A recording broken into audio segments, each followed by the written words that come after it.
and that the youth confab will begin in the first quarter of this year. Many hopes, aspirations, and prospects for better days. Richard Adeyinka is data analyst and CEO, Data Home Research and Communication. He joins me on the program today to discuss the update we're getting from the presidency. Thank you so much for joining us, Mr. Adeyinka. Happy New Year to you. Happy New Year. Happy New Year, Nigerians. Welcome to 2025. I'm happy to be here. Thank you for joining us as well. Let's begin with what appears Mr. President's communication strategy. This is perhaps the second time we're hearing from him in recent weeks following his maiden media chat. How do you assess the effectiveness of his communication strategy? Do you think this frequency of engagement will continue? And what do you make of it at this time? Oh, thank you. Talking about communication effectiveness, for any professional communicator, there are certain factors, parameters that determine communication effectiveness. Marshall McLuhan made a statement, famous statement called, said the medium is the message. No matter what you are doing, no matter what you are communicating, there are certain factors you have to take cognizance of and address before the communication can be effective. If not, you could be doing it every day, nobody will listen. They may be hearing, but they won't listen. They may be hearing your voice, but they may not get the content, what exactly it is you are saying, because some things are impeding the communication effectiveness. For instance, the president, his media chat, and then this New Year message. Now, what is it that people are thinking? Is what people are thinking aligning with the thinking of the president? Are they motivated enough to sit down and say, we want to listen to the president, let alone get the main thing that the president is saying? We are talking about, for instance, hunger and its attendant effect. We have the stampede at Ibadan. We have that of Abuja. We have that of Anambra. It tells you that some things are happening that may be impeding the communication effectiveness. Forget the channel. Forget the message. Now, when people sit down and listen to the president, so communication, for it to be effective, must have some foundation to build on. I'm not sure that foundation is there. Yes, party members may sit down and listen, and the lovers of the president, who may not necessarily members of his party, may also sit down and listen to him. What about the neutrals? What about the people that are neither APC or his fans, for instance? Will they sit down and will they even look forward to it? That I want to sit down on the 1st of January to listen to the president. So it's all part of what we are discussing and what the president is trying to explain as what he will do.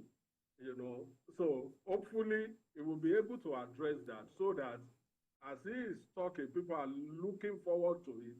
That if the president says this, hold him to it, it will come to pass. Mr. Adeyinka, I'm just wondering what implications these concerns you have expressed might have for government's relationship with the public and the media. The implication is simply that you are talking, but people are not listening to you.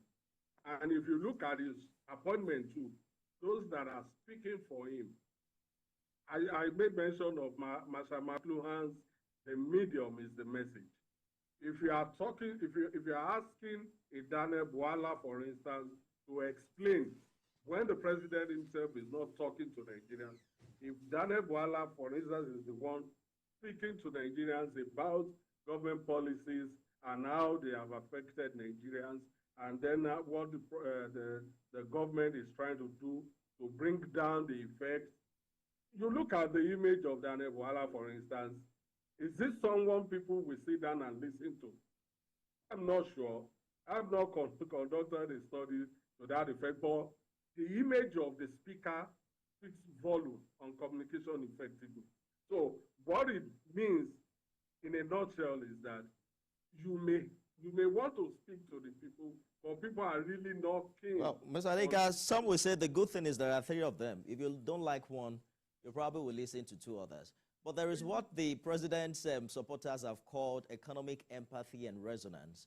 So we've heard Mr. President acknowledge in the 2 different times we've heard him speak recently the economic challenges Nigerians are faced with, especially in the outgone year. They consider this quite refreshing. You don't believe this message resonates with the people? Well, for instance, let's look at what he said last year. That is 2024, New Year Day 2024. In the area, what he promised. To what extent have what he promised materialized? Now the president promised to work on food inflation. Let me just mention some key points of his 2024 New Year address. Reliable electricity supply. Now we can say that even the grid has collapsed 24 times. The year that ended alone, taking some days, 2 days, 24 hours, for instance. So will that give people confidence? Now, it talks about restarting local refining of petroleum products. Yes, Port Harcourt has started some days ago. But before we move to oil and gas, you don't think that's one side of the story, the national grid collapsing? I have also witnessed a remarkable improvement in power supply with the introduction of the, just a minute, with the introduction of the cost-reflective tariff system. So that's perhaps also another dimension to it, the fact that we're not telling the complete story. The reason why the national grid is collapsing is perhaps because people now have more light, and then the problem has moved from we don't have enough light to we cannot afford it, and now to we don't even have the infrastructure to keep the light on. Do you think Nigerians are fair enough to address these issues holistically? Well, I think the gain of Band-Aid, for instance, is being eroded by the amount of money people pay to get that Band-Aid. And when you look at it, you see, Nigerians are connected. Our societies are connected. If you have, for instance, in Dagada, if you have a Band-Aid in Dagada, and then you have a mother who lives somewhere in Mushin, or who lives somewhere in Ajegunle or in Kukumaiko, the fact that your mother is not getting it because the band is extremely bad. If you go to Ikorodu, some people have been speaking that 6 days they've not had electricity. So you look at it that it affects people differently. For those in Band-Aid, yes, they may have a minimum of 20 hours. But at the same time, what they have to cough out to meet that 24 hours, they have electricity, but they have to switch off so many things. Even the Minister of Power said it, that people should not leave their freezer on. That so when you are going, even when you are at home, to switch off your electricity in the room, you are in the sitting room, you are afraid of turning on AC, you are in the room, you are afraid of turning on TV and fan. And I get your concern, and I understand it. I have heard the narrative of affordability, but there are some Nigerians who would also say they prefer this one. At least you know what you are paying for. Unlike the days where what you have is estimated billing, irrespective of what you are paid, you can't tell whether when there will be light or when there won't be light. That's one. That's one side of the story. The other side of the story would be that, you know what, now we can tell in places where they have to pay you call them band A, they now have at least not less than 18 hours of power supply. We've never seen it that good prior to this time. And it speaks to the policy of government that says perhaps Nigerians have been used to getting these things free. It's the same story behind full subsidy, the removal of full subsidy. And there's no place in the world where you get these things free and you still get the quality of service. One thing that has been proven, in my opinion, and I'm trying to be as balanced and fair and accurate as possible, is to say that one thing this administration has proven is that if you want to get a quality service, you have to be ready to pay for it. Perhaps the question we should be asking is, how affordable, are these things for the average Nigerians? But how do we balance that conversation with the reality on ground from what we've seen in 1999? Nigerians, everything is subsidized, but it's not working. Yes, it is not working, but at the same time, look at it. We are talking about residential. That is what brought us to the issue of band A. You have to put off this and use this and that. But look at a university, for instance. Look at University of Lagos, where the bill has risen to as high as 300 million per month. Where will the university get it from? Look at how many months or days it took UCH in Ibadan to have electricity, to the extent that the staff even had to protest that it can't go on like this. So government must find a balance between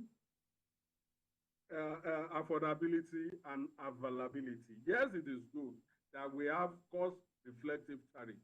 At the same time, we should have the status of Nigerians should be considered when we are putting up this. It looks fantastic on paper that yes, people, you can even argue that it is unprecedented that everywhere in the world there is nowhere electricity is being subsidized.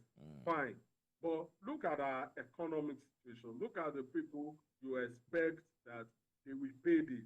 Now, you have a situation whereby if many people pay, no matter how small they are able to pay, the discos or the GEMCOs or the transmission company will still be able to make money. But in a situation whereby only a fraction of the population can pay and are getting the service, what about others who can pay as much as those in Band A, but they can pay something? So who is looking at that? So yes, government must find a balance. It looks good. Yes, in my own house, I can have electricity for 20 hours because I'm under Band A. Yes, and I can, no matter how expensive, I still can afford it. But then not everybody can afford it. So government must find a balance between availability and affordability. Not to close the eyes entirely to say those who cannot afford it to go and die. They are Nigerians. If we don't take care of their interests, they will find a way to tap electricity anywhere they can find it. And it won't be good for them. And that might sabotage the whole essence. That's the game that we are trying to establish. Let us take a short break, and we'll be back with more. Stay with us, everyone.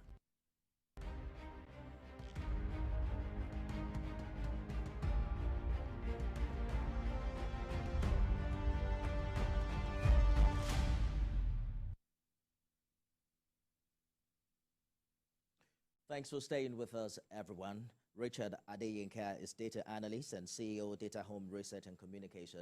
Thank you so much for staying the course on the program. We're reviewing Mr. President's New Year message. Let's talk about the economic indicators and outlook that Mr. President has been talking about recently. He highlighted several positive economic indicators, including decrease in fuel prices, foreign trade surpluses, a strengthened naira, and the list is long.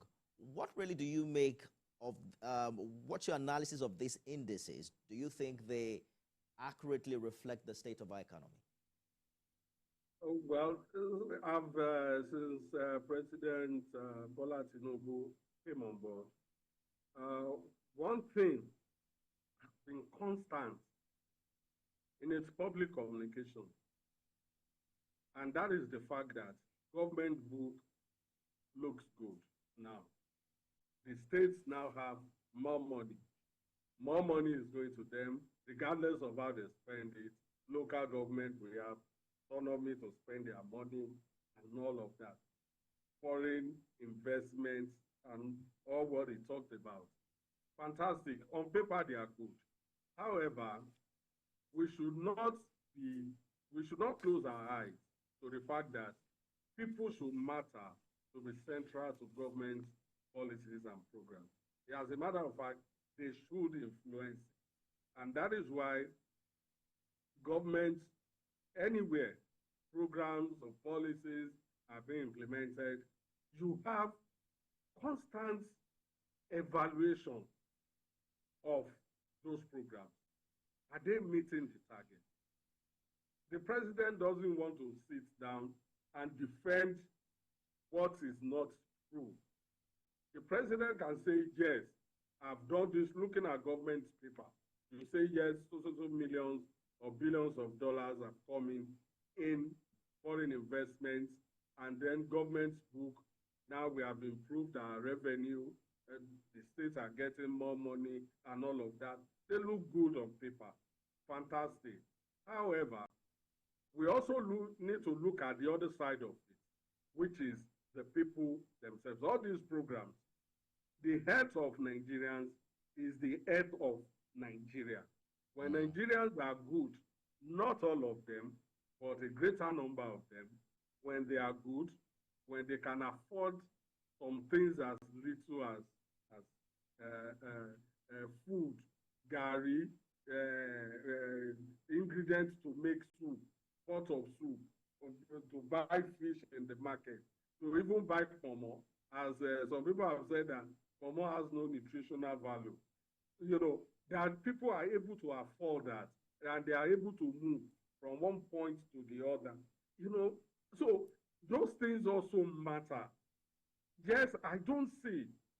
The president, yes, acknowledges every time he talks to Nigerians that, yes, he knows Nigerians are suffering. He knows the economy may be hard on Nigerians.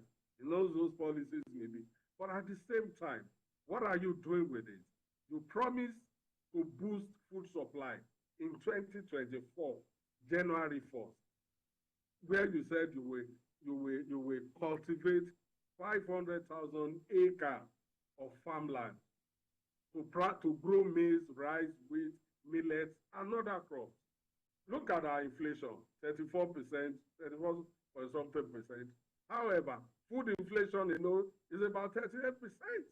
So food is a major factor in inflation. So what are you doing to bring it down?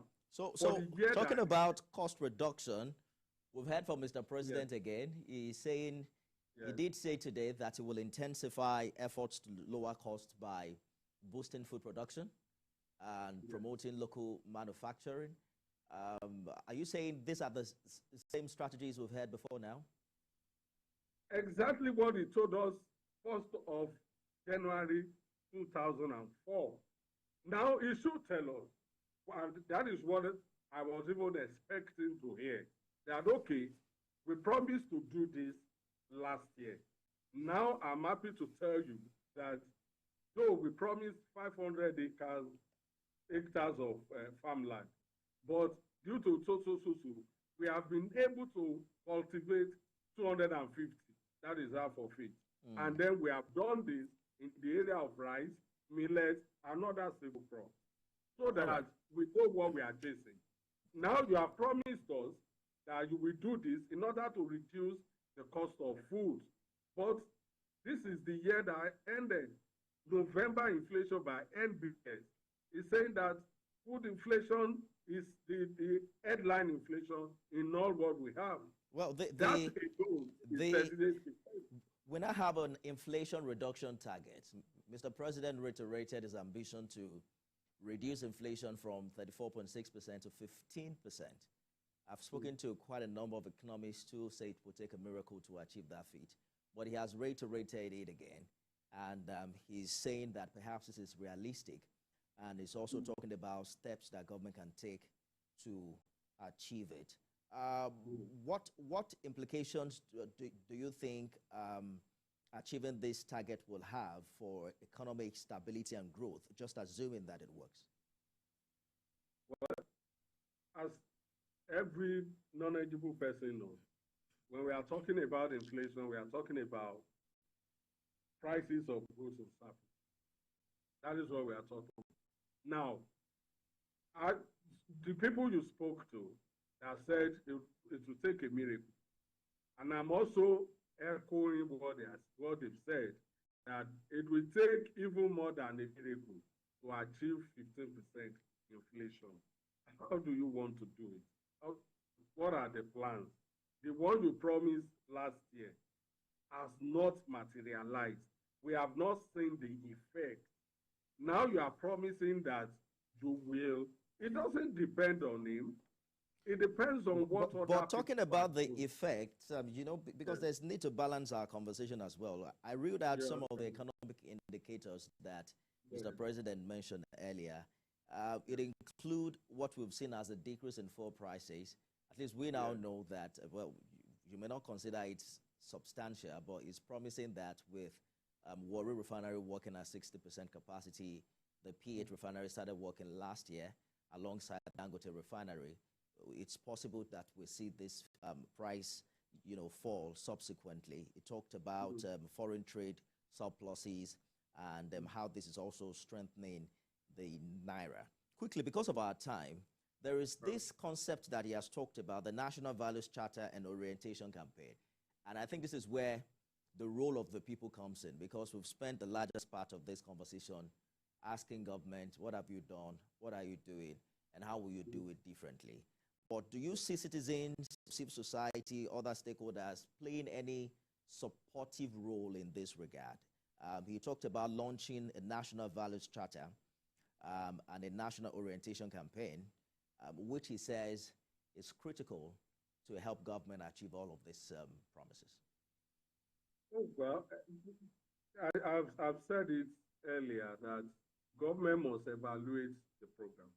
You know, when those programs, when they come on stream, the National Values Charter, you know, we must be able to say, yes, the drop in the price of fuel, for instance, has led to decrease in the transportation cost from my 12, when you go to 12 to buy whatever it is you are buying, and you are taking it to Mushin, how much did it cost when it was 1,080 naira? How much is it now? Is it as a result of a drop, reduction as you call it, in price of petrol, a liter of petrol? So we must have cause and effect. If you say, yes, there is a reduction, yes, we want to know. Yes, it's a marginal decrease. Now, it should lead to a marginal decrease also on all products that depend on petrol, transportation. So government must be able to measure that. And that is what government will communicate to the people. All right. And not what it intends to do. Yes, when we reduce the cost of petrol from 1,080 naira to 925 naira in NNPC outlets. The downfall people that are taking people will now reduce their cost from Dagada to Mile 2. Instead of 1,000 naira, it will now reduce to 800 naira. Yes, we will say yes, we are seeing the effect. The people will say yes, we are seeing the effect. Right. And it will also touch down on the market women and all that. Mr. Adinka, we have completely run out of time. We're going to have to find some other time to continue this conversation. But I am hopeful, I hope you are as well, as I believe every Nigerian should be, on the first day of the year to express some measure of optimism and hope that lines will fall upon us in pleasant places in the course of this year, even as we remain to, make the government accountable for all of its promises and policies. Data analyst, CEO, Data Home Research and Communication, Richard Adeyinka, thank you so much for talking to us on the program. Thank you for having me. That's our show today. I am Nifemi. We're going to a Happy New Year.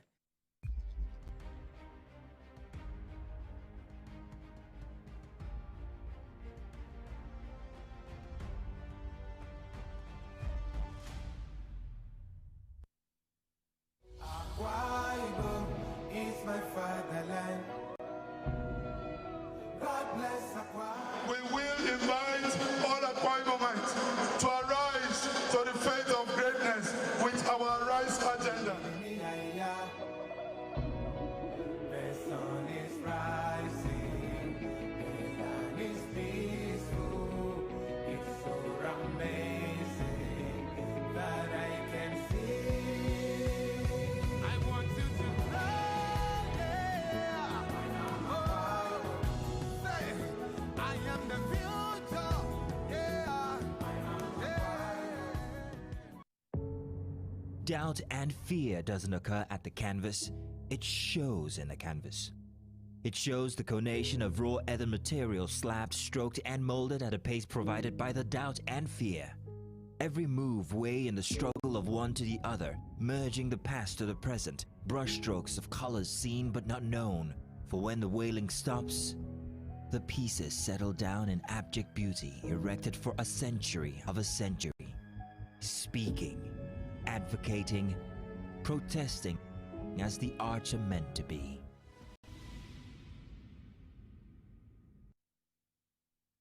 Ogun State, the gateway to Nigeria, is setting the pace with groundbreaking infrastructure projects and innovative social programs for economic development. Join us every week for Gateway Diary, where we spotlight the incredible initiatives and achievements of Ogun State government under the leadership of Governor Dapo Abiodun. Discover how Prince Dapo Abiodun and his team are empowering communities, fostering economic growth, and enhancing the quality of life for the good people of Ogun State. With exclusive interviews, behind-the-scenes access, and real-time stories from the people, Gateway Diary offers authentic and inspiring insight into the progress and prosperity of Ogun State. Gateway Diary, showing at this time.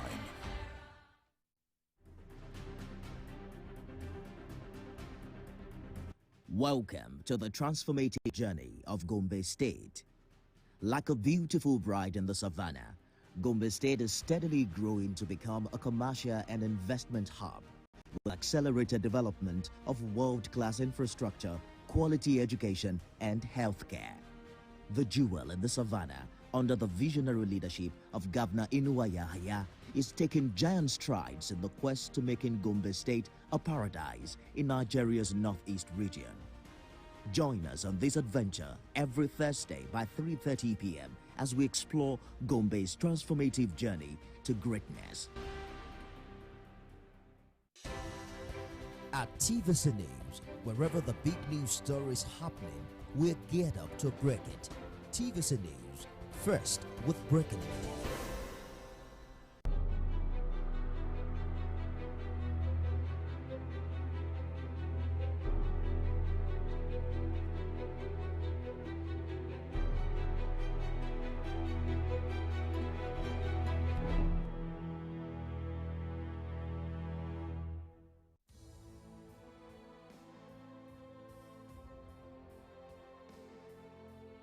For a nation that desires a skilled agricultural workforce and preparation of future farmers and agri-professionals to enable the attainment of food security, agri-universities are almost indispensable.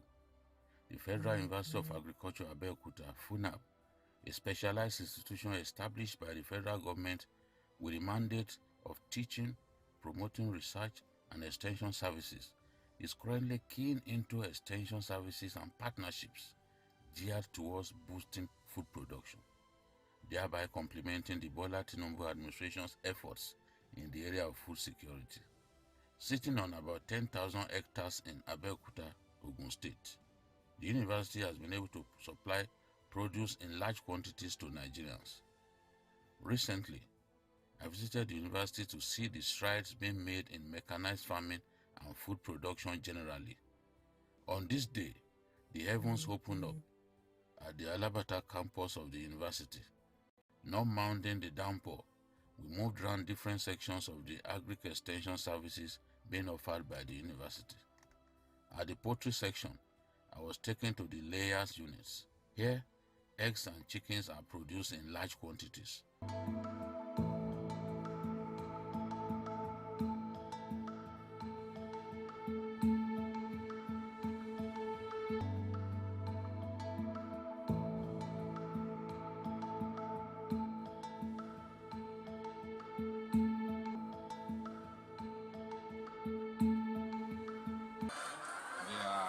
Active layers.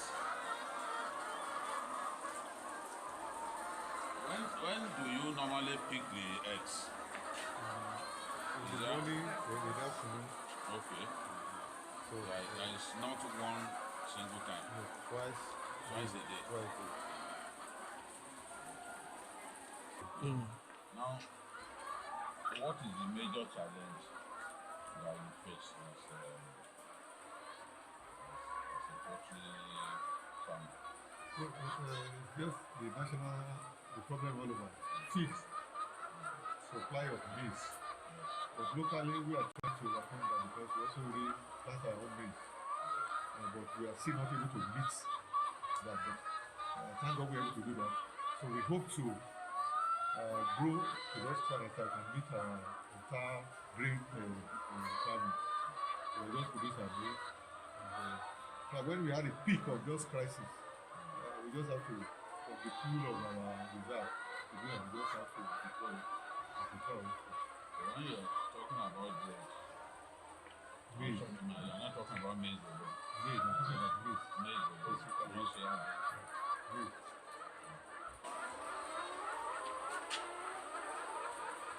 I see the eggs are quite big because these are fairly old layers. You are violent.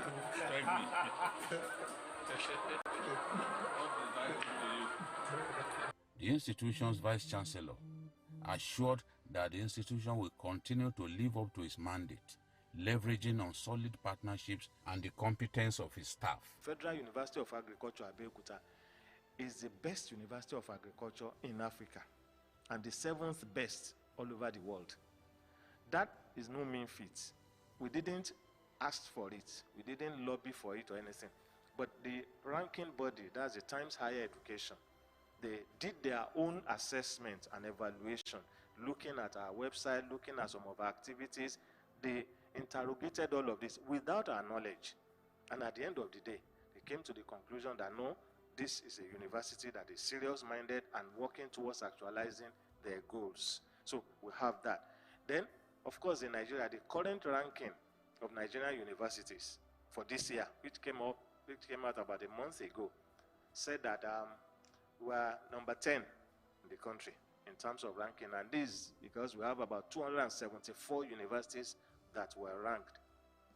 But then, for us, what we do is that for every organ of management, from the council to the Senate, to the management, the staff, and even the students, we have some core values that we judge ourselves by. We call it EXIGIS. E-X-I-G-I-X.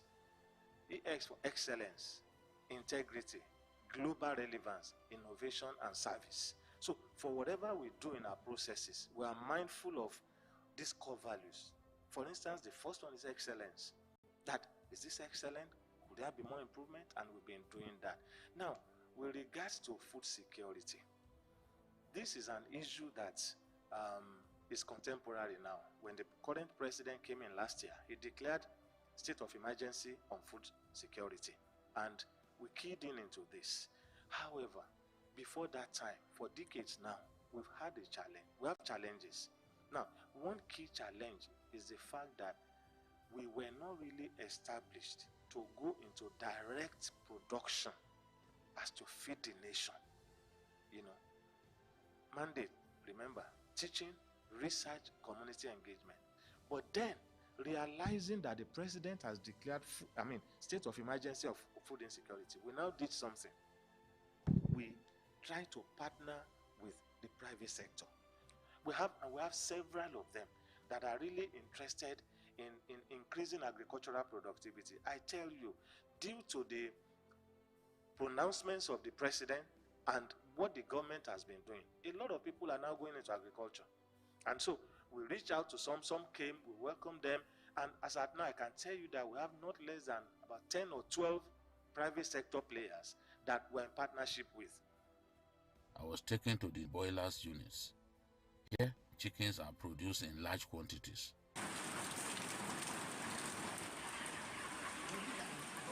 So we have 1,000 beds here. This is boiler unit. It's a product of partnership. Knowing our constraint in terms of budgetary constraint, so what we did is partnership from Lagos. So he comes to bring in the money and investor. Bringing the money, we have the facility, and we have an MOU. We'll be producing 1,000 beds every 7 weeks. And the target is 2.5 kilo. So this is the 5th week now. 5th week. And 7 weeks will be up. So even the weight, some of them, 2.7, they are ready to select. You have good ones. Bring down. Already. Back in. I want to feel the weight. It's heavy. And it's how many weeks this one? 5 weeks. 5 weeks. And is this heavy? It's clearly overfed. Look at.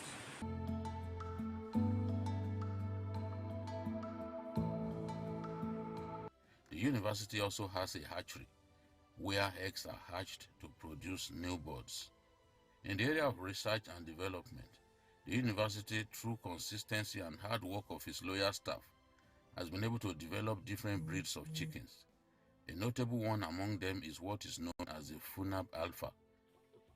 This one is a peaceful feather. So it was developed by Professor Olufumelayo Ayoka Ibambo. So we have a different genotype of that. We have naked neck, normal feather, and peaceful feather. So, and after we generate them, so the students are working on it to do their research work. So since then we have the board like this.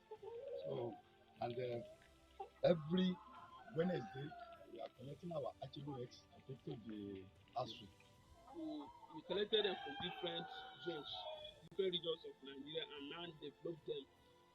So they are local, but they can compete with the exotic breed in terms of the quantity of meat they produce. If we go to market to buy local, they will not be as big as this one.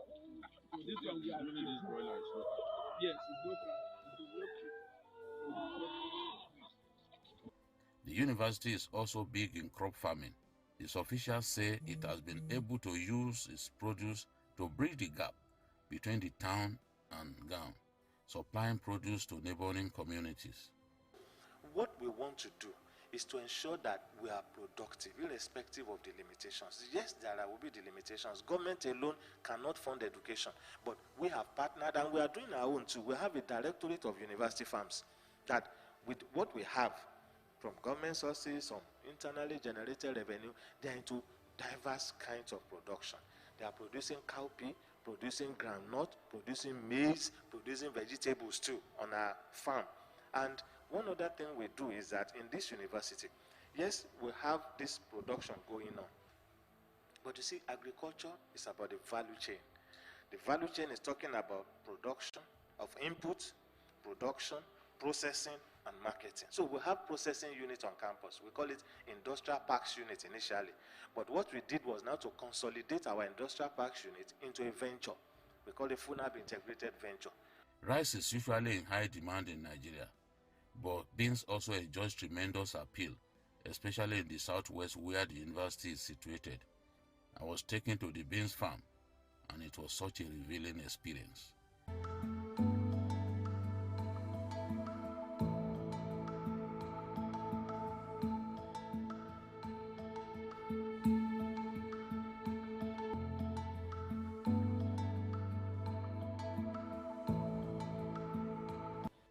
Next to the beans farm is the pineapple farm. We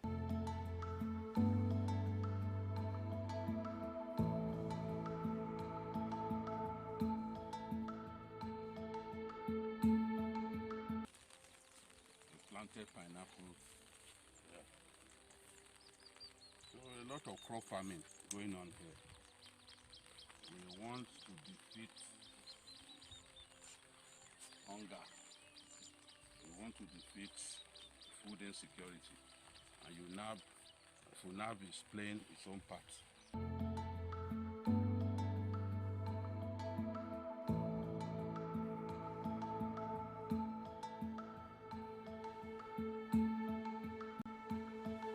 Apart from this, the university is also into planting of sweet potatoes, yams, and groundnuts.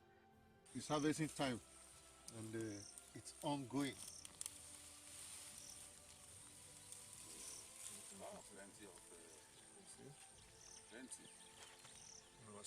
And what you're also doing, so fresh. Coming from this is what you do, this circular economy. This plant residue is not a waste. We have a forage shopper that we shop all this for our ruminants, for our sheep and goats. This is raw groundnut.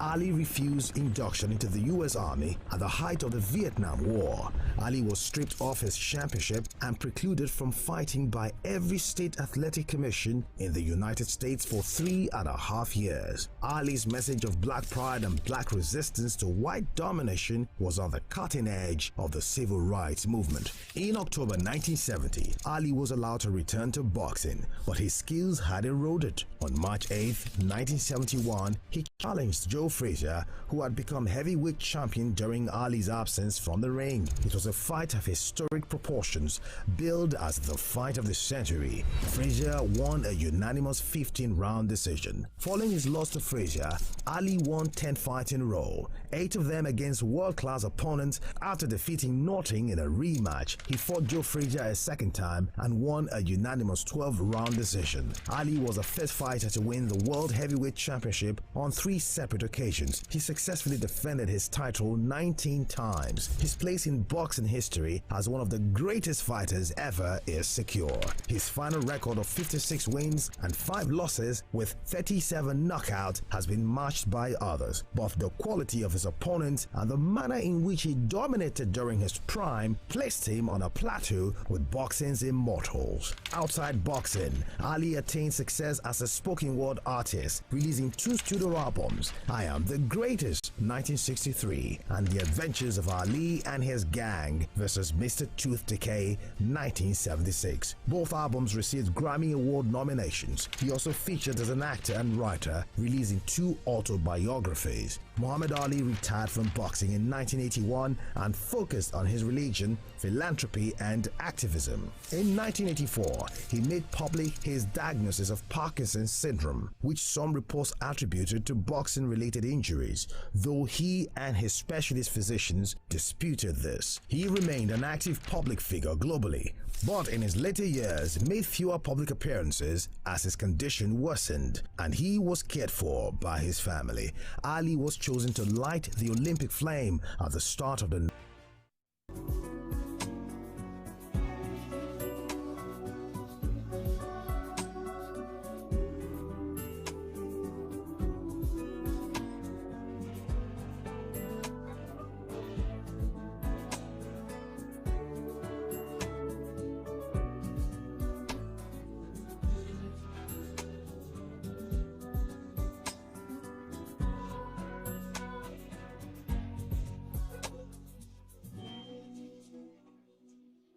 TVC News Weekend lineup. TVC Breakfast Saturday with Kemi Fola Adeyemo and Emmanuel Ajayi. Political Standpoint with Precious Amayo. Newsweek with Mark Otabo. Politics on Sunday with Femi Akonde. Community Forum with Sarah Yeku. Get ready for the biggest stories, fresh perspectives, and burning news discussions that round up the weekend. Only on TVC News. At TVC News, wherever the big news story is happening, we're geared up to break it. TVC News, first with breaking it. Doubt and fear doesn't occur at the canvas, it shows in the canvas. It shows the conation of raw earthen material slabbed, stroked, and molded at a pace provided by the doubt and fear. Every move way in the struggle of one to the other, merging the past to the present, brushstroke.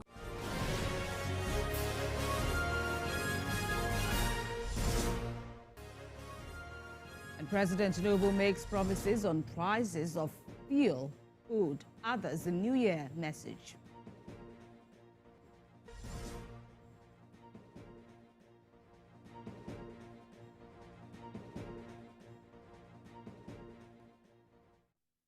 Good morning and thank you for joining us. This is TVC Breakfast, the Thursday edition. Happy New Year to you all. I am Kemi Fola Adeyemo with Ibrahim Shita. Kemi, good morning to you.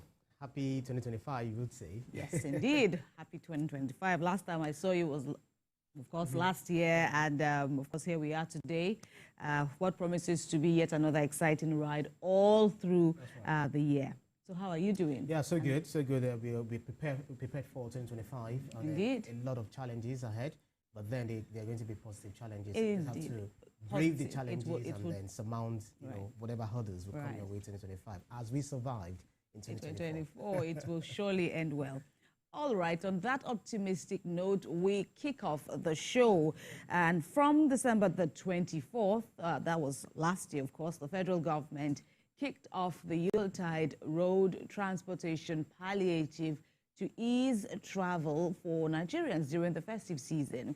The initiative offers a 50% discount on road transport fares for travelers heading to various destinations across the country. And while Nigerians continue to enjoy this palliative, they are seeking an extension of the reduction in transport fares. TVC News' Joke Adisa has more. Transport owners getting passengers for their vehicles. Since the 24th of December, the Eagle Square has become the motor park for Nigerians traveling for the festivities to board vehicles to their destinations at subsidized prices. Passengers here are expected to pay only half of the normal transport fare, while government balances the remaining half. For instance, passengers going to Lagos pay 15,000 naira as against 30,000 naira, while those heading to Kebbi State pay 12,500 naira instead of 25,000 naira. Other roads such as Enugu, Abakaliki, Ilorin, and Asaba are no different. Passengers and drivers are happy with the government initiative. Very good, it's very nice. In fact, they really help me because so all the Yoruba people, I don't think maybe they know they have been going through this kind of activity. Most of them, they know that they have been going, they will be rushed here. I appreciate our president, Bola Ahmed Tinubu, for giving us the privilege of going to Lagos with a lesser money. In fact, I don't know how to express my feeling because I'm so happy to enter this bus. Lack of passenger traffic is still a source of concern for many as they call for more awareness. We have been here for a long time. I've not seen the driver. I've not seen anybody attending to us. They just kept us here. They have not even told us the amount to pay. We just need more awareness. If you can see, people have not been turning out very well. The last year that we have done in the motor pass, when we able to pick many passengers. The government says it is making efforts to ensure travelers are aware of this initiative and also benefit from it. On our estimates, we've been able to move close to over 100 Nigerians who are going to different parts of the country. To Asaba was the very first vehicle that left this morning. Then Abakaliki are gone. Lagos is almost getting ready to move. Then we have other vehicles going to other state capitals. Nigerians from all walks of life are still enjoying the 50% reduction in bus fares provided by the government this festive period. And while they commend the government for this palliative, they want the gesture extended beyond the festivities. Joke Adisa, TVC News, Abuja.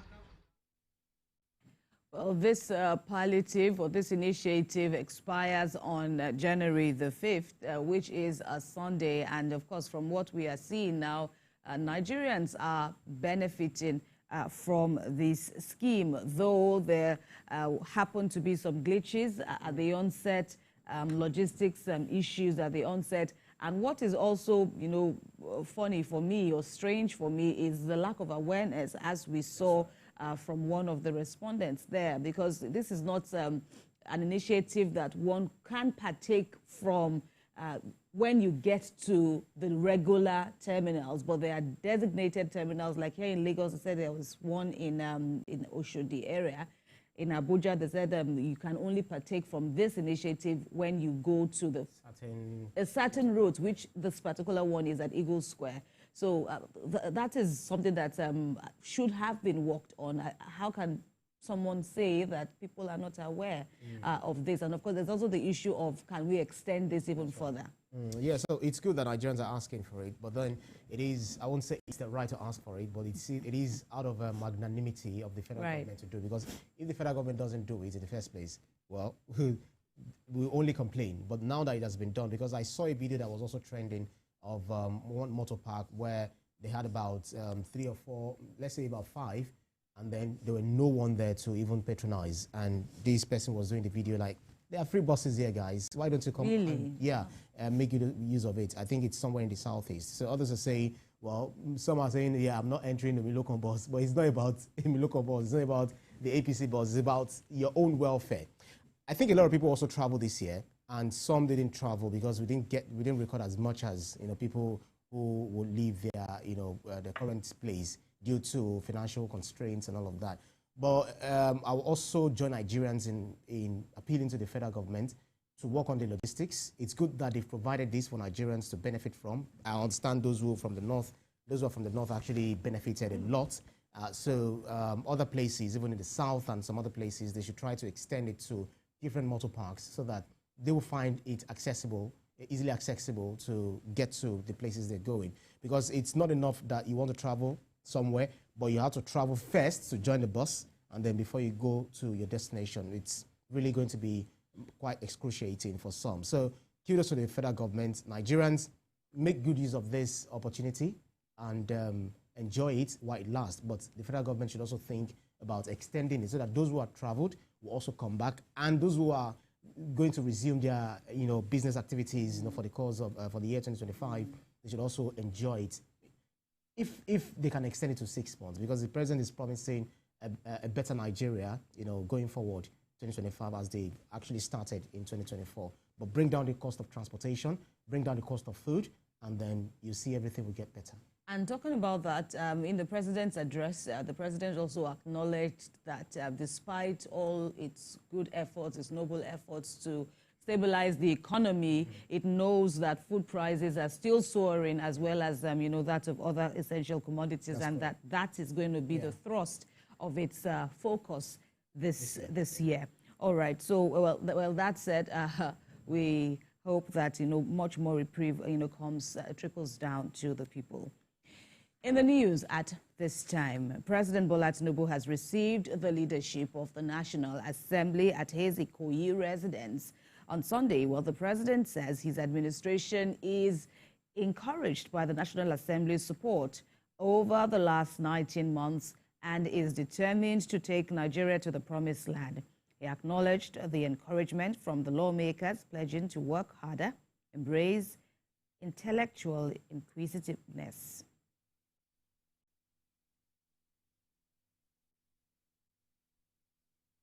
Commitment to value addition, to bring about the spirit of can do and must do, is all of us together. It's for us to build a nation. Once again, Happy New Year. May God Almighty bless you, bless our country, and give our nation more prosperity. This journey of prosperity for Nigeria, this journey of reforming Nigeria, in all aspects, you are not alone. The National Assembly is with you. We will stand by you to ensure that we don't do the same thing over and over and expect a different result. I want to appreciate you, Mr. President, for bringing more Soko to the poor.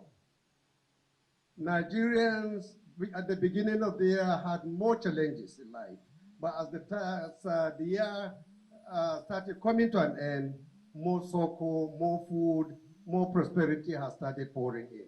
We believe 2025 will be the ultimate year where every Nigerian will be proud of this administration.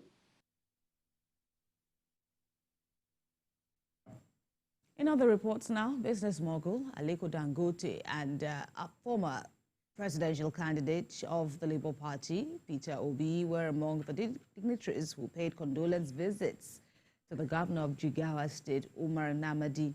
The visits are to commiserate with the governor over the loss of his mother and son. We have details in this report. Aliko Dangote, Peter Obi, Abubakar Kyari, and Ado Doguwa were among the dignitaries who paid condolence visits to Jigawa State Governor Umar Namadi following the death of his mother, Hajia Mariam Namadi, and son, Abdul Wahab Umar Namadi, within 24 hours. During the separate visits, the leaders expressed their deepest sympathies and condolences to Governor Namadi, praising his strength and resilience in the face of such a devastating loss. I came here to commiserate to my brother, His Excellency, the Governor of Jigawa State, over the loss of his mother and also his first son. You know, this is something that is from Almighty Allah. Once it is your time, there's no way about it, you know. I mean, we're all waiting for our own time. Everybody has his own appointed time of, you know, going back to his Lord. Peter Obi, former governor of Anambra State, commended Governor Namadi's leadership and vision for Jigawa State. On behalf of my family, on behalf of Labour Party and the obedient groups, sincerely condoling for this great loss. We're here to share and also extend our condolences to His Excellency and the people of Jigawa State. I want to say on behalf of the caucus of the Northern Regional members of the House of Representatives that we condole His Excellency the Governor once again, and may the soul of the departed rest in Al-Jannah Firdausi. Governor Namadi appreciated the condolences and support from dignitaries, acknowledging that their presence has brought comfort in a difficult time. The National Working Committee of the ruling All Progressives Congress, alongside the National Chairman, also condoled with Governor Namadi. Really sad one there. May their souls rest in peace. And back here in Lagos, the state government, through the wife of the governor, Ibijoke Sanwo-Olu, celebrated the births of 4 newborns on the first day of the new year. She welcomed and presented gifts to the first babies of the year at 3 Lagos General Hospitals. Sarah Ayeku has more. It's the start of a new year, and Lagos is welcoming newborns from 3 selected public health facilities in Ikorodu, Ifako-Ijaye, and Isolo. This year, Lagos is celebrating 4 newborns. The earliest time of birth is 12:14 a.m. The Ifako-Ijaye Hospital welcomed baby Ireoluwa Tomiwa and baby Iriayomide. I'm so grateful. That's all I can say. I'm so grateful because words cannot express how grateful I am right now or how happy, how excited I am right now. But believe me sincerely, right inside of me, you know, that spring of joy, you know, keeps flowing. So I'm grateful to Lagos State government for putting this together for the gifts. At General Hospital, Ikorodu, Mr. and Mrs. Olaoluwa welcomed baby Olaolu, born at 12:34 a.m. I feel so humbled. I feel so honored because I didn't see this coming. I never prayed for it, But to the glory of God, see, it has turned to testimony today. We would like to extend our gratitude to them, and starting with our dearly beloved father, Governor Olushola Babajide Sanwo-Olu.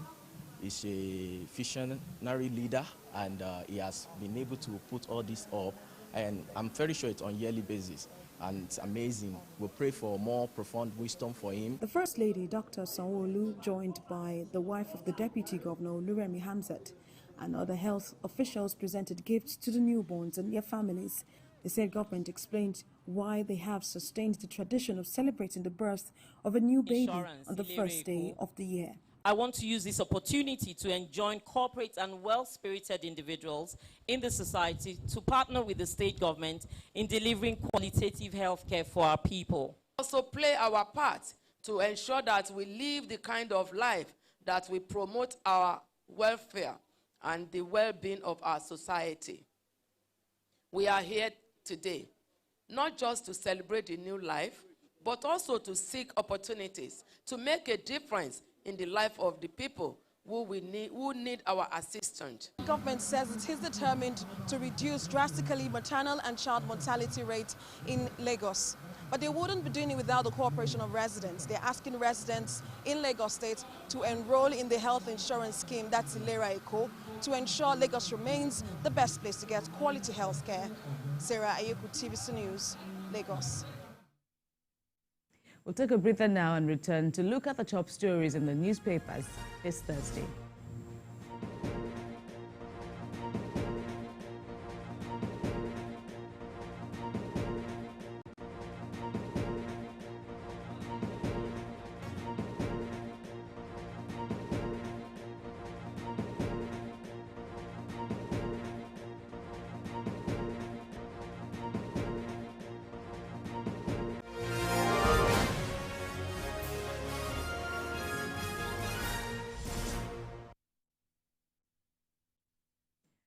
Thanks a lot for staying with us. You're watching TVC Breakfast. Let's look at the top stories in the newspapers this Thursday.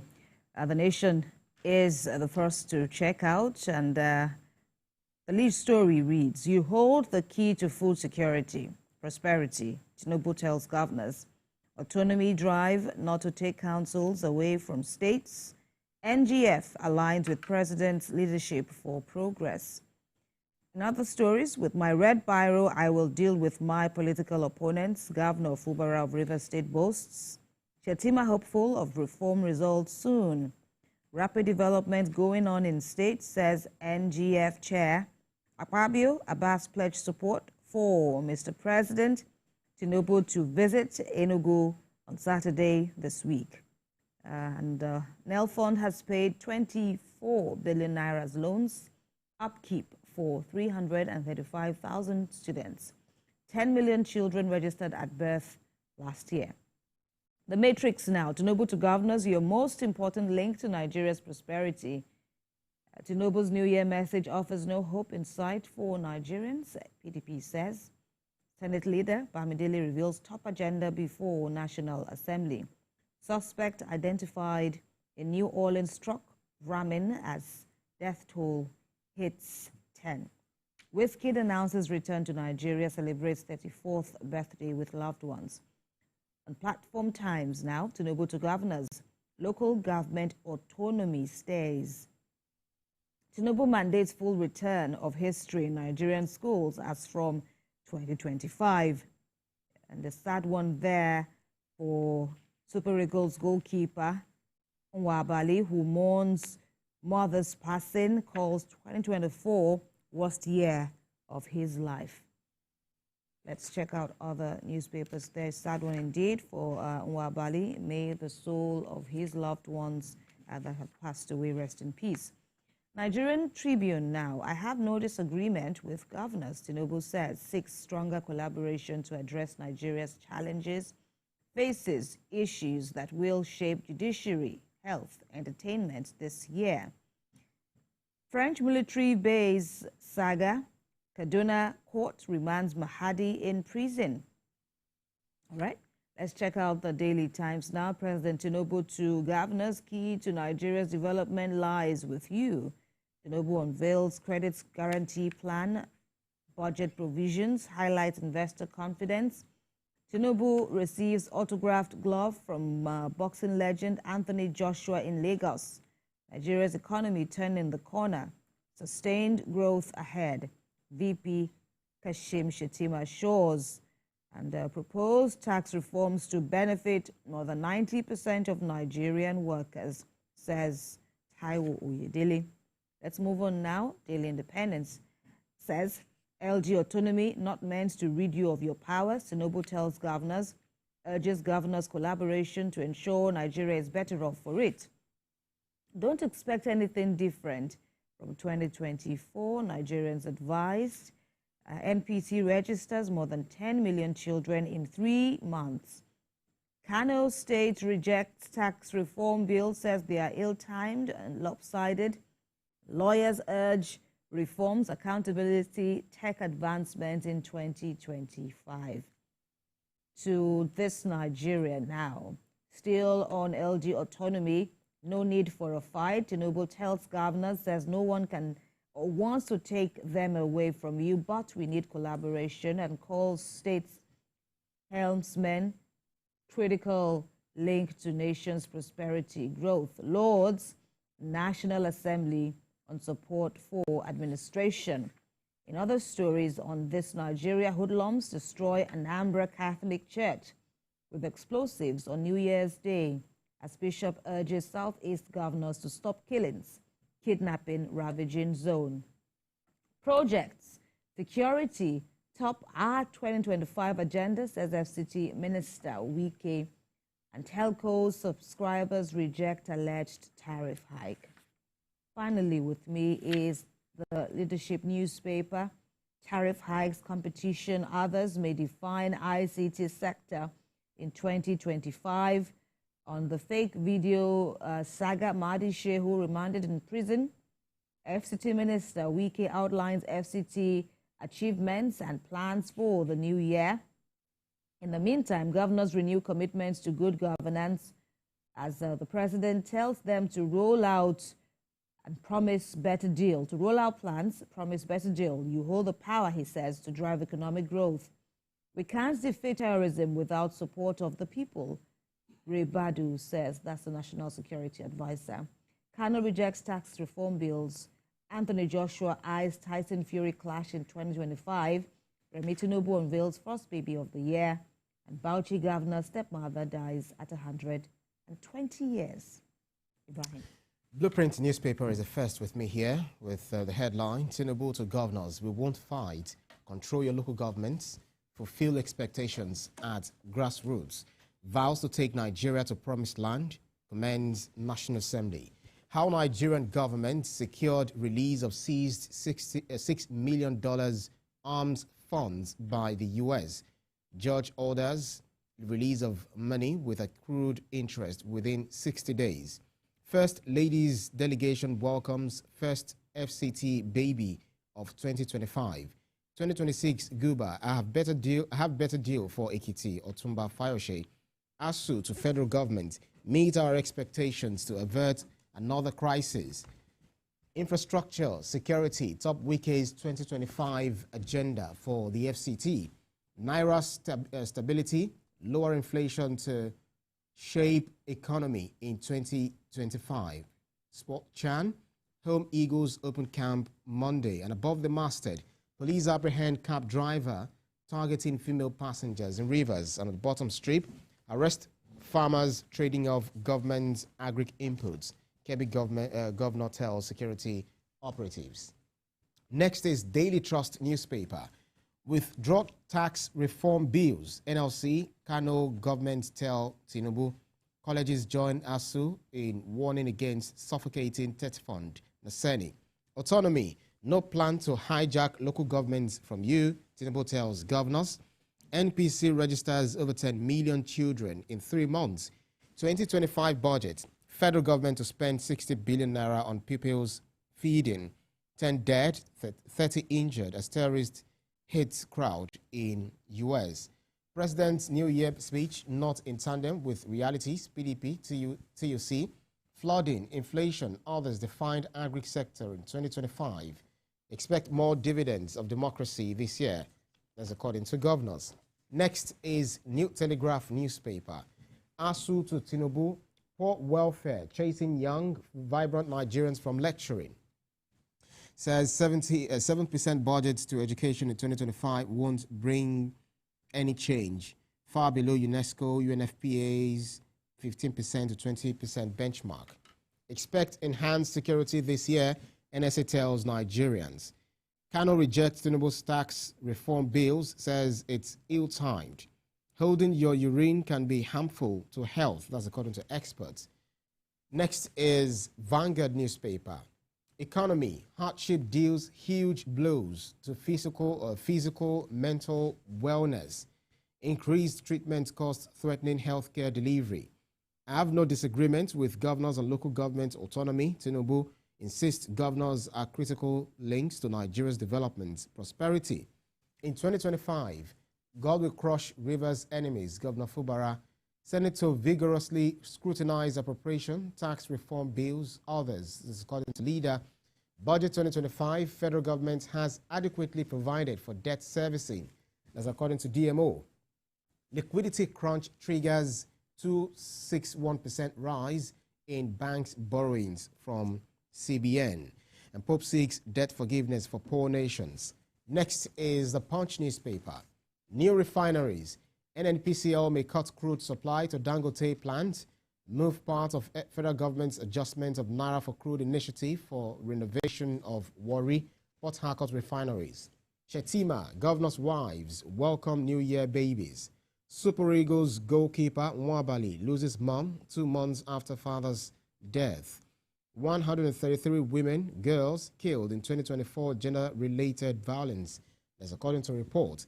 9 banks raking 4.8 trillion naira on loan charges. Lakurawa, Niger joint operations continue amid diplomatic row. Focus on security, strengthen Naira, experts tell president. Nature News newspaper is next. Applause as federal government lifts ban on Zamfara mineral exploration. Lagos government evicts traders from rail tracks over safety fears. Group hails COI for combating oil theft in the Niger Delta. And last but not least is the Nation Sporting Live. Syria goal scorers in 2024. Lukman rated 6th. See that on page 4. President Tinubu receives Joshua at his Lagos residence. Rashford heads out at ridiculous transfer claim. Chelsea desperate to keep Nkuku. NFF body meets to decide today. And then Omar unhappy with bench role at Sociedad. NFF body meets to decide today. And then we have Man United scouts 8.3 million pounds Samo. Barca asked to pay 150 million pounds for Isaac. Off name, Leon agree deal for Gift Urban. All right, that's about it for the newspapers this morning. All right, and as we see from most of the newspapers, the president's directive or admonition to governors would, one can safely say that's like the story of the day. As we understand, as we see, President Bola Tinubu received the Vice President, Kashim Shettima, who led some members of the Nigeria Governors Forum to visit the president to pay a New Year homage to the president at his Ikoyi residence in Lagos on Wednesday, January the 1st. And there are going to be quite a number of talking points from that. The Matrix has it, Platform Times, almost all the papers have it, The Nation as well have it. And it's really interesting, especially with this issue of local government autonomy, months after the Supreme Court had given its final verdict on the matter. The president is still telling the governors a rather significant, notion there that you are the most important link to Nigeria's prosperity. Absolutely. Governors like to feel like emperors as they, some way call themselves, because they feel like if they don't have the control of the local government, then who are they as governors? Because local governments are directly linked to the people. Indeed. But then they need not to have a stranglehold on the local governments. They have to ensure that local government is autonomous and also help the people for the betterment of not just their state, but the country at large. Right. And it also formed part of his speech, his address to Nigerians on New Year's Day. Well, this is a must-read. They're talking about this meeting between the governors and the president. So go on out. Almost all the papers have it. Go on all out and, get all the needed information in addition to other weighty stories there. All right. Up next, President Bola Tinubu urges state governors and council leaders to collaborate and drive development in Nigeria. Join us after the break for this conversation.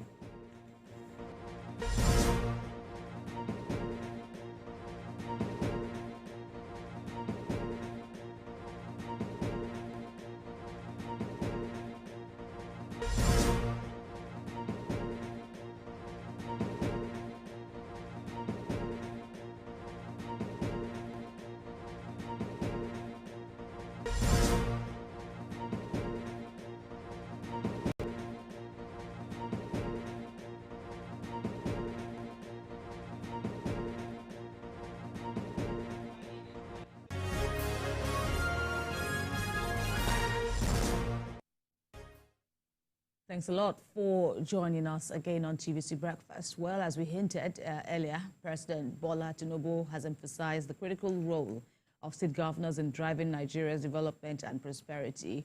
The president said this during a New Year visit by the Vice President, Kashim Shettima, and members of the Nigeria Governors Forum at his Ikoyi residence. The president explained that these efforts could boost food production and local manufacturing of essential goods, including medical supplies, and lead to lower living costs. TVC News State House correspondent Femi Akonde has more.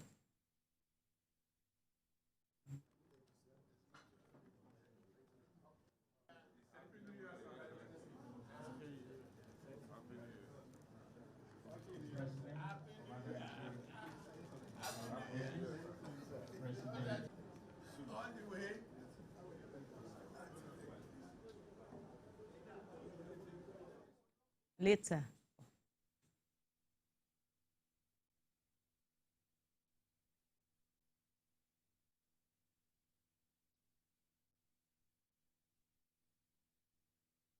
And joining us now in the studio is food security expert, African farmer Mogaji. Of course, we're going to bring up that report about the governors visiting the president and, most importantly, the takeaways. But African farmer Mogaji is here with us. Happy New Year. And I loved the greeting that you responded back when I said Happy New Year. Yes, so I say all through 2025.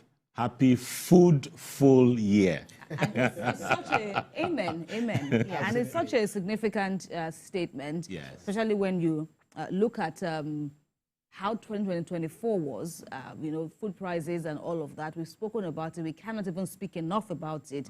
The president's New Year message was also leading with that. Yes. And even in the report, of the visit by the NGF and the vice president to the president, he also spoke in that direction, that yes, he understands that there were milestones in his administration, but there's still the issue of food prices that Nigerians grappled with for the most part of last year. Yes, and I'm happy, looking at the governors that went to visit the president. Those are the food basket of the nation. So like every visit, I would expect implementation. I always say that if we are playing football and there's no goalpost, let all the governors come out and tell us what we should be expecting. Let them come to say, oh, we're going to produce X acres of corn that would give us X tonnage of food, so that from January, we're aware that this is what they are trying to do. And so the private sector and Nigerians and people in the states can know how to come in and how to support. So it's very crucial that we all have, we hear about the budget. Everybody in the country knows the budget. can everybody in the states know what each governor wants to achieve with regards to each staple foods? So they know how to position. That is needed. That is not done yearly. And so beginning of this year, like the president said in one of the interviews, that you can't do the same thing and expect, say, a different result. So let the governors show us this year that they're going to do something differently. But it's a step in the right direction always. But we need to work with the governors now, especially the local governments. If the funding now goes directly to the local government always says governor. The governors always say president. But right now, the people can go to the local government and say, sir, money is coming to you. So all this, it will be good to see these new developments in 2025, but it's going to be a full year. Right. I'm very optimistic. Right, and we're going on with you on that optimism. But to help drive our conversation further, let's bring up the report by TVC News State House correspondent Femi Akonde regarding the Vice President's visit to the President here in Lagos. President Bola Tinubu has never failed to acknowledge how much he needs the support and collaboration of the governors in driving the change he seeks and implementing the necessary economic reforms introduced by his administration. This meeting with the Nigeria Governors Forum is to reassure the subnationals that these policies are not targeted at reducing the influence of state governors. President Bola Tinubu called for stronger collaboration between the federal and state governments to address pressing challenges, including local government autonomy, agricultural productivity, and currency stability. Yes, it means we just have to work harder and grow more. And the situation of our currency will improve.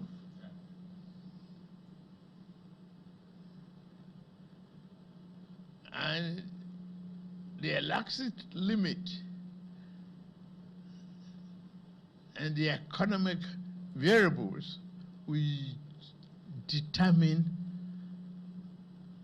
how far individual could go. And the agricultural value chain will depend on all of you. You own the land.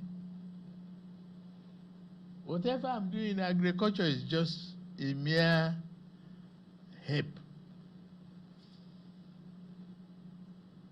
to stimulate food production.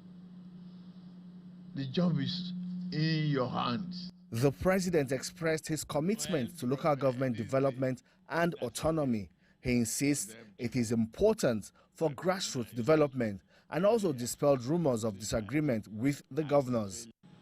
I will drive that change as I wish it.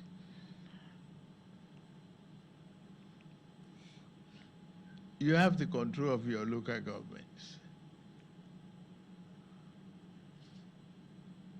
Do what you expected of grassroots effectiveness and restoration of their hope. It's in your hand. The chairman of Nigeria Governors Forum acknowledged that the reforms are working, particularly in the agricultural sector. But he also called for diligent implementation and execution of policies and programs of government that will ensure the benefits accrued from improved governance are sustained. The complaint in Jigawa was that there's a bumper harvest, but because of the strength of our currency, the harvest is being exported out. So most of us are encouraging ourselves to buy bumper stocks into our silos, store them for the rainy day. So in terms of agriculture, the policy is working. Data currently available supports President Bola Tinubu's claims that his economic reforms are yielding the desired results. Notably, President Bola Tinubu and the governors sees this day newspaper's decision to recognize him as Man of the Year as a significant endorsement, given the newspaper's history of criticizing President Bola Tinubu's administration. These acknowledgements suggest that the administration is indeed on the right track. Femi Akonde, TVC News. All right, let's come back to our conversation now.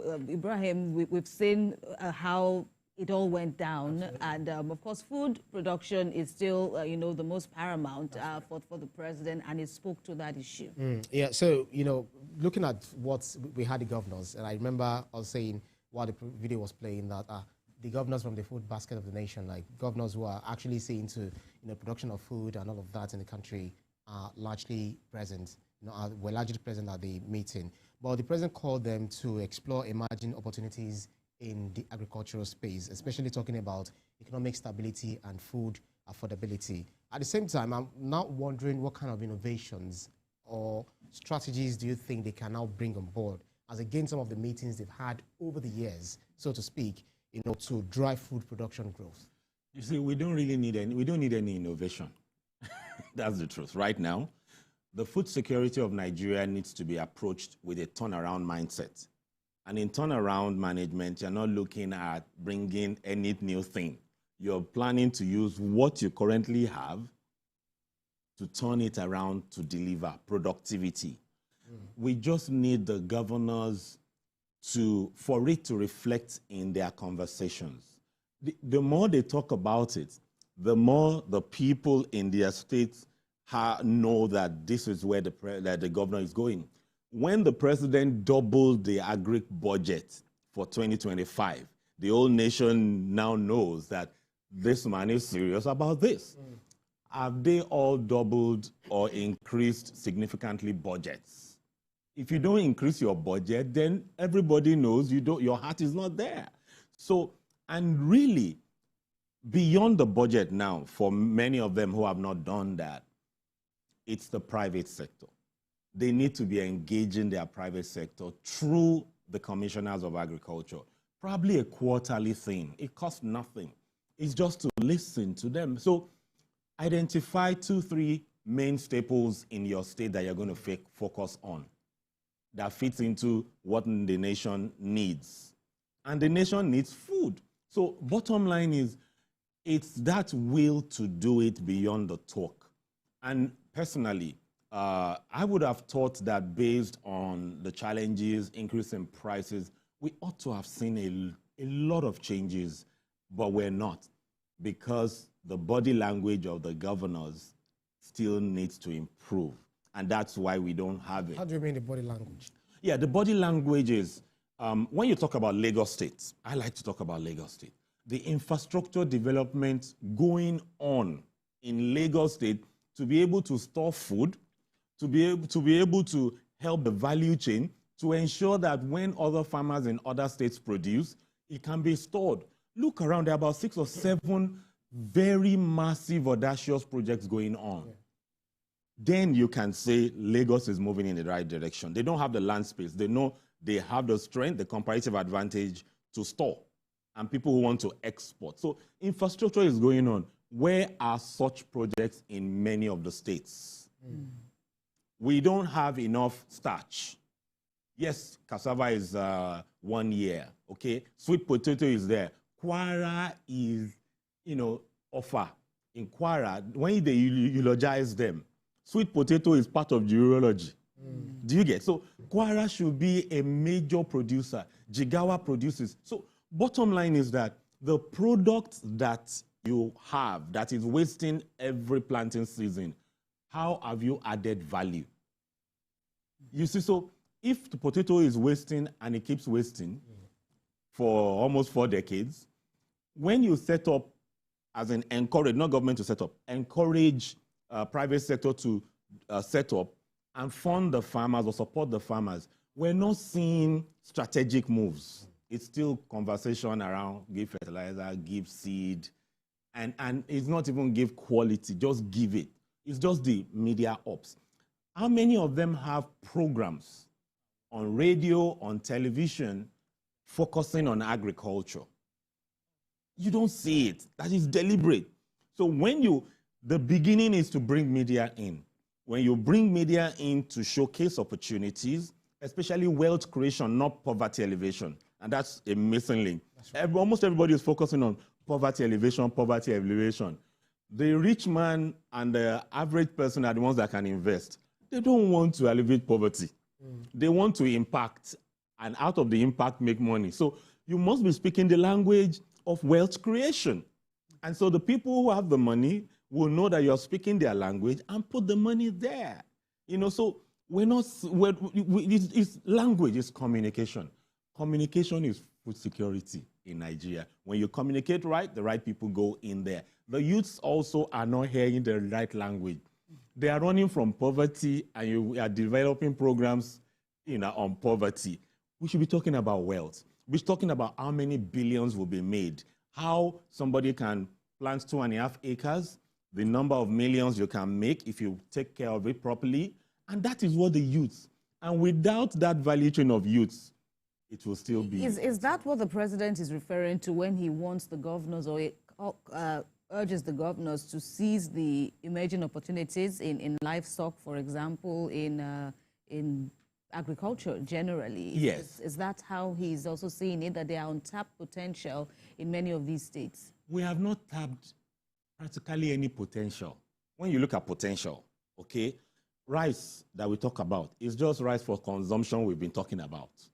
We've not been talking about the husk. You know, rice is in a cover. That cover is for livestock. So we've not been talking about the opportunities, the potentials. We've been focusing on food. Focusing on food will not develop Nigeria's food security. It's focusing on the value chain, the byproducts. If you say plant cassava, planting cassava is good, but cassava has over 100 commercial industrial uses. The president spoke about corn. You know, we all know it with agbado. That's right. And I always say this, the custard we take is starch. The pills, all medication has corn starch in it. Crayons, corn starch. Corn itself, beyond food, Nigeria can be transformed on corn if we go through the value chain. So enough of feeding. If we focus on commercialization of what as a raw material, okay, we will feed ourselves. If we focus on food, we will not feed the industries. And once we're able to feed the industries, we will be able to feed ourselves because different byproducts will come out of it. So if you look at it, I saw that the president, one way or the other, was also trying to massage the ego of the, I don't want to use the word emperor, yes. The governors, because they are elected, representatives of, different geographical states. So, but then many of these local government, they actually lack the resources and technical expertise when it comes to handling agriculture.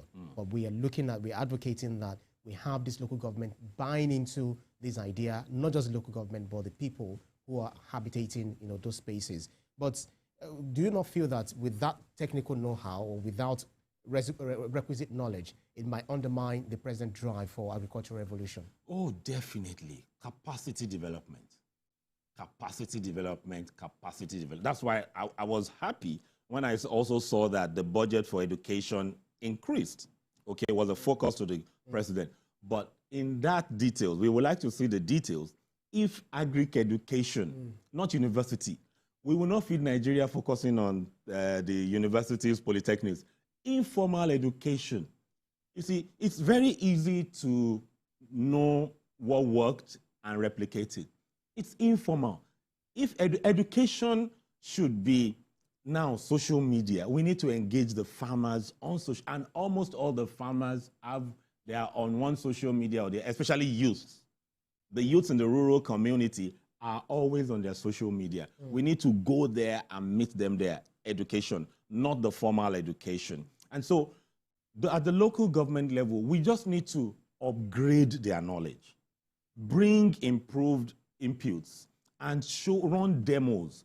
Right now, almost all local governments in the rural communities ought to have demo farms where farmers can come. None of them have, when I say none, I mean none of them have demo farms. Even the local government chairmen are not focused on agriculture. They talk about it. They do it to maintain the farmers, but not to build a vision for the farmers. Let the local governments right now, before the funding come to them, have demo farms of improved seeds and co. So that How will that work? Oh, so all local governments have agric farms, agric lands, all of them. Even in Lagos. Lagos, they have lands in Badagry and all over. Let them all run pilots. They all have agric departments, head of agric. They have agric budget. It should be mandatory that all local governments should have a demonstration farm in their local governments where people can learn. And for Lagos, we need to, each local government can run urban farming in each local government where people can also come and learn. They are paying salaries to a few staff. So, you know, the Fed, I have always been saying this, the federal is more passionate about agriculture and food security than most, and I use most, not all, most of the governors.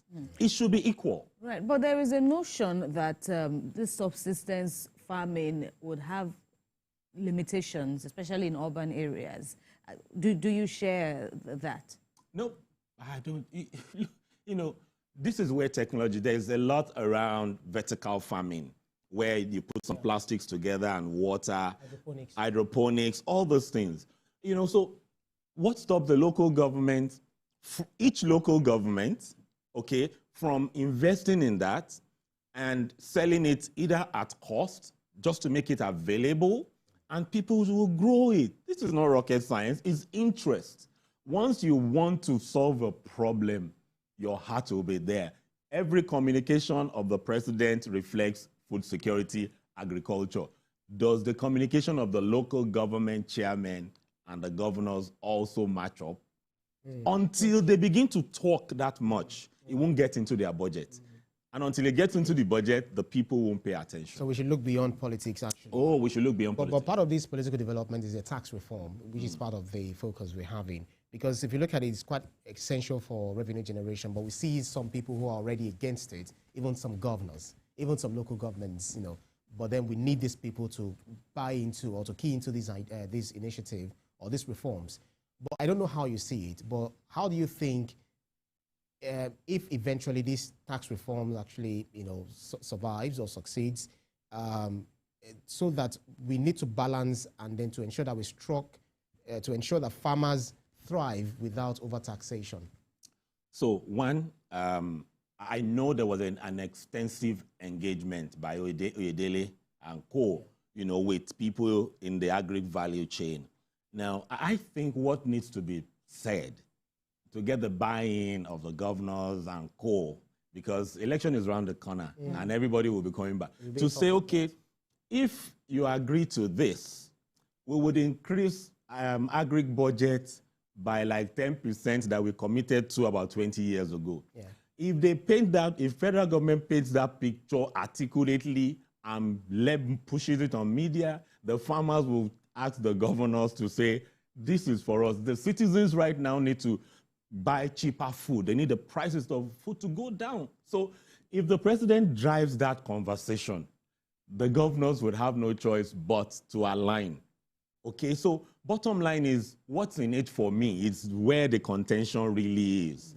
They don't feel protected, okay? But bottom line is, once we dangle the carrots on agriculture food security, the people will demand that we need food to go down. As long as federal government keeps to that, it's a deal.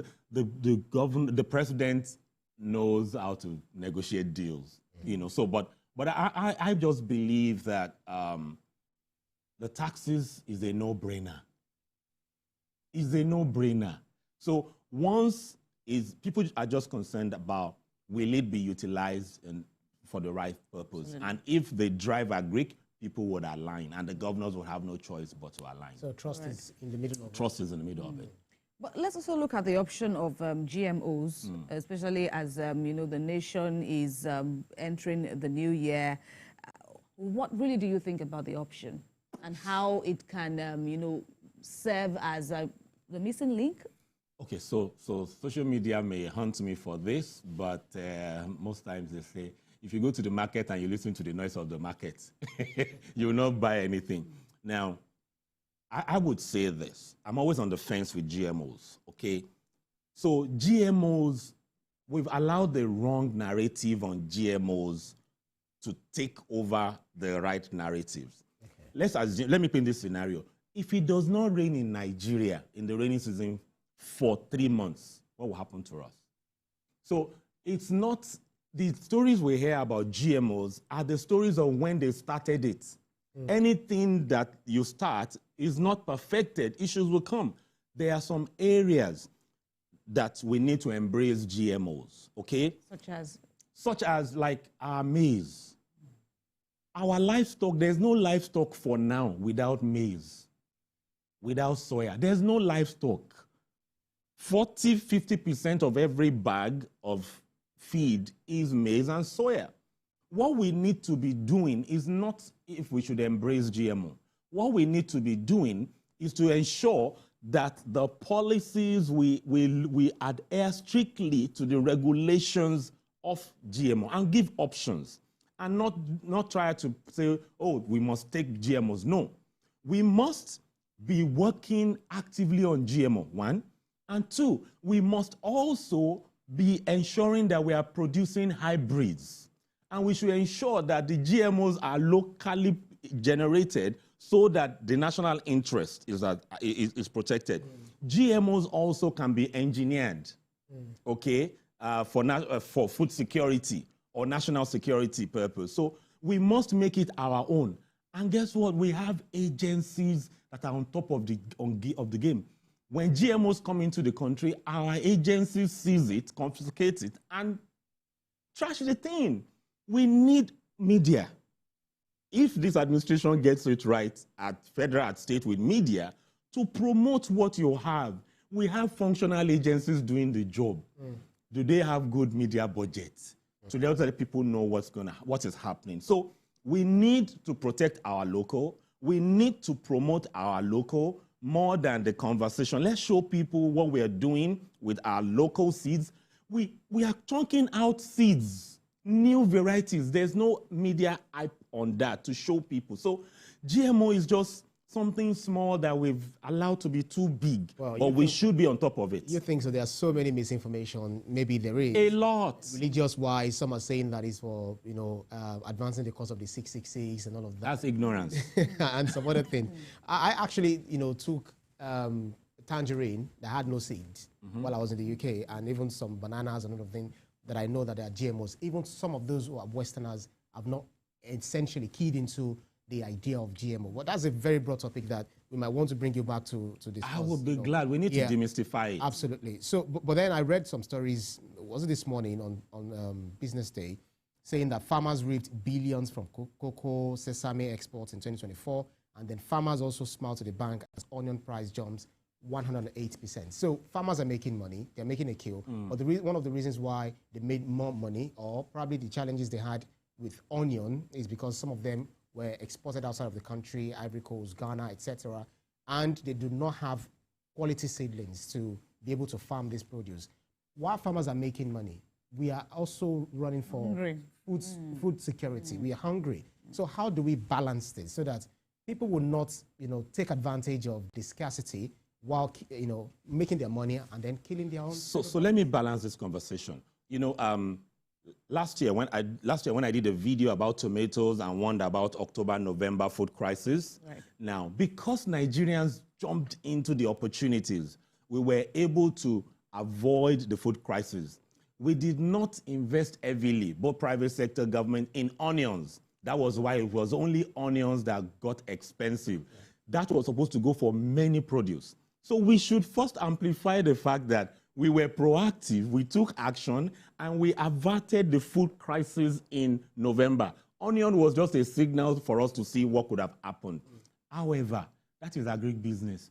2025 is a money maker for producers.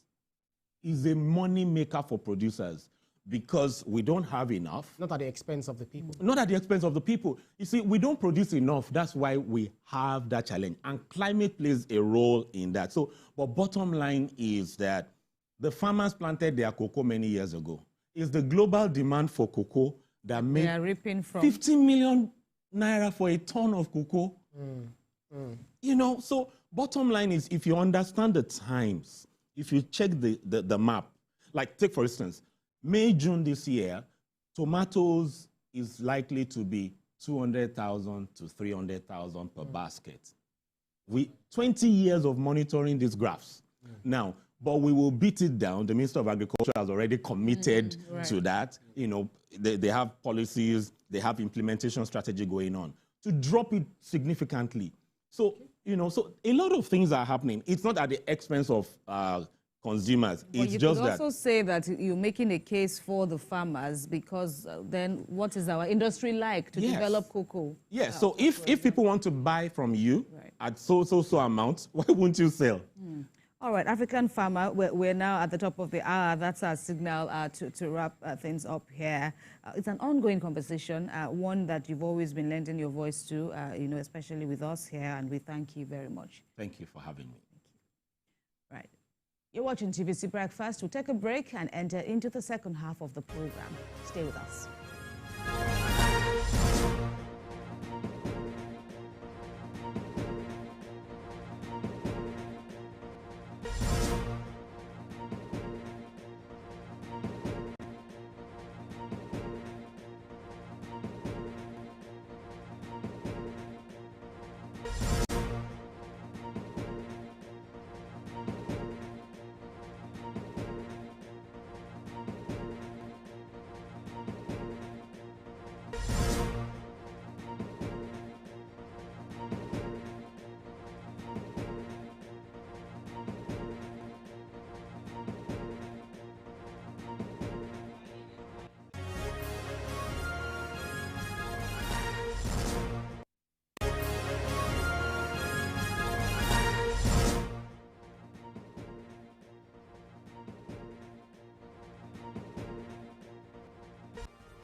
Doubt and fear doesn't occur at the canvas, it shows in the canvas.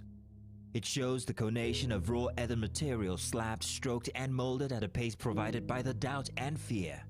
Every move weigh in the struggle of one to the other, merging the past to the present, brushstrokes of colors seen but not known. For when the wailing stops, the pieces settle down in abject beauty, erected for a century of a century. Speaking, advocating, protesting as the arts are meant to be.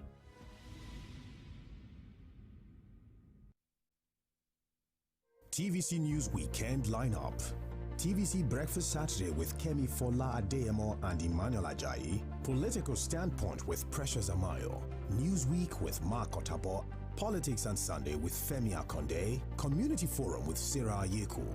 Get ready for the biggest stories, fresh perspectives, and burning news discussions that round up the weekend. Only on TVC News.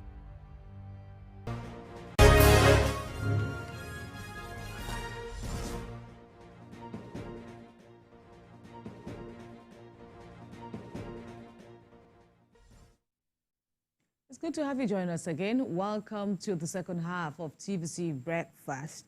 All right, President Bola Tinubu's New Year message on Wednesday highlighted a promising economic growth or economic outlook for the new year, building on the accomplishments of the year 2024. He also assured Nigerians that their sacrifices in the past 19 months will not be in vain, mentioning that the youth conference will begin in the first quarter of this year. The president also outlined his administration's plans for 2025, such as boosting food production, reducing inflation, and establishing the National Credit Guarantee Company, as well as achieving a 1 trillion naira economy. President Tinubu noted that economic indicators are pointing to a positive and encouraging outlook, with fuel prices decreasing, foreign trade surpluses recorded in the past 3 consecutive quarters, as well as foreign reserves on the rise. The president also emphasized the stock market's record growth, generating trillions of naira in wealth, and the surge in foreign investment, which he says reflects renewed confidence in the economy. Let's dive straight away into this conversation, bringing on board public affairs analyst Sheson Okwade. He's also a chartered accountant. Welcome to the program. Good morning, Kemi, and good morning to all our viewers across the globe. Let me first start by saying Happy New Year to us. 2025 has come, a very great year. We're very optimistic that this year will definitely be a fulfilling year for every one of us. Indeed. We pray so. Amen to that. And political analyst Biodu is here with us. Biodu Showumi is here with us. Your first time with us in the new year. Happy New Year. Happy New Year to all our viewers. And Happy New Year to you. Absolutely. And of course, we've always been saying, we've been appreciating you both because, we've had cause to bring you up several locations, not just in 2024, but even previously, to speak to, silent conversations. And this year is going to be just that, or even much more than before. But Mr. Showumi, looking at the President's New Year message, especially when you, assess where we are coming from and where we are headed in the new year, what are your takeaways in terms of, the optimism that the President, sought to share out to the people in the new year? There's no way you can look at this issue without knowing or appreciating where we're coming from. Before Tinubu became the president, we are at a point where we did a part of the budget, particularly the one on fuel subsidy, only for 6 months. Budgets are done, for a full year cycle. And of course, that to many people signal the fact that we seem to have some problems, financial problems as a country. And prior to that time, we need to remember that in 2018, a governor warned that we were printing money, not back with any value, productive value. So when you print money, not back with any value, what do we expect? Then eventually, the government got, I'm referring not to the Tinubu's administration, got itself into a situation where they had to do forward contracts, that is, sell the oil in advance, collect the money, even before the oil is produced. And we won't come to the end of that until probably end of June this year. So it became a major challenge, for the then incoming administration, the Tinubu's administration. How do we deal with all this? The first thing is to immediately accept the fact that fuel subsidy has to go, and had to go. And then, of course, the President made a courageous statement immediately to say, look, we can't continue with this. We've got to solve this problem once and for all. So, fuel subsidy gone. The other major issue turned out to be the issue of the Naira flotation. And of course, that was meant to address the arbitrage. People were taking, dollars from the CBN at $4.50 and then go to the open market to sell it at $7.50. Of course, something has to be done. That cannot continue. That is also another way of people making money without any productive value, attached to it. So the government found that unacceptable, and those twin problems are to be dealt with. So they come up with policies, to deal with that. Of course, greeted with skepticism, both from the people at the receiving end, including politicians. People thought, oh no, these challenges are very many and impacting on people's lives. But the president was so hopeful and so audacious to say, look, but what else do we need to do? Nobody's coming up with alternatives other than what I have presented. So we now find ourselves, dealing with those reforms introduced by the president. And with fuel subsidy gone, people said the refineries will not work. The only thing that will work will be Dangote. But today we now know the two refineries are functional. For the Port Harcourt refinery and the Warri refinery. The last time they were both functional, you are probably talking of over 20 years ago, and miraculously, we could have functional public sector in our country. That has happened.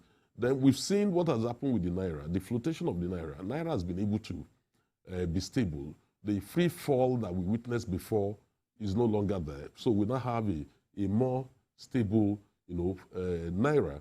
which people can rely on. In addition to that, government has also, we've seen some of the steps they're taking, particularly the issue of direct currency, trading in national currency with France. We've seen issues like what the president highlighted in the areas of agriculture, the need for the states, to come up, and partner with the federal government. Because what we have in the country, in order to bring the inflation down from what the president said, the inflation is 34.6%. But that index inflation is largely driven by food inflation. And the only way you can bring food inflation down is not through importation of food. Otherwise, you are creating jobs in other economy. The only way to do that is to produce more food within our own country. We have no business importing $5 billion worth of grains into Nigeria from anywhere in the whole world. We have fertile land. But that cannot be achieved without the governors. And we've seen the president actually calling, on the governors that they should come into partnership. The reason is because the governors own the land in line with our law. The land use edict, we should not forget that, 1978. So the land is vested in the governor. There's nothing the president can do except the governors agree to go into collaboration. And we've seen evidence of that happening. We have heard of the $1.5 billion from Saudi Arabia to go into livestock production, and all that in the course of the year will probably lead to increase, in food production in our country. If we are able to achieve that, of course, the president may be right that he will bring down inflation, down to 15% or thereabout. Right, and the president spoke to the issue of his bid to have, and he acknowledges that it is an ambitious one, Sheson Kwade, the bid to reduce inflation from what it stands out, that is something percent now to about half, having it in the new year. In terms of how well the country is on track to achieving this target, what's it looking like for you? Thank you very much, and I want to appreciate my brother for that wonderful submission. It's difficult to actually bring out some of the things that Mr. President is doing, but I want to say this. Possibly I always share that because he's a senior colleague as an accountant, and we understand some of this issue. It's pretty difficult at times the way accountants view each issues, but we are bold to take some giant step, and I want to give it to Mr. President, even if several people might not want to actually support some of those things that he's actually doing. First, on the issue of concern to me with this that we've seen is that I want to make an appeal, which is personal, to Mr. President, that some of these commitments, we can a bit lower it and possibly give a better deliverable when it comes.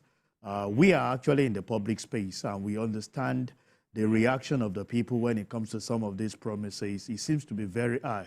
I was actually discussing with someone, and he said, Sheson, before you people came into power, the way they will always address us is that you said, "Elo for Kombale, Owe Amagbewale."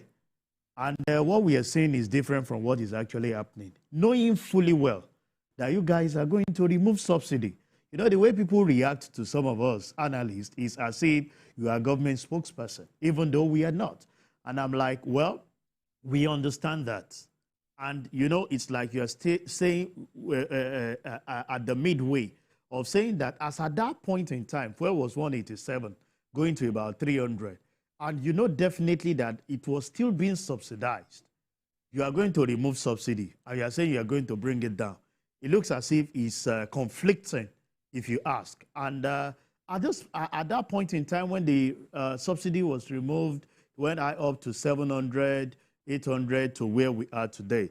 But one good thing I want to say is that Mr. President has been able to give few of us few words to say, and that's speaking to we coming back to say the local refinery that cannot work, even if as at this point it's not 100% being utilized, it's actually coming to mainstream.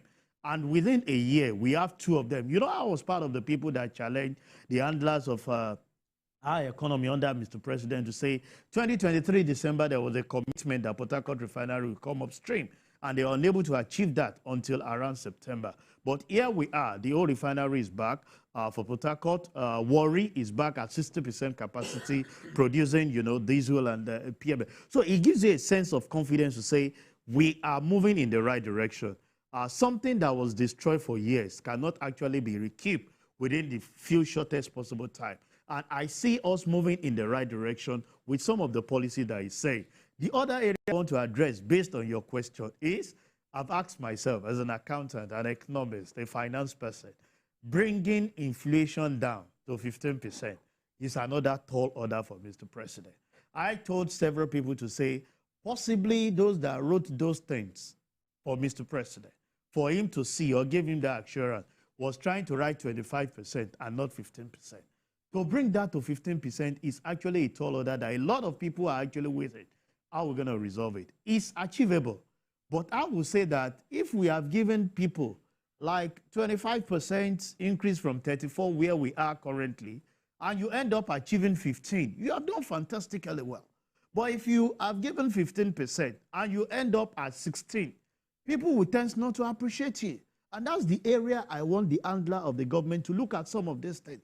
Don't give I.O. because I've been asking the miraculous ends that will resolve that inflation coming down to 15% within 1 year as projected by Mr. President. Hope we are not going to see ourselves coming up with excuses or things that we'll start using to develop it. Fine. Some of the things to be addressed, I appreciate the fact him having a meeting with the governor yesterday in the area of agriculture.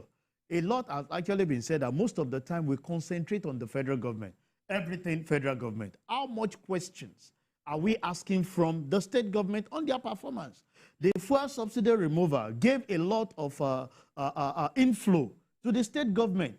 How much of some of these funds released to the state are judiciously being used? The only thing I've heard from majority of the state government is the increment in staff personnel costs, of which we are saying, how many of them or how many of us are civil servants? You cannot only be working for the civil servant, but you must create the enabling environment in your state for the SMEs. And only few states are actually obeying this based on the bogus money that they've collected from the federal government. So I think it's Mr. President addressing them and putting them up now. Because for me, it's less of asking federal government questions and more concentrating on the state. Possibly the state where I reside, the state of origin where I come from, and other state government. But the president must be able to be transparent enough to make available funds that are disbursed to some of these state governments. And we start acting for accountability from the state. Enough of us just concentrating, federal government have not done this, federal government have not done this, and in your state. That's why we've said, even the issue of security that has become a masquerade, that seems not that we seems not to be resolving in shortest possible time. Let's make that issue of regional policing and tax the state governors. If your state is not governable, it becomes your issue. Everybody will leave and migrate to where there is peace, because wherever there is peace, there is bound to be prosperity. So I think we should start looking at how we can engage the state government with some of the resources that they are having to themselves, how to develop their state. So when you don't have people in your state and everybody has migrated to a place of peace and abode, then questions will be asked. Maybe it's at this point we start considering scrapping some states that are not actually yielding the dividend of what they should do to the state. Because I can tell you, every state in the country have the potential to satisfy their citizens. But a lot of us wait. Mr. President has not acted. Any little thing, we are going to Mr. President. Must Mr. President solve the problem for us? Why are you the CSO? And that's why for me, as part of the thing Mr. President needs to resolve quickly is the issue of solving the problem of security. And that's by regionalizing it. Let's empower the state governors in making sure that they make their state governable. If you cannot resolve the state, the security problem or the security architecture in your state, so be it. The pressure will now be less on the federal government, saying that, no, you know, the attack of terrorism, I need to speak to Mr. President. Mr. President, to do what? You are there to make sure that the state is governed in the right perspective and to do the need. So I feel Mr. President is doing the right thing by engaging the governor, and we want continuous engagement so that people can shift some of these things from the federal government. A lot of money has actually been, given to the state government, and how are we accounting for it? Most states are still looking up to federal government. A lot of states are actually consolidated on the revenue generated internally by them and the funds they've gotten from the state, from the federal government to develop their state. And people are migrating to it. We all say one Nigeria. Fine, we appreciate that. But we want a situation where I keep giving kudos to Lagos State, because every day people keep trooping it because of the few things that we're saying. In terms of internal generated revenue, we need to go tech-based, and state must come and learn from those that are achieving it in such a way that we can develop all our regions and everybody can stay put wherever they are so that we can contribute to the central that we call the federal government. And the president's speech to the nation was also extended in his address to the governors who visited him later on Wednesday, as well as the vice president, where he described the governors as holding the key to Nigeria's prosperity in this ambition of the president to toe that line, to ensure a more prosperous Nigeria, a more stable economy, and all of that. How do you reflect on the role of governors? Because it does appear that this is going to be an interesting year with the back and forth between the federal government and the state governments. What are you, reflecting? Yes. For me, I see the point the president is making. He's not willing to go into antagonism or criticize anybody. No. What the president called for is a collaborative effort on the part of the federal government and the state government in order to address the real cause, the major, driver of the inflation we have in the country, which is food and insecurity. Now, on the part of insecurity, we've seen tangible efforts made, and we've been able to at least degrade, the capacity of the insurgents, largely in the northeast. Now, the problem we have in the Sokoto area now with Lakurawa, is being localized by the military with a view to ensure that we do not have a widespread violence or kidnapping or attack on farmers, including local people in Sokoto State. And when you see the efforts being made, you can begin to appreciate, the difference in what was happening before and what is happening now. Let me give you a very good example. Benue State. Benue State used to be is the breadbasket of the country. Some 2, 3, 4 years ago, we knew how we got to where we are. Farmers were being attacked. People were killed in 80s and 100s, rampaging, all over the whole place. Farmers were not able to harvest their products. But that's not the situation anymore. There's relative peace in Benue State now. Farmers are now able to go to farm.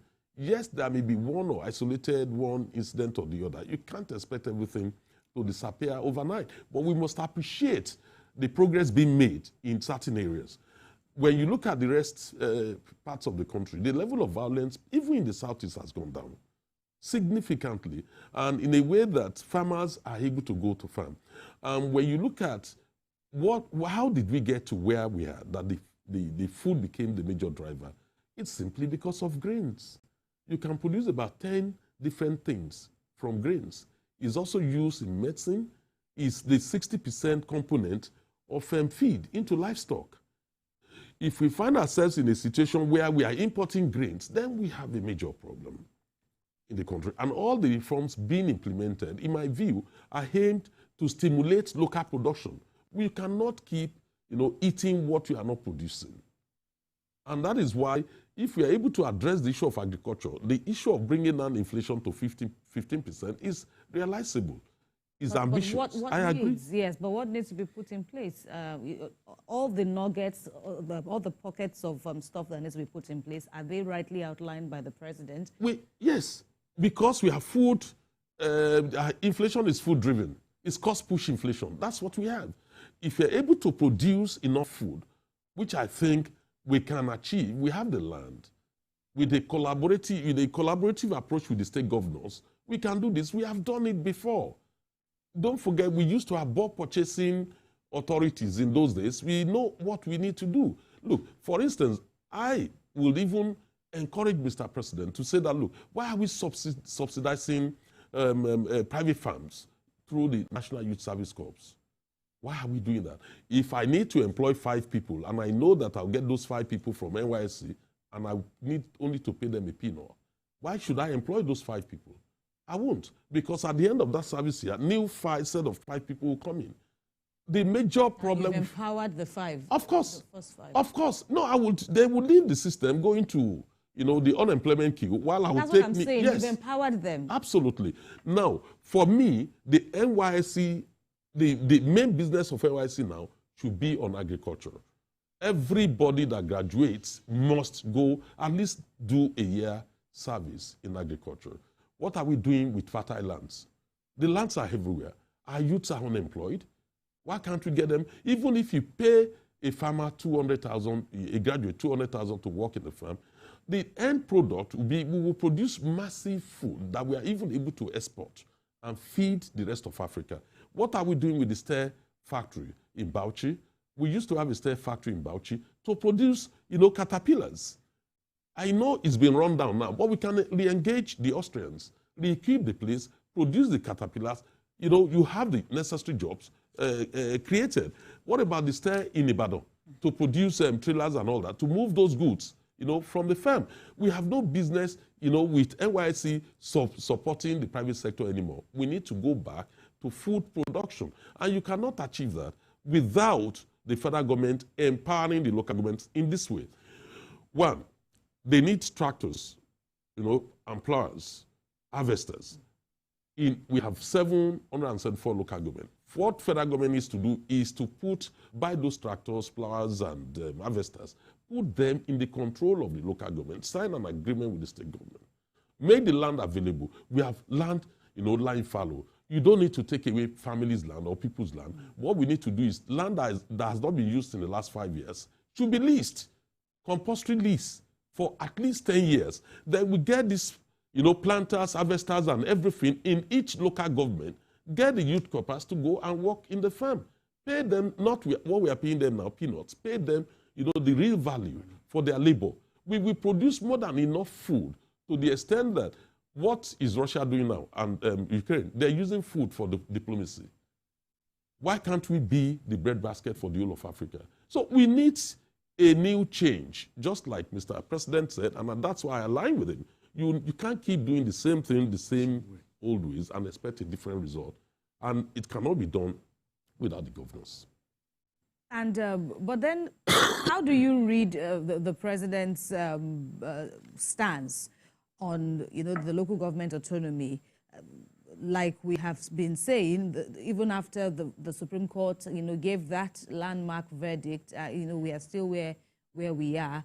But then, does it appear to you that the president, or how assertive did the president sound to you yesterday when he said nobody can take local government control from you? He was speaking to the governors, saying the autonomy drive is not to take control of the local governments, from the governors. Did it seem like it's a federation and as such it cannot exactly coerce them, or how did it seem to you?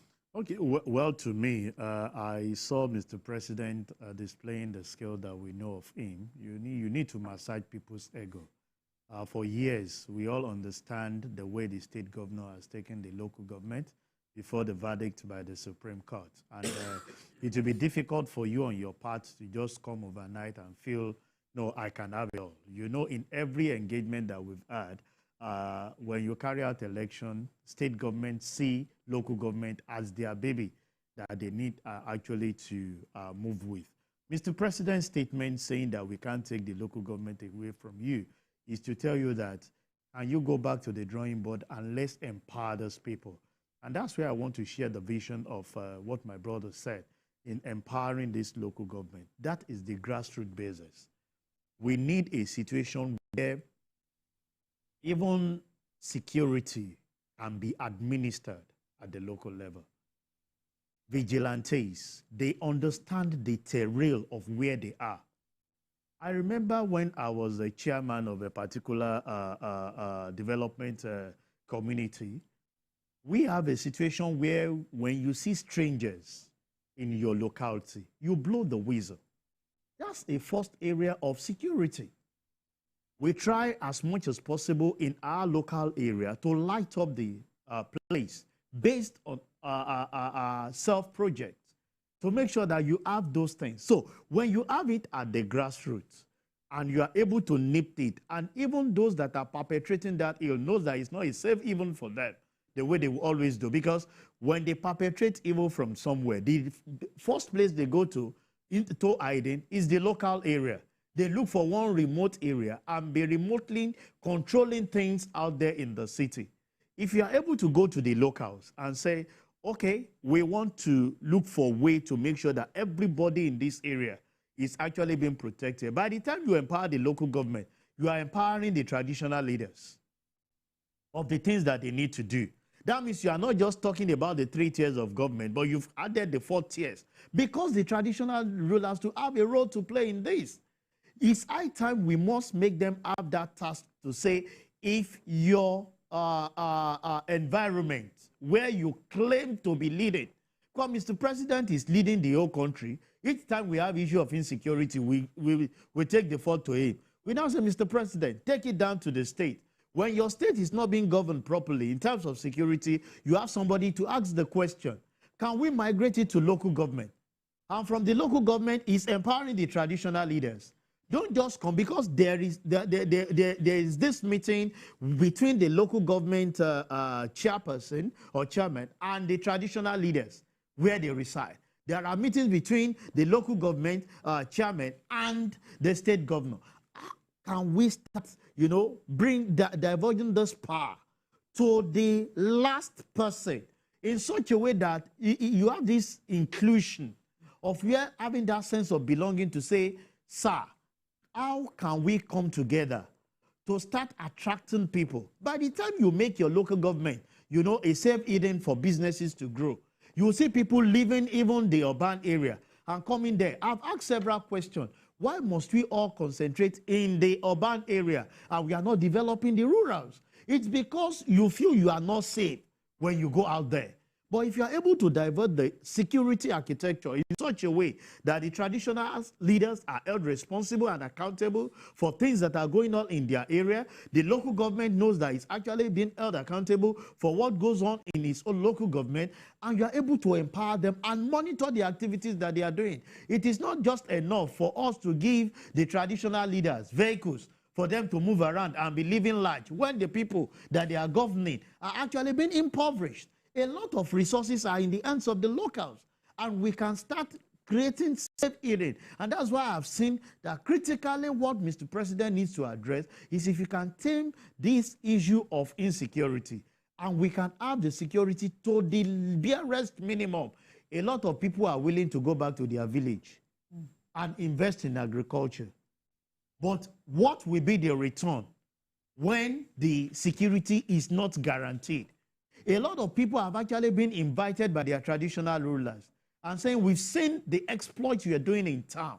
Can you come and make this investment? But there must be guarantee. Every businessman wants a guarantee of his investment to know that he can recoup back. Even there are some philanthropists that want a situation where it is not gaining back the money that they are after, but they can see the impact that people are actually developing. And that's why we feel that we must start cascading some of these things to the locals in such a way that, I remember those days where in Lagos here, when you go to remote areas like Ikorodu, you will hear about Oyabo.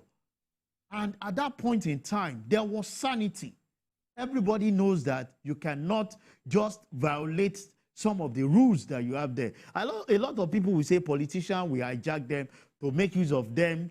But during the election, it's just a one-off thing. You have every other period to make use of those security apparatus to protect the indigent in such a way to create growth in the local. We should not start from up to down. Now we must concentrate from bottom down after you have empowered them in such a way that everybody can start contributing. That's the way we started. A lot of us might be young to have understanding of what the Awolowos did then. But that was the way they started it. The Westerners are able to concentrate on some of the things that they have, the cocos and the other things. The Easterners are able to pick up on the rubbers, develop it, and we are able to concentrate it at the central. But now everybody looks at the central as against developing some of the things that we have. These are areas that I feel that government needs to look into. And I think Mr. President has started engaging the state governor. Let the state governor engage the local government. Let the local government engage the traditional rulers of the safety of things. And with that, you can attract a lot of investment into your locality. All right, before we continue looking at other interventions by the president, let's now weigh some of the responses that have greeted the president's message to Nigerians. NLC has also joined in the league of, that category, which include many northern governors saying that the tax reform drive should stop now because of its capacity, according to the NLC, and governors such as Bauchi, Kanu, who say that it could further divide the country. What do you think, Mr. Showman? Well, I don't seem to share the anxiety of those who think tax reform will divide the country. No. Because you really need to look at the reforms being proposed. If you go through it, I've gone through it so many times, I just can't see the point they are making. The impression I tend to have is either when Oyedele's committee was engaging with different stakeholders, including the governors, the state governors, is probably they didn't think it will happen, or they didn't pay much attention to it. According to him, he's even saying that it's only a few states like Lagos that gave them the needed audience. Several times they didn't even get the governors, to have that sit down and all the deliberations that's, needed. That were needed. Yes, absolutely. Because they didn't want things to change. Look, you can't keep doing the same thing the same way and expect a different result. Look, we all know that our tax system is very anachronistic. It's not progressive. I can't remember the Minister of Finance that came up to say that less than 10% of billionaires in Nigeria are paying 25 million naira as tax in a year. I can't remember whether it's Kemi Adeosun, one of them, in a year. And then you have people who are very, very poor, who are employed at the lowest cadre, actually compulsorily paying pay as you earn. It's been deducted right from source. So that cannot be fair. We need to have a progressive tax system. That is one. The second issue is about harmonizing the different taxes and all that, which we have, which could affect, investment in different parts of the country when you have multiple taxation. The goal is also to address that. When you actually look at that tax reform bill, it's bills, they are aimed at ensuring that the poor people benefit. Take, for instance, anybody earning 800,000 or 1 million downwards, you don't need to pay any pay as you earn, tax, because the tax reform, if passed, will recognize the fact that you are not earning enough. You should not be paying tax. Then, when you look at for SMEs, which are about 90% of the businesses in Nigeria, they are, if your turnover is less than 50 million, you don't need to pay any business tax. That will go a long way, not only to ensure that SMEs are able to expand, give them the necessary capacity, but also ensure the survival of the struggling ones in the country. So for me, it's pro-people. It's not about the anxiety of some state governors. For instance, one major area which people have been talking about is the derivation. We keep forgetting the fact that the states will get more money because federal government is collecting 15% currently. And the federal government said, okay, with the reforms, we'll drop 5%. Add it to the state government's money. And of course, the states will be better off. But the major anxiety of many people, particularly those who have expressed it at the state level, it's around the issue of derivation. And what is the issue of derivation? It's about the reform will make derivation to be based on 60% and no longer 20%. Of course, that is fair. That is equitable. That will be just. Where you are deriving the revenue, how can you allocate 20%? And then you now claim you are allocating the vast majority based on population and land, not contributing to that revenue. Let me give you a good example. Betting services and alcoholic beverages. You know, you are looking at about 950 billion there. If you restrict the services, you know, of betting companies and the sales of products like beverages in certain areas of the country, of course, you hand less from that area. But why then do you need to share, you know, from the revenue from that area? I remember when this issue came up, it's been on for years that people have been complaining about all that. You don't stunt development or growth and then expect revenue to come in and then you share on that basis. So it should be on the basis of fairness, equitable, and just. And I can tell you one thing clearly, that you can imagine how much that can be made from certain areas, particularly in the north, in the agricultural sector. Look at the sales of ram and goats and all that. And look, you are looking at billions, hundreds of billions that would, you know, come in terms of revenue. What I think some people should be arguing for is that, look, why don't you include certain products that we have, you know, in the tax reform, so that the VAT can capture it rather than excluding it. I would understand that. But the idea that derivation should not be increased, for me, is totally unacceptable. I think the right thing to do is what Mr. President is doing currently. It will also create opportunities for everybody, all the states. Don't forget that currently the VAT is being paid by the headquarters of those companies. So many of them are in Rivers and Lagos.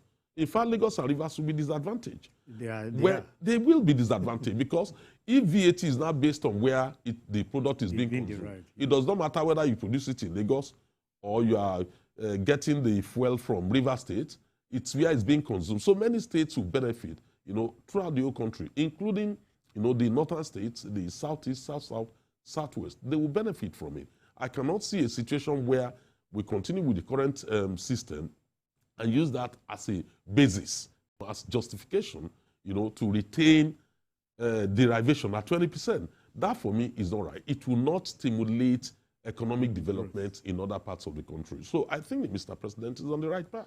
All right, but is it worth it? Would it be worth it when you look at the quantum and the quality of contentions that, you know, we are witnessing regarding these tax reforms? Well, you see, Kemi, I have this to say, and I understand the rationale of some of those that are contending that fact. But I've asked myself how to balance that act. You see, this ethnic correlation that we put to issues, we should try as much as possible to play it down. I've had opportunity to speak to few peoples, and their argument is the Minister of Finance is from Southwest. The chairman of the fiscal policy is from Southwest. The man that is manning the revenue board, which is FRS, is from Southwest. So they've all ganged up to attack with the North. And I said, the fact remains that we are exposing some of our leaders, and they are exposing themselves. Because I remember vividly, you know, it's a space where I play. Taiwo Edele, a very good friend. We always have these wide consultation with stakeholders, even before he joined the government. That is his approach to things. He wants a situation. There are several questionnaires he throws out to people and to get facts of some of the things. And he has said one thing while he was making his presentation too, and to defend this cause. Come with fact, not sentiment or emotions. While this must not be actually carried out. When you have the fact, you know, placed before you, some of us have come to defend this thing by saying that you cannot continue to say that we're going to ride on population as against derivation, just like what my brother said. So I'm giving you more revenue, but I don't have much people. Do you know this 80-20 Pareto rule works in several things that you want to do? 20% of people can give you 80% of your revenue. As small as they are. They can be small but mighty. And you are so much that you are not actually adding value to that particular thing. And I think that's what is playing out here.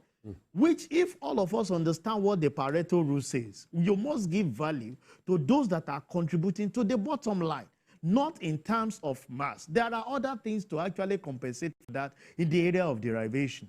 And when you look at some of the ones to say, okay, can we have a central revenue collection? What that speaks to, and I understand the sentiment of the people that are actually going against that. Even among the politicians, they don't trust one another. And that's why the trust deficit on the part of we, the citizens, to those that are leading us keeps getting wider. Because if you, who are politicians, and you eat on the same table, do not have confidence that what my brother Abiodun is saying is correct, then there's problem for we, the followers. So if somebody is saying, can we have an agreed fact to say all the revenue to be collected, because there is multiplicity in this collection of some of this revenue, these taxes, either at the local government, at the state, at the federal. Can we have a central way of collecting it so that every other revenue collecting agency will be directorate under that revenue board to now say MPA, taxes that has actually been paid for by this organization that you two you are charging, but you don't know, has now been consolidated. By the last count, Taiwo Yedele committee said we have over 65 taxes that are actually being paid by businesses.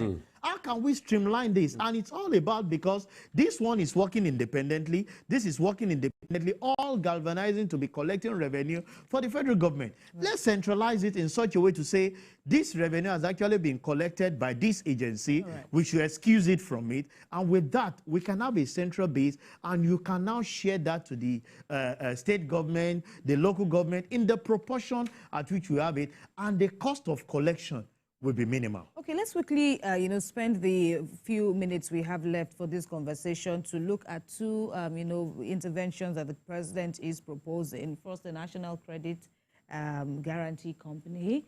He said that is going to be, set up during the year for women, for the youth. What impact do you think that will have? Oh, yeah. Of course, we all know that women are highly disadvantaged, not only in Nigeria, in many parts of the world. And therefore, we need to embark on some positive, action to improve the situation. What we've seen so far is we've tried to address some of the issues politically without looking at the economic angle, which is quite very important. Now, when you talk about the economic angle, you are talking about access to financial resources. Where do many women, where do we expect them to get the resources from? When in reality, we live in a male-dominated environment, and therefore women are highly disadvantaged. So what Mr. President is thinking about, from my reading, is to ensure that women are also stakeholders in the economic life of our country by creating easy access, to finance for women, in terms of credit, to be able to expand their businesses.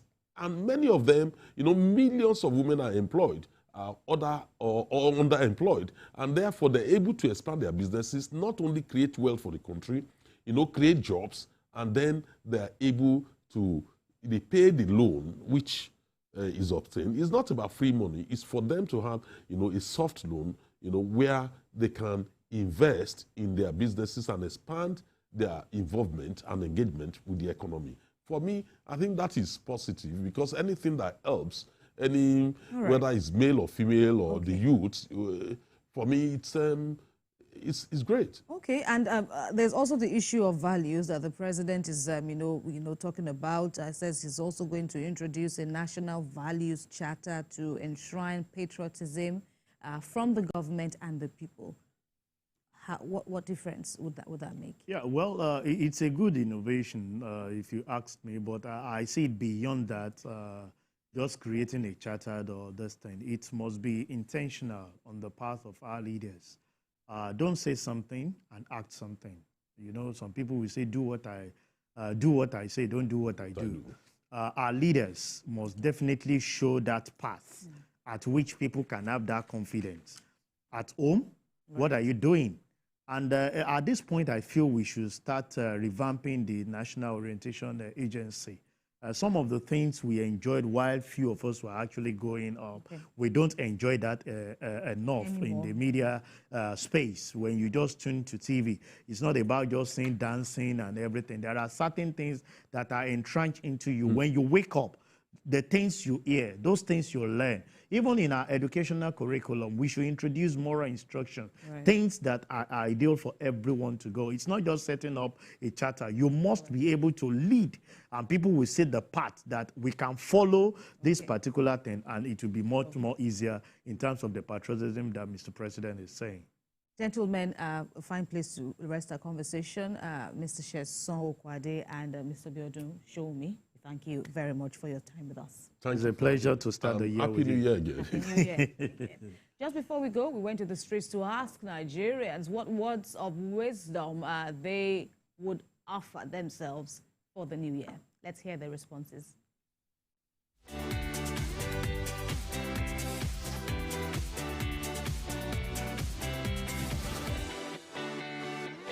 Yeah, that's building meaningful relationships.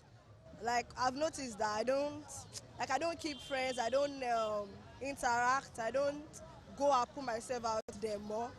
I would like to change that.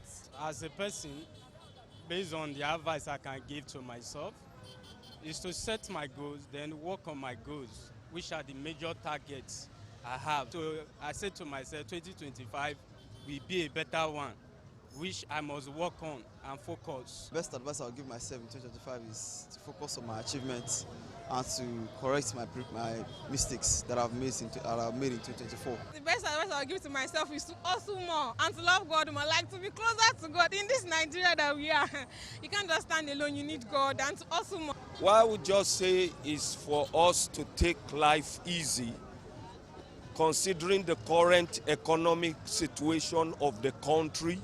Don't go beyond your limits. Don't try to live a fake life. Live according to your source of income, what you have. The best advice I'll give myself in 2025 is, number one, to take life easy and to live right, to do things right. All right? And at the same time, to be closer to my God ever than before. And at the same time, to also ensure that I boost my income in 2025 to be able to meet up of the economic demands currently. Well, I'm a business person, so what I want to do is just make my business, like do more of online business.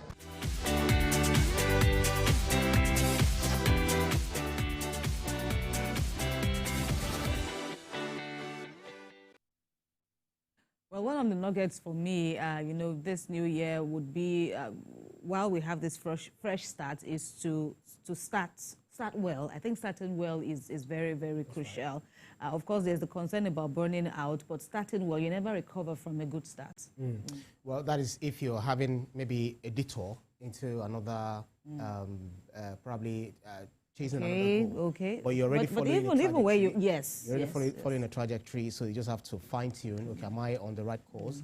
Am I following the right channel? Okay, so let me just take a bend or negotiate a bend so that I direct myself towards the, towards my achievement for this year. But then it's all about, it's just like a old wine in a new bottle, because you've not changed your own self. You just have to check, introspect and see things that you didn't do well for 2024. And then try to strive for better. Absolutely, reflection is key as we end and as we begin. Yes, it's a gift. Because a lot of resolutions brand new. I just pop. Of course. But may we have the determination that should come with all the ambitions that we are making for the new year. So at the end, we finish strong. Well, that's our 7 for you on TVC Breakfast this Thursday. And don't forget, all the views and reactions of all our resource persons are theirs and have no connection with us at TVC News, while we, of course, appreciate them for their contributions on the show daily. Well, from all of us here, thanks a lot for watching and for keeping us company. Up next is Your View with the ladies. Absolutely. Right. Bye now.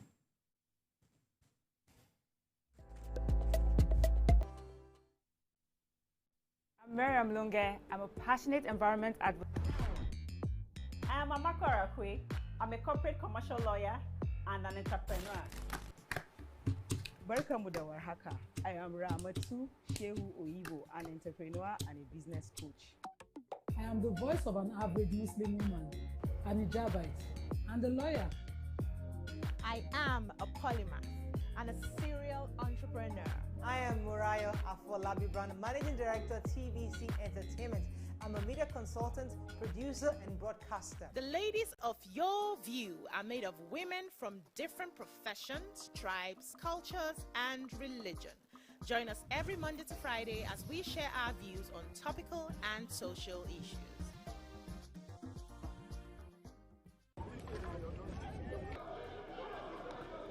Every second, every minute, every hour, and every day, time doesn't just tick away.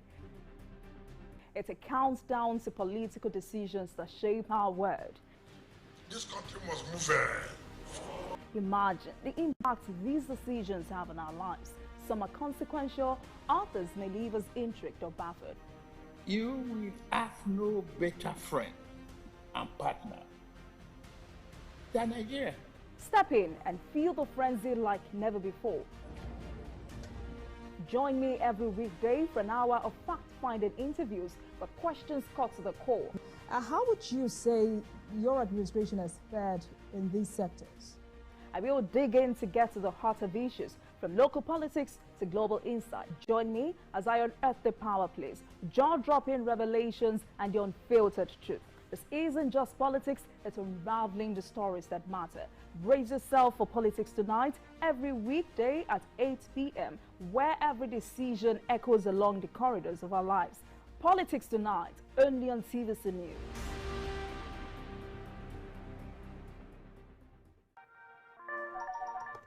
Hello, TVC Communications. How can I help? What makes TVC the right choice for my business? Excellent question, sir. Let me share some exciting facts with you. Start your day on TVC Entertainment with Wake Up Nigeria, a family and lifestyle show. Your View empowers women globally. It's Your View, let it count. Entertainment Splash delivers the hottest celebrity trends. On TVC News, we keep you informed with breaking news and in-depth analysis of events shaping the world. I will continue to speak the truth. TVC News at 7 and TVC News at 10 p.m. delivers the most important stories of the day.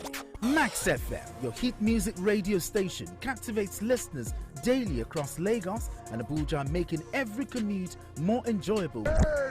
Adaba 88.9 FM is not left out, as it is the voice of Southwest. And on TVC Digital, we reach to million viewers daily.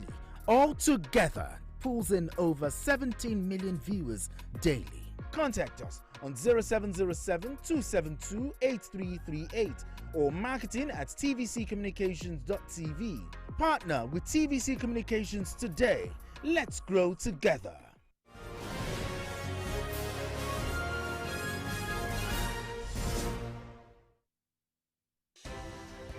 At TVC News, wherever the big news story is happening, we're geared up to break it. TVC News, first with breaking news. TVC News Weekend Lineup. TVC Breakfast Saturday with Kemi Fola Adeyemo and Emmanuel Ajayi. Political Standpoint with Precious Amayo. Newsweek with Mark Otabo. Politics and Sunday with Femi Akonde. Community Forum with Sarah Yeku. Get ready for the biggest stories, fresh perspectives, and burning news discussions that round up the weekend. Only on TVC News.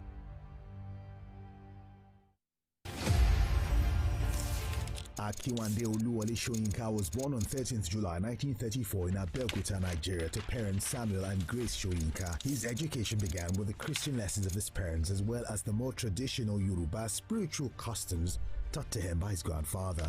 He had his preparatory university studies at Government College Ibadan in 1954, subsequently University College Ibadan, and he continued at the University of Leeds, earned a bachelor's degree in English literature. Soyinka's master's degree focused on projects combining his Yoruba culture with traditional British theatre traditions. He later returned to school in Nigeria to study African theatre, during which time he continued to produce poems and plays, one of which appeared on Nigerian television. Shortly after, he became the chief of the Cathedral of Drama at the University of Ibadan. Ibadan. Nigeria had only recently gained independence from Britain and political corruption was at a high. Soyinka's plays and poems became increasingly political and he began giving speeches protesting government corruption. He was accused of conspiring with the Biafra rebels. He was therefore arrested and imprisoned in 1967 for almost 2 years during the Civil War, but managed during his time to write numerous poems. He was finally released in 1969 after a brief period in France. He returned to his position at the university where he founded the magazine Black Orpheus. He left his position and Nigeria in 1971, wary of the political climate of the country.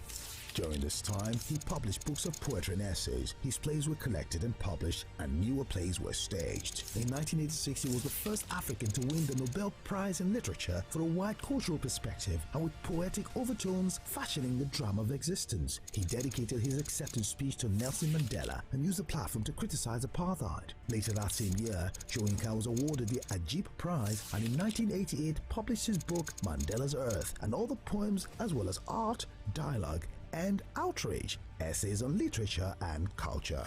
He also accepted a position at Cornell University. Throughout his life, he has served as a spokesman against apartheid and government corruption. He has won numerous other awards for his work, including the Anisfield Wolf Book Award, the Academy of Achievement.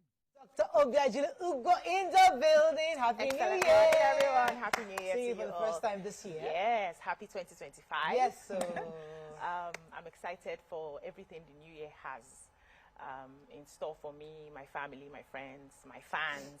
And, you know, last year was a year of so many lessons, but God was faithful enough to sandwich the blessings in the lessons. And everything that was not authentic, everything that was not real had to fall away. In fact, had to be dragged away, whether I wanted it or not. And when I sat down to look through all the things I went through, I realized that my blessings were actually more than my, lessons, and I wouldn't have had it any other way. So I'm grateful. I'm looking forward to 2025. Amazing things in the offing. We bless God. Fantastic. Good. Elijah, Nima, Akashat. So what are you drinking today, sir? First of all, what is I'm just seeing funny color. Zobo and turmeric. Looks nice. I think that's what's in the tea bag. Okay, how you doing? I'm fine. Rich anti-vibes. Rich anti-vibes. So YK is owing me a dress. I was supposed to get, I was at her house on the 31st for the crossover party she usually does. But because I didn't sleep over, I didn't get a dress. She said that if I slept over and came from her house to the show, she'd give me a full outfit. Really? So she don't talk her. She must. And I want to cast her to everybody watching. She's owing me a full outfit, including hijab. She has.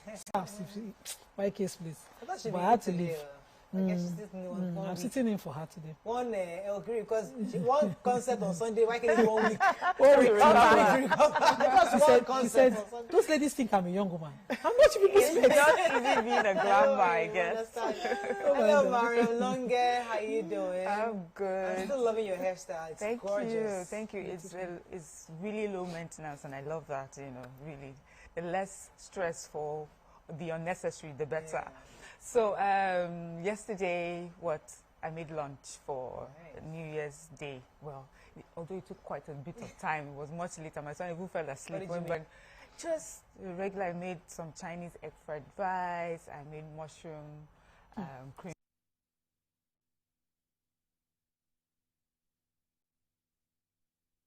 spread. It was really nice, and then I said for my kids, we need to start teaching you how to use wine glasses and whatever. So I got them grape juice, and then we cheered to the new year and everything. Yes, but yesterday, because of all the work, I didn't get the time to call, because usually first of the year I use the opportunity to call, send messages to everyone, but I didn't have that time because I was just on my feet and trying to get. So I'm doing that today. But final.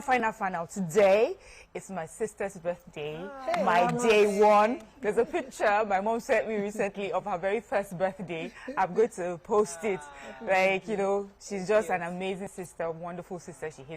She hates all kinds of publicity or public life, but she's just the one strong support in my family, like one of the strong support in my family. And I love you, sis, and I wish you the very best of this year.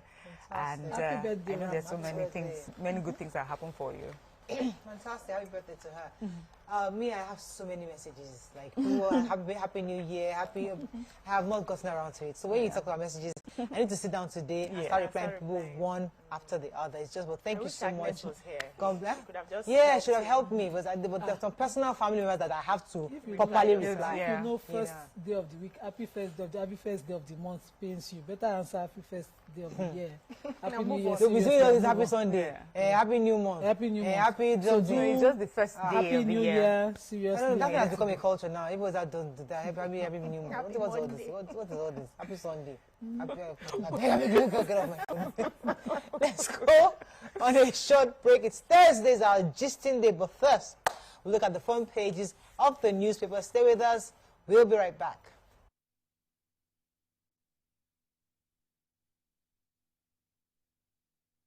Stay tuned. Your View will be right back.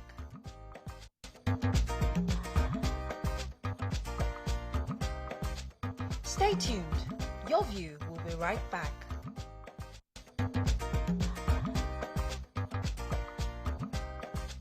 Stay tuned. Your View will be right back.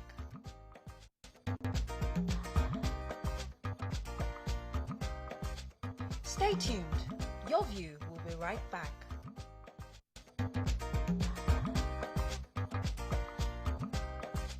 Stay tuned. Your View will be right back.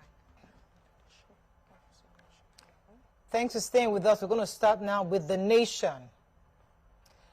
You hold the key to food security, prosperity, Tinubu tells governors. Babies of the year, picture here of all the various babies of the year. Also, new withholding tax regime takes off, according to Mr. Taiwo Oyedele, that's the president of the Presidential Tax Reform Bill. What else do we have here? NEL Fund has paid 24 billion naira as loans upkeep for 335,000 students. NPC, 10 million children registered at birth in 2024. And what other story do we have here? Let's see. With my red biro, I will deal with my political opponent, says Fubara. Very interesting. Okay, let me start with our story yesterday, because it came from your view, you know. Mr. Taiwo, who is the chairman of the Presidential Committee on Fiscal Policy and Tax Reforms, outlined yesterday the key features of the updated regime for the tax reform bill. So if you recall, he was saying yes, that the federal government has kicked off the implementation of the 2024 withholding tax regulations. The new regulation, approved in July last year and put into Gazette in October, took effect yesterday, January 1st, 2025.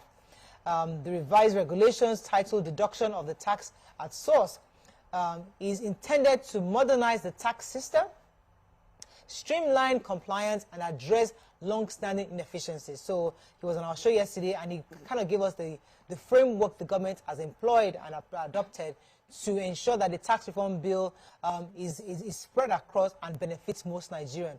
Businesses with low profit margins will benefit from reduced withholding tax rates, which will enhance their cash inflow and reduce operational costs. He said quite a bit. So watch your view yesterday, and you get more details on YouTube. On YouTube. I'm proud of you, girl. Yes. So, major headline, the President Bola Ahmed Tinubu has said yesterday that governors are critical to food security and prosperity. He reminded them that their leadership at the subnational level is central to achieving rapid national growth. He also expressed gratitude for their collaboration while highlighting key areas requiring joint efforts. So he spoke when Vice President Kashim Shettima and members of the Nigerian Governors Forum paid him a New Year homage at Ikoyi, a Lagos residence. And he says, "You are the most important link to Nigeria's prosperity and development. The federal government accounts for about 30 to 35% of allocated revenue. The rest comes to you. The agricultural value chain depends on you. You own the land and the job is in your hands." So according to a statement by the Special Advisor on Information and Strategy, Bayo Onanuga, President Tinubu stressed the importance of unity and shared responsibility in driving grassroots development. And he assured the governors that there was no intention to undermine their control over local governments. He just asked them to focus on delivering transformative governance at the grassroots, noting that effective local governance was crucial to restoring hope and improving lives, among many other things that he said that yesterday. Totally agree with him. If you see what Niger State governor is doing, you know that any governor deliberate about food security can achieve something. Okay, and that's the National Population Commission said that they have registered and offered birth certificates to over 10 million children born in 2024 nationwide. I mean, you guys think about it. In the year 2024, registered births, because there's unregistered, registered birth, 10 million. That's a lot of children. This is children. Anyway, he said this when the First Lady, Senator Oluremi Tinubu, presented a birth certificate to the baby of the year at the Asokoro General Hospital. And then he's also saying that, you know, the commission is going to make sure that every child born in Nigeria is registered and offered a birth certificate. And also, you know, appealing and advising all parents and guardians to register their children, saying this process is totally free. They also talked about death certificates. That's important, you know, for deaths to also be registered as to help us keep a clean and updated data.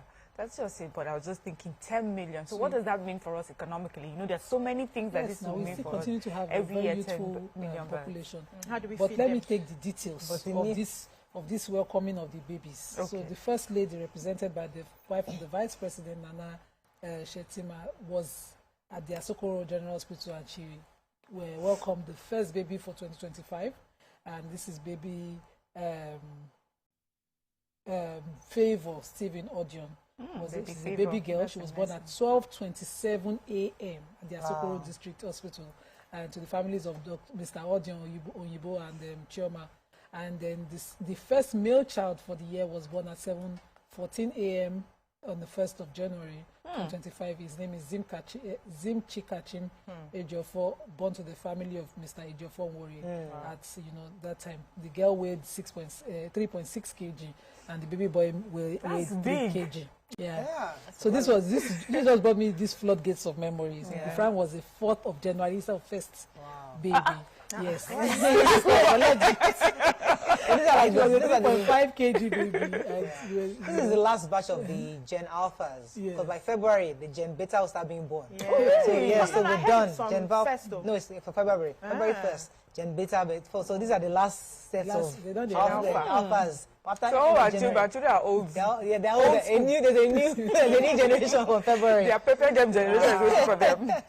All right, let's take the part is what's been, they were giving packages, talking on certificate of first. Any other story in Nation? Let's move on quickly now to the Punch. NNPCL may cut crude supply to Dangote plant. They started scaring us again, these people. Shetima, governor's wives welcome New Year babies. 133 women, girls killed in 2024, based on gender-based violence. Dear Super Eagles goalkeeper Nwa Bali loses mom 2 months after father's death. 9 banks rake in 4.8 trillion naira on loan charges. Chai, Nima should take that story. That's like you always carry those guys. Karawa, Nigeria, Niger joint operations continue amid diplomatic row. Tinubu's tax reform will destroy Nigeria's unity, says Kano governor. I think that's worth reading. Focus on security, strengthen Naira, experts tell president. And Naira defies CBN reform, tumbles to 41% in 2024. Okay, which story? 9 Nigerian banks collectively earned 4.85 trillion in interest income on loans and advances to customers in the first 9 months of 2024. Imagine that. Better go and own a bank. 50, I'm telling you. Marking a growth of 114.95% compared to 2.26 trillion recorded in the same period of 2023. So they said Access Holdings led the industry with 1.13 trillion in interest income. And that was up 458.41 billion in the corresponding period of 2023, followed by Zenith Bank, FBN. The numbers are all in billions, of course. So I'm just going to name the banks that were highlighted. Fidelity Bank was next, and Guarantee Trust Holding Company, FCMB generated 317.53 billion in interest, and Stanbic IBTC Holding next. Wema Bank posted an interest income of 149.28, which was an increase of 76.8% from their 84.46 billion in 2023. It just shows, I mean, I would just like to see what this means, for, apart from the bank and the profit that they're making, but, for customers as well. How do you pay back, sort of give back to customers. That's All why the you charges we need to give out some gifts to customers. All right, so you have a story in Yes, Punch? Our goalkeeper of the Super Eagles. Oops, I'm supposed to go on a break. Okay. When we go on a short break, when we come back, we continue with our review. Stay with us. We'll be right back.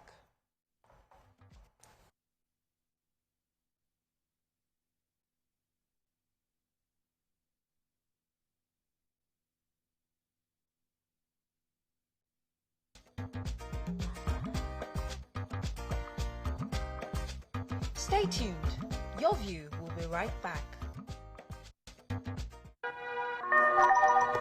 Hello, TVC Communications. How can I help? What makes TVC the right choice for my business? Excellent question, sir. Let me share some exciting facts with you. Formula prevents your skin from drying out with precious cocoa butter and deep moisture for smooth and healthy looking skin. Love your skin this Harmattan with Nivea Nourishing Cocoa 5-in-1 Complete Care.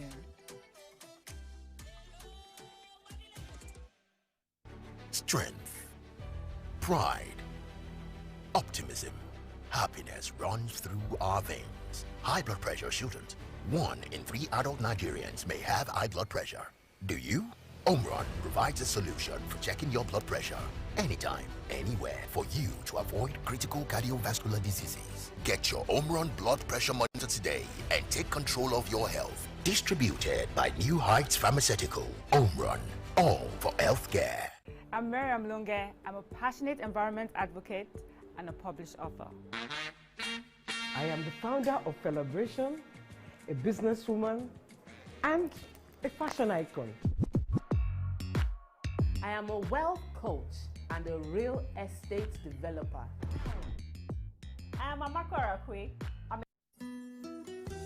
The National Inland Waterways Authority wishes to remind all Nigerians to be safety and security conscious, especially on the inland waterways. All boat operators must desist from loading their boats beyond the approved limits. Consumption of alcohol and other prohibited substances is forbidden before and during boat rides. Boat operators must provide life jackets for their passengers free of charge while on board. Safety talks is compulsory before sailing, while passengers' manifests must be properly filled and confirmed before departure. No boat operator is permitted to operate beyond 6 p.m., while passengers are also advised against night travels. Passengers must also note that it is an offense to assault, molest, or attack naval officers and water marshals while doing their work. In case of any emergency, call these numbers for quick support. Note that the Transportation Code 2023 has been gazetted and shall be enforced to the letter. Announcer, National Inland Waterways Authority.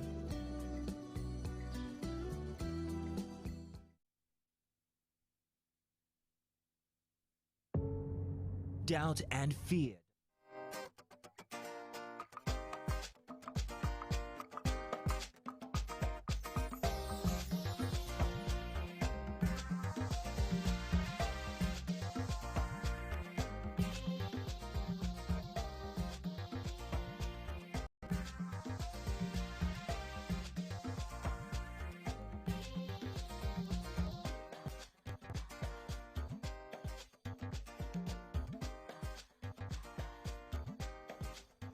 Thanks for staying with us. We're still reviewing Punch. Let me take the human interest story. So it says here in Punch that no fewer than 133 Nigerian women, including teenagers and children, were victims of suspected gender-related violence between January 1st, 2024 to December.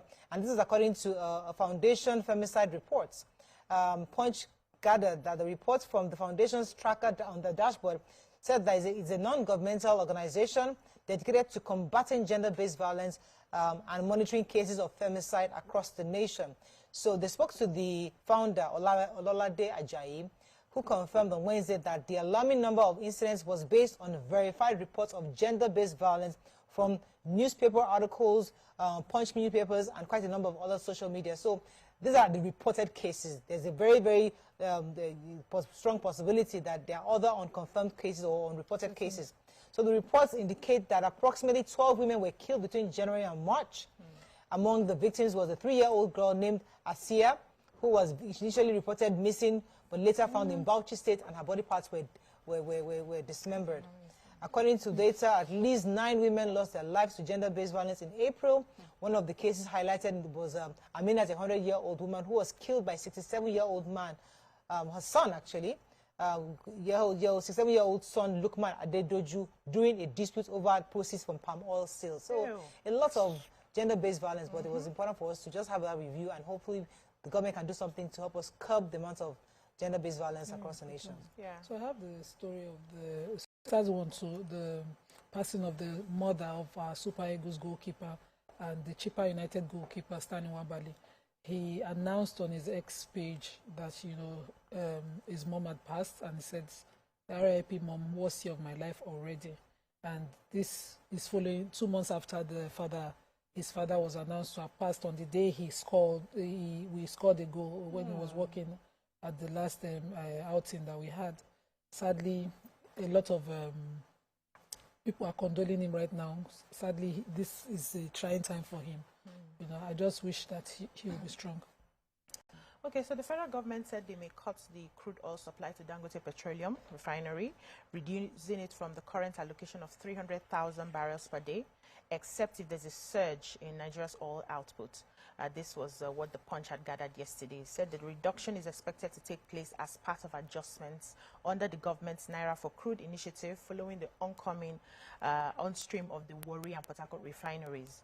It says both refineries currently operate at a combined capacity of about 135,000 barrels per day. The plants managed by the NNPCL commenced operations recently after years of neglect and successive governments. Now, it said the planned reduction of crude to Dangote refinery was also predicated on the necessity to ensure sufficient supply of crude all across all the refineries that are going to be working. It says this is aimed at boosting competition in the downstream sector, with the government facilitating this through the Naira for Crude initiative. It says before the initiative, the government used to allocate about 445,000 barrels per day of crude to domestic refineries. That's operated by the NNPCL. Now, they are saying that they will have to slash it so that they can spread it across. Many of the refineries are going to pick up. They mentioned that the old Port Harcourt refinery is working. The new Port Harcourt refinery is almost done. Warri also joined last week. And so they are going to make sure that they are able to spread it across. So that may likely reduce Dangote. Yes, Dangote's. That's it. That's how we want competition. So he'll be buying crude from other countries? He will mix. So, because they can't supply only him now. They have other refineries that are working as well. Okay, another story in Punch before we move on to Vanguard. Okay, let's move on to Vanguard. Economy. Hardship deals huge blows to physical and mental wellness. I have no disagreement with governors on local government autonomy, says President Tinubu. Pope seeks debt forgiveness for poor nations. Tinubu's New Year's message divides Nigerians. What to look out for in African sports 2025. In 2025, God will crush Rivers' enemies, says Governor Fubara. Amen. This amen. Amen. Senate to vigorously scrutinize appropriation tax reform bills, others, says leader. Budget 2025, federal government has adequately provided for debt servicing. Okay, which story are we taking? Okay, I have the major headline. Go ahead. Even though it's really an editorial of doom, but I think it's also good that it's highlighted, like the impact of, the economic downturn. And it says that increased treatment costs is threatening healthcare delivery, economic pressure is straining family relationships, causing household conflicts. They're saying the brain drain is worsening, and social bonds need protection. It's just to say that because of the hardship, it's dealing a blow on our physical and mental wellness.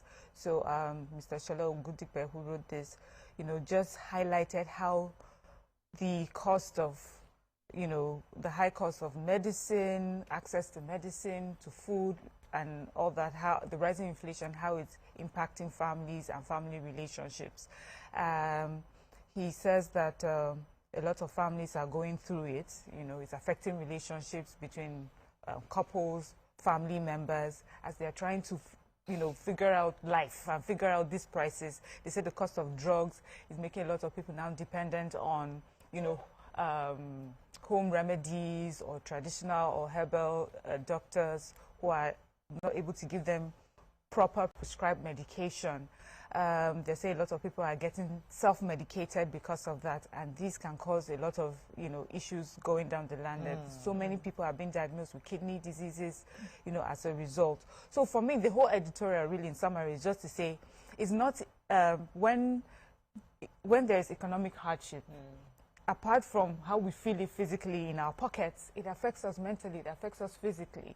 And right now is a time that we need family and community bonds. Because sometimes in these tough times, those are the bonds that help us be resilient and keep us strong.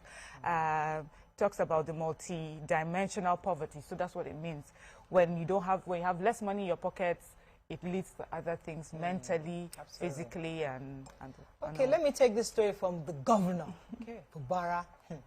Governor Simi Bufara of Rivers State has expressed solid faith in the omnipotence of the Almighty God to crush every self-styled enemies of the state and its people. He spoke during the crossover service in their church back in Rivers State. And according to the reporter that wrote this article, not me, he gallantly sang a song to the brethren. He sang, who sang along with him? He said, at the mention of your name, every knee shall bow. At the mention of your name. How you know the lyrics? Yeah, they wrote it here now. That you are Lord. Fubara said the words of the song are not only consolatory, but a charge to embolden the people to firm up their trust in God, who alone can navigate the path. The red biro is still filled. It is still here with me. Every enemy that is planning the red biro crush. You cross the person with your red biro. We need to sit down. Who is an enemy? Who is the enemy? Yes. Any enemy. Only God. The enemies know themselves. The enemies know themselves. The ones in Abuja, the ones in America. Because corruption is also an enemy. It's just a person. Just an enemy. Okay, another story about that. Yes, so His Holiness Pope Francis yesterday advocated debt forgiveness for poor countries to enable the internationally indebted nations to come out of the woods and develop. He said in his 2025 World Day of Peace message with the theme, forgive us our trespasses, grant us peace, sent out annually. They usually send it out January 1 to encourage peace in the world. So the News Agency of Nigeria reports that the Pope's message was read by the Catholic Archbishop of Lagos, Most Reverend Alfred Martins, during a mass to commemorate the day. The event was marked at the Holy Cross Catholic Cathedral in Lagos to promote peaceful coexistence. And the Pope said, God does not weigh up the evils we commit. Rather, he is immensely rich in mercy for the great love with which he loved us. He quoted Ephesians on that. And he said that he also hears the plea of the poor and the cry of the earth. And according to him, hope overflows in generosity and it's free of calculation, making no hidden demands with the aim of raising those who have fallen, heal broken hearts, and set free those in bondage. And he added that at the beginning of this year, he would like to offer 3 proposals capable of restoring dignity to lives, enable people to set out anew on the journey of hope. And in this way, the first is the debt crisis that can be overcome, and all of us can once more realize that we are debtors whose debts have been forgiven by Jesus Christ. Then different churches as well gave their own messages. According to the leadership of the Christian Association of Nigeria, they said that politicians need to lead with transparency, compassion, and accountability. They said this in their own statement. General Overseer of the Redeemed Christian Church of God also, said his own message. He says that this is a landmark year, and earthly helpers will be replaced by heavenly helpers, and all of that. General Overseer of the Mountain of Fire and Miracles Ministry also said his own. He said he was urging everyone to offer more prayers to successfully wade through the new year, supporting people. So I like the one with the Pope Francis saying that the debts should be forgiven. Jesus has forgiven us all our debts. So all those Yibo countries should forgive. Yes, they should forgive us our debts. But I have the liquidity story in the Vanguard. So according to the Vanguard, in an apparent reflection of our liquidity constraints in the interbank money market, banks borrowing from the central bank rose by 261.3% year-on-year to 106.3 trillion in 2024, and it was just 29.42 trillion in 2023. So this, of course, is a major indication for us. I would like financial experts to come and let us know where we stand. So they said the CBN has short lending windows for banks, namely the standing lending facility and the repo lending facility. And they said this standing that the SLF, they do give it to the banks at an interest rate of about 500 basis points, and the money above the monetary policy rates that they set for the year. But they also lend to the bank through the repurchase, which is the repo lending arrangement, which involves the banks, involves the CBN purchasing bank securities with the agreement to sell it back at a specific date and usually at a higher price. But I don't read them. And there are more details of how we performed each quarter of the year 2024, which is important for all of us to read, but I don't have the time to take it. Yeah. Because we'll need the financial experts to come and tell us. Funny man will go and say, this is how it affected things. I'm just a lawyer. Let's go on a short break. When we come back, we move on to the next segment of the show. Stay with us. We'll be right back.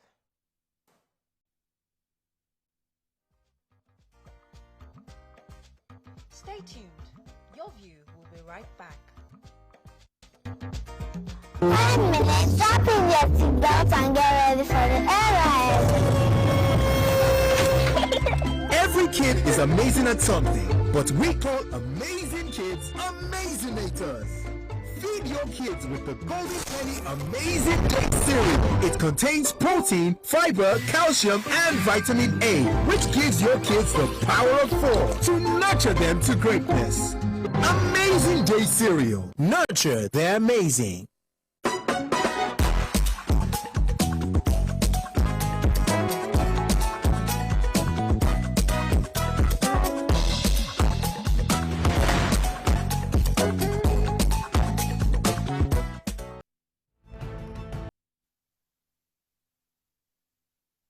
Thanks for staying with us. We're back. Okay, so we continue with the show, and so there's an angle I wanted to come from the fact that today's woman is questioning a lot of things. We're asking questions, we're reviewing culture, we're reviewing tradition, and we're saying that why are things the way they were, and we want to create our new normal, our new reality. And one of which is that I'm married to an Ekiti man. And if I'm expected to go to pound yam all the time, I will tell you, sorry, I don't know how to pound yam. So now if you're telling me that because I'm coming into your culture, I must pound the yam, I must understand that every single day, morning, afternoon, night is pounded. Because that's what our own forefathers did, our mothers, that's what our other mothers did. They did that. But we are saying, okay, as long as my husband, who is not demanding it, he's not interested in you pounding him every day. But in his culture, maybe it's expected of it. So we're saying we're having new conversations now. That can we eat something else? Can we have? And the one is willing. So the wife now, who is the wife of the husband that inherited, is saying, listen, this is my home. I don't want your mother to come and stay in my house. Don't say because you inherited all this land belongs to them. I didn't ask for it. You inherited it. We're having a conversation where it is me and you, a nuclear family. So in that situation, how do we now begin to modify culture and tradition based on the new knowledge and new experiences people are having? Okay, so before we hold this one now, I want to give a little backdrop from where Nima stopped. Now, the Idiogbe culture is for the first sons, right? It's the first son that inherits the family compound, and then is expected to stay there and all of that. But we have second sons, we have third sons, we have fourth sons, we have fifth sons, as many sons as the man can have, who do not inherit that Idiogbe. So their situation is different. They stay somewhere else, they buy their own land, they have their own properties, and they too, most of the time, move away from the village to the city. The question is, wherever you are, whether you are first son, second son, third son, you have properties and you have children. How do you distribute your properties to your children? Do you also disinherit your daughters? Because that is the culture, that's what it's been what has been going on for a very long time? Or do you now say, no, as long as you're a girl, you're a boy, this is how I'm going to do it? Now, the Idiogbe, like my father now, cannot for any reason come, he's the first son.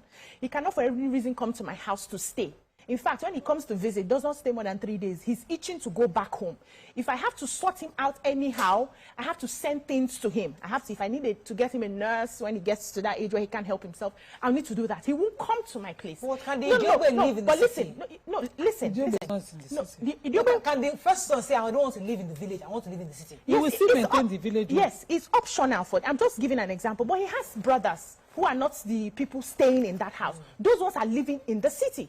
So it's a difference. We're not, it's not only first sons we're talking about. We're talking about every father who is giving inheritance right now. Those ones are living in the city. Anybody can choose to stay in the city. We also have poor people who do not have anything to inherit, who had to find their way, grow their status, get to a point where they are disinheriting again their daughters. Those are the people we're also talking about. Now, it's not like you inherited family compound. You built your own. Now. Can we begin to review culture? Exactly. Hold on. Can we begin to review? Because the way the status quo then, I think is different. The why. Why was that done? Yeah, exactly. We know the why. So the why was to preserve our cultures. Yeah, the heritage. Our language, our food, our ways. And I said it's a beautiful thing on its own. If you study it. It's to preserve our ways. We have become so civil now. Everybody, if they ask you, you speak English, you cannot speak your dialect, and you're wondering why your people became extinct. So it was to preserve your own. Okay. And let me explain the Idiogbe very well.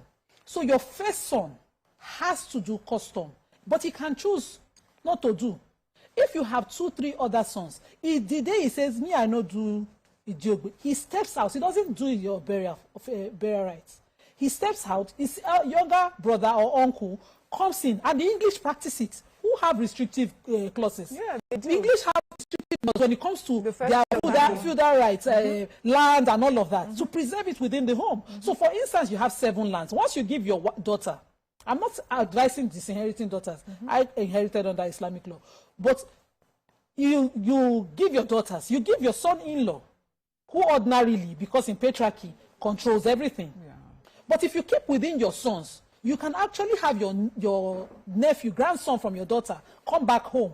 So my dad, for instance, my grandma was orphaned early. There were just 3 girls. So she married quite early into my dad's family. But when my dad was grown, her uncle, who had inherited so many land and became so very powerful because of land, said, are you not so person's son?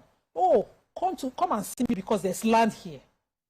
He's giving back his right to him. So that's what the Idiogbe was for. You're not supposed to take it and become so autocratic you don't even know your role. So you're supposed to preserve and keep. You decide which generation, not for only your children. But when greed came in and we lost the real reason for it, we're dealing with human factors. But culture in itself is so beautiful that it was serving us. Okay, so my question is that, does it still serve? It's serving us. Let me tell you why. Because that person, the Idiogbe, maybe the person like the first son, can get educated, can relocate to Canada just like his counterparts. And listen, they've gone to Canada, and he's not interested one bit. He will be sending money to the house, he just maintain the house. He could really care less. So my question is, I agree with you. How it was done, it served a purpose. It was for a reason then. Today, 2025, is it still serving? How do we modify it such that we still preserve that culture that you're talking about? You allow another child to carry They have Nigerians in Nigeria now. Everybody has not gone to Canada. Everybody has not gone. I'll let you respond. Okay. My father-in-law has houses in Ekiti and Ife. All the children have gone. They're not there. I don't know the last time that my husband would go and stepped into that place. But imagine if it was a Idiogbe. Who's going to? Their couple checking out there. No, I think we're limiting it. What I think is, if you can't take it, no one in the immediate family can take that responsibility. There are cousins, there are nephews, there are nieces. There are people who are still in there. There are people who have property in the village today, and it's their parents' property. They've never been there, but they have cousins that are living there. Yes. It's just that, for me, I appreciate the why that you have just expressed, because it now explains to me that it's not about collecting this and making it my money so that I am richer than my siblings. It's because there's a responsibility and a cost to maintaining culture and, perpetuating it in such a way that we never lose it. But the problem we're having, and I think that's why we're discussing, is the abuse of culture. And I see it in a lot of things where we have begun to throw the baby out with the bathwater. if we don't understand the why of something, we will not address the issue we need to address. So we preserve the culture in a different way, Mariam? No, we can't. And I think this is right. When we say, if the immediate person cannot take over, the next person who is interested can. Or the next person, as long as that person is a family member, it's okay for you to be the person that inherits. But not inherit in such a way that you disempower everyone else. So that is where we're talking about is, okay, and then you're talking of someone who marries into the family. You must understand, this is the culture that you're marrying into. These are the conversations you have. Is this something I can live with? Look at, see, the reason I keep referring to the royal family in the abroad is because theirs is the most popular one that we can look to. Their wives, if you're going to get married to the first son or the first daughter, you just know automatically this is what your role is going to be.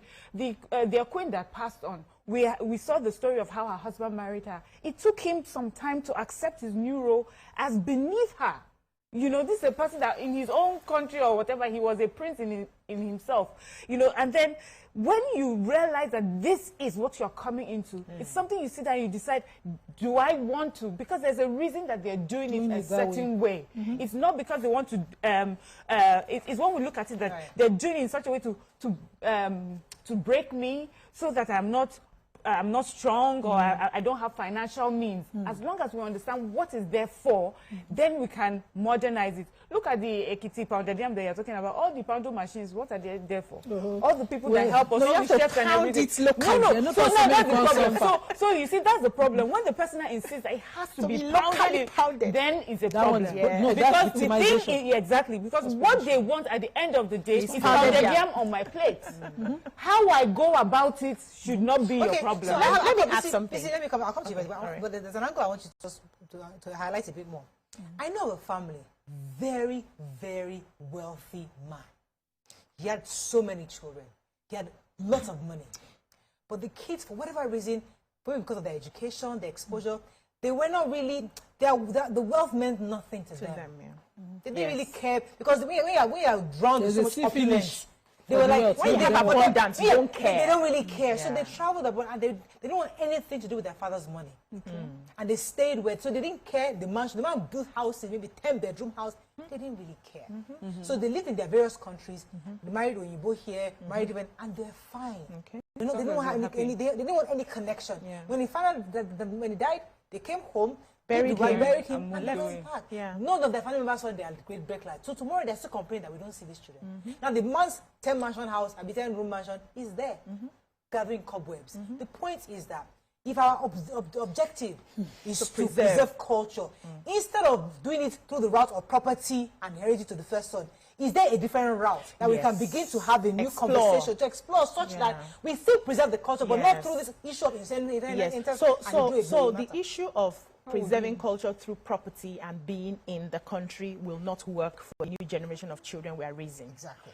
So we need to find other ways. And one of the other ways that we find is language. So no matter where you are, you should be able to speak your local dialect. And that's why parents need to get to work. If you have started already raising the kids and they don't know the language, you need to, if you have to get a tutor for them, it has to be compulsory as well. Some of the things that they will do for you as a parent to learn this, our language.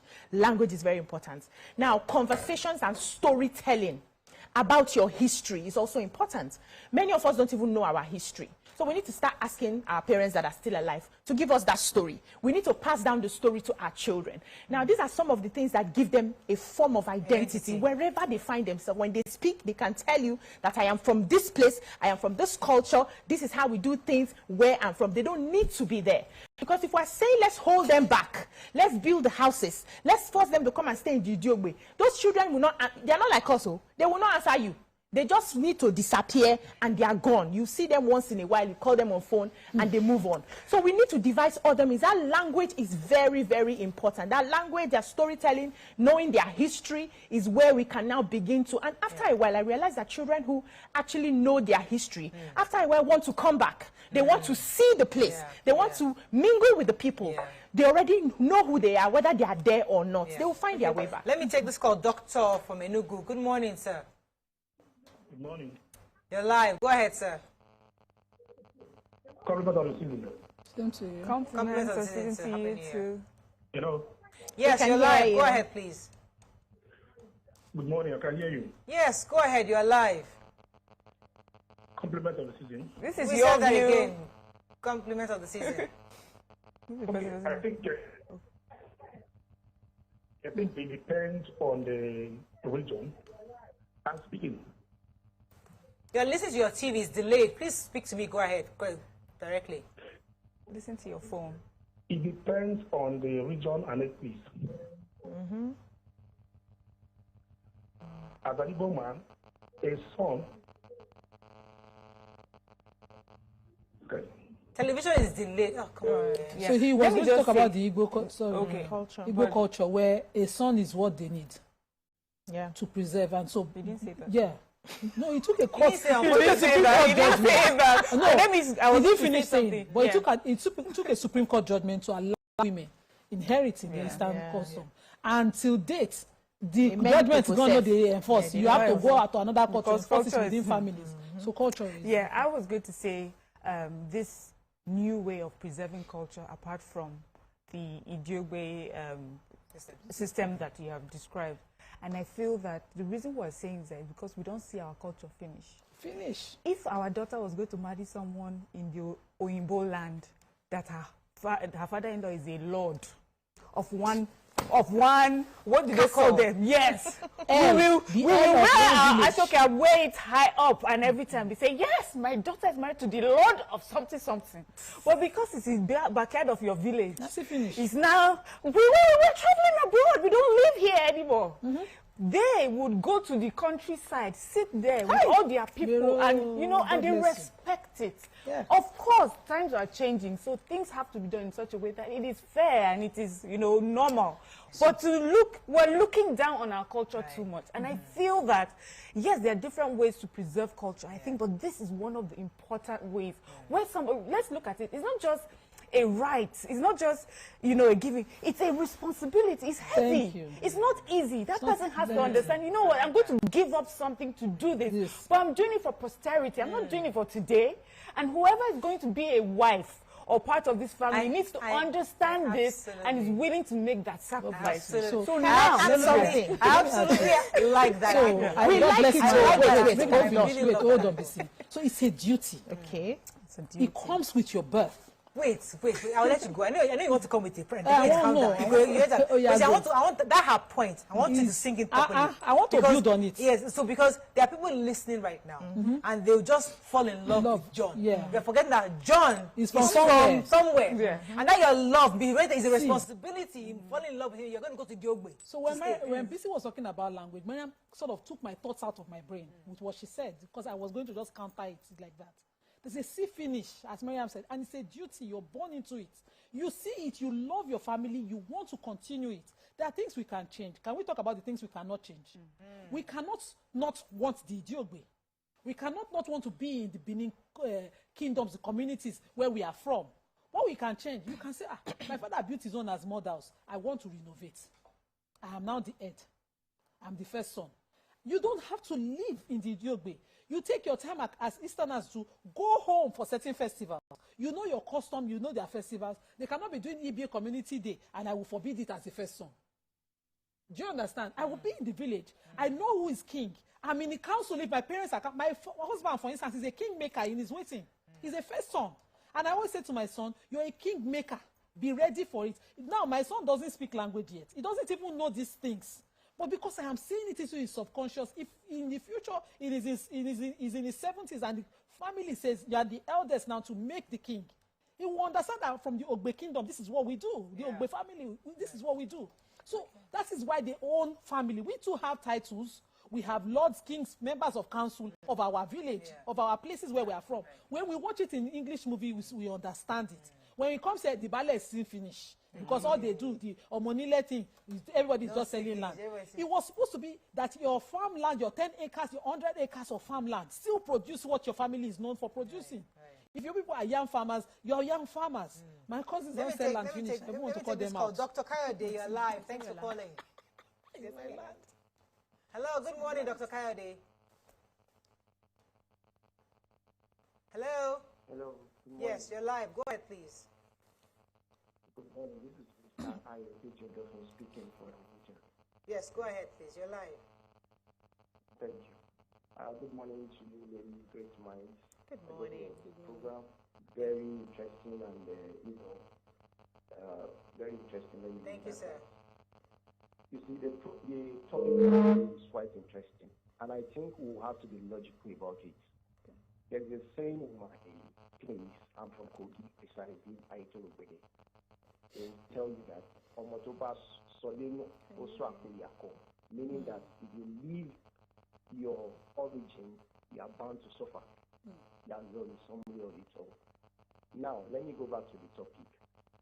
Are men supposed to inherit? This program, the topic is actually logical, if I may put it that way. Why I said it's logical is this. I am the fourth son by virtue of death, because the senior one died. I became the first son of my own parents. Now, let's assume my dad now leave a property to me. I am married. My wife does not have rights to inherit anything from our own family, right? Now, when she leaves, when the property is left to me, logically, whatsoever I own also belongs to my wife. Is that not so? Yeah, logically. So logically now, she has gotten part of her own inheritance. So there are things I feel we shouldn't try to change. If we try to change it, we are bringing more trouble into ourselves' life and into the country. Logically, can I ask you a question? Logically, go on. If your wife leaves you, maybe you guys separate, logically now, does she go with any aspect of the property? Of the property? Yes. Do you give her anything? If I claim I own something, like I got married to my wife legally, traditionally, and otherwise, church. So the three practices of marriage. So whatsoever I own, if by any reason it comes to a point of divorce, my property will definitely be shared. Okay. Okay, that's you. Pray to get to that point. That's you, but that's not the culture. Yes. So let me add a little thing. Are you there? Can you hear me? Culture, I'm with you, please. Yes. Yes, I want to add something. So one of the reasons women started, fighting this was the fact that even in their husband's house, it's in name that you own anything. If anything happens and there's a separation or a divorce, you go empty-handed. So you are disinherited from your father's house. You are disinherited from your husband's house. That's how it has been. It's just a few men who would give you something, which I hardly see anyway. But that's how the culture has been, and so that's why they're saying, you give us something. In terms of culture. Hello, I'm not. Yeah, I can hear you. Go ahead. Okay. Can I go ahead now? Yes, please. Yeah. Now, this is in culture. Culture as my own culture. I can't speak for others. Okay. My own culture is whatsoever I own, even if it's inherited or not, my wife owns part of it because I have a child too. So if you tell me I own this property, logically again, I'll be passing on to my first son or my sons. You get it? So there is no way you will tell me that my wife doesn't own anything. If my son owns something, it's also my wife's own. Okay. Yeah. Thank you very much, Kadi. Yeah. Yes, I was going to say something, and we're talking about this Idiogbe, and sometimes if you don't experience something, you will not have a proper understanding of what goes on inside. I was raised in Idiogbe. My father was the first son who inherited everything, so he's still in his Idiogbe till tomorrow. He's the Idiogba of the family, and there are certain things in preserving our culture that religion came and made evil, watered down, made evil. And so people who now give their lives to either Christ or became Muslims had to do away with certain things. To be a Diokba in a royal family, there are rights, you have your gods, you have your rights, there are things that you perform. Yeah. So when my father became born again, he decided to stop performing. So I grew up performing rites. Tie a kwacha and go to the river. I grew up with all of that. I grew up as an idol worshiper at some point, and then moved to Christianity and all of that. So we would do all of those rites because it was his responsibility after his father died to take over and carry on with the family traditions, right? We did all of that. he gave his life to Christ and realized that, no, I can't do this anymore. And there were some sacrifices that would have been made if he had not stopped doing those things. One of the sacrifices is that the first son would be in that house. He will not go anywhere else. The first daughter, which I'm supposed to be in that home, performing those rites. I cannot marry, but I can have children. No. You come meet me in my father's house, give me belly, I born children, I stay there, but I cannot go to another person's house. Those were some of the things that he had to let go of so that he can move on with Christianity and save us from that. And he told us, I don't want you people here. There are so many eyes here on you people. Stay far away so that you are protected. No, a brother will not wake up tomorrow and say he wants to go back to that place. So there are certain things people, especially in our culture, that because of religion, yes, people run away from. So if you are saying we have to go back in preserving that culture, we don't want to go back to those things anymore. How else can I preserve my culture? I personally, I know the history of Asaba. I know the history of my family. I speak my local dialect. The prayer now is I can help my children learn some of those. You cannot, even if I live abroad today, you cannot make me regret being a Nigerian or regret being an Asaba woman. I know my culture very well. And I dress in my culture most of the time. And I do. So I still have my culture with me. I don't have to be in my village. I don't have to be in Idiogwe to be able to represent my culture. Thank you. That's what I'm trying to say. Exact example. Fantastic. Let me take Gowon. Good morning, Gowon. Thanks for calling. You're live. Hello. Yes, you're live. Go ahead, please. Good morning. Good morning. Happy New Year. Happy New Year to you too, sir. Yeah, please, I'm a first-time caller. Welcome to the show. Yes. So in respect of this and your hot topic for today, I just feel the need to also make my own comment because I think the African culture really needs to be updated. Over the years, even Christianity, there was certain as in what they actually believe, where they interpret certain things. There was issue of exclusivity that it is without, there is no salvation outside the church. But with time, there is need for ecumenism. So the point I'm making here is that. Hello. I mean, I'm happy you gave us that example because that's some of the conversations modernity brings up. So it's one thing to preserve a culture, but there are so many factors: religion, relocation, exposure to some level makes people think, okay, I don't want to be part of that because I'm right now. What BC highlighted is the spirituality of it, and I have seen people. I mean, especially the Yorubas, you hear them, even the current Oni, you know, where they'll come into ascend their seat and say, but I am coming with my religion, or I'm educated, and therefore these are the things that you see going forward for my people. They will go to schools because I'm educated or because I'm a Christian. This is what we will do going forward. Of course, it's not easy. They meet a lot of challenges, but if they're able to show that it is better for the people, you see this continue to change. Just as the last caller, Gowon, was saying, is that, you know, we need to update. We cannot keep staying the way that we used to. Even the ones that we're looking at in different parts of the country, if we see how they did it in the 17th, 16th centuries, it's much different today. So definitely change needs to come in. Change that shows that that recognizes human beings. There used to be a time we used to talk about human sacrifices. How dare you today? Do you understand? We have evolved. We're growing. So for me, the spirituality is one end of it. The cultural, what we're talking about, the language, the way of life, you know, and some of those things. That's another part. And I feel that we can still do, like I said, we can still do that without throwing the whole thing away. You know, that you live in a different country does not mean that the next generation or next relative cannot take it. We have seen we've seen in our storybooks where a child is supposed to get, you know, is supposed to take the seat, but he's unable to for various reasons, and then a cousin somewhere takes it, a nephew somewhere takes it, or even a child that was born outside the community for whatever reason comes in. The idea is this culture, this way of life must be preserved so that the generations to come do not lose it. I think we've all agreed that we have to preserve it. It's just the method in which it's preserved that we have to dispute it. Let me take this call. Francis calling from Akwa Ibom. Thanks for calling, Francis. Yeah, thank you. Good morning. Morning. Let me sound like I'm a first-time continuous scholar.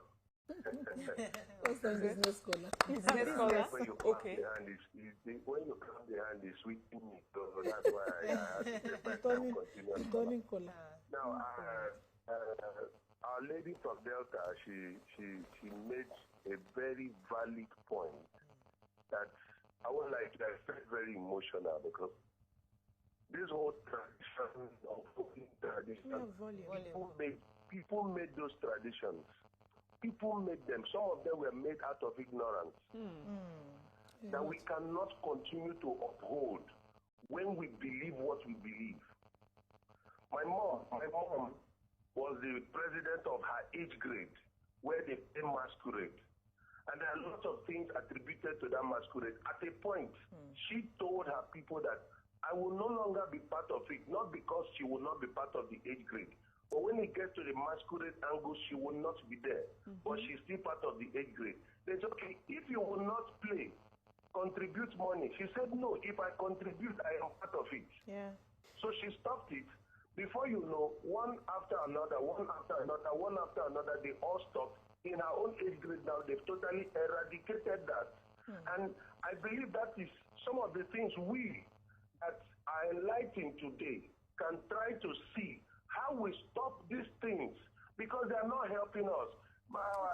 Your colleague there who said, oh, she cannot go back. No, you can go back with courage to teach them, to let them know that these things that we are doing is not supposed to be so. Yes, we have good traditions that we can sell to the world, but there's no way we can tell the world today that the first daughter will sit down in the house and be using Omo to be touching everywhere. What are you touching? You are touching nothing. Nothing comes out. So we need to begin to enlighten people. Let the people know that some of our cultures were brought up by people who did not have understanding of what they're doing. You want to bury a king, you need 2 heads. What for? Those things are the things we need to drop. Thank you very much. Thank you very much. So custom have changed. We must accept that, custom changes a lot of times. In my own custom now, we no longer do, in my family particularly, we no longer do burials. So we bury our dead and everybody goes home. We bury, and I buried my father-in-law. I saw the difference. Where they bury and we're cooking and we're just feed and we're just going through rites and rights. So people change. You vary these things as it works for you. But you don't negate and demonize your entire culture because you've gone to school. It's as basic as going to school. Just go school abroad, come back. You just go collect education. You just adopt another culture and you negate the ways of your people. So we must talk them carefully. We must talk them carefully. And the Idiogbe, as it's practiced in Edo, not this one that BC described. It's about the first son remaining in the first ancestral home of his ancestors. He can renovate it. You know, no, there's a spiritual. So they're different. So they're different. So there's spiritual, which you perform. My grandmother's family are the priest's family, but that's not my business. My father's own family, nothing concerns them. So I say, that's not my, you can come in, choose. Yes, that's what I say. So you can, hold on, Morayo. You can choose to want to vary that spiritual.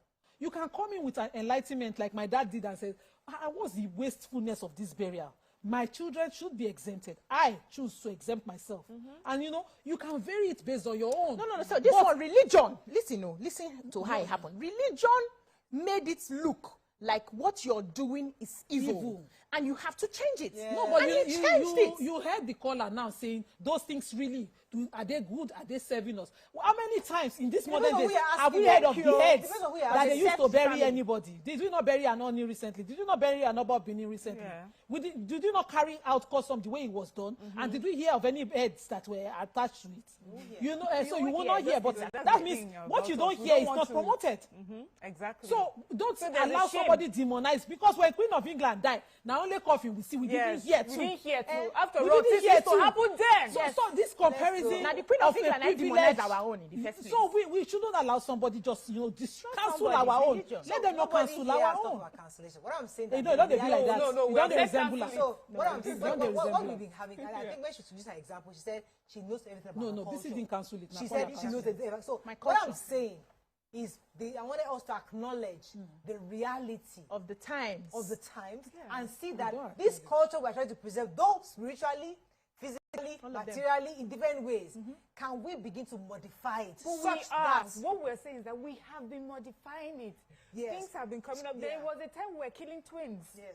It doesn't happen anymore. Things are different. What we are saying is, in modernizing and modifying and updating, don't throw the whole thing away. No, we don't make sure that we preserve it in such a way that we have the culture, we have the language, we understand the good part of it, the positives, and that is what we should try and push for. So going back to the original topic of how do we preserve, how do women are disinherited, and then who should take care of the aging parents?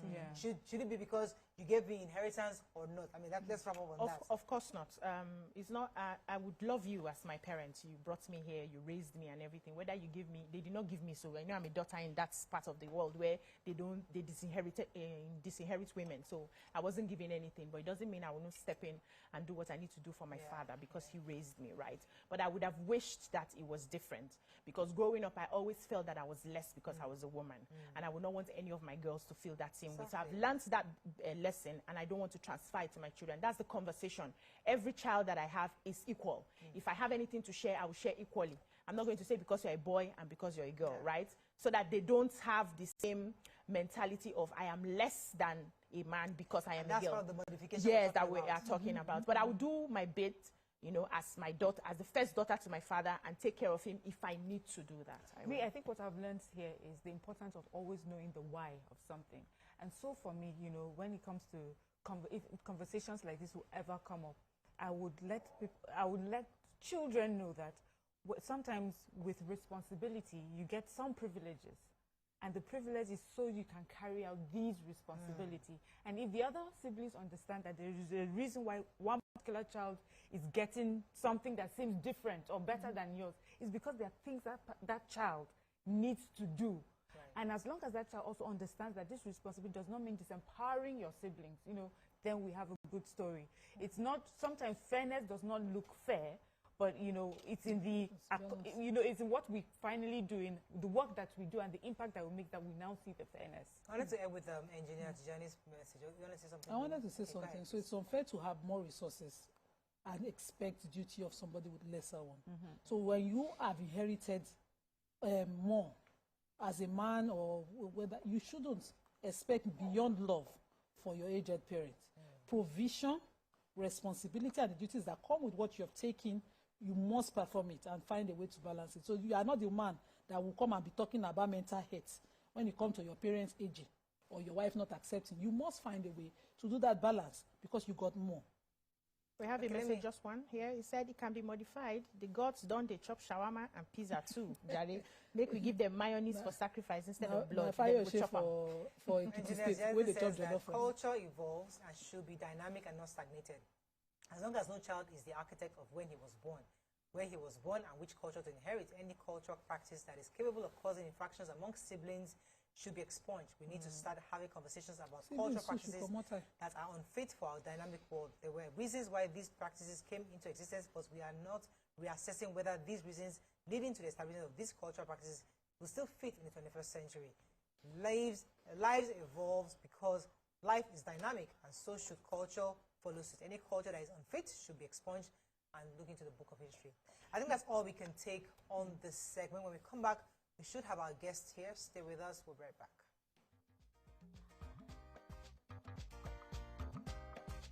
Stay tuned. Your View will be right back.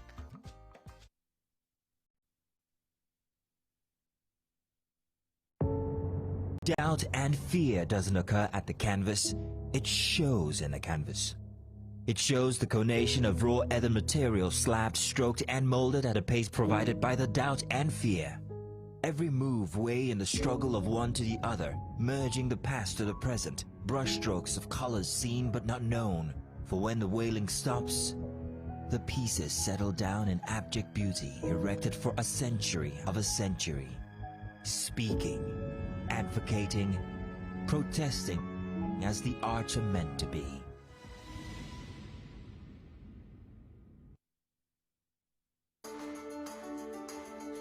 There is always more to a story than the scribbled line. The part of a story that is not told casts a shadow. It's like the part of an object that is not reached by light. On TVC News, I'm able to explore the many angles there are to a story, talking to stakeholders, asking the difficult questions, and digging for facts. I believe the viewers are able to make a better decision if they're well informed and understand not just a part, but the complete story. TVC News, first with breaking news.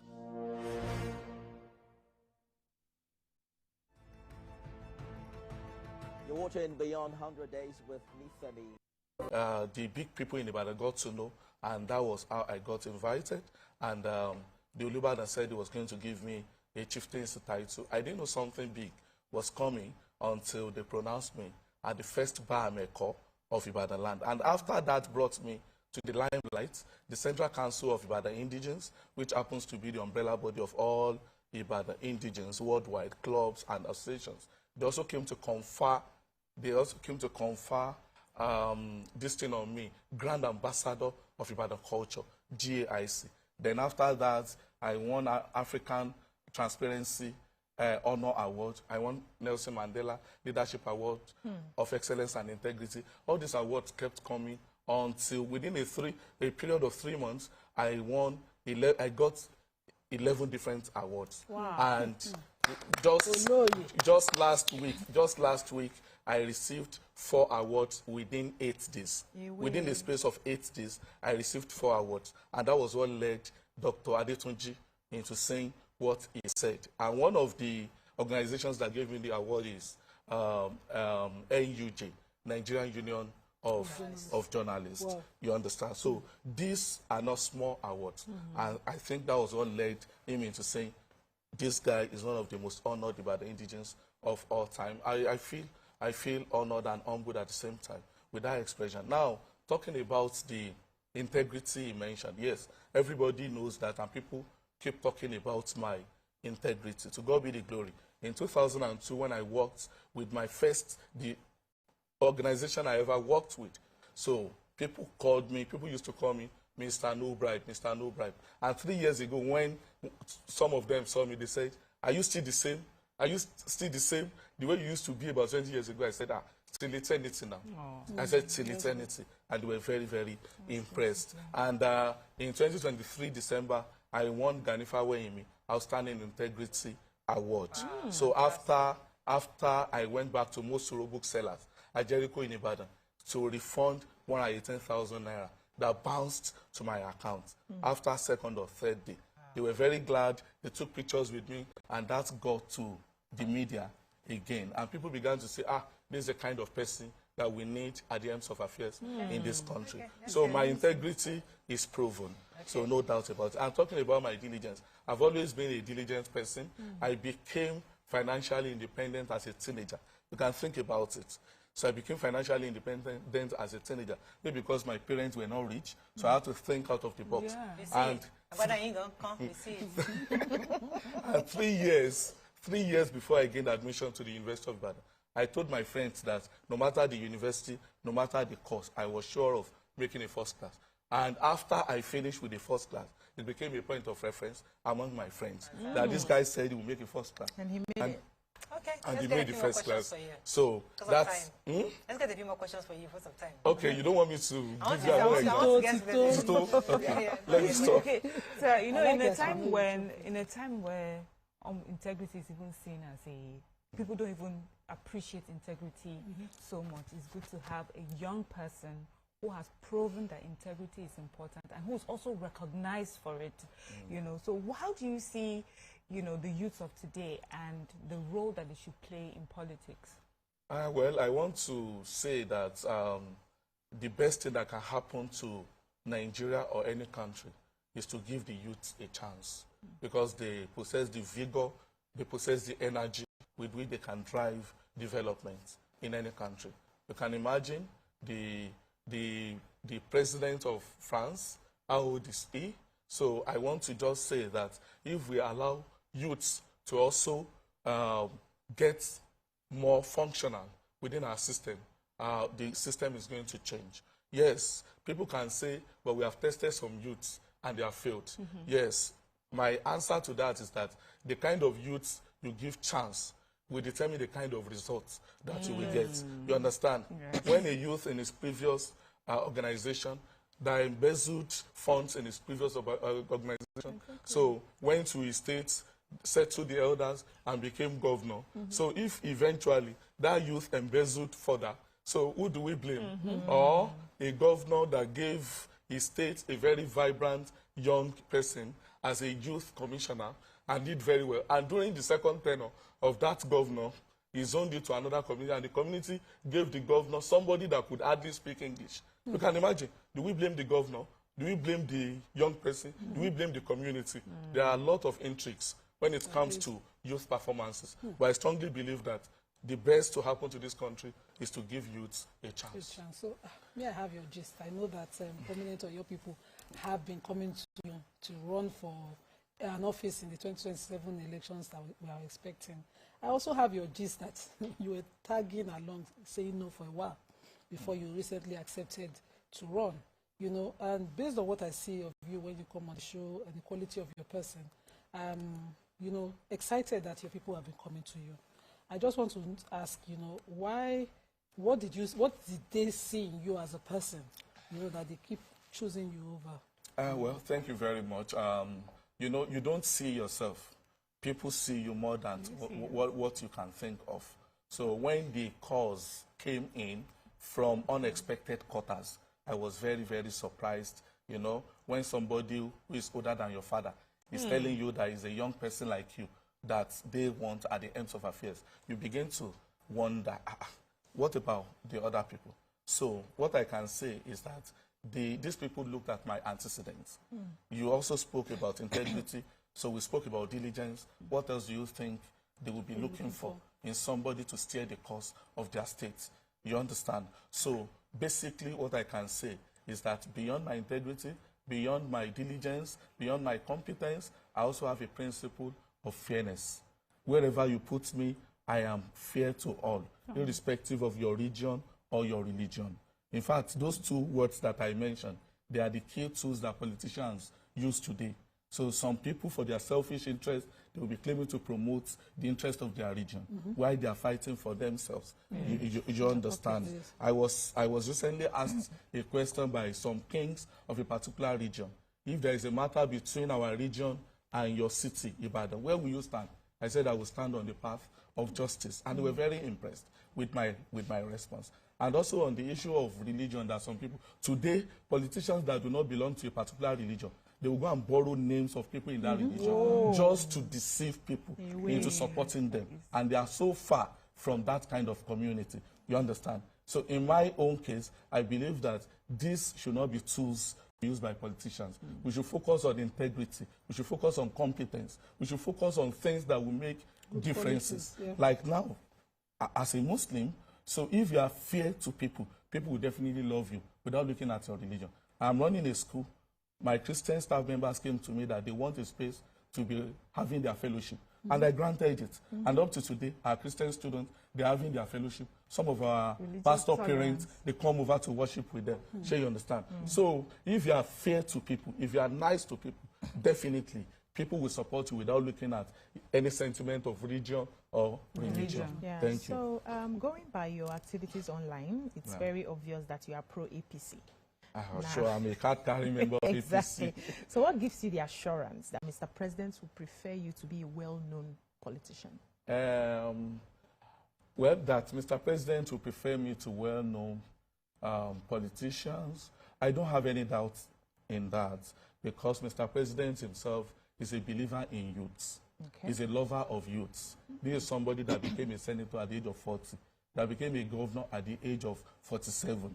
So I strongly believe that Mr. President would support a youth with proven integrity. especially a first-class product from Nigeria's premier university. First and best. Sorry, for those who didn't attend you. Yes, so Mr. President would prefer a youth that has a high dosage of humility, and at the same time, a youngest chief of the largest city in West Africa. How can Mr. President trade off such a person for another person? I thought it was the people that choose, not the president.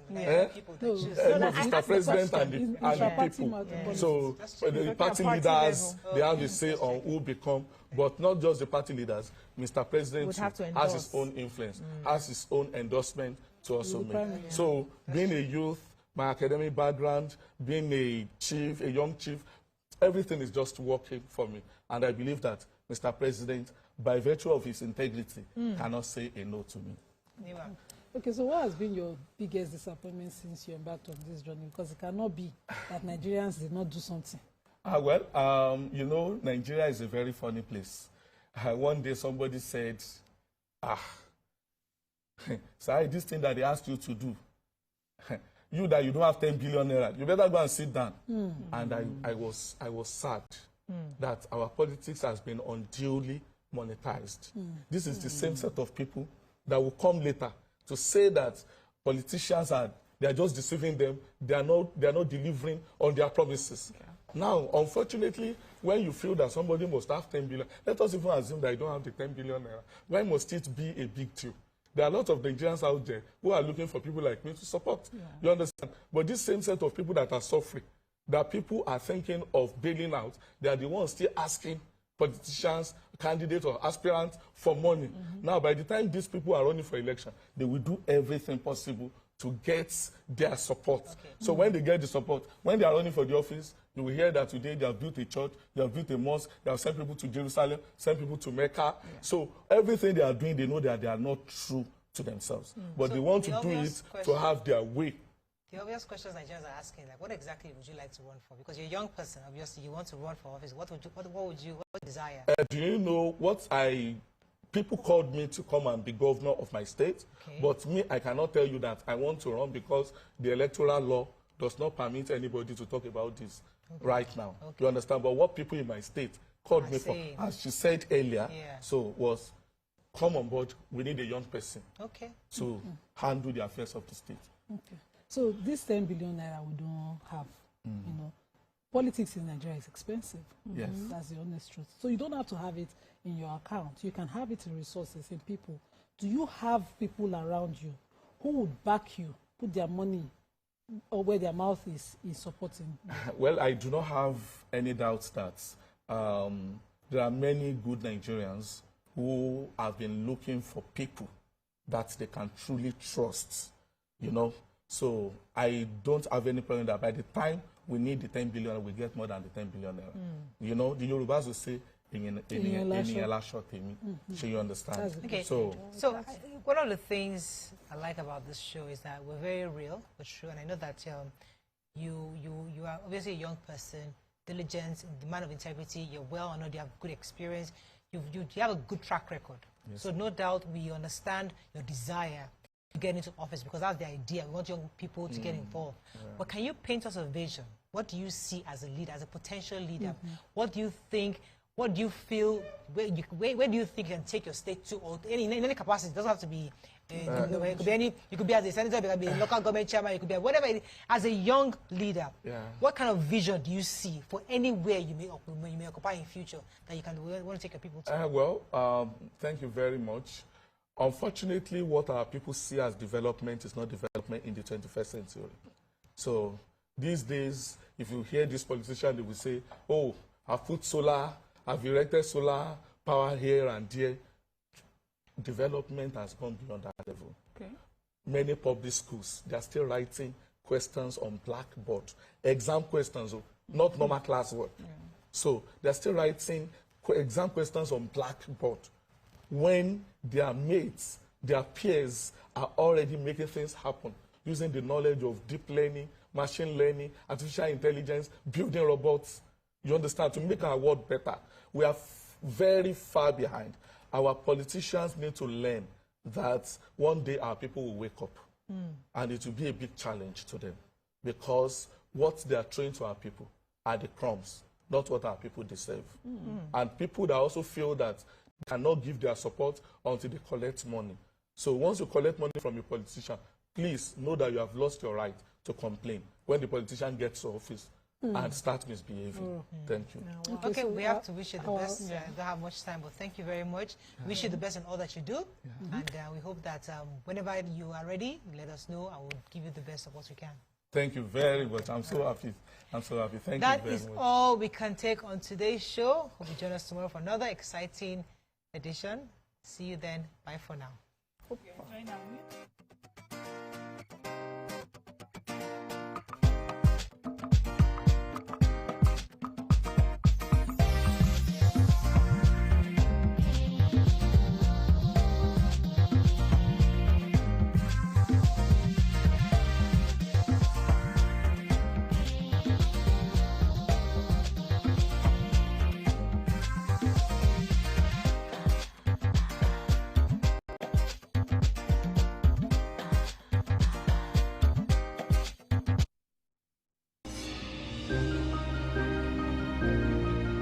Sometimes it's the story that calls.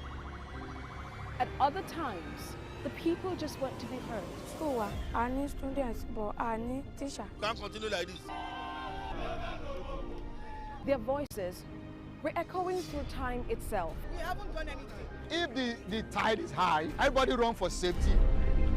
Their tears leave a sweet, sour taste for all. Their demands, a familiar call beckoning for change. In our world, no one expects a disaster to happen.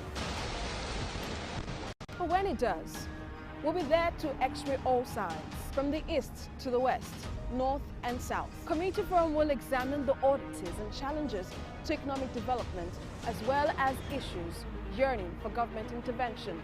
Watch fresh episodes of Community Forum on Sundays by 9:30 p.m. only on TVC News. Every major news story is with many perspectives and layered with different levels of impact. Hello. What time do this happen? TVC News. First with breaking news. Meet Benga Oreshegun, a fearless voice and an advocate for the truth. He's bringing fresh energy and bold insights to Journalists Hangout.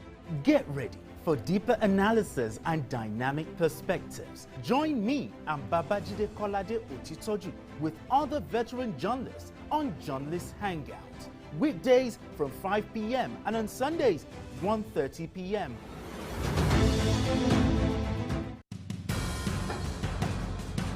Information is power, information is security, information is knowledge. On Labor Lens, we believe that working people around the world have real questions of their own. They want to know how the world of work operates, what it means to the employer of labor, how policies affect workers in the workplace. On Labor Lens, I ensure we engage effectively the organized labor, organized private sector, and government to get out of them information workers are in need of. I am Sharon Ijason, asking questions that make you get sense of the workplace.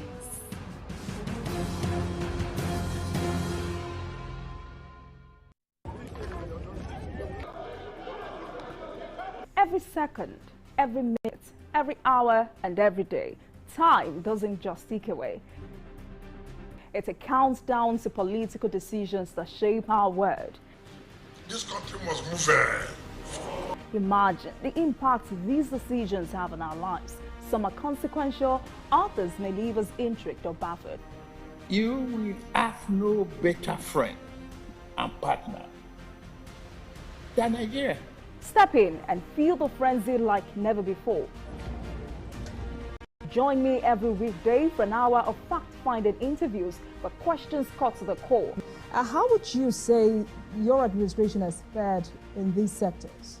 I will dig in to get to the heart of issues, from local politics to global insight. Join me as I unearth the power plays, jaw-dropping revelations, and the unfiltered truth. This isn't just politics, it's unraveling the stories that matter. Brace yourself for Politics Tonight every weekday at 8 p.m., where every decision echoes along the corridors of our lives. Politics Tonight, only on TVC News.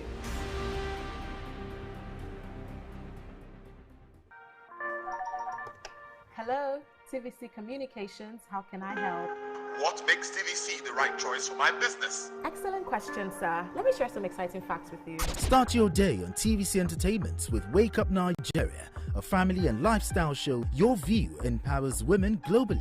It's your view, let it count. Entertainment Splash delivers the hottest celebrity trends. On TVC News, we keep you informed with breaking news and in-depth analysis of events shaping the world. I will continue to speak the truth. TVC News at 7 and TVC News at 10 p.m. delivers the most important stories of the day. Max FM, your hit music radio station, captivates listeners daily across Lagos and Abuja, making every commute more enjoyable. Adaba 88.9 FM is not left out, as it is the voice of Southwest. And on TVC Digital, we reach to million viewers daily. All together, pulls in over 17 million viewers daily. Contact us on 0707 272 8338 or marketing at tvccommunications.tv. Partner with TVC Communications today. Let's grow together.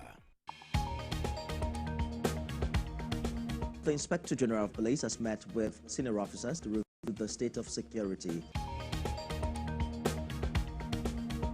We are continuing our coverage of the arrest of Godwin Emefiele. The Senate has summoned the governor of the Central Bank of Nigeria to properly brief the Senate regarding the state of the economy. What I will never take is threat.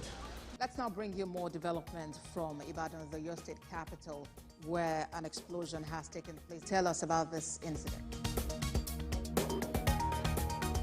TVC News, first with breaking news.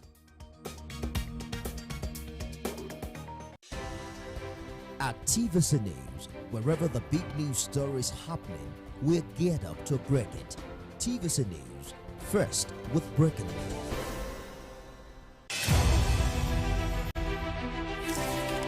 Yaa Ashantewa was born on 17th October 1814 Bisiase, present-day Ghana. The daughter of Kwaku Ampoma and Atapo, her brother Afrani Panin became the chief of Edweso, a nearby community. After a childhood without incident, she cultivated crops on the land around Boankra. She entered a polygamous marriage with a man from Kumasi, with whom she had a daughter. She was appointed by her brother, Nana Akwasi Afrani Opese, ruler of Edweso. When her brother died in 1894, Yaa Ashantewa used her right as Queen Mother to nominate her own grandson as Eji Suhene, when the British exiled her grandson to the Seychelles in 1896. Along with the King of Ashanti Prempeh I and other members of the Ashanti government, Yaa Ashantewa became the regent of the Jisu Juaben district in the Ashanti Empire, now part of modern-day Ghana. After the exile of Prempeh I, the British Governor-General At TVC News, wherever the big news story is happening, we're geared up to break it. TVC News, first with breaking news.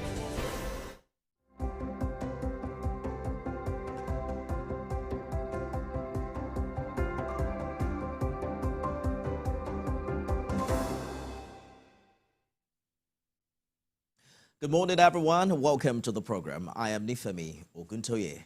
It's the second day of the new year, and Nigerians are eager to turn the page and embrace the promise of a brighter future. Despite the difficulties of the past year, government has been projecting optimism for 2025, with President Tinubu now outlining his vision for a more prosperous and secure nation. So as we step into the new year, many are wondering what lies ahead and whether government's plans, as we've heard them, will truly translate into tangible improvements in their lives. I'll be joined on the program this morning by Dr. Sani Shinkafi to discuss the challenges and opportunities that 2025 present. He is the Executive Director of Patriots for Advancement of Peace and Social Development. Welcome to the show, Dr. Shinkafi, and Happy New Year to you. Yeah, to you. Thank you for having me. Let's begin with security. You addressed a press conference on Monday, alerting President Tinubu about a threatening video clip from bandit kingpin Bello Turji to communities, including Shinkafi. You mentioned that some communities already have started deserting their homes for fear of insecurity. What is the current situation now? Yeah, the current situation now, Bello Turji have gave a deadline. 1st January 2025 is going to renew his attacks, kidnapping for ransom, killings, displacement of innocent people from the rural communities, and the burning down of houses and motorist supply on the highway.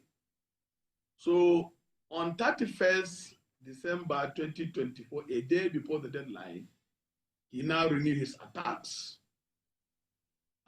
Attacks 3 vehicles on flying Shinkapi Oranamoda Road. Some people were killed, some people were heavily injured. Some also were kidnapped and hospitalized in Shinkapi General Hospital. And more than 50 communities have now fled their homes to Oranamoda, some to Shinkapi, some to Zurmi. And he has made mention that he's going to do the attacks in East local government, which is in Sokoto State, Sokoto East, and also in Shinkapi and Zurmi. If his ally, Bab Owurgi, was not released by the military higher command in Zamfara State. So this is the challenges, and these are the problems we're having at hand. And up to now, there was no any serious attention given to this problem. Many of our people are in serious, have been intimidated, harassed, and killed by this notorious and bandit kingpin. So people in our community have begun the new year with sorrow, mourning, fear, and threat by this notorious and bandit kingpin Bello Turji. So the Fulani leaders, that is Metiala leaders and so on, met him in his hideout, pleaded with him not to continue with the attacks, but he was so adamant on their request, and he has sworn that he will continue with his deadly acts. Absolutely. You also mentioned that there's an urgent attention, that the people need urgent attention from governors of Zamfara, Sokoto, and indeed Mr. President. Has there been any significant response in that regard? In that regard, there was no any significant response on the part of the security agencies and also on the part of the state governors. Because I have told you that still people are living in fears of being killed or kidnapped by these ungodly, notorious, and bandit kingpin. So on the part of the security agencies, which is federal government and the state government, there was no any significant response. And there was no any precautionary measures which has been taken to curtail. We actually heard from the Nigerian military. We probably would just play that report. The defense headquarters had described notorious bandit kingpin Bello Turji as a dead man walking in response to his threats. You see, this is a habitual comment. Days after wanted terror warlord Bello Turji released a video threatening to unleash violence on communities in Zamfara State if the military authorities fail to release their relatives arrested by troops, and the military is talking tough.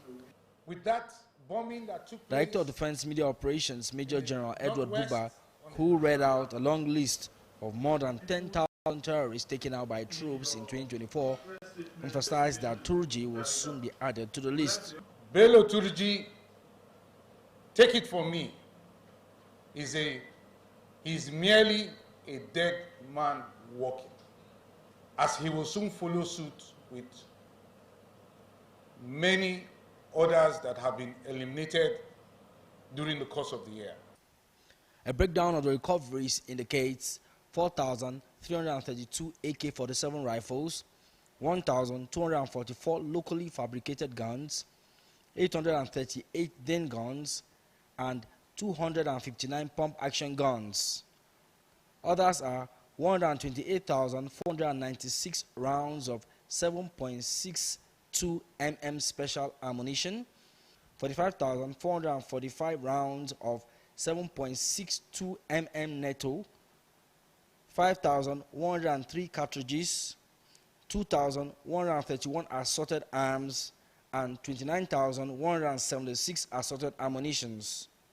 The military authorities assure that troops will stop at nothing in eliminating threats to national security. Sifon Asian, TVC News, Abuja. Dr. Shinkafi, you had the after saying that Bello Turji is a dead man walking and that it will end up like the other terrorists that have been killed. Are you saying that there are no visible signs of increased security presence in Shinkafi following this development?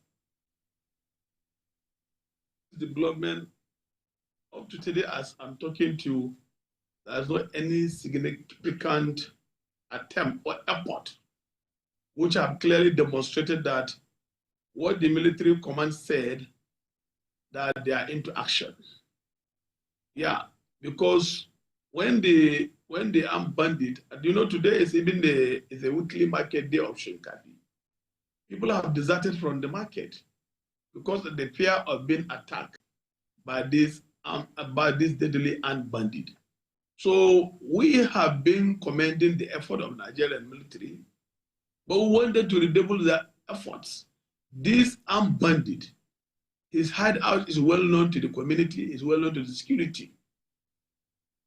Even where he stays, the coordinate, the area coordinate where he stays, the military high command has the vital information where he is hiding. So I see no reason why we should just waste our time on dreams or on mere statement. What the people want to see is a total military action, deployment of these military forces. It is out. It's not an issue of blowing grammar, Oxford Dictionary grammar. What the people want is action. This armed bandit need to be neutralized. Well, Dr. Shinkafi, I thought at some point you also acknowledged the successes of the Nigerian military in neutralizing bandit leaders like Turji. What's your assessment of the successes that we've learnt about in the past year in neutralizing these bandits, and what impact do you think it's had in the overall security of that region? You see, one of the most significant and highly celebrated effort of the military in the 2024 in Zamfara State is the killing of Halilu Sububu and his combatants and his foot soldiers on September 2024. Halilu Sububu is one of the strongest, the wealthiest, one of the most deadly armed bandit kingpin in the northwest and also in the northern region. And the Halilu Sububu has more than 3,500.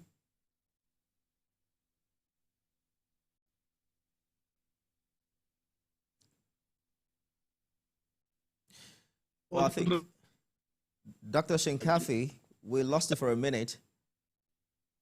If you can hear me, please go ahead.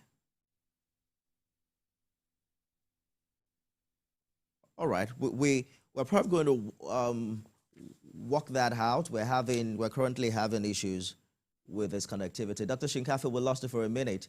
Can you hear me now? Dr. Shinkafi? Yeah, I'm with you. Okay, please go ahead. We lost it for a minute. I think it was your network. It's one of the strongest, the wealthiest armed bandit kingpin in the Zamfara State and also in the northwest region and in the northern Nigeria entirely. But the military to use their operations along Mayanchi to Latimapara Road was neutralized on September 2024, which was highly commended, highly celebrated.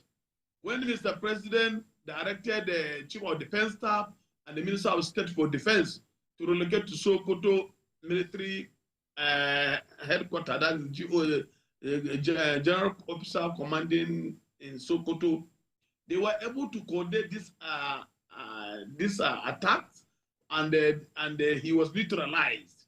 So this is one of the efforts, and many commandants in Dogondaji village, in Maru local government, in Zulumi local government, in El Sado villages, as is, many group of these armed bandits were neutralized. So we are not saying that military are not doing the needful, but what we are saying, some of these notorious armed bandits, if they are being killed, the activities of these armed banditry or armed bandit will be reduced to the minimum barest level.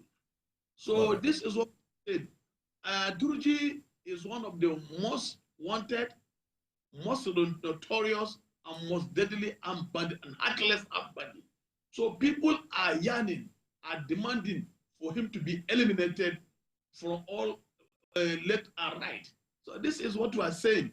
He has been terrorizing people for over a decade. And he has turned people to homeless. It sounds as if the military also aligns with your thinking, you know, with what the spokesman said in the earlier report, that the suspect in question is a dead man walking. But I want us to quickly explore the non-kinetic approach to resolving this issue, because we have quite a number of other things to talk about. I recall speaking with the Kaduna State Governor late last year, who mentioned that his non-kinetic effort is yielding results. What do you think are the challenges facing the amnesty program in Zamfara and Sokoto? How can they learn from successes, for instance, from the Kaduna model program? You see, this in this fight against terrorists or any war against terrorists or any war internationally, you need to apply two approaches: kinetic and non-kinetic approach. When you are taking of non-kinetic approach, then you mean that you have to go into peace dialogue with this criminal armed bandit. When you are taking of kinetic approach, there should be a total military forces to be deployed to flush this criminal once and for all. But to go into non-kinetic approach is a welcome deployment. But the problem, these armed bandits are not sincere.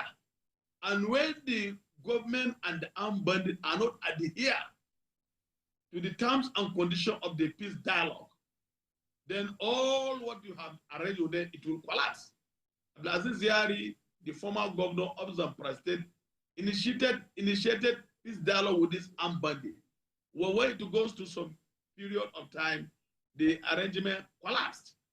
And also, former governor of Zamfara, immediate past governor of Zamfara State, Bello Mohammed Matawale, he entered into peace dialogue with this armed bandit. But at the long run, the peace accord collapsed, failed. So the Sokoto State governor, the immediate Sokoto State governor, Waziri Tambol, have done similar thing, the non-kinetic approach with this Bello Turji and other notorious armed bandits operating in Sokoto East. But at the same time, it has not changed the narratives. So they are not sincere, they are not honest. And on the government also sometimes, they are not at their agreement with the bandits. That is the truth of the matter. What kind of collaboration have we seen, or do you foresee, amongst the governors in the region resolving this challenge?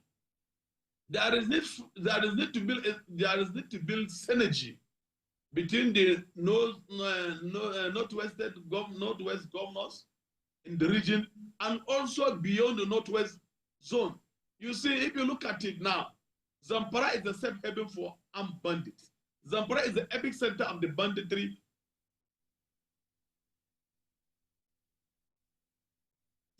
Zamfara share boundary with Sokoto State. Zamfara share boundary with Katsina State. Zamfara share boundary with Niger State. Zamfara share boundary with Katsina State, and partly were part of Kaduna State.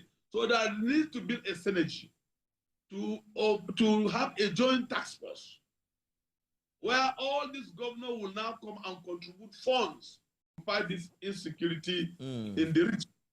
You had also Kano and Jigawa State are not being affected by this armed banditry.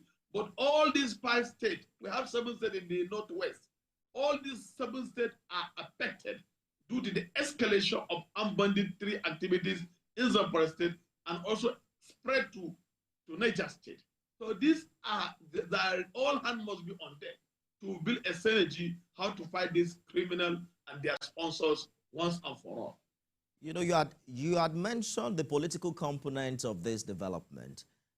Is there any update on the Defense Headquarters investigation into the sponsorship of banditry in the Northwest region, which you had previously alleged involved some top politicians? Yeah, you see the military headquarters last year said they're investigating the sponsors of this armed banditry, yet they are yet to make their report public. So one of the root cause of this armed banditry and terrorism, there is a political manipulation from political elites.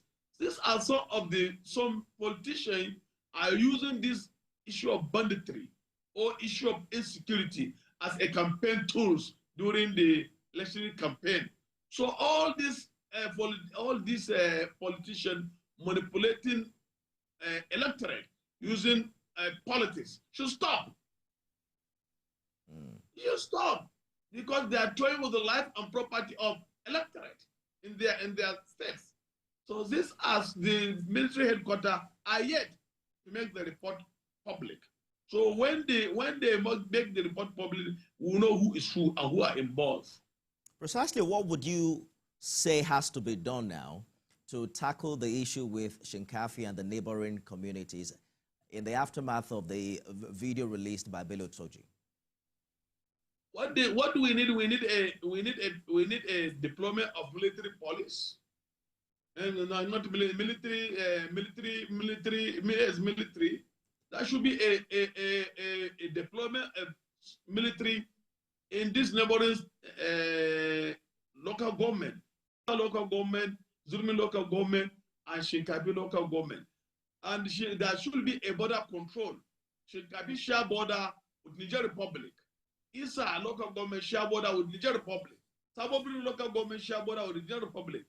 Zulmi share border with Niger Republic. So that's a forest border on government spaces where it can give easily smuggling of smaller and lighter arms into the land border.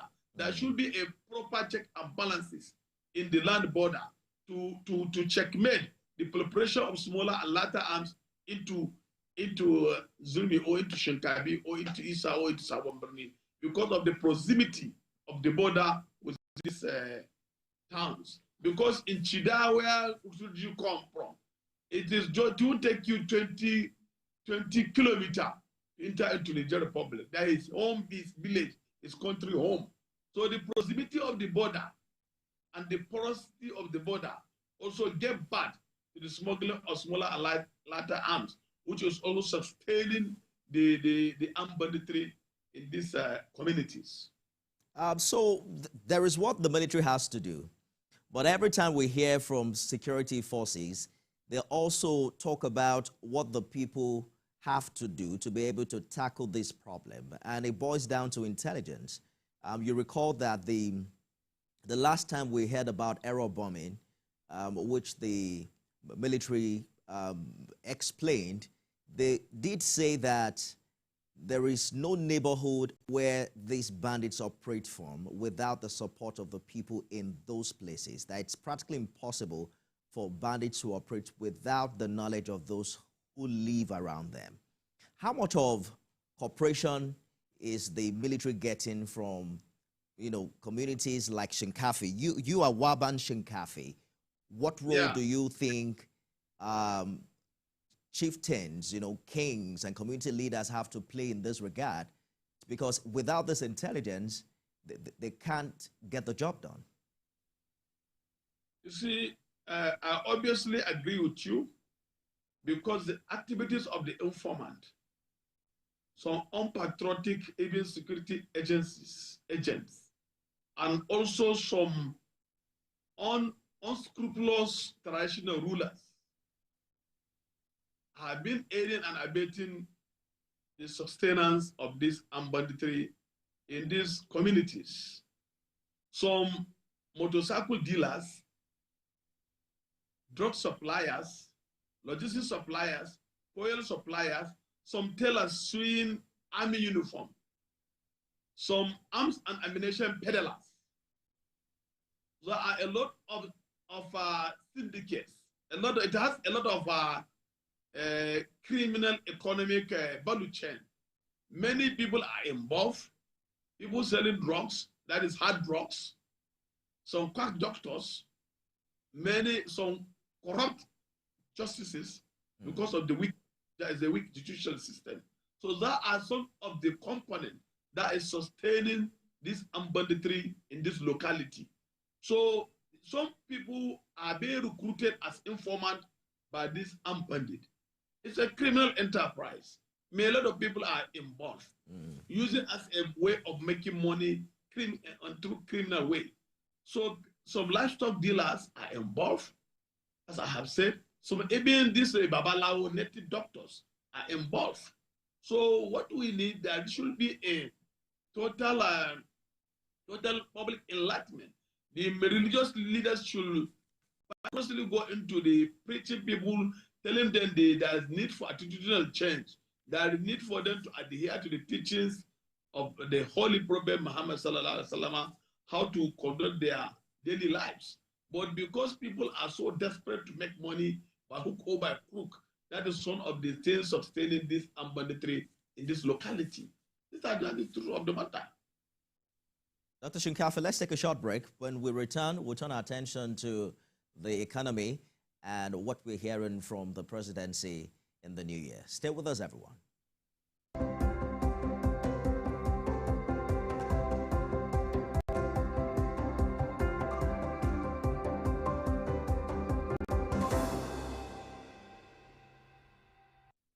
In Marina Station and all the passengers.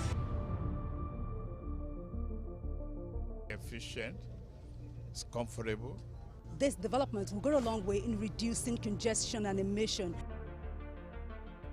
The trains are a long-term solution to Lagos traffic challenges. This is where we take the final, decisions on policies, programs of government. I will have to ensure that, the narration of Lagos as a PLC is taken very, very seriously. This is a major pedestrian bridge linking Oyinbo here to Apapa Road over there. With this overpass, we are providing what we call a permanent solution.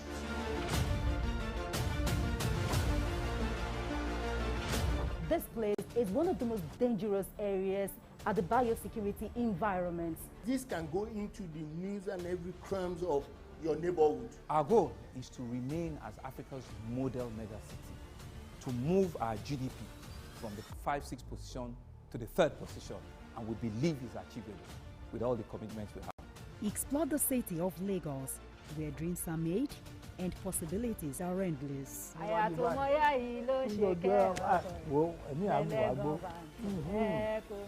Adedoja Salamadini.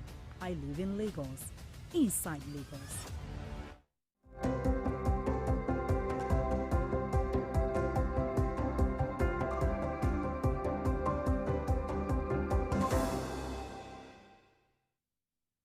Thanks for staying with us, everyone. We're talking about challenges and expectations for the new year. We started with security, especially in Zamfara and Sokoto, following the threat in a video made by one of the bandit leaders there. My guest is Dr. Sani Abdullahi Shinkafi, who is the Executive Director of Patriots for Advancement of Peace and Social Development. He joins us live from Zamfara State. Thank you for staying the course on the program, Dr. Shinkafi. Let's turn our attention to the economy now. It's perhaps the second time we're hearing from Mr. President in recent weeks, aftermath his maiden media chat. How do you assess the effectiveness of his communication strategy would you say that his message is getting to the people? Yeah, the message is getting to the people. The message is getting to the people. In 2020, you know, he has made mentioning of how the economy will prosper in the 2025. He made mention of reducing the inflation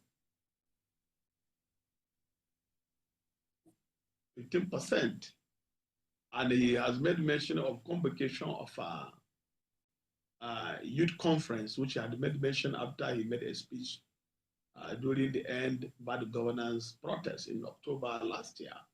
And he made mention of the market forces will checkmate the price of petroleum product because of the local refinery have started refining the crude oil locally here in Nigeria.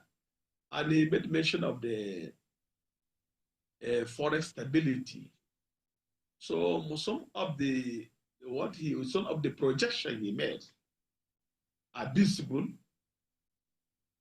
and peaceable and enforceable.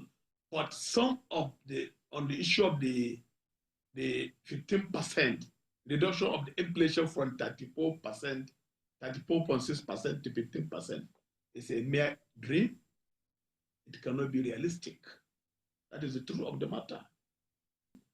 On buying food items, not talk less of medication or medical or payment of school fees. People are struggling.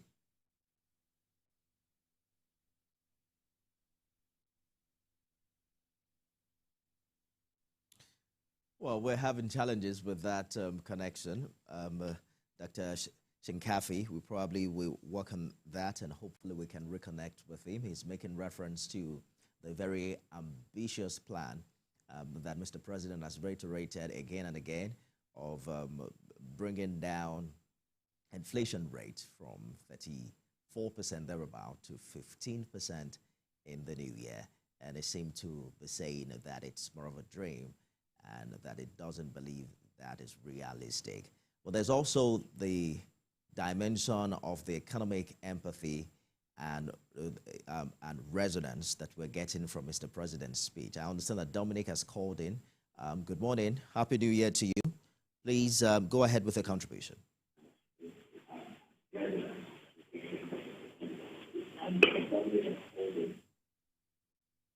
Reverend Dominic, good morning.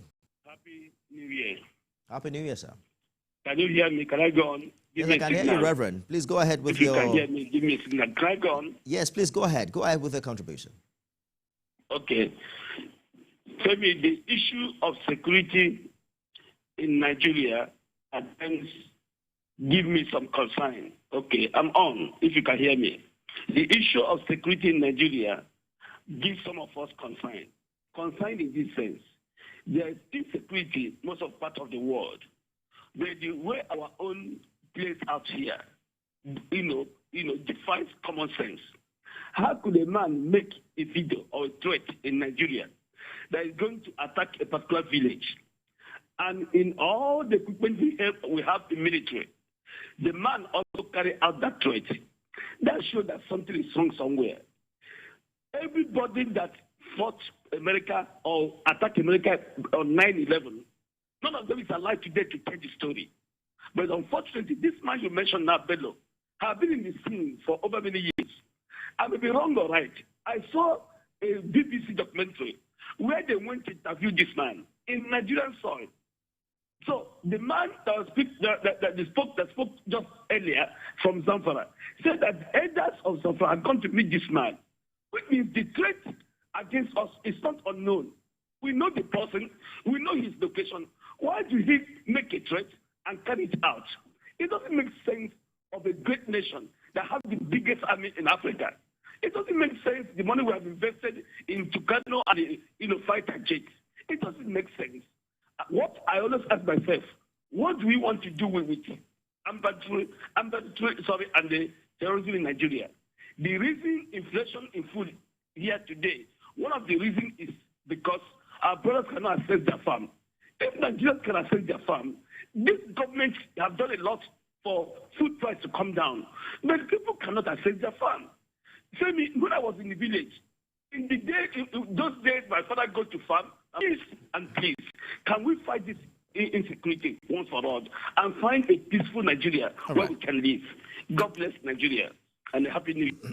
Happy New Year, Reverend Dominic. Thank you. Well, the latest we're hearing from the Nigerian military is that the man is dead man walking. We'll follow that and see how they respond. Dr. Shinkafi, we lost you for a minute, but we've heard Mr. President acknowledging these economic challenges you have talked about in 2024. Do you find these acknowledgements refreshing? Do you believe his message resonates with the people, especially when it comes to his plans for the new year?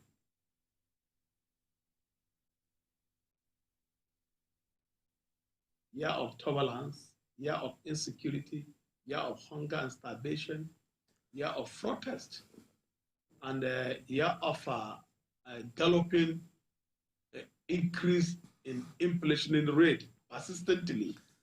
So for more than 3 decades, Nigerians have never experienced how the food item price was skyrocketed. Why the food item price is skyrocketed, you understand? And it was going at the galloping rate from 30,000 naira a bag of rice up to 140,000 naira or 149,000 naira. So it's a year of hardship, year of poverty, year of turbulence. So the Mr. President and his economic team need to tighten their belt very well to see how Nigerian, an average Nigerian, the higher cost of living can be reduced to the barest minimum level. Because on all segments in all of that hardship, Dr. Shinkafi, the feelers we're getting from the presidency is that the economic indicators and outlook appears good. So Mr. President is talking about economic indicators like decrease in fuel prices, foreign trade surpluses, a strengthened naira. I'm wondering what your analysis of these indices is. Do you think they accurately reflect our current state of the economy, and are they things we can count on moving into the new year? You see, what brought this hardship is the floating of the forex. That is unification of the exchange rate, and also withdrawal of the oil subsidy.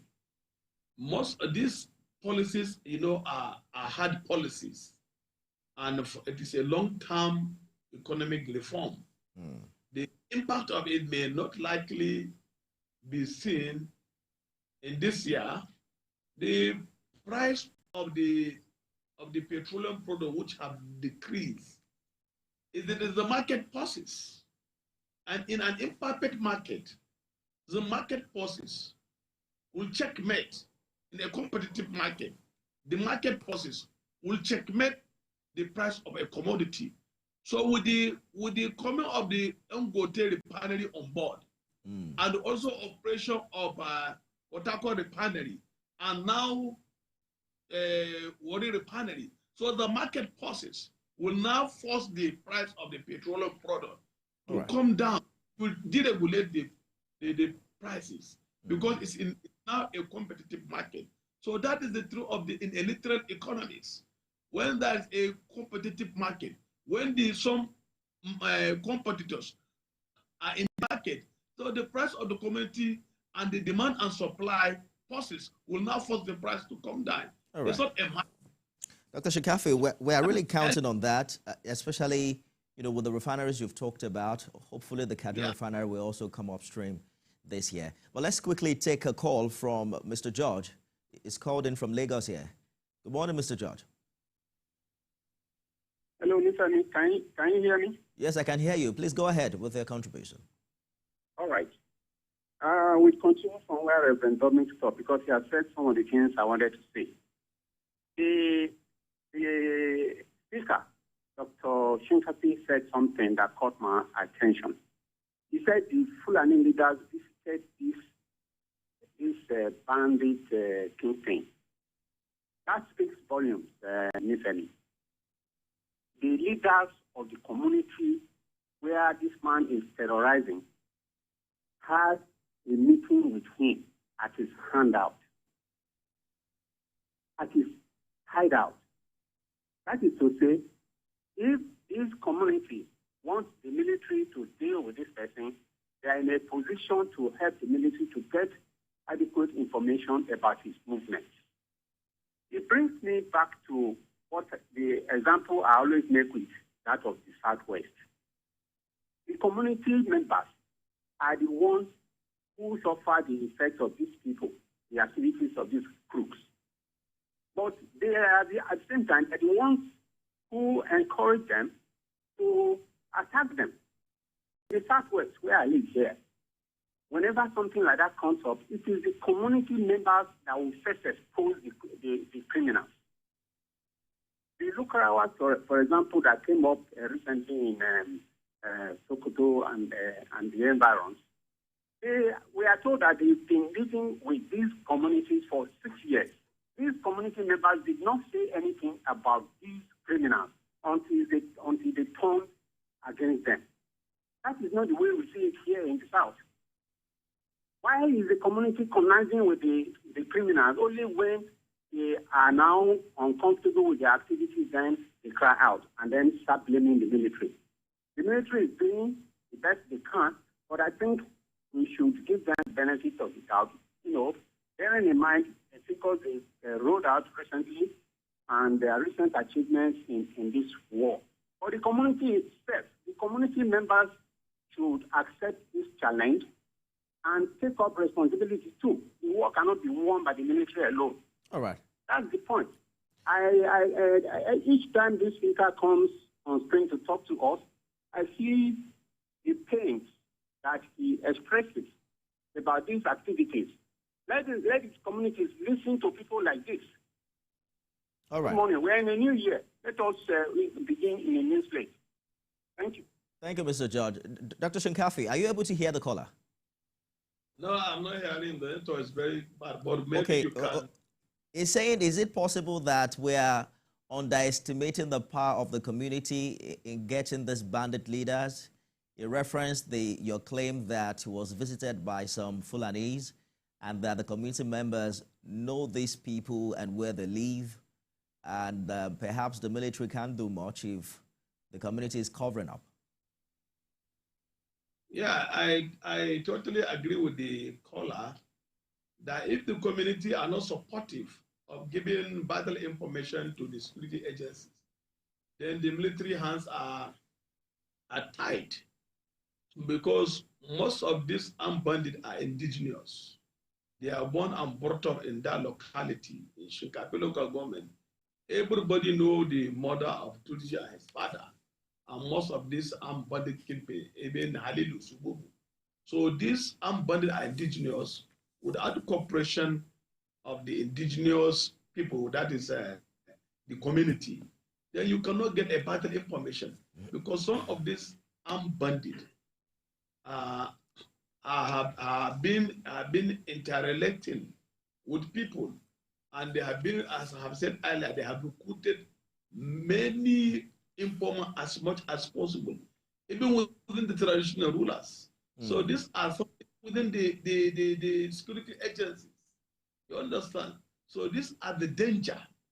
Some of the, like last year, 2024, some Nigerian Civil Defense Corps was arrested supplying arms and ammunition to armed bandits in Mada local government, in Mada in Gusau district.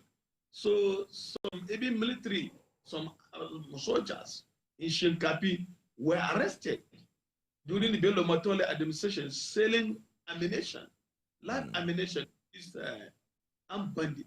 So these are some of the challenges we are facing. But do you, Dr. Shinkafi, do you think that the indigenous people, the locals, really understand what is at stake here, especially the relationship between peace in those communities and the economic power you talked about. For instance, the plan of government to intensify efforts to lower costs is basically boosting food production and promoting local manufacturing.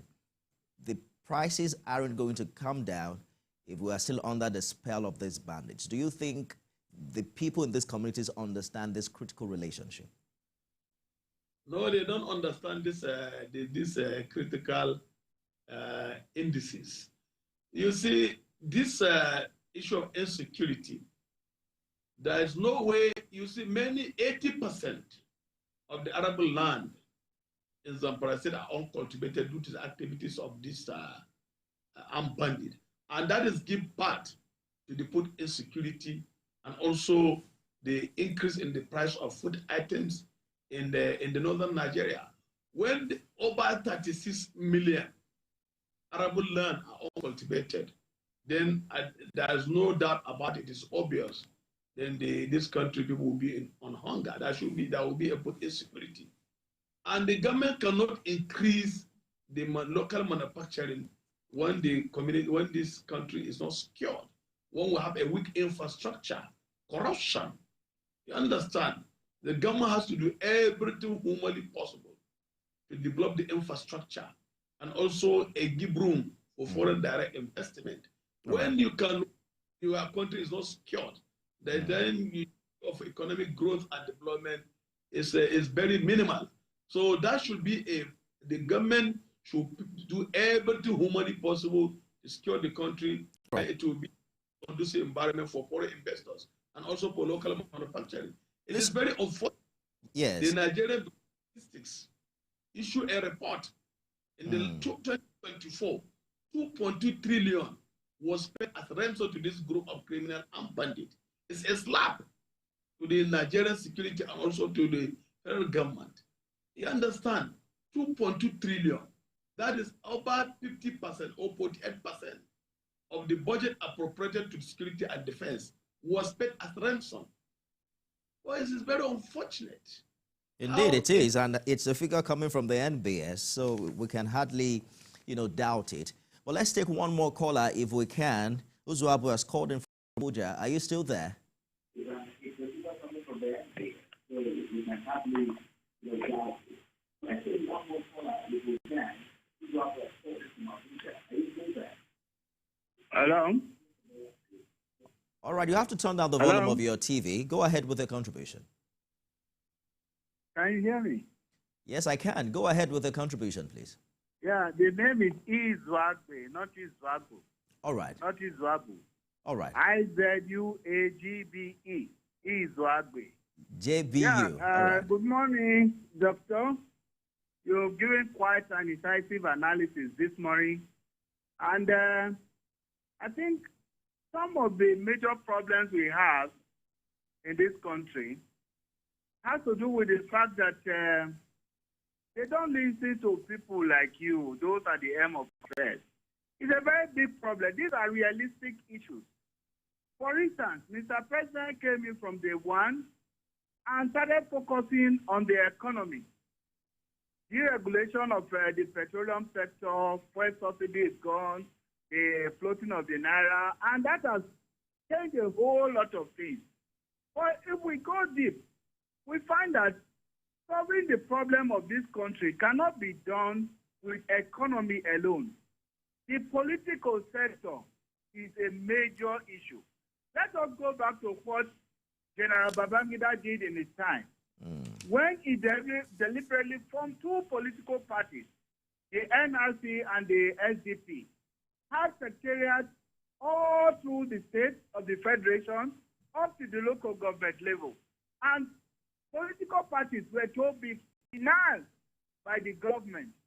So then we have people who have adjusted the political system, but private political parties as private companies that are just being used as a tool to hold on to power in the system. All right. If we want to correct the ills of this society, we have to retrace ourselves. All right. Let us go back to those days and get ourselves political parties that are funded by government, not more than 2 political parties.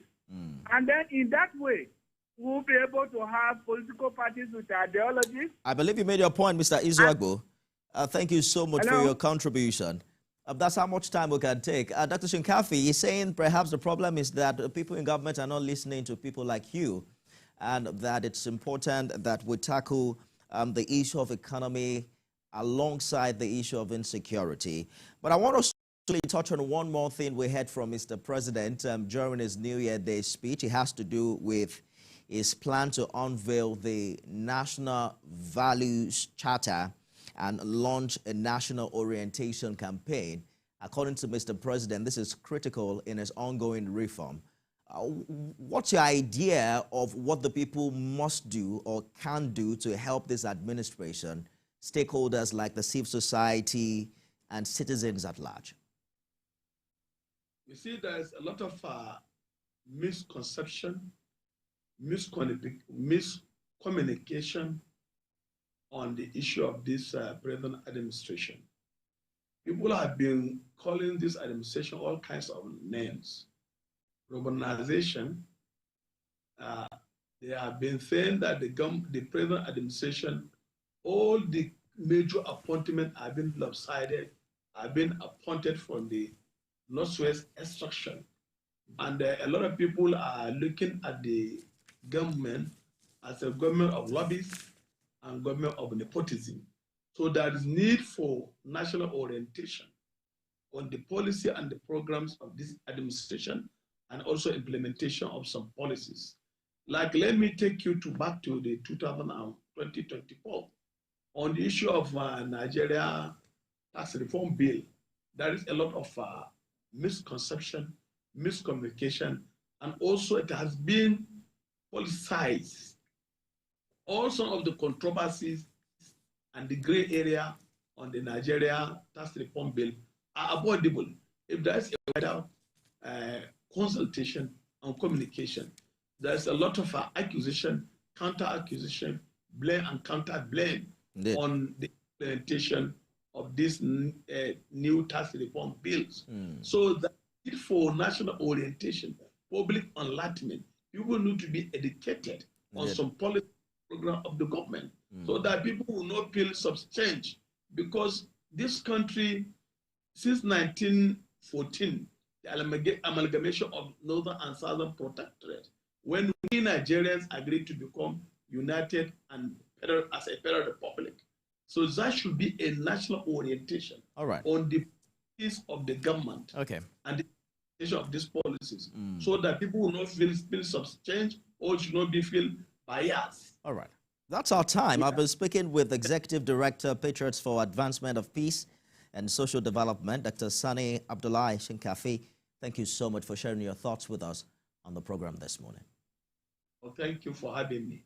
And once again, Happy New Year. Happy New Year to you and to all of our viewers. That's our show today. I am Nifemi Okuntoye. See you again tomorrow.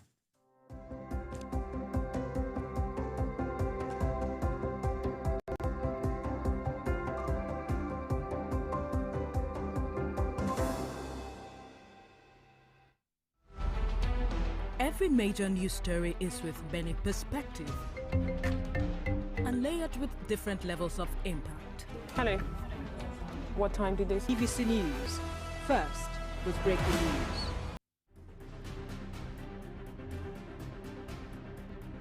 Welcome to the transformative journey of Gombe State. Like a beautiful bride in the savannah, Gombe State is steadily growing to become a commercial and investment hub with accelerated development of world-class infrastructure, quality education, and healthcare. The jewel in the savannah, under the visionary leadership of Governor Inuwa Yahaya, is taking giant strides in the quest to making Gombe State a paradise in Nigeria's northeast region. Join us on this adventure every Thursday by 3:30 p.m. as we explore Gombe's transformative journey to greatness. Wherever you see destruction, it's because God is absent. There is no destruction in God. So who started killing from Genesis? Satan. Jesus exposed him. The thief cometh not, but for to steal, to kill, and to destroy. But I am come that you may have life and have it how much? More abundant. I prophesy as your amen is coming like thunder. Whatever is yours, receive it now.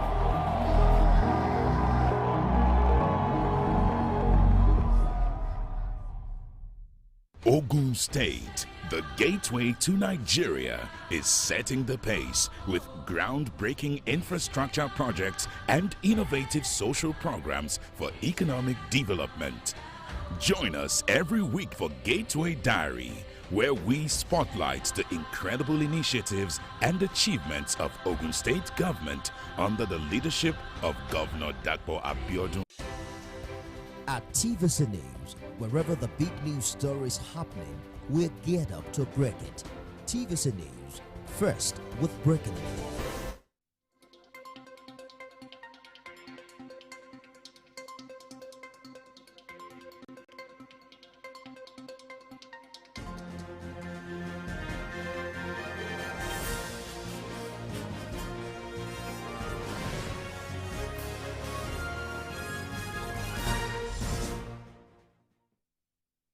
And thanks for joining us on TVC Midday News.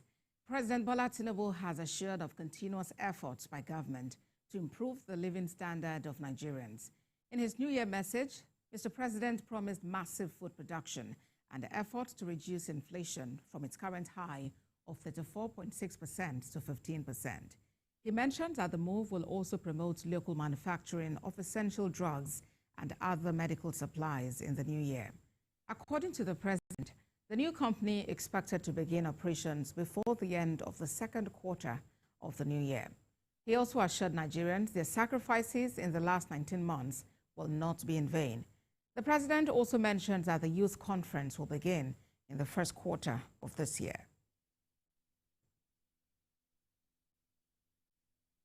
President Bola Tinubu has also emphasized the critical role of state governors in driving Nigeria's development and prosperity. The president said this during a New Year homage by Vice President Kashim Shettima and members of the Nigeria Governors Forum at his Ikoyi residence. TVC News State House correspondent Femi Akonde has more. President Bola Tinubu has never failed to acknowledge how much he needs the support and collaboration of the governors in driving the change he seeks and implementing the necessary economic reforms introduced by his administration. This meeting with the Nigeria Governors Forum is to reassure the subnationals that these policies are not targeted at reducing the influence of state governors. President Bola Tinubu called for stronger collaboration between the federal and state governments to address pressing challenges, including local government autonomy, agricultural productivity, and currency stability. Yes, it means we just have to work harder and grow more. And the situation of our currency will improve.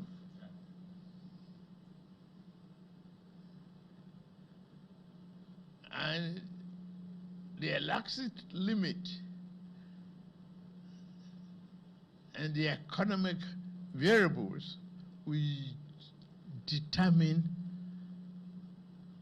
how far individual could go.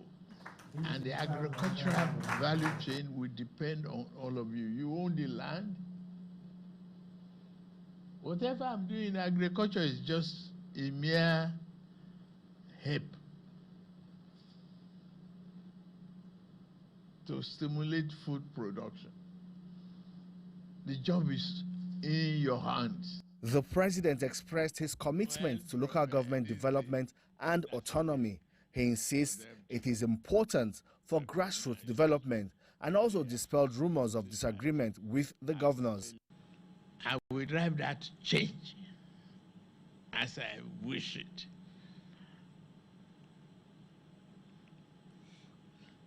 You have the control of your local governments. Do what you expected of grassroots effectiveness.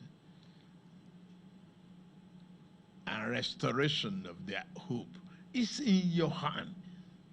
The chairman of Nigeria Governors Forum acknowledged that the reforms are working, particularly in the agricultural sector, but he also called for diligent implementation and execution of policies and programs of government that will ensure the benefits accrued from improved governance are sustained. The complaint in Jigar was that there's a bumper harvest, but because of the strength of our currency, the harvest is being exported out. So most of us are encouraging ourselves to buy bumper stocks into our silos, store them for the rainy day.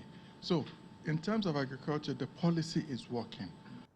Data currently available supports President Bola Tinubu's claims that his economic reforms are yielding the desired results. Notably, President Bola Tinubu and the governors sees this day newspaper's decision to recognize him as Man of the Year as a significant endorsement, given the newspaper's history of criticizing President Bola Tinubu's administration. These acknowledgements suggest that the administration is indeed on the right track. Femi Akonde, TVC News.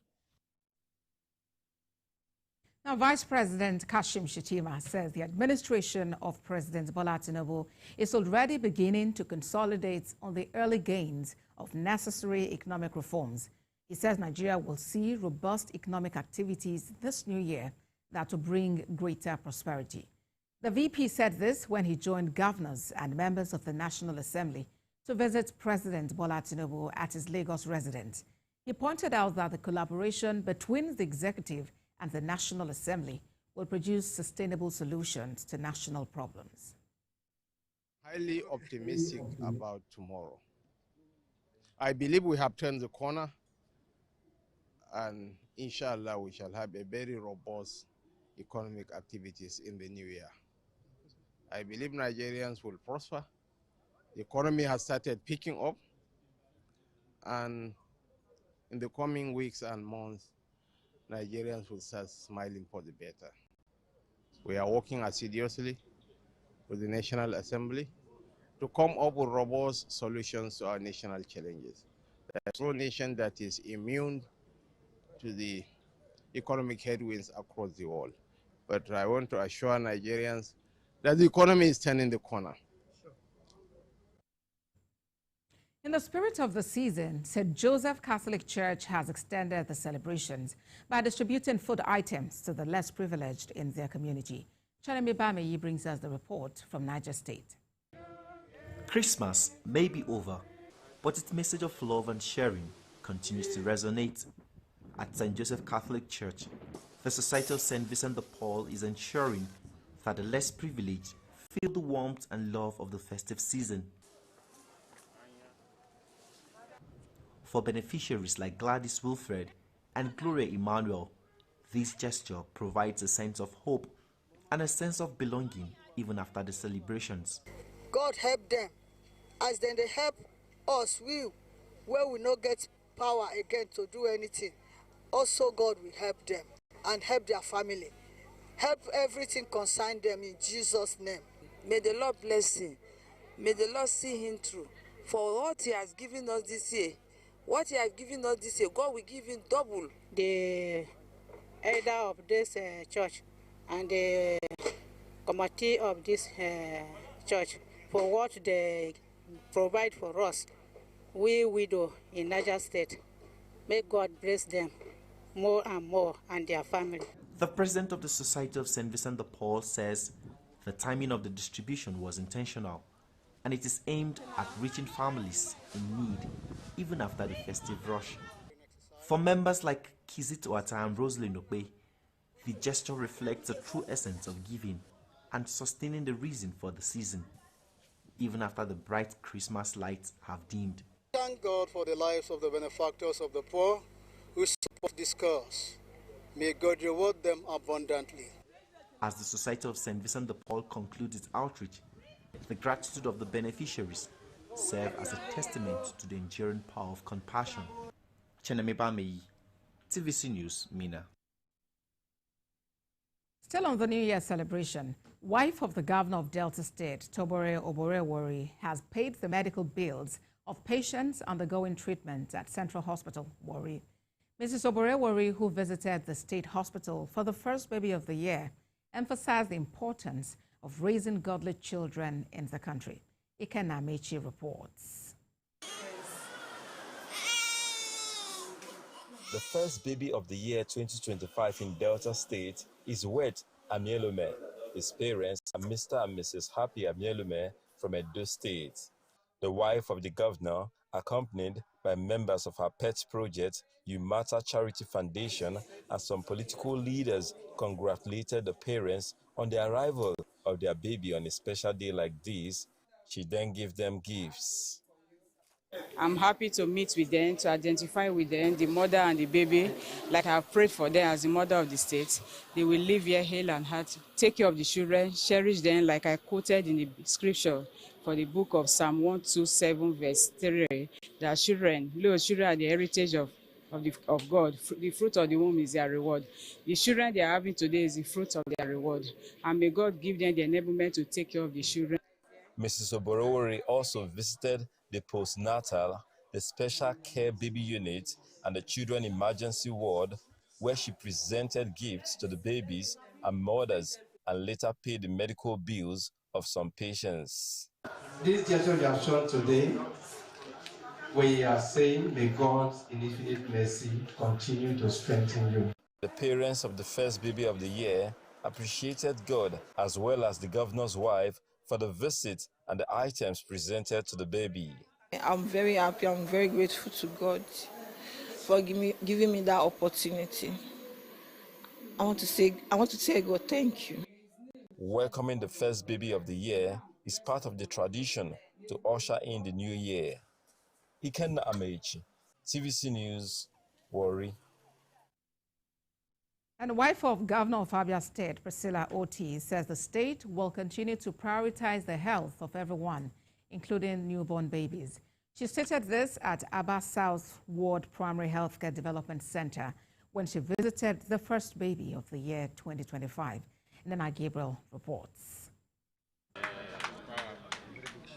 The first baby of the year, baby Chido Favor, male, was delivered around 12:08 a.m. on the 1st of January 2025 and weighed 3.5 kg. The governor's wife described babies as bundles of joy and prayed that babies born in the state would be blessings to their families. She commended workers at the hospital and the State Ministry of Health for making sure that maternal fatality is reduced drastically in Abia State. Birth of a baby is always a thing of joy.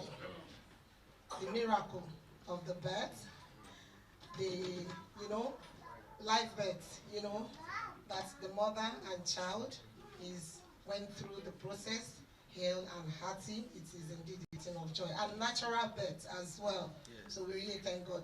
And it shows that our healthcare system is also working. Yeah. We want to encourage you, of course, that breastfeeding is the best option for the baby as much as possible. Yes. So we want you to prioritize your nutrition. The mother of the first baby, Mrs. Obioto Richard, expressed her gratitude to Mrs. Oti and her team for the visit.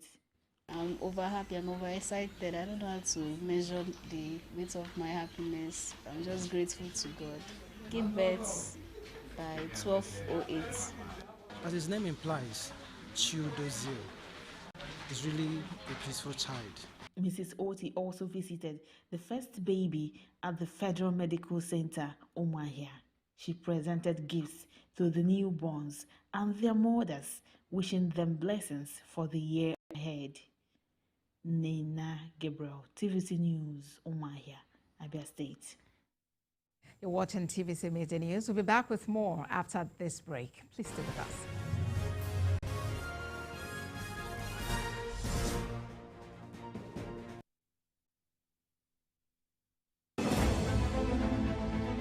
Meet Benga Oreshegun, a fearless voice and an advocate for the truth. He's bringing fresh energy and bold insights to journalists' hangout.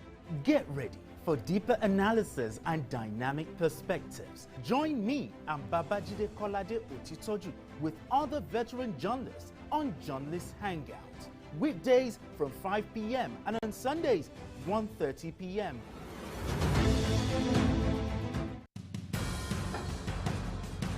Information is power, information is security, information is knowledge. On Labor Lens, we believe that working people around the world have real questions of their own. They want to know how the world of work operates, what it means to the employer of labor, how policies affect workers in the workplace. On Labor Lens, I am sure we engage effectively the organized labor, organized private sector, and governments to get out of them information workers are in need of. I am Sharon Ijason, asking questions that make you get sense of the workplace.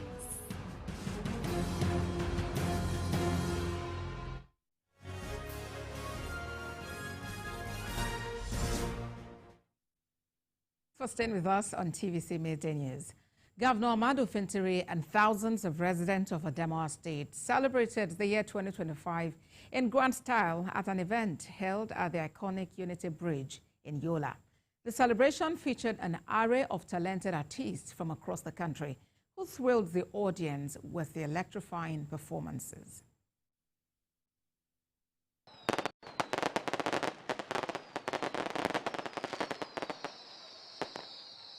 We'll give you joy. We'll take employment. We will entertain you and make you happy. I love you all. And that let me assure the youths, reassure the youths that His Excellency never promises and does not deliver. He has delivered on all his promises. And what he said yesterday was that more jobs will be created so that the youth will also, be employed.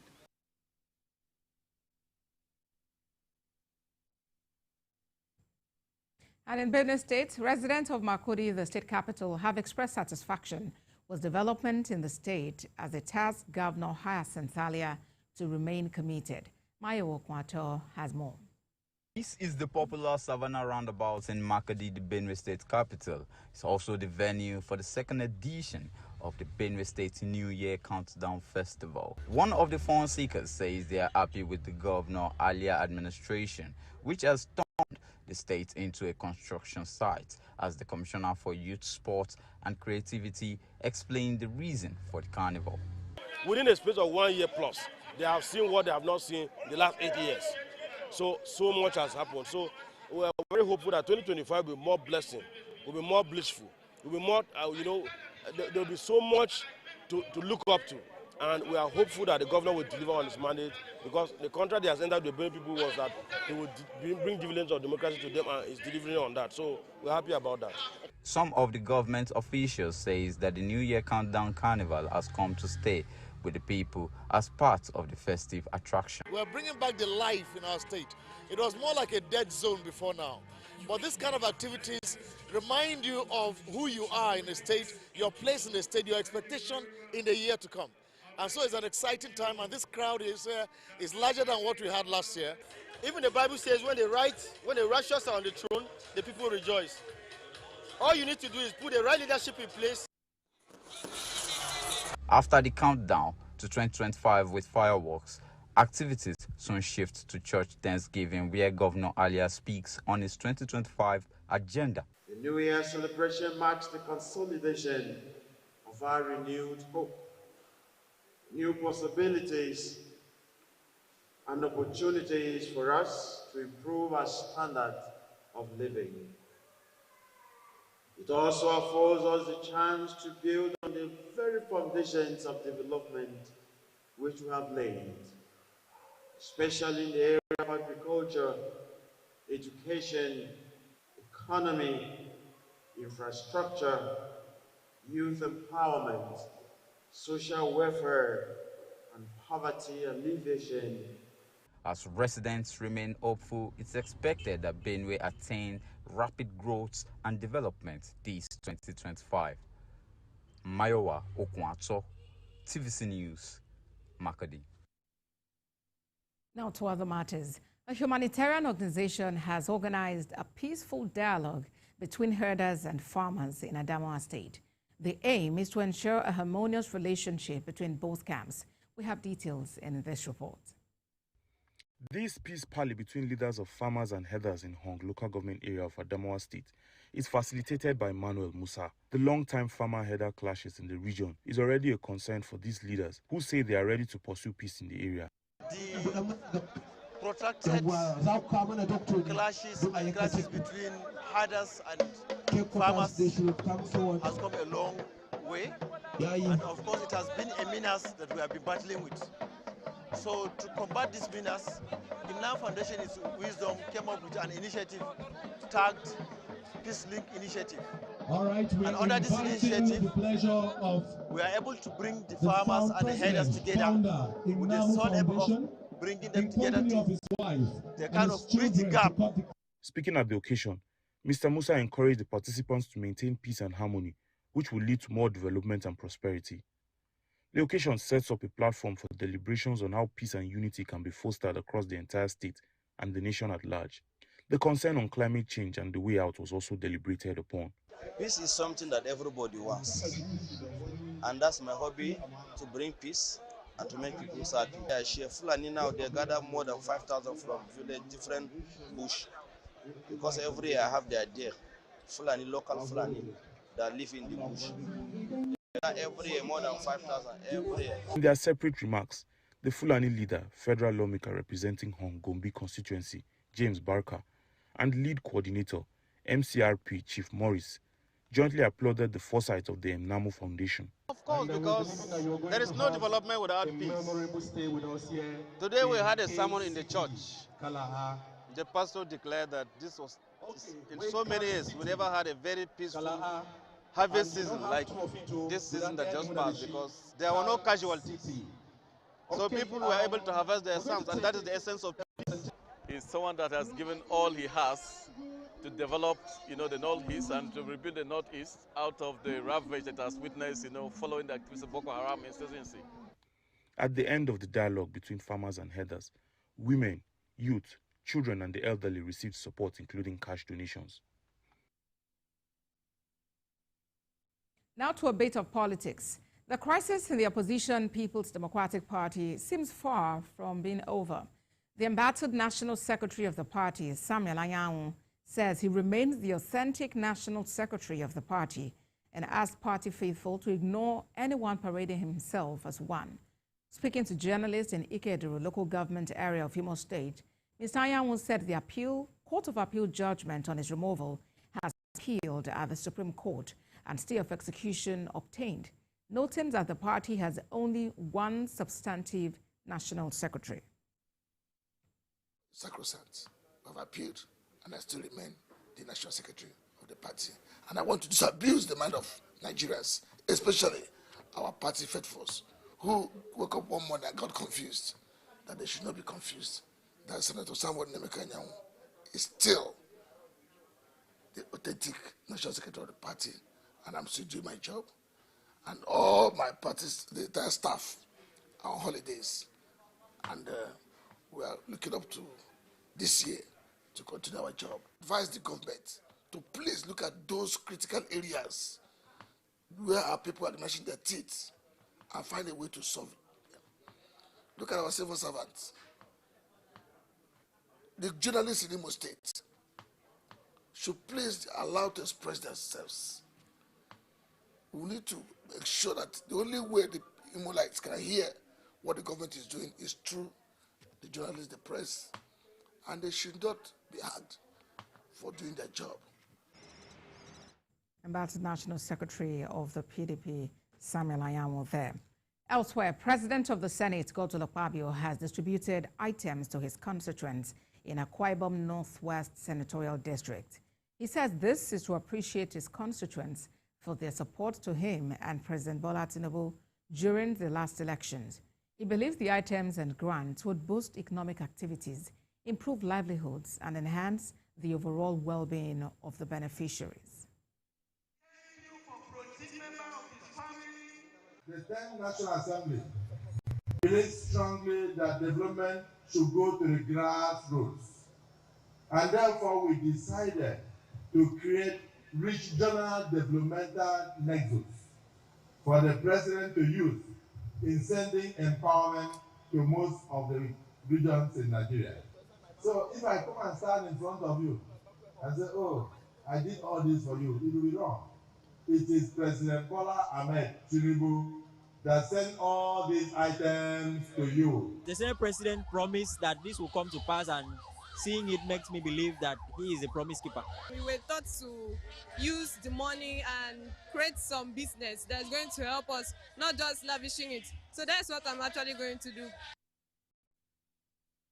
Well, that is TVC Midday News. We thank you for watching. For more updates on the stories we are monitoring, please visit our website, www.tvcnews.tv. You can also follow us on Facebook, Instagram, and X at TVC News NG. On YouTube, we are live at TVC News Nigeria, and we have updates on WhatsApp at TVC News Nigeria. I'll be here at the top of the hour with more updates. Good afternoon.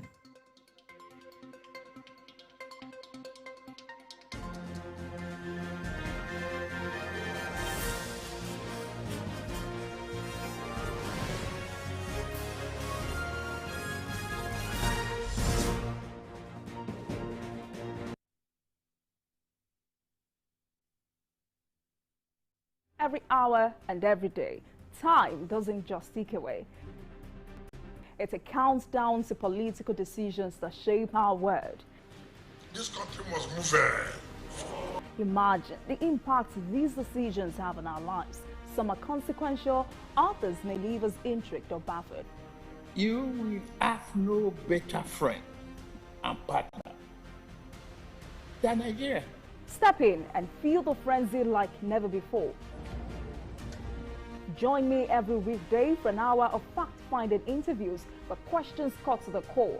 How would you say your administration has fared in these sectors? I will dig in to get to the heart of issues, from local politics to global insight. Join me as I unearth the power plays, jaw-dropping revelations and the unfiltered truth. This isn't just politics, it's unraveling the stories that matter. Brace yourself for Politics Tonight every weekday at 8 p.m., where every decision echoes along the corridors of our lives. Politics Tonight, only on TVC News.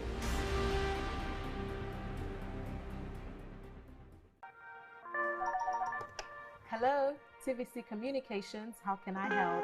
What makes TVC the right choice for my business? Excellent question, sir. Let me share some exciting facts with you. Start your day on TVC Entertainment with Wake Up Nigeria, a family and lifestyle show. Your view empowers women globally. It's your view, let it count. Entertainment Splash delivers the hottest celebrity trends. On TVC News, we keep you informed with breaking news and in-depth analysis of events shaping the world. I will continue to speak the truth. TVC News at 7 and TVC News at 10 p.m. delivers the most important stories of the day. Max FM, your hit music radio station, captivates listeners daily across Lagos and Abuja, making every commute more enjoyable. Adaba 88.9 FM is not left out, as it is the voice of Southwest. And on TVC Digital, we reach to million viewers daily. All together, pulls in over 17 million viewers daily.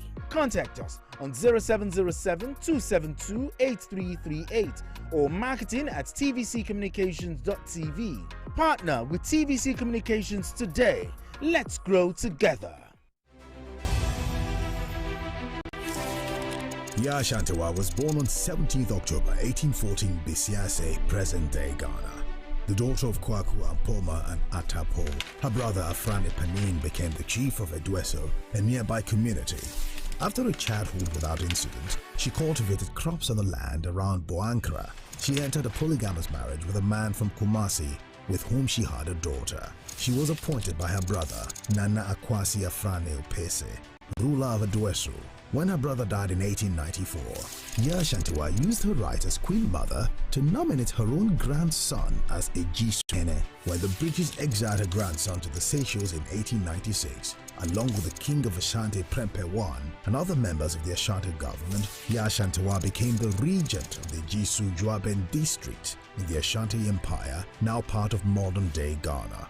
After the exile of Prempeh I, the British Governor-General of the Gold Coast, Frederick Hodgson, demanded the Golden Stool, the symbol of the Ashanti nation. There was a disagreement among the members of the Ashanti government at Kumasi on how to go about this. In 1900, she led the Ashanti War, also known as the War of the Golden Stool, against the British Empire. The Ashanti-British War of the Golden Stool, also known as the Yaa Ashantewa War, was led by Queen Mother Nana Yaa Ashantewa with an army of about 5,000. During the fighting, Queen Yaa Ashantewa and 50 of her closest advisors were captured, and they too were.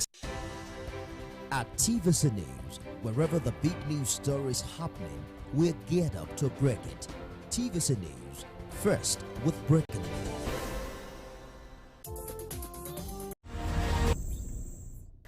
Last month, UN Climate Conference in Baku, Azerbaijan, concluded with an agreement calling on developed countries to deliver at least $300 billion per year to developing countries by 2035 to drastically reduce greenhouse gas emissions and protect lives and livelihoods from the worsening impacts of climate change. Well, still in this week's edition of Green Angle, we examine the outcome of the summit and what the future holds for developing countries. Welcome. I am Esther Mopariola.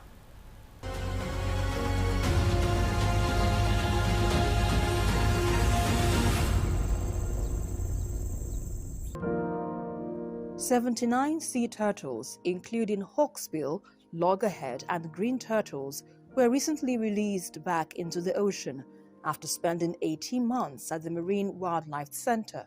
These are to reach over 1,000 cubic meters per second in the coming hours. Residents in flood-prone areas have been urged to stay away for their safety as emergency teams remain on high alert." Now, Lagos State is stepping up its fight against climate change, and at the recently concluded COP29 summit, state officials unveiled plans to tackle the growing impacts of climate change in the coastal city. They announced new investments to tackle their climate action goals and called on everyone to play a part in creating a healthier environment. Lagos state officials at the recently concluded COP29 summit outlined key strategies to tackle climate impacts in the coastal city. They announced securing investments to support the state's climate action plans and urged residents to contribute to creating a livable environment for all. Our major take-home from here is automation. We're looking to leverage on technology to not just help us identify where trees should be planted, but also how to keep track of their survival. The emission impact of manufacturing. While you are mitigating this, you must make them pay to pollute, right? So in Lagos, for instance, our law has polluter pay principle embedded and make you pay for the excess that you have generated. You will pay in many ways. First one will be, direct financial payments. The second one will be carbon offset programs, like providing clean cooking for women, planting trees, and a couple other things. So you will pay for polluting in Lagos and in Nigeria.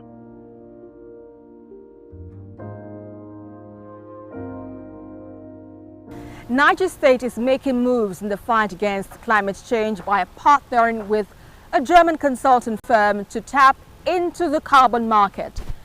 Meanwhile, activists are calling for real action, not just promises, warning that climate change impacts everyone and demands urgent, inclusive solutions. Niger State has taken a bold step towards maximizing its carbon market potential by signing an agreement with a German management consulting firm. This partnership aims to unlock resources and investments worth 1 trillion naira supporting the state's climate action goals. Up a carbon a platform where they can open up their spaces for private investors to come in and carbon project developers to come in to develop carbon project that has additional co-benefits for the people, rather than waiting for multilateral, bilateral, programmatic finance institutions that are very difficult to access. Meanwhile, the Minister of Environment, Balarabe Lawal, called on other subnational governments to replicate Niger State's approach by collaborating with the Ministry of Environment and the national... You get into other people's territory and is breeding a hole. So climate change is not only impacting the lands, it is also eroding cultures.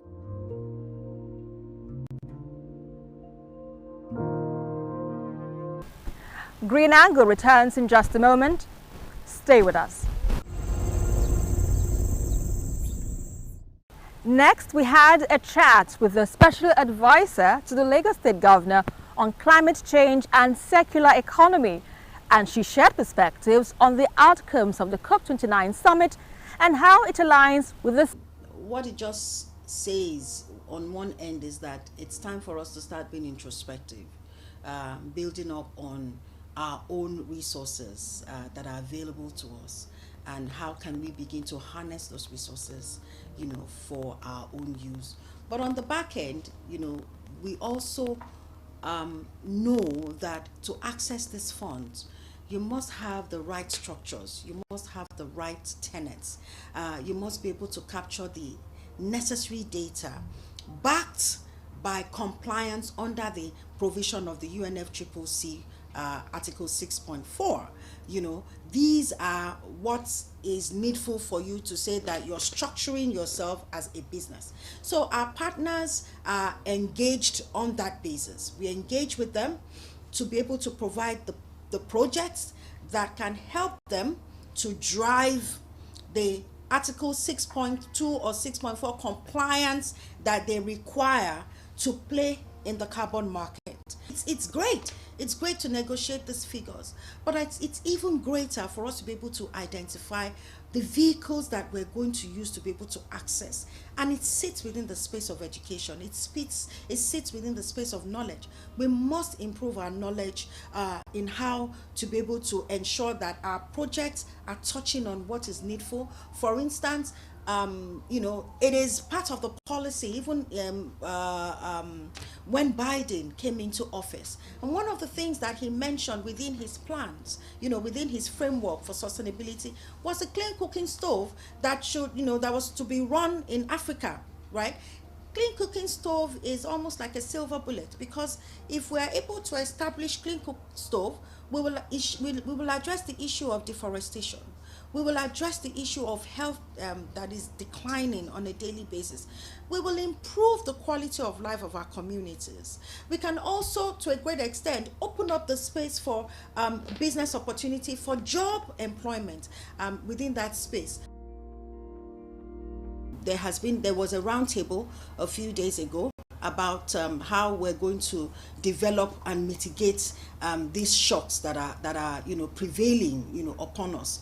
I think that for us to be able to drive this and engender as much, if I can use the word connectivity, or engender as much impact, participation from our communities, then we need to let them know what they stand up against. 2025, if you know the budget, it was called the budget of sustainability.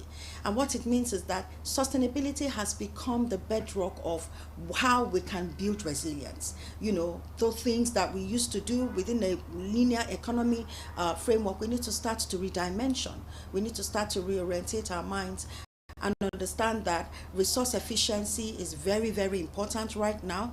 Minimal waste in processes and systems is really, really critical. Supply chains, even in the area of, machinery and equipment, we must become very, very innovative in how we can begin to utilize and basically just help our businesses to be recycle our businesses, recycle our machines, recycle the purpose of the deliverables within our systems as well. from our corporate entities. EcoNexus was designed specially for that, for them to be able to see that what government is bringing to the table is a platform to be able to establish a coalition, of machinery in terms of funding, in terms of resources, in terms of intelligentsia, in terms of innovative solutions, where what we need as a government is to be able to provide that enabling infrastructure for the connectivity between people, community, and the private sector.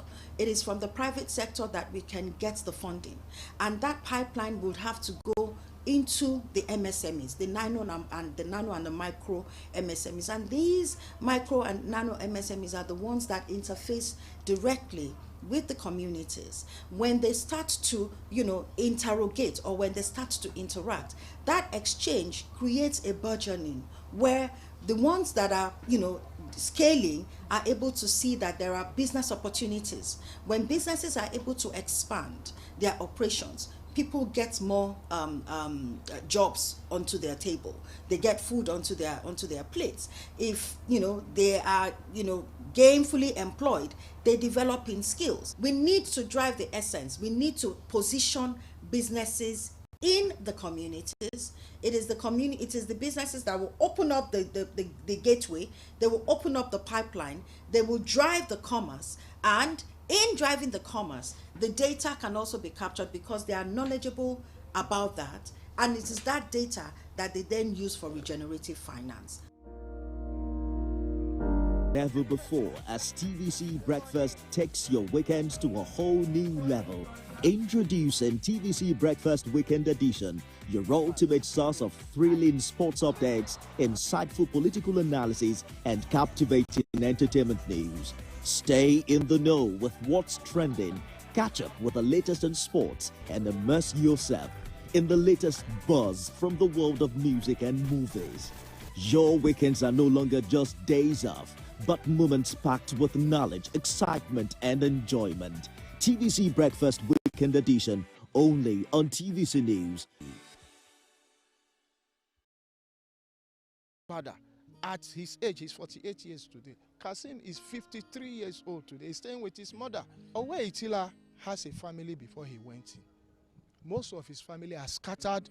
They are neither here nor there. We are calling on public-spirited Nigerians. Please come to the aid of these three. They need to be rehabilitated. This is beyond government. We are not asking only the government. They add that a speedy trial accords with the human rights of every accused person who is adjudged innocent until proven guilty, and that any situation that deprives one of timely trial is actually adjudging them guilty without the opportunity of defense. Kemi Foladeyemo, TVC News, Lagos.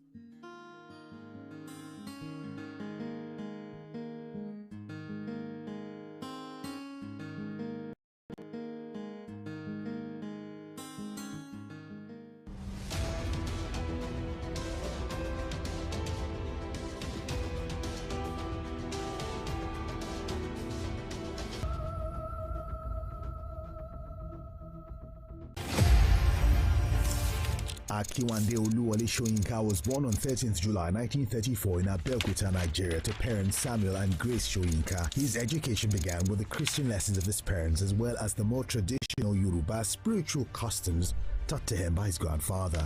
He had his preparatory university studies at Government College Ibadan in 1954, subsequently University College Ibadan, and he continued at the University of Leeds, earned a bachelor's degree in English literature. Soyinka's master's degree focused on projects combining his Yoruba culture with traditional British theatre traditions. He later returned to school in Nigeria to study African theatre, during which time he continued to produce poems and plays, one of which appeared on Nigerian television. Shortly after, he became the chief of the Cathedral of Drama at the University of Ibadan. Nigeria had only recently gained independence from Britain and political corruption was at a high. Soyinka's plays and poems became increasingly political and he began giving speeches protesting government corruption. He was a accused of conspiring with the Biafra rebels. He was therefore arrested and imprisoned in 1967 for almost 2 years during the Civil War, but managed during his time to write numerous poems. He was finally released in 1969 after a brief period in France. He returned to his position at the university where he founded the magazine Black Orpheus. He left his position and Nigeria in 1971,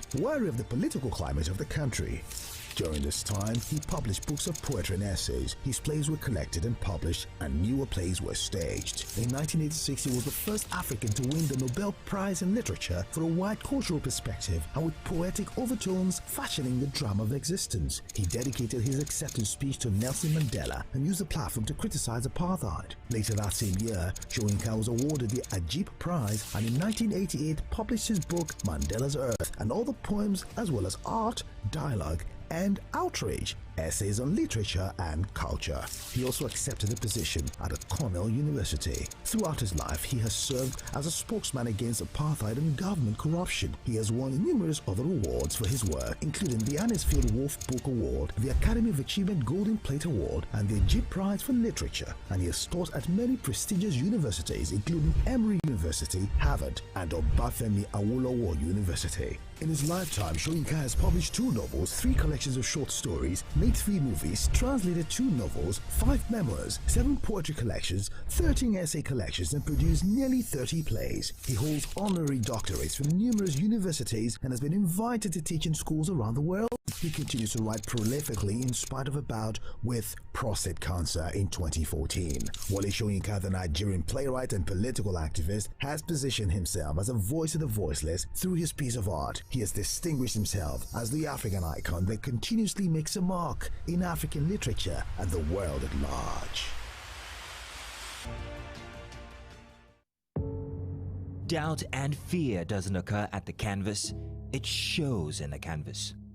It shows the conation of raw earthen material slabbed, stroked, and molded at a pace provided by the doubt and fear. Every move way in the struggle of one to the other, merging the past to the present, brushstrokes of colors seen but not known. For when the wailing stops, the pieces settle down in abject beauty, erected for a century of a century. Speaking, advocating, protesting as the arts are meant to be.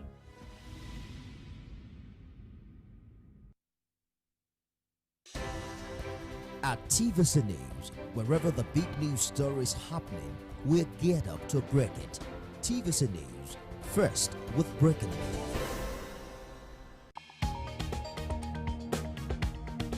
The Inspector General of Police has met with senior officers to review the state of security.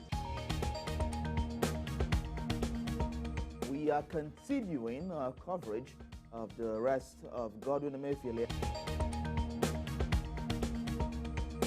The Senate has summoned the governor of the Central Bank of Nigeria to properly brief the Senate regarding the state of the economy.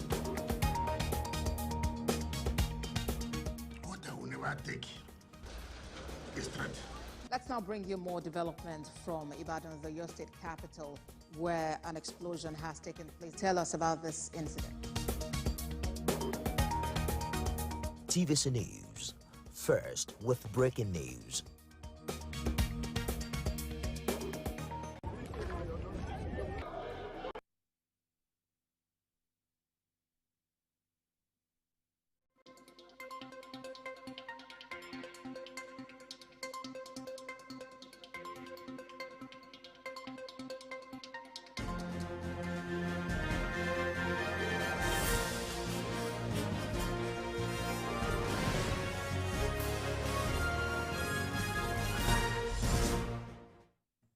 Hello and thank you for joining us on TVC News at 1. The headlines. President Tinubu hosts state governors in Lagos home, tasked them on driving Nigeria's development and prosperity. Vice President Kashim Shettima says economic reforms on early gains as year brings greater prosperity. Outside Nigeria, police say New Orleans attack suspect Shamsuddin Jabbar did not attack alone.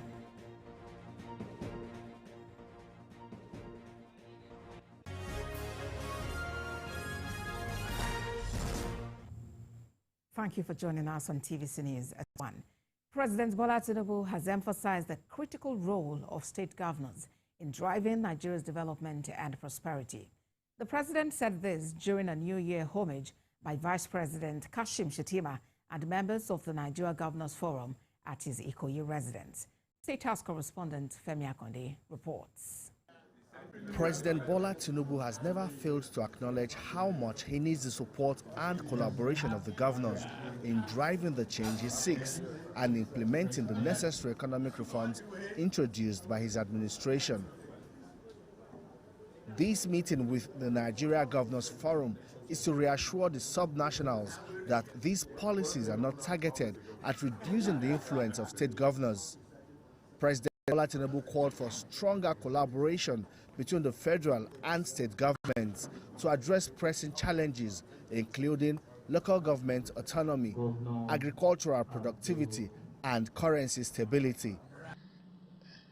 Yes, it means we just have to work harder and grow more. And the situation of our currency will improve.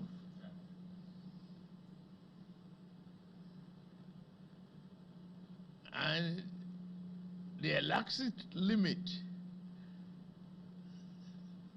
and the economic variables will determine how far individual could go. And the agricultural value chain will depend on all of you. You own the land. Whatever I'm doing in agriculture is just a mere help to stimulate food production. The job is in your hands. The president expressed his commitment to local government development and autonomy. He insists it is important for grassroots development and also dispelled rumors of disagreement with the governors. I will drive that change as I wish it.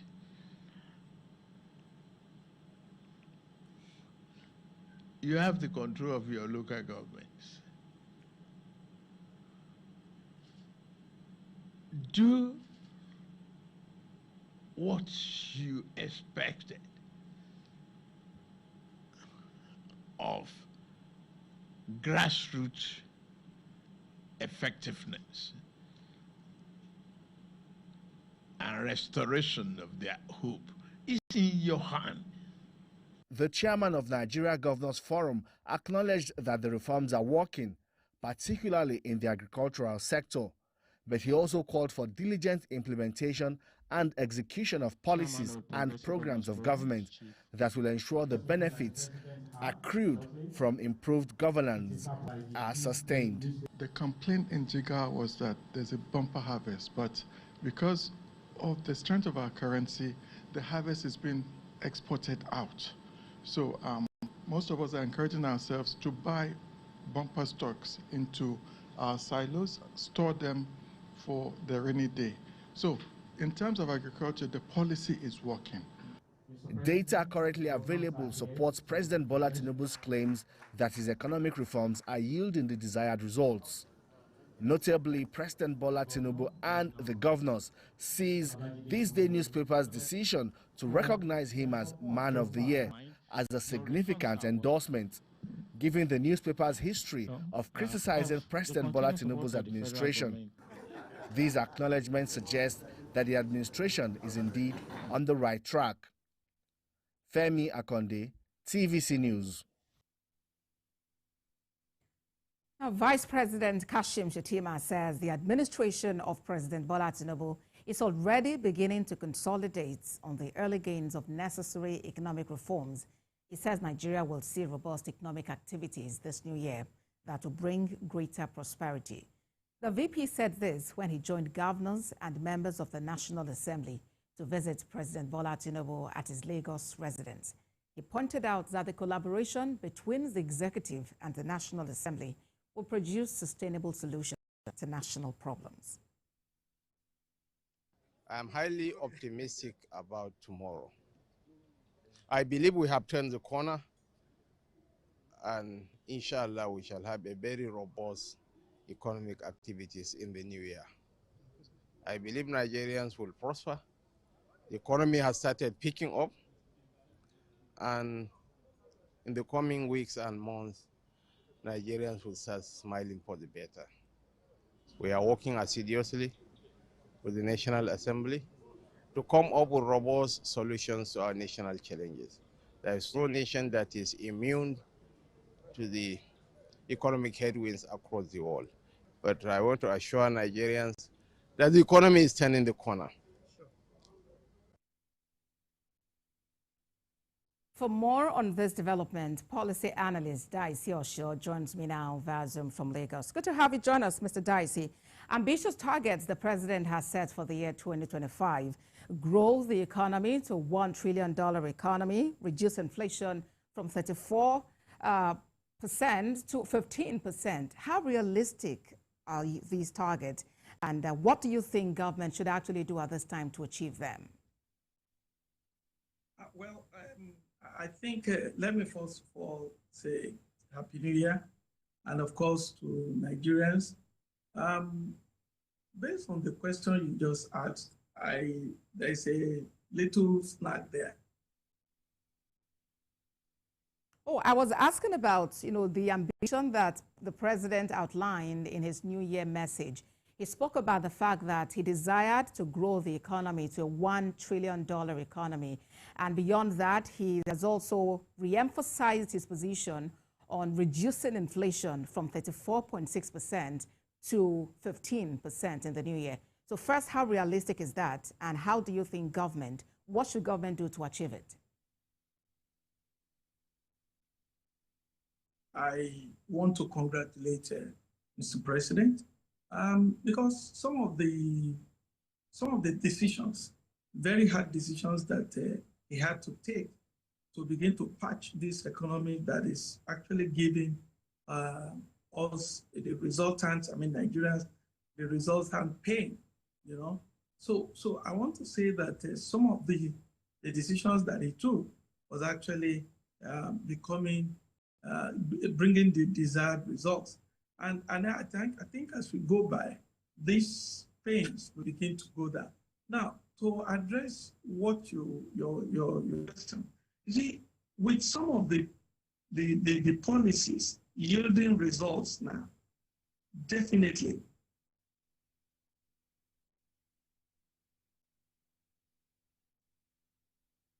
Well, let's try to reestablish connection with Daisy Osho for more perspectives on the president's New Year message.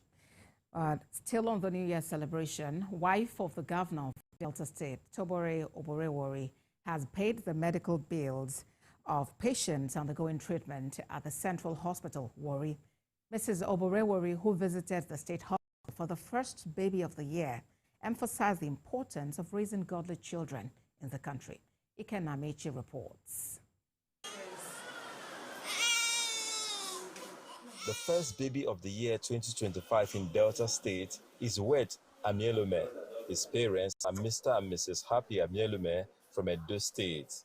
The wife of the governor, accompanied by members of her pet project, Umata Charity Foundation, and some political leaders, congratulated the parents on the arrival of their baby on a special day like this. She then gave them gifts. I'm happy to meet with them, to identify with them, the mother and the baby, like I've prayed for them as the mother of the state. They will live here hale and hearty, take care of the children, cherish them, like I quoted in the scripture for the book of Psalm 127, verse 3, that little children are the heritage of God. The fruit of the womb is their reward. The children they are having today is the fruit of their reward. And may God give them the enablement to take care of the children. Mrs. Oborowori also visited the postnatal, the special care baby unit, and the children emergency ward, where she presented gifts to the babies and mothers and later paid the medical bills of some patients. This gesture we have shown today, we are saying, may God's infinite mercy continue to strengthen you. The parents of the first baby of the year appreciated God as well as the governor's wife for the visit and the items presented to the baby. I'm very happy. I'm very grateful to God for giving me that opportunity. I want to say God, thank you. Welcoming the first baby of the year is part of the tradition to usher in the new year. Ikenna Amechi, TVC News, Warri. In the same vein, wife of Governor of Abia State, Priscilla Oti, says the state will continue to prioritize the health of everyone, including newborn babies. She stated this at Aba South Ward Primary Healthcare Development Center when she visited the first baby of the year, 2025. Nana Gabriel has more. The first baby of the year, baby Chido Favor, male, was delivered around 12:08 a.m. on the 1st of January 2025, weighed 3.5 kg. The governor's wife described babies as bundles of joy and prayed that babies born in the state would be blessings to their families. She commended workers at the hospital and the State Ministry of Health for making sure that maternal fatality is reduced drastically in Abia State. Birth of a baby is always a thing of joy.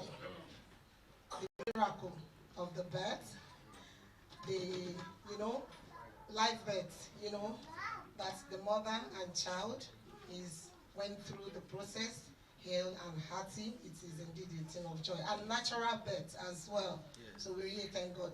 And it shows that our healthcare system is also working. Yeah. We want to encourage you, of course, you know that breastfeeding is the best option for the baby as much as possible. Yes. So we want you to prioritize your nutrition. The mother of the first baby, Mrs. Obioto Richard, expressed her gratitude to Mrs. Oti and her team for the visit.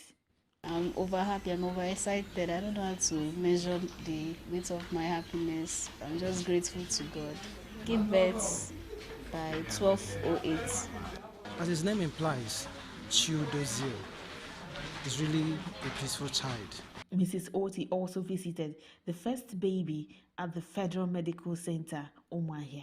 She presented gifts to the newborns and their mothers, wishing them blessings for the year ahead. Nana Gabriel, TVC News, Umuahia. Still ahead on TVC News at 1. Residents of Osun State protest against Ibadan Electricity Distribution Company over the persistent issue of estimated billings. Stay with us for details.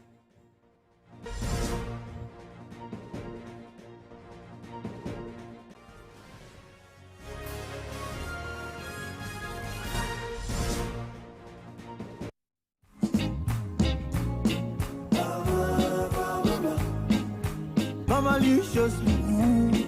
Mama deliciously good.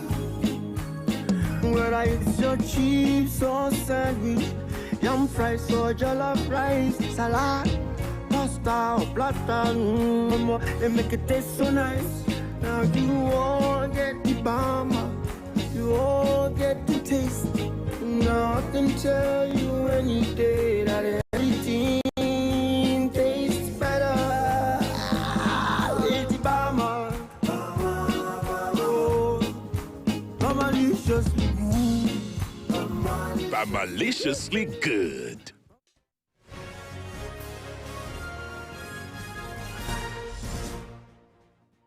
You're watching TVC News at 1, and here is a reminder of our top stories. President Tinubu hosts state governors in Lagos home, tasks them on driving Nigeria's development and prosperity. Vice President outside Nigeria, police said New Orleans attack suspect Shamsuddin Jabbar did not act alone.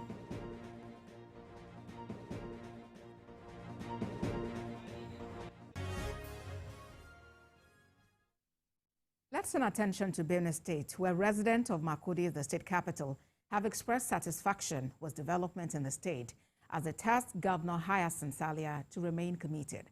Mayo Okwato has details. This is the popular Savannah roundabout in Makurdi, the Benue State capital. It's also the venue for the second edition of the Benue State New Year Countdown Festival. One of the fun seekers says they are happy with the Governor Alia administration, which has turned the state into a construction site, as the Commissioner for Youth, Sports and Creativity explained the reason for the carnival. Within a space of 1 year plus, they have seen what they have not seen in the last 8 years. So much has happened. So we are very hopeful that 2025 will be more blessing, will be more blissful, will be more, there will be so much to look up to. And we are hopeful that the governor will deliver on his mandate, because the contract he has entered with the Benue people was that he would bring dividends of democracy to them, and he's delivering on that. So we're happy about that. Some of the government officials says that the New Year Countdown Carnival has come to stay with the people as part of the festive attraction. We're bringing back the life in our state. It was more like a dead zone before now. But this kind of activities remind you of who you are in the state, your place in the state, your expectation in the year to come. And so it's an exciting time, and this crowd is larger than what we had last year. Even the Bible says when the righteous are on the throne, the people rejoice. All you need to do is put the right leadership in place. After the countdown to 2025 with fireworks, activities soon shift to church Thanksgiving, where Governor Alia speaks on his 2025 agenda. The New Year celebration marks the consolidation of our renewed hope, new possibilities and opportunities for us to improve our standard of living. It also affords us the chance to build on the very foundations of development which we have laid, especially in the area of agriculture, education, economy, infrastructure, youth empowerment, social welfare, and poverty alleviation. As residents remain hopeful, it's expected that Benue attain rapid growth and development this 2025. Mayowa Okwato, TVC News, Makadi. To other matters, some residents of Osogbo have staged a protest against the Ibadan Electricity Distribution Company in Osogbo over centralized metering system and what they described as unfair estimated billing practices. Senior reporter Rafi Hamid has more. It's the first working day of the year 2025. The protesters their way into the compound, sparking heated altercation that lasted nearly an hour. Moments later, police officers arrived at the scene to restore order. The protesters are angry about what they say are unfair estimated bills issued by the company every month. Almost every month, we don't pay less than 1.5, 1.8 every month. And by the time we do the distribution in each of the houses, it amounts to about 130,000, 140,000 every month. We want them to come and meter us. Let them go and decentralize. Individual meter is what we need. We don't want that central meter of a thing that will not, you won't be able to quantify the estimate exactly what you have consumed in a month. IBEDC give us individual meters and stop estimated bills. Let me pay. It will be unfair for me to be using meter using electricity every day of the month, and my brother that is using only once or twice, paying the same amount that I'm paying. According to them, several meetings held with the company to resolve the matter in the year 2024 yielded no results. They also refuted claims that residents in the estate engaged in energy theft, insisting that their demands are legitimate and long overdue. The estate bought the transformer. They can't carry our transformer. The estate bought the transformer. The estate bought the poles. The estate stringed the poles. They only put their meter there to extort money from us and to punish us with, using what we use our money to buy. Efforts to speak with the branding and communication officer of the IBDC in the region were not successful. After several plea and persuasion by one of the team leads at the business hall here, the protesters left but vowed to return to the business hall if their grievances are not addressed by the end of the month. Rafi Hamid, TVC News, Osogbo. For more clarity on this matter, I'll be speaking with our senior reporter, Rafiu Hamid, who monitored the event. We'll also be speaking with the branding and communication officer of IBEDC Osun Region. But let's start with you, Rafiu. Help us understand the grievances of the protesters.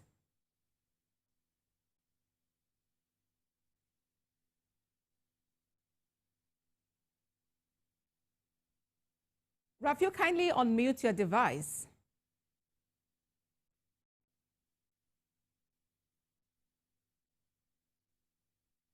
Yes, please unmute your device and respond to the question about the grievances of the protesters.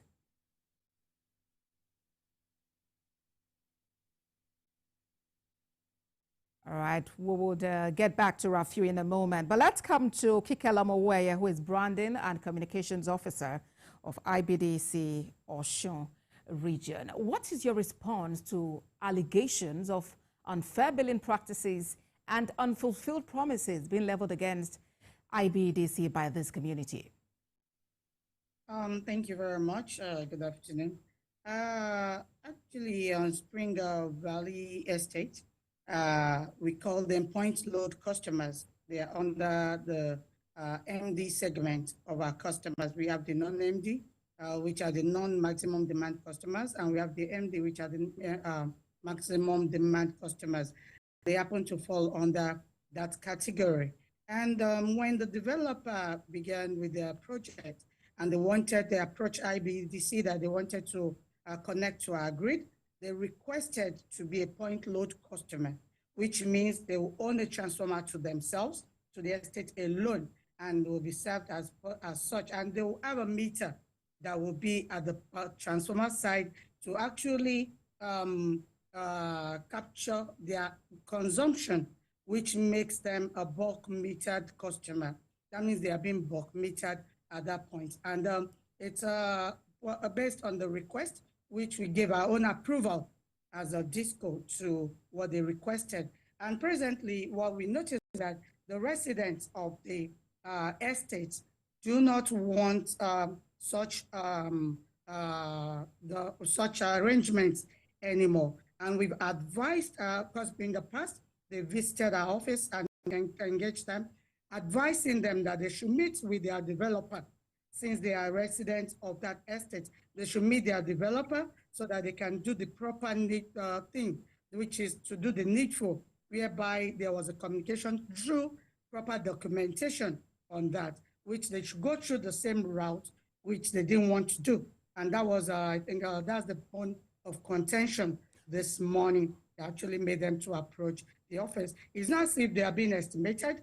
There is a meter at the transformer side, which will actually capture their consumption on monthly basis. I hear you, Mrs. Owoye. Yeah, but how are we sure that this information was duly communicated to them? Because what they have told our reporters is that they held several meetings with IBDC leadership over the past year and nothing was done about it until this protest that they have carried out today.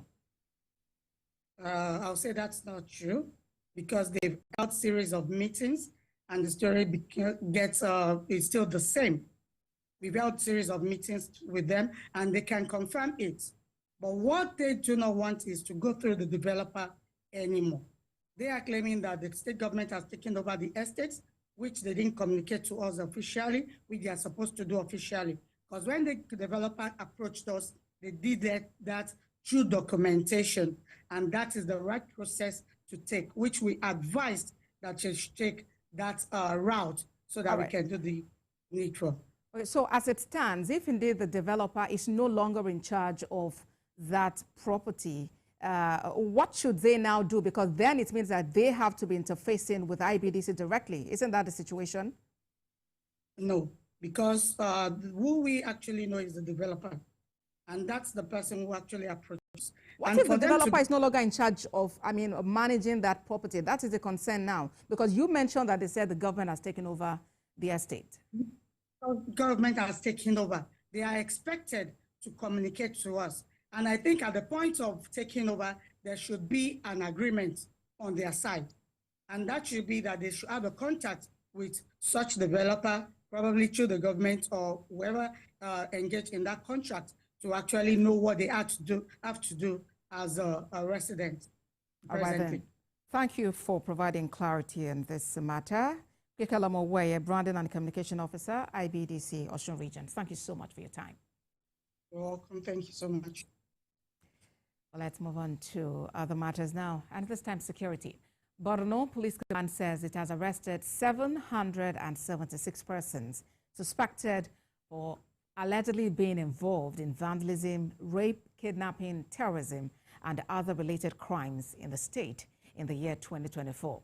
Senior reporter Jesse Tafida has details. It's another successful day for officers and men of the Borno State Police Command. Police Commissioner Muhammad Yusufu is out to brief the press on the command's successes in the year 2024. There is an intentional and coordinated operations by working closely and in collaboration with other security agencies.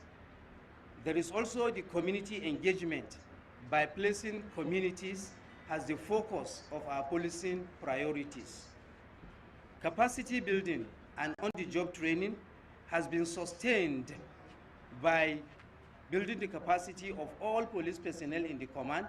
He disclosed that the achievements in crime prevention and surveillance have ensured safety with a secured environment for Borno residents in various communities. At the same time, we have gone further. Divisional police officers across the 27 divisions in the state, 38 divisions in the state, have been trained on risk awareness. We also carried the training further by incorporating the civilian JTF and other critical stakeholders to raise their education and awareness in terms of unexploded ordinances. The command will continue to be transparent, accountable, and answerable to the good people of Borno State. The IG has said it at several fora that police should be people-centered. We should be people-centered. We cannot operate effectively without the support of the people and the community we are serving. The command, according to the commissioner, has adopted strategies in combating crimes and other social vices, including coordinated operations, community engagement, and the building of the capacities of the policemen. The police command assured residents to bring all the perpetrators to book to serve as deterrents to others. It also calls on residents of Maiduguri, the Borno State capital, to always report suspicious movements around them, as security is a duty for all. Jesse Tafida, TVC News, Maiduguri. A humanitarian organization has organized a peaceful dialogue between herders and farmers in Adamawa State. The aim is to ensure a harmonious relationship between both camps. We have details in this report. This peace parley between leaders of farmers and herders in Hong local government area of Adamawa State is facilitated by Manuel Musa. The long-time farmer-herder clashes in the region is already a concern for these leaders who say they are ready to pursue peace in the area. The protracted clashes between herders and farmers has come a long way, and of course it has been a menace that we have been battling with. So to combat this menace, Imnan Foundation is Wisdom came up with an initiative tagged Peace Link Initiative. All right, and under this initiative, we are able to bring the farmers and the herders together with the sole aim of bringing them together to kind of bridge the gap. Speaking at the occasion, Mr. Musa encouraged the participants to maintain peace and harmony, which will lead to more development and prosperity. The occasion sets up a platform for deliberations on how peace and unity can be fostered across the entire state and the nation at large. The concern on climate change and the way out was also deliberated upon. Peace is something that everybody wants, and that's my hobby, to bring peace and to make people happy. I share Fulani now, they gather more than 5,000 from different bush, because every year I have their deer, Fulani, local Fulani, that live in the bush. They gather every year more than 5,000 every year. In their separate remarks, the Fulani leader, federal lawmaker representing Hong Gombe constituency, James Barker, and lead coordinator, MCRP Chief Morris, jointly applauded the foresight of the Mnamu Foundation. Of course, because there is no development without peace. Today we had a sermon in the church. The pastor declared that this was, in so many years, we never had a very peaceful harvest season like this season that just passed, because there were no casualties. So people were able to harvest their psalms, and that is the essence of peace. He's someone that has given all he has to develop, the Northeast and to rebuild the Northeast out of the ravage that has witnessed, following the activities of Boko Haram insurgency. At the end of the dialogue between farmers and herders, women, youth, children and the elderly received support, including cash donations. Governor of Adamawa State, Ahmadu Fintiri, is seeking support for President Bola Tinubu's transformation policies. Speaking at Government House Yola during a courtesy call on him by the Ministry of Livestock Development, Governor Fintiri said he is confident in President Tinubu's policies, which he believes will transform the nation economically for the good of citizens. The mandate of this ministry is intended by Mr. President Senator Bola Tinubu, GCFR, who created this ministry for the first time in the history of this country. And this intention is one to transform Nigerian livestock sector into a modern one, so that it becomes part of the formal economy, to make it sustainable, to make it competitive, towards creating growth, economic growth for the country.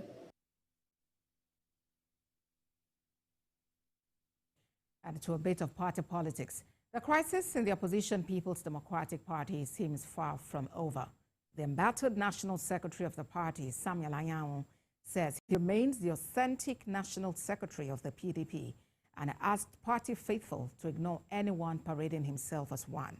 Speaking to journalists in Ikeduru, local government area of Imo State, Mr. Anyanwu said the appeal court judgment on his removal has been appealed at the Supreme Court and the stay of execution obtained, noting that the party has only one substantive national secretary.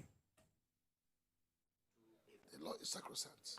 I've appealed and I still remain the national secretary of the party.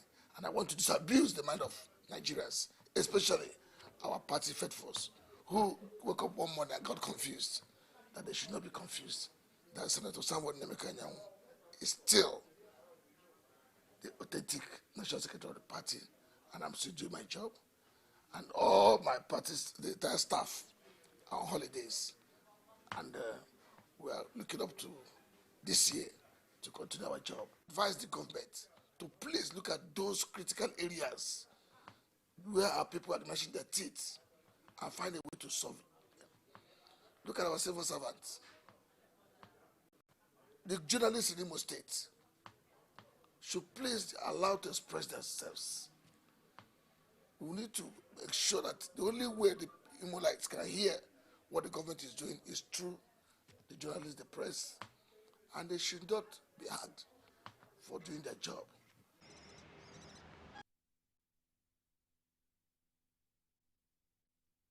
Elsewhere, Kano State Public Complaints and Anti-Corruption Commission has accused a former managing director of Kano Agricultural Supply Company of fraudulently securing a court order to reclaim properties seized during an investigation into the alleged misappropriation of 4 billion naira. According to the commission, the former managing director diverted public funds intended for the development of Kano State's agricultural sector. While speaking to journalists, the agency's legal advisor, Zaharadin Kofar Mata, condemned the actions as a desperate and illegal attempt to recover assets allegedly acquired through proceeds of crime. We are investigating series of high-profile cases, and not only investigating, we are prosecuting series of high-profile cases, which a simple search in the internet will show you a lot about what we are doing.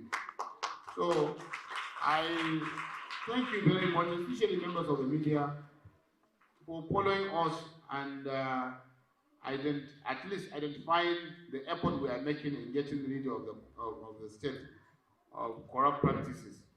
At the same time, this elevations that has been introduced by the state government, if not because the commission is up and doing, I don't think the governor will always, place additional burden on the commission to come and execute.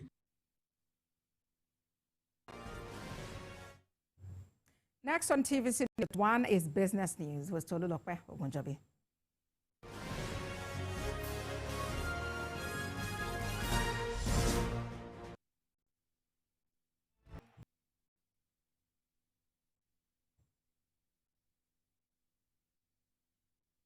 Premier League clubs Southampton, Bournemouth and Ipswich Town have shown interest in signing West Bromwich Albion striker Josh Meyer.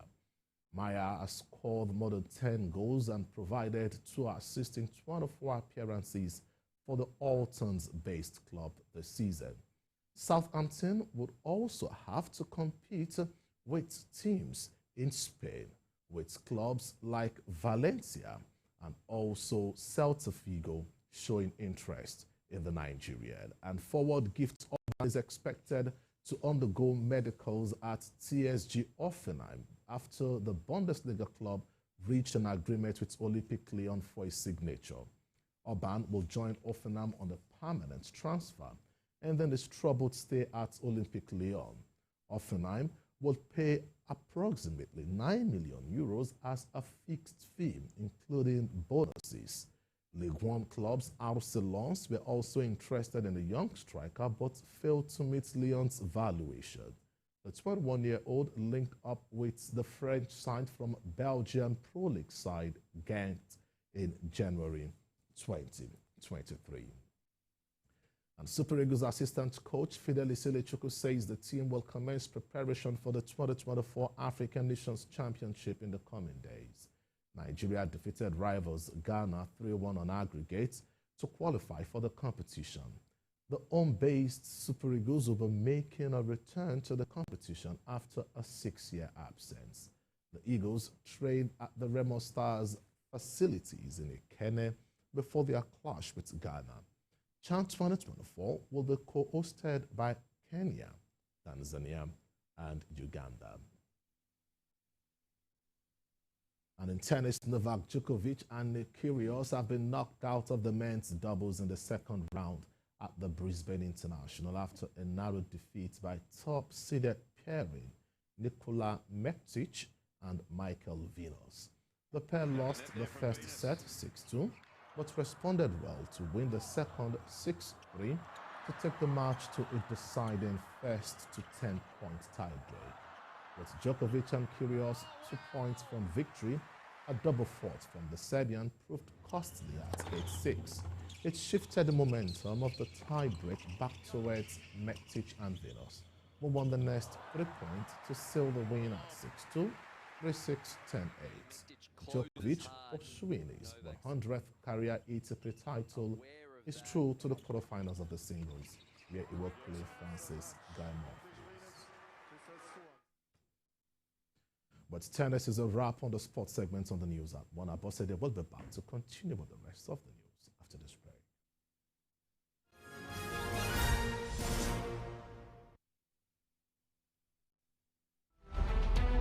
Every major news story is with many perspectives and layered with different levels of impact. Hello. What time did TVC News? First, with breaking news. Good morning, Marina Station and all the passengers. Efficient, it's comfortable. This development will go a long way in reducing congestion and emission. The trains are a long-term solution to Lagos traffic challenges. This is where we take the final, decisions on policies, programs of government that will have to ensure that, the narration of Lagos as a PLC is taken very, very seriously.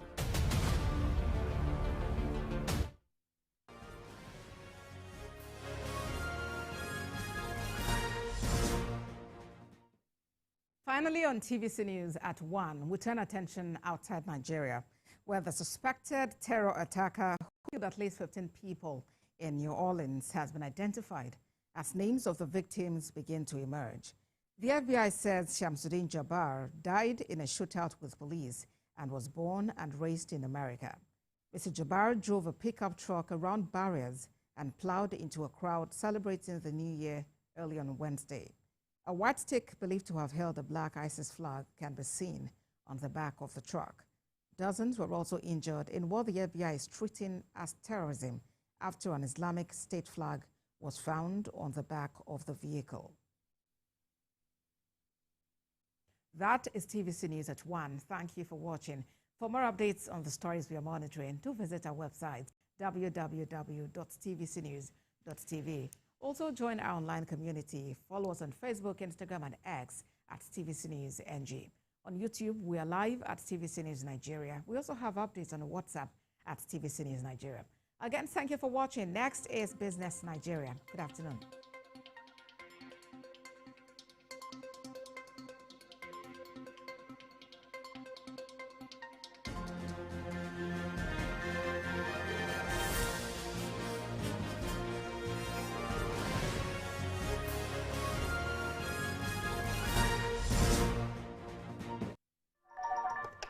Hello, TVC Communications. How can I help?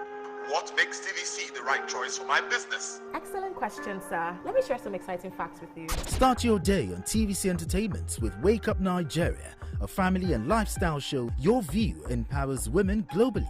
It's your view, let it count. Entertainment Splash delivers the hottest celebrity trends.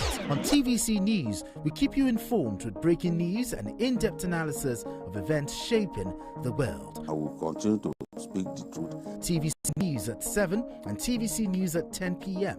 delivers the most important stories of the day.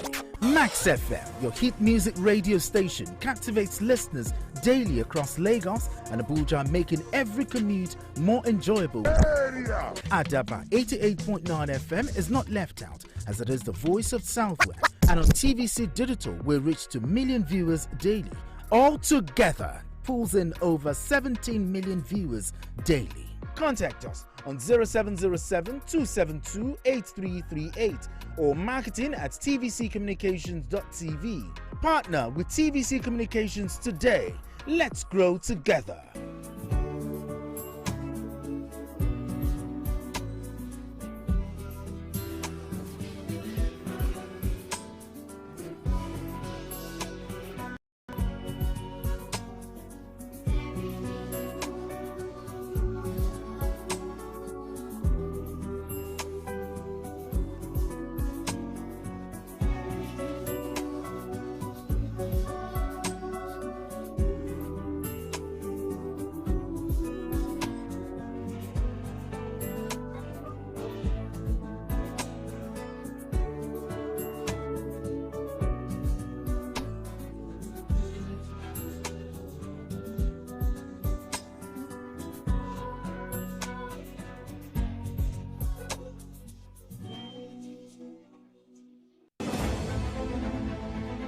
Meet Benga Oreshegun, a fearless voice and an advocate for the truth.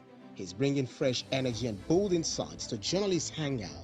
Get ready for deeper analysis and dynamic perspectives. Join me and Babajide Kolade Otitoju with other veteran journalists on Journalists Hangout. Weekdays from 5 p.m. and on Sundays 1:30 p.m.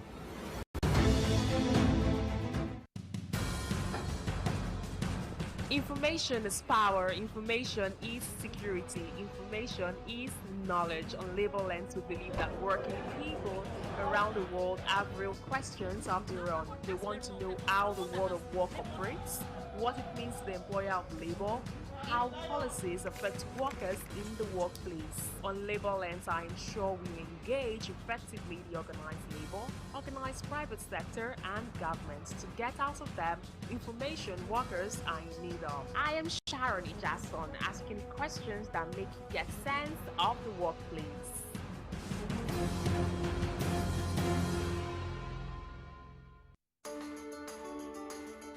There is always more to a story than the screaming headline.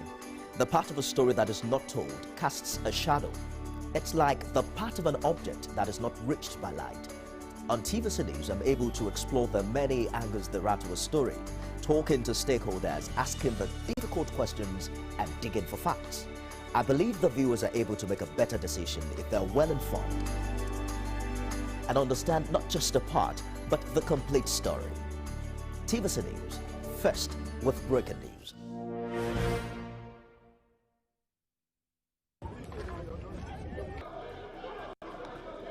Every second, every minute, every hour, and every day, time doesn't just tick away.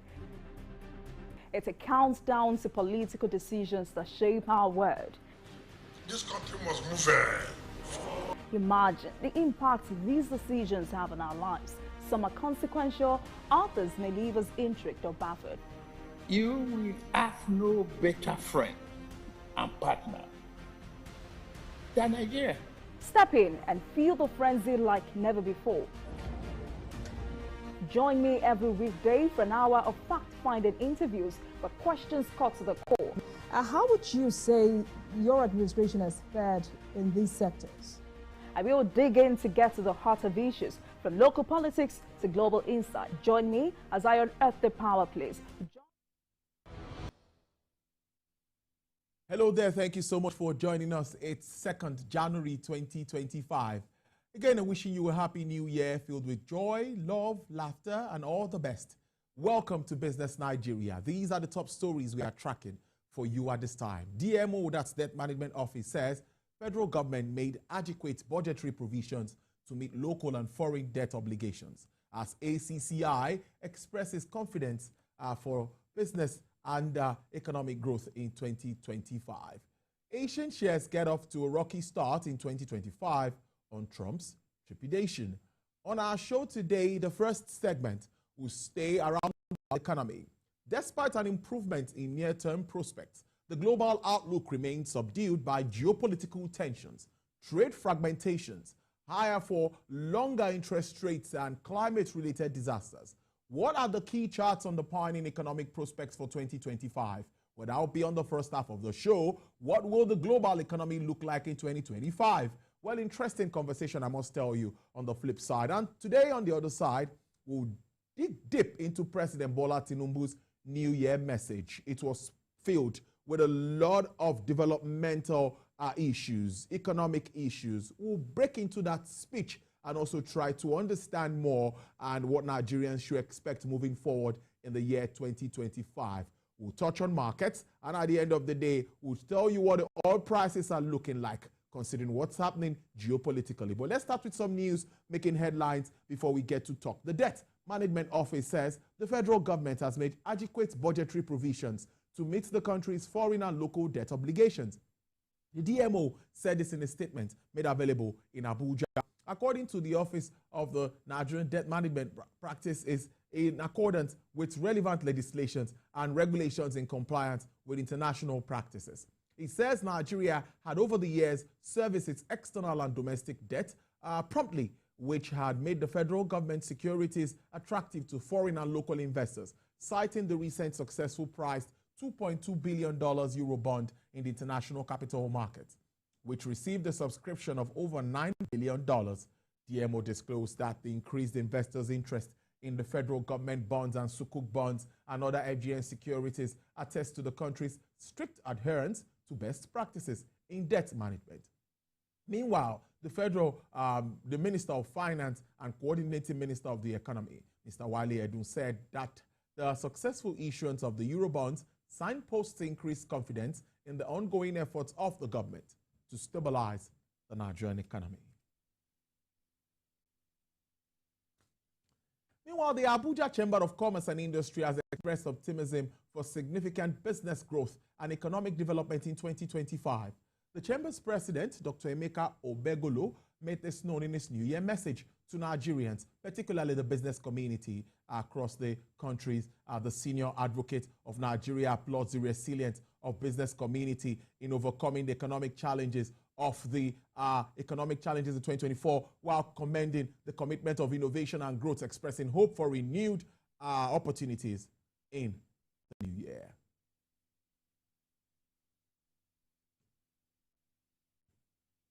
The Lagos Chamber of Commerce and Industry says sustained fiscal reforms, exchange rate stabilization, and enhanced monetary policy coordination are necessary to foster growth in 2025.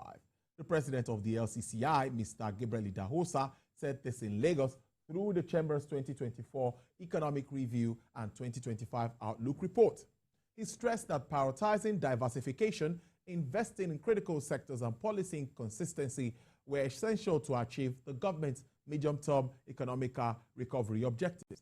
The LCCI boss commended the resilience and tenacity of the Nigerian people and the business community in navigating the economic challenges of the past year, while urging the federal government to prioritize some key areas to unlock sustainable economic growth and improve the well-being of Nigerians in the year ahead. Well, the global economy is entering the new year with rising geopolitical tensions looming over its prospects as the world's leading central banks attempt to cut interest rates after the worst inflation shock in decades. Donald Trump's second term in the White House is expected to dominate the economic agenda. Global trade tensions are on the horizon as the president-elect threatens to impose sweeping tariffs on U.S. imports. Britain's economy is faltering while inflationary pressure remains. The largest economies of the Eurozone are engulfed in political turmoil. Beijing is battling to revive the Chinese economy, while countries in the global south are facing soaring debt interest payments. Well, let's talk to an economist and research professor, a friend of the house, Dr. Andrew Nevin. He joins me live from Texas, Dallas, Texas, in the United States. Thank you so much. Happy New Year to you. Compliments of the season. It's good to see you, Dr. Nevin. Tolo, it's always great to see you. Happy New Year. I hope you have a fantastic 2025. Yeah, I wish you the same. Well, I think we should start with, I've identified some in my introduction, but to you, what are those global issues that you think we need to take a look at or be cautious of as we move on in 2025? We cannot ignore these global issues because no country is isolated. All of these have their effect on the global economy. Well, let's start with the climate change, which you mentioned exactly. So, I mean, I think that around the world, people are really starting to recognize that this is not just a human issue, it's also an economic issue, and the costs of climate change are immense. I mean, in Nigeria, of course, we had lots of climate-related issues. The flooding in Borno tragically comes to mind. But around the world, what's happening is people are starting to see that there's a huge cost to it. When you have this extreme weather events, you have cost to the cleanup that happens there. You have the emergency management systems in the United States, which are very expensive. And these numbers are starting to add up. It's creating problems in the insurance market in many places around here on that. And I think there's going to be an increasing recognition that the cost of climate change is huge. And of course, part of this too related to Nigeria is how is the energy transition going to unfold. I mean, we've talked about it for a long time. It seems to be going slowly, but in fact, in many ways, the energy transition is happening. And like many things in life, it's going to happen because of economic pressures, not necessarily because we pass legislation. So you think of Texas, for example, as an oil and gas producing place. In fact, it makes 3 times as much wind power as any other state in the United States. In Norway, 93% of cars are selling, that they're selling new cars are electric. So this transition is happening despite the fact that we have slow coordination by the governments. And that's another, let's call it possible headwind for Nigeria this year as someone that exports oil and exports gas. You know, we are going to see, as my friend Taiwo always says, we didn't end the Stone Age because we ran out of stone. The oil and gas age is going to come to an end much more rapidly than we think because of economic reasons. And that's another potential headwind in 2025. But one I want to raise that you didn't put into your opening remarks that really is starting to have an impact that we've talked about for a long time is the demographics. I mean, the reality is that everywhere outside of Africa, the world is rapidly aging. I mean, we have shrinking working age populations in so many countries, including China, including every country in Europe, including Japan, including Korea.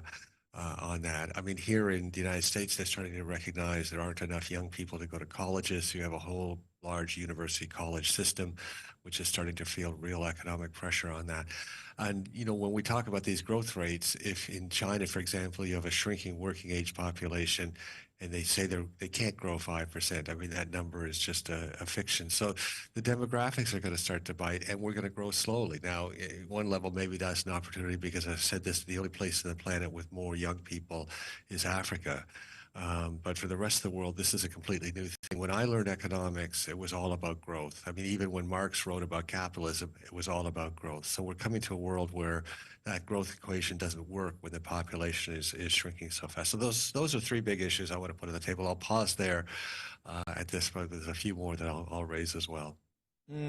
Indeed. I would like us to, of course, touch on the crude oil market saga. There's been a lot of talks around our President-elect Trump coming into office and talking about producing more, drilling more oil.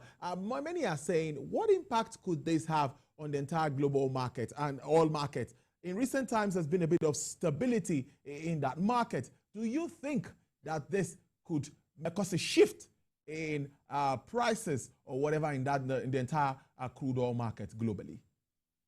Well, I don't think there's any reason to be optimistic that prices are going to go higher. And as I've always said on your show and elsewhere, Nigeria needs to cope with oil at any price. But it certainly seems when we're trying to move off of oil globally, and there are these alternatives. I mean, wind, solar, of course, geothermal. I mean, lots of work on nuclear. So, I mean, we are going to make an energy transition, and you have a president that's bent on drilling more and reducing the price of oil and gas for Americans.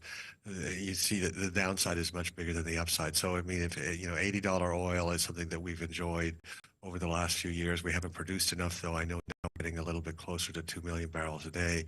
But I don't think we can expect. We should plan for the possibility that we see oil prices go down, and possibly significantly in 2025 and beyond. As I said, we're going to move off the oil age, I hope, sometime in my lifetime, and I'm old. So let's now look at worlds beginning to cut interest rates. We've seen that happening already. You know what's happening in Nigeria, been raising interest rates, trying to rein in on inflation and all of that. But let's look at world economies, world central banks trying to cut rates. Do you see Nigeria also looking that route? And how do you see this impacting also the global economy? Well, I think that interest rates are going to have to come down around the world. I mean, if you look at the United Kingdom, for example, or Canada, I mean, you had low rates for a long time, zero interest rate policies. Then we had the inflation, we had the rapid rise of rates, including the United States. And now, the economies are struggling. The UK may be entering recession. I think one of the reasons, in my view, is the Bank of England has been a little bit slow to cut rates. I think in terms of Nigeria, I mean, the Central Bank of Nigeria has had, I think, been very well led over the last period. We've really introduced a lot of stability into the exchange market. I mean, they've had to raise rates because of inflation, but I could certainly see a scenario in the next, in 2025 and beyond, where we start to bring those rates down. And of course, I mean, it's not sustainable to have 30% inflation forever in Nigeria. We need to bring that rate down. But I mean, we've had effectively exchange rate stability for over a year now. It hasn't moved very much on that. And I do see a scenario where the exchange rate starts to improve. I mean, I wouldn't be surprised if we ended the year at 1,200, for example. Will that further affect borrowing costs? That's where I'm really headed. For countries that would need to borrow, do you think this would affect borrowing costs? Well, I mean, I think that the countries in Africa that are over indebted, I mean, there's no, whether interest rates go up 100 or sort of down 100 basis points isn't going to solve their fundamental problem. I mean, there was a big push, as we know, over the last few decades for countries to borrow, in some cases from China, in some cases from multilaterals, to expand their infrastructure, to invest in infrastructure. In many cases, the infrastructure didn't necessarily deliver the economic growth and the tax revenue, and now they're under real pressure. So, I mean, obviously there's a little bit of relief if interest rates come down and you have floating rates, but in a lot of cases that's not sufficient on that. Now, Nigeria is not in that situation. It's, it exports oil. It has enough dollars, as you said in your segment, for the debt management offices. In my experience, perhaps, I want to say the most professional organization in the country. The country's always paid its debt. Its foreign debt continues to be relatively low versus the size of its economy and earnings. So, for Nigeria, I'm not worried about that extreme debt position. But for other countries in Africa, that's an issue. And reducing interest rates a little bit isn't going to necessarily solve that problem. If truly the Trump trade war comes up, now looking at clashes with China and, of course, increasing tariffs of up to 60% in some cases, and, of course, You know what's been happening, what he's been saying during the campaign and all of that. If that happens, what does it mean for trade globally, and what impact would that also have on developing nations like Nigeria, of course, African countries? Well, I think that I mean, this is a very real possibility. I mean, if we go back a little bit, let's ignore for a minute the personalities in this and look at the big economic trends. So there was something called the Washington Consensus, which is a term coined in the 90s, but basically captured the idea advanced by the IMF and by the World Bank and by many business people that internationalization was a good thing. Everyone benefited from trade. There may be some losers along the transition, but we need to expand these trade links on that. What Donald Trump has done is demolished the Washington Consensus. He said, actually, you know, we're going to put Americans first. And there is evidence that the American working class lost out in internationalization. And of course, you know, many people in America, one of the primary reason they voted for Trump was they felt left behind economically. And of course, you look at the numbers, the rich have got much richer. The people who benefit from internationalization, so the business people, they get to fly around the world. They go to the WEF conferences. They go to the IMF meetings in Washington. They've had a fantastic time over the last 4 years. But the average American and the average European have not necessarily done so well. So I expect that the United States, given what Donald Trump has said and done in the past, is going to go down this path. And of course, I'm Canadian. You know, we've got the threat of a 25% tariff on Canadian goods, which we've had free trade for decades. We've had the auto pact with the United States for 60 years, which is a huge shock. I mean, so the world would go into recession, and companies are already now starting to think about how they revamp their supply chains to do it, and you get the things brought back. Term is reshoring, bringing them back to their country of origin. Of course, reshoring in the last number of years has meant, for example, bringing production back to Mexico, but with a threat on Mexico tariffs in the United States, it means actually bringing it back to the United States, bringing it into the country. So we could go into a recession, and I wouldn't be surprised on that. But that's in fact what Trump has promised, is we will take care of Americans first. Now, in terms of Nigeria, I mean, you know, I of course have been the one that has advocated for a long time that we should be exporting services, exporting brains. That's the policy of the vice president. There's been huge progress on that outsourcing Nigeria prospect. I think that's still a viable strategy. Nigeria still has the human capital, as I said, that other countries increasingly don't have. So we need to invest in that. But I mean, I think that I've stood on this show many times and said that Nigeria and Africa as a whole needs to have strong commercial and business relationships around the world, with China, with India, with the Middle East, with Europe, with the United States. I'm wondering now whether, in fact, Nigeria is going to be forced more to choose some sides in all of this. I mean, I hope that Nigeria will choose for itself. I hope Nigeria chooses to align with the United States and Canada and Europe. I mean, it's a big democracy, a messy democracy, but as we've seen in the last years, every country is a messy democracy. But there may be a need to make some choices on that and who to align with. But in terms of the outsourcing strategy, I mean, the logical country to align with countries are, of course, the Western countries. That's where the market for the outsourcing services are. I think when you talk about African countries coming together, trading together, doing things together, I think that's where the AFCFTA comes up. And years after this agreement was signed, I can say that I've not seen that clear-cut direction talking about how we intend to tap into this market, very large market indeed. You've traveled far and wide. What more do you think can be done? Because the fear is some countries might become a dumping ground. Some countries are high in manufacturing. Some countries have the population. So the question is, how do we balance all of this so that we could begin to get the positives of the AFCFTA? There was a GUA at a particular time, and from research, Nigeria didn't get enough from this. So that it doesn't become the same story. Well, I mean, I said at the time, I mean, even before COVID, I was saying very clearly 2017, 2018, that some people were over optimistic about the AFCFTA. I think AFCFTA is a fantastic development. But again, we have to remember it was part of the 50-year plan from the African Development Bank, the 2013 plans for 2063. I mean, these paths to integration of trade take a long time, and the idea that we would have AFCFTA and magically have kind of this integrated continental business transition was just a myth.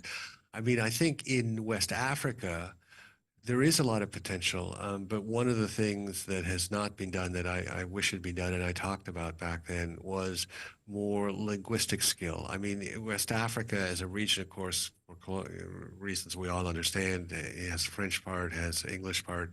There isn't enough cooperation, mainly because the English speakers don't speak enough French. So the French speakers tend to learn some English if they want to do business. So if you're in Cote d'Ivoire, want to do business in Ghana, you learn English.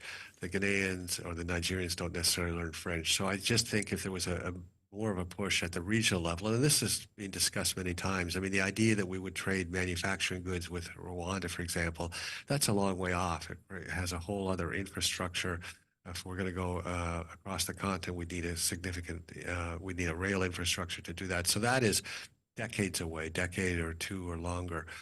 But in terms of West Africa integration, we need to do more. But and of course we have the Lagos to Abidjan highway, which is still under the way, and I think will be very useful. But what would really drive, I think, integration in West Africa is more linguistic ability, more kind of cultural ties, personal human ties between the Francophone countries and the Anglophone countries. And for Nigeria, if you think about, I mean, we tend to think of Ivory Coast and Senegal because they're relatively advanced, but we've got Mali, Burkina Faso. I mean, these are huge potential markets that are growing. They have their own challenges, but to the extent that we achieve that integration, I think it will also help the peace process.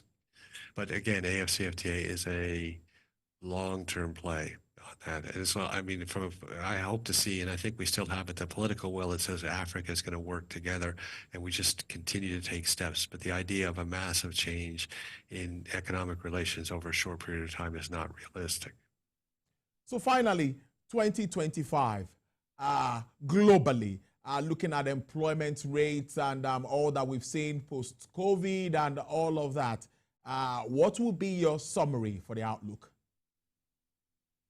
Well, subdued. And let me add one final issue that I do think Nigeria needs to think about is artificial intelligence. So as I said, you know, I was the one that stood up back 7, 8 years ago and said we should be exporting brains out of Nigeria while they remain in Nigeria.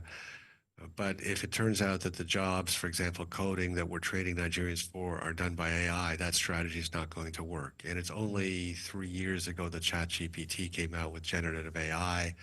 It's moving at an incredible pace on that. And I think there needs to be some real thought in Nigeria as we execute this outsourced Nigeria strategy that we're not training young people for disappointment, training them in a skill that a year or 2 or 3 is not going to be used.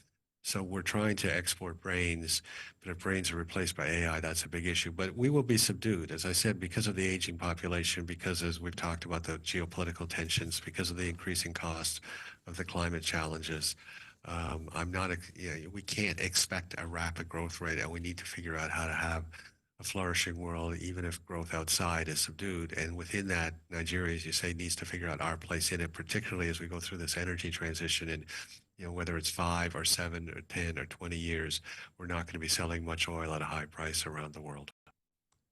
Dr. Andrew Nevin, thank you so very much for your time. It's interesting having you join the show the second day of January 2024. Do enjoy the rest of your day. We appreciate your time. Thank you, Tolo, and have a great 2025. We'll talk to you soon. All right, there. Talk to you too soon. He joined us live from Dallas, Texas, United States of America. Well, we'll take a break. When we come back, we'll stay with President Bola Tinubu's New Year's speech. An investment analyst with Chapel Hill, Denham, Nabila Muhammad, will join me to continue this conversation right after this. Don't go away. This is Business Nigeria. Stay with us.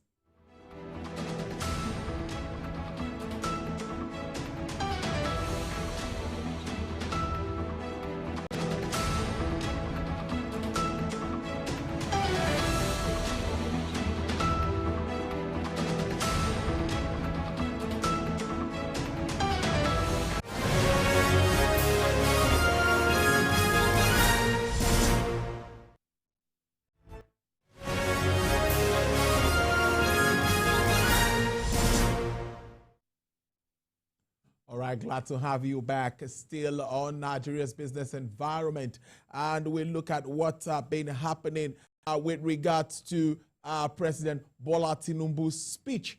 That's the New Year's speech. Yes, the President Bola Tinubu has assured Nigerians of their resolve to boost food production and reduce inflation on food and drugs to 15%, while strengthening the economy in 2025. In his New Year message to the nation, President Tinubu highlighted economic growth indicators, including lower fuel prices, rising foreign reserves, and stronger naira as signs of progress in 2024 that would continue in 2025. Well, Mr. President says, and I quote, he says, economic indicators point to a positive and encouraging outlook for our nation. Said fuel prices have gradually decreased, and Nigeria has recorded foreign trade surpluses in 3 consecutive quarters. The president added that Nigeria's stock markets recorded growth and had generated trillions of naira in wealth, adding that the surge in investment and, of course, foreign investments reflected renewed confidence in Nigeria's economy. Let's join Nabila Mohammed. She's an investment analyst with Chapel Hill, Denham. Nabila, thank you so much. Happy New Year. It's really good to see you. Happy New Year, Mr. Tulu. Thank you for having me. I think we should start with that speech. I know you've seen it. You've read through it. There are a lot of topics, or let me say a lot of indicators, yes, let me say economic indicators in that speech that we could touch on one after the other. But let me ask you what it means to you in its entirety. What message does that speech send to you, considering what we've seen in 2024 and what we expect in 2025? So the first key message that I got from the speech of the president on New Year's Day was the fact that his administration is still bent on pursuing and to the latter the current policies that we saw started in 2024. So they explained that they are still on track in terms of the fact that they were able to achieve the removal of fuel subsidy, and they still intend to stick to that policy. They were able to achieve the unification of the FX in that the FX market, and they are still intended on driving inflation down to 15%, which in my view is a tall order, but that just reinforced the whole notion of what the policies they have done and what the current administration stands for.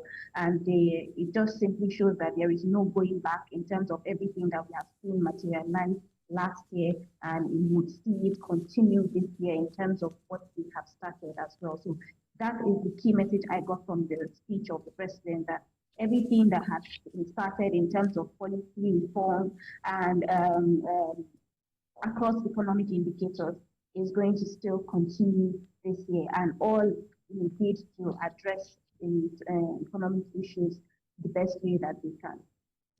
The economic indicators really pointing to looking positive. Now, let's identify some of them. Foreign trade surplus, we've seen that, of course, for 3 consecutive quarters. Foreign reserves raising about $40.2 billion US, I think, as at November ending or something. The naira also strengthened against the US dollar, closing the year at about 1,005 something, close to about 1,600, at least better than where it started from. Looking at these pointers for you as an investment analyst, how does it come to you and what do you make of them?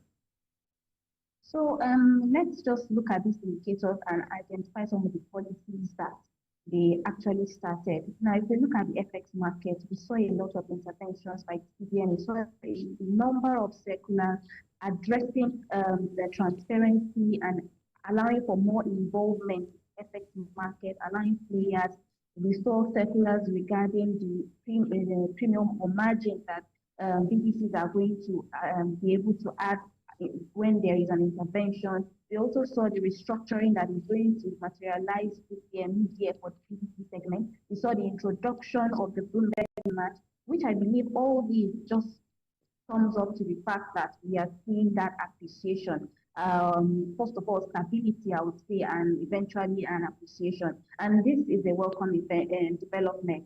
And as you mentioned, in terms of trade surplus, yes, in fact, if we go back 4 quarters earlier than the 3/4 of should expect to see more policy reforms, which I believe the president alluded to a bit when he mentioned that they are going to be looking at agriculture, looking at improving food production, even production and manufacturing of drugs. So all these will then address not just our efforts, it will also in a way reduce or tame inflation, but that 15% is quite tall, so we do not know if that 15% is going to materialize, but a lot of things really have to go into the planning and making sure that these indicators fall within the anticipated outcomes based on what the government has budgeted for. And now the president late yesterday, I think, he met with the governors, and he told them that they are the closest links to the people. That's the governors and of course the local government chairpersons and all of that. And he really wants them to work hand in hand with him with regards to agriculture, taking advantage of all of this, how they can trickle down to the masses. What does that? What message was that sent to, and what more do you think Nigerians need kind of support from the subnationals at this time? The federal government definitely cannot do this all alone. Yes, as you rightly put it, the federal government cannot do this alone.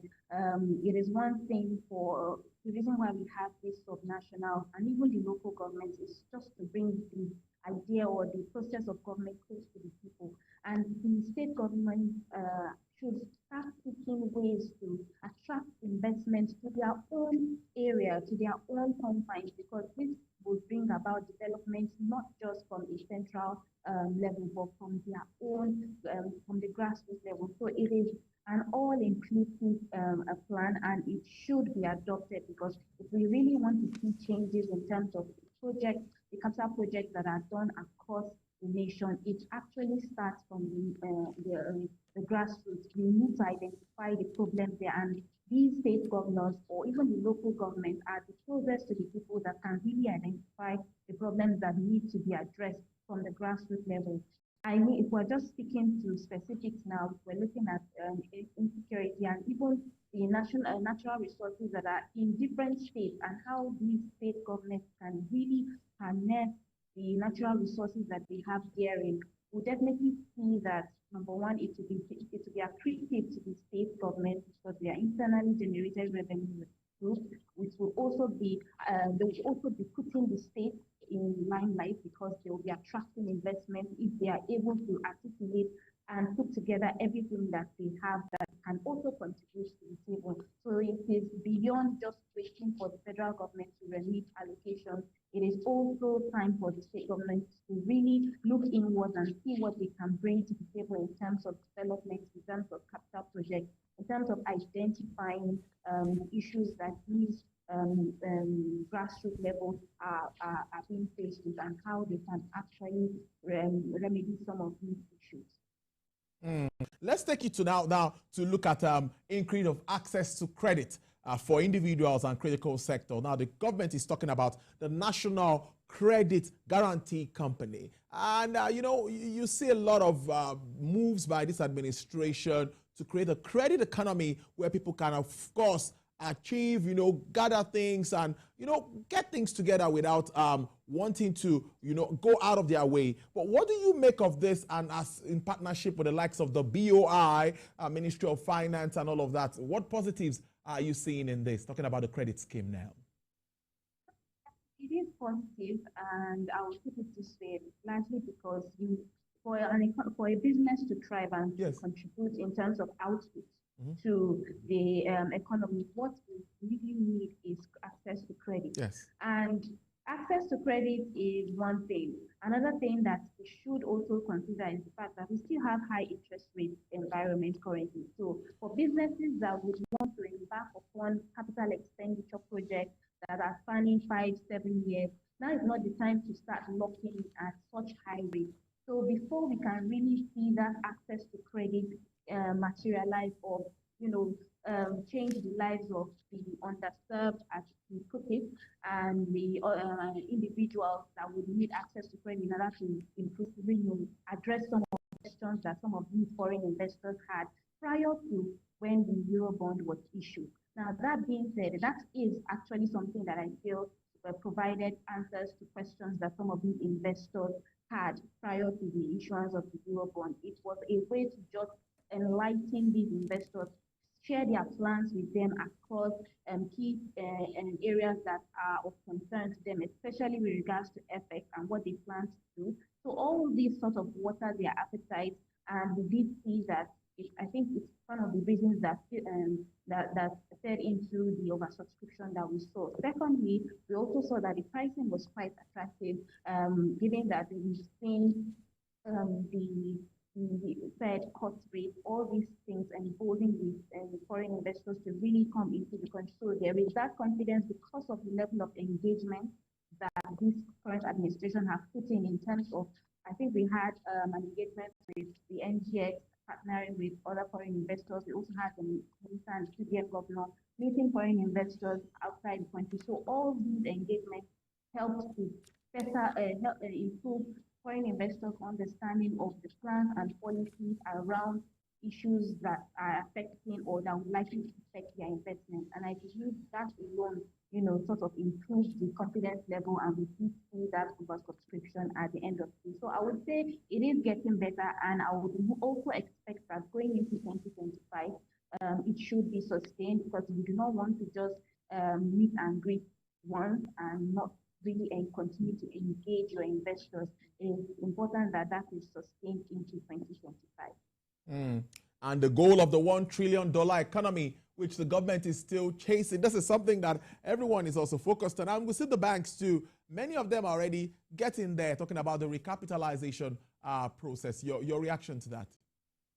Yes, surely. I mean, the genesis of the recapitalization exercise is largely that we are targeting a $1 trillion economy.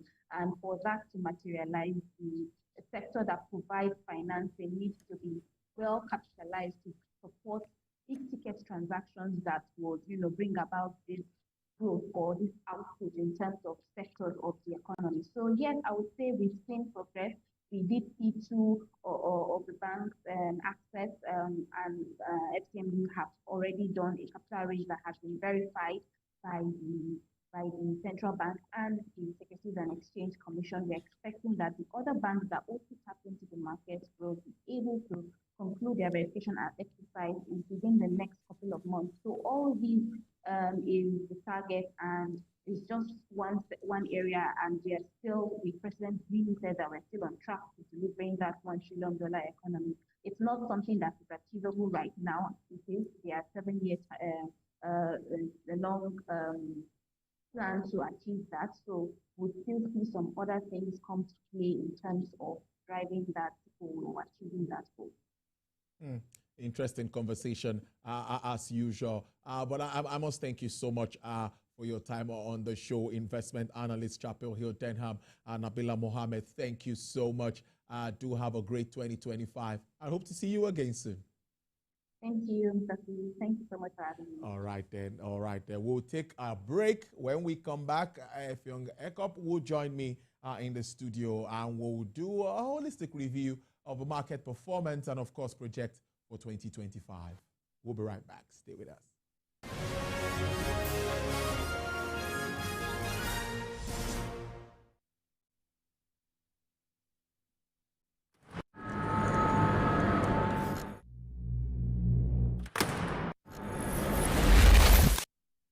Voted as the best TV station of the year, TVC News breaks into the core of every event as they happen. Following all nationwide big and impactful stories, without the news from every perspective, covering every human angle. I am Veronica, bringing you the news you would want to watch. Every major news story is with many perspectives and layered with different levels of impact. Hello. What time did they news? First with breaking news. The TVC News at 7 and the TVC News at 10 are not like any other news broadcast. It's the big news hour, the hour for the big breaking story. There is always more to a story than the screaming headline. The part of a story that is not told casts a shadow. It's like the part of an object that is not reached by light. On TVC News, I'm able to explore the many angles there are to a story, talking to stakeholders, asking the difficult questions, and digging for facts. I believe the viewers are able to make a better decision if they're well informed and understand not just a part, but the complete story. TVC News, first with breaking news.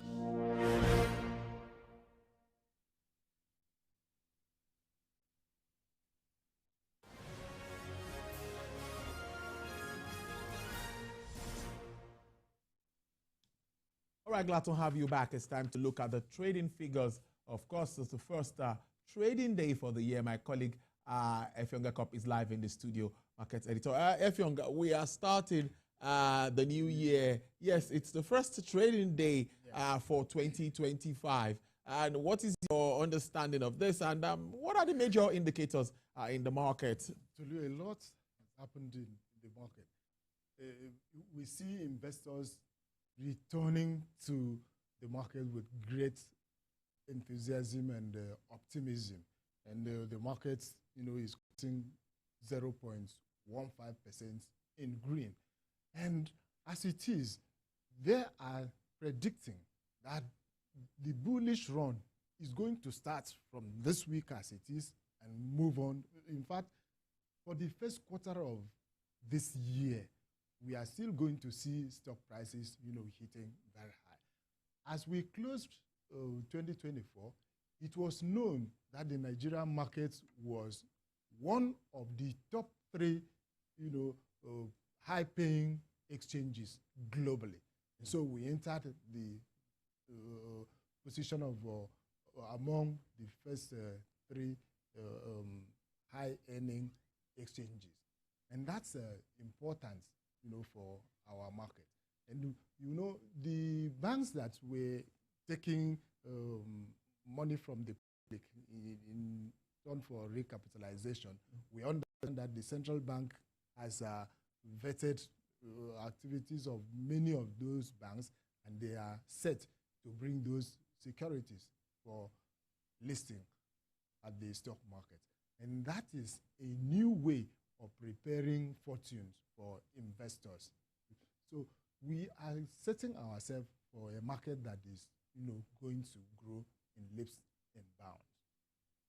So let's look at 2025 and expectations, recapitalization. Many say the banks are already doing pretty well. I just spoke to an analyst now. She talked about that too. So what are your projections for the new? I agree with the analyst that the market is getting ready to hit the sky.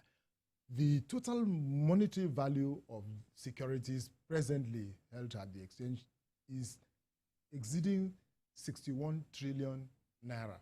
That's a big amount, even with the devaluation of the naira. That means we have a boss that having great robust financial base.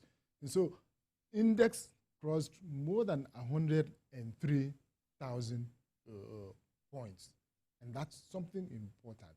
Then last year we also had listings of about 3 listings that came to the market. We expect that many companies should come into the market for listings this time.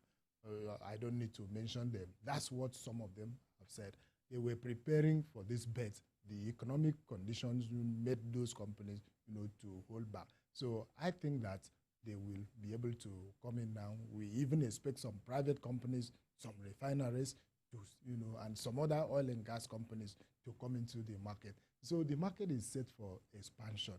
What we want to see is the efficiency of production going on in the entire economy, so that not only the market should get robust, but other sectors of the economy should also grow.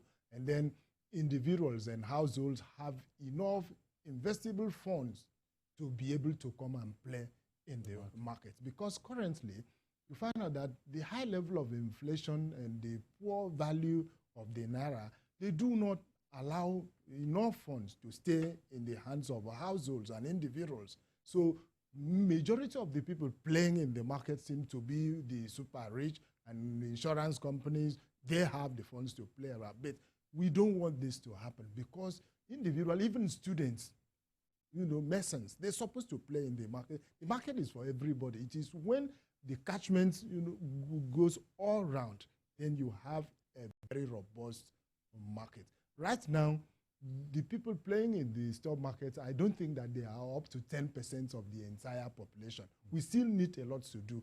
Many people do know what the stock market represents, its value, its significance, and what it can do for individuals and even the country, which is unfortunate. We need to know all of this because an economy cannot grow without a vibrant stock market.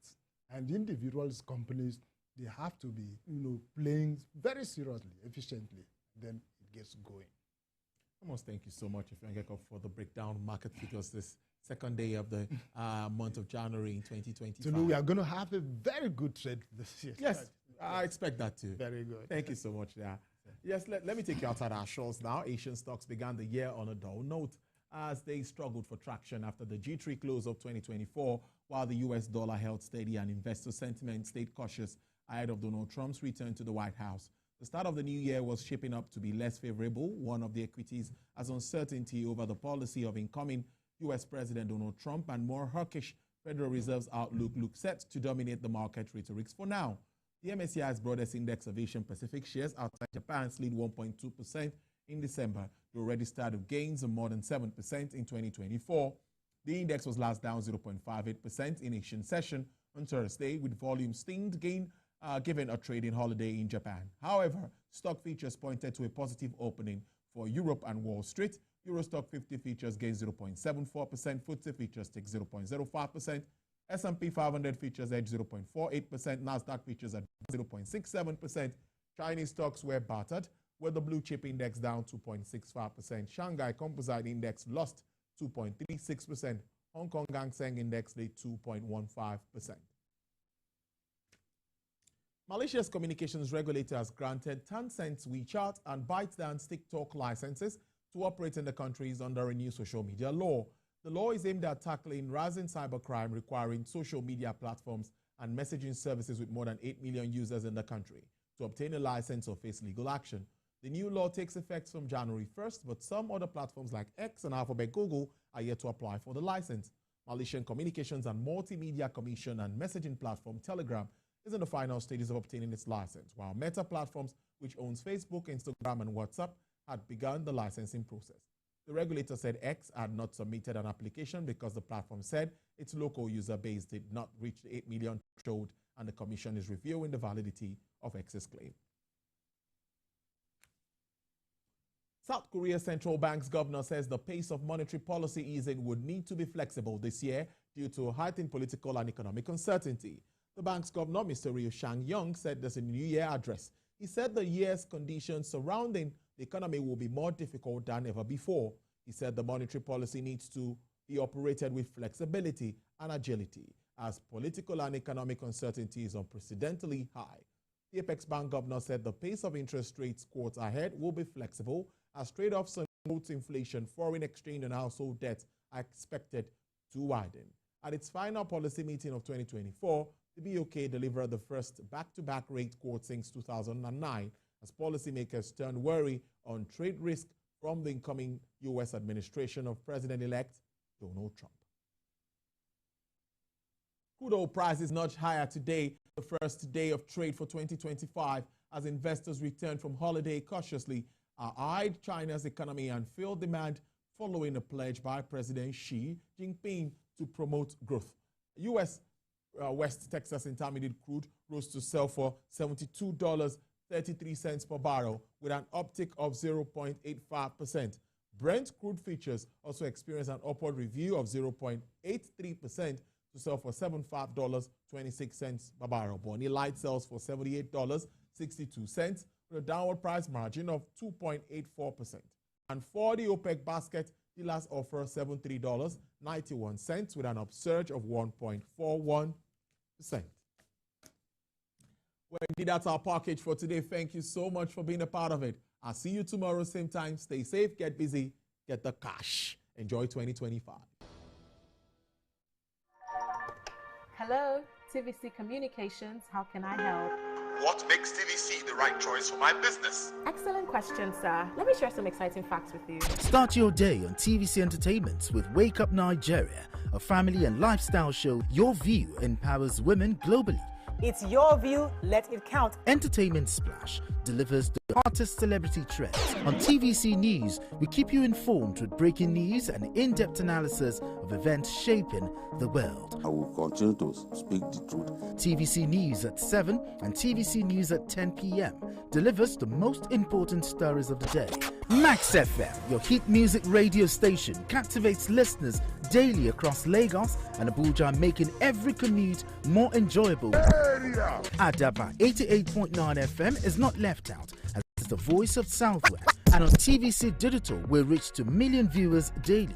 All together, pulls in over 17 million viewers daily. Contact us on 0707 272 8338 or marketing at tvccommunications.tv. Partner with TVC Communications today.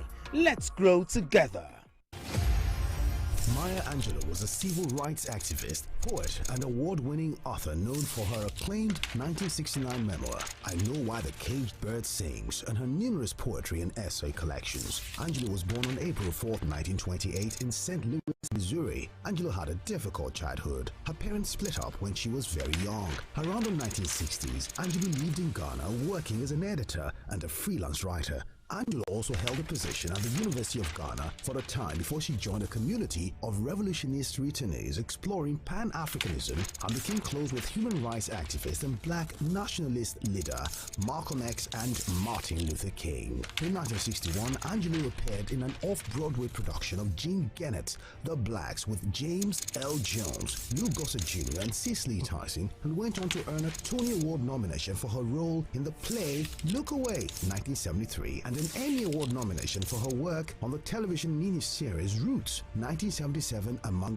other honors. Angelou's career has seen numerous accolades, including the Chicago International Film Festival's 1998 Audience Choice Award and a nod from the Acapulco Black Film Festival in 1999 for Down in the Delta. She published 7 autobiographies, 3 books of essays, several books of poetry, and is credited with a list of plays, movies, more than 50 honorary degrees, and television shows spanning over 50 years. She also won 2 NAACP Image Awards in the Outstanding Literary Work Non-Fiction category for her 2005 cookbook and 2008 Letter to My Daughter. After experiencing health issues for a number of years, Angelou died on May 28, 2014 at her home in Winston-Salem, North Carolina. In May 2021, it was announced that Angelou will be one of the first women to be commemorated with a new series of quarters from the U.S. Mint.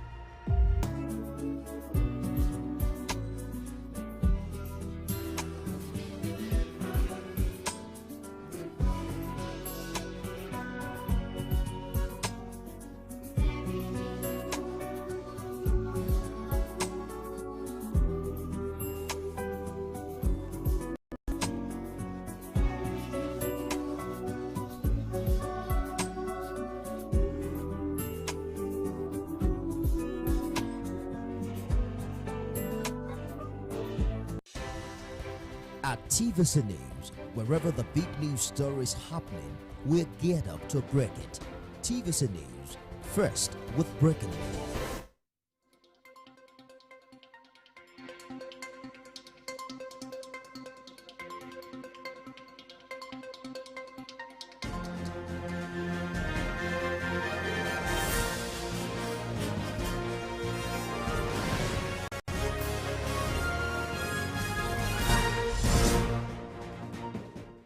This is World Now on TVC News. Thank you for joining us. We'll begin from the United States, where the FBI is investigating the attack, the U.S. state of New Orleans, as an act of terrorism and says it does not think the driver was solely responsible. At least 15 people were killed and at least 35 injured when a driver rammed a pickup truck into a crowd on Bourbon Street in New Orleans in the early hours of New Year's Day. We have a report. What the FBI is investigating as a possible act of terrorism occurred just hours into the new year. A driver drove a pickup truck through a crowd of holidaymakers killing at least 15 persons and injuring several others. The famed New Orleans Bourbon Street immediately became a crime scene. The FBI has identified the suspect as a Texas man and an Army veteran. The suspect, who was killed in a fire exchange with officers, reportedly had an ISIS flag in his truck at the time of the attack. U.S. government officials briefed on the investigation so far say in videos made by the attacker before the attack, he said he had joined ISIS. I have to thank Elon Musk specifically. He gave us quite a bit of additional information in regards to how the vehicle was locked after it exploded due to the force of the nature of the force from the explosion, as well as being able to capture all of the video from the Tesla charging stations across the country, and he sent that directly to us, so I appreciate his help on that. Both vehicles, I'm being told New Orleans was rented from Turo, and so was ours. That's another coincidence that absolutely is continuing to bear from our investigation that we have to continue to look into. Well, one, you see the drone flight through the vehicle because it was unsafe to get there, so that we're using Host the Super Bowl and the Mardi Gras Carnival. Amongst those killed are Tiger Birch, a native of Louisiana, who used to be a former pristine football player and had been working as a junior trader in New York City. According to his sister, the 27-year-old had traveled to his home state for the holidays and was heading back to New York. There's a lot of concern in New Orleans, particularly obviously concern for the victims, those who are killed, and the many that are injured. Beyond that, there are a number of tourists and a number of major events taking place in New Orleans over the next several weeks, and so there is growing concern if state and local authorities will be prepared to handle safety as these sporting and cultural events take place. I initially was not going to go to the game yesterday. I didn't have a ticket, but now after obviously everything that we've seen, and I want people to have the confidence to understand that it will be safe tomorrow.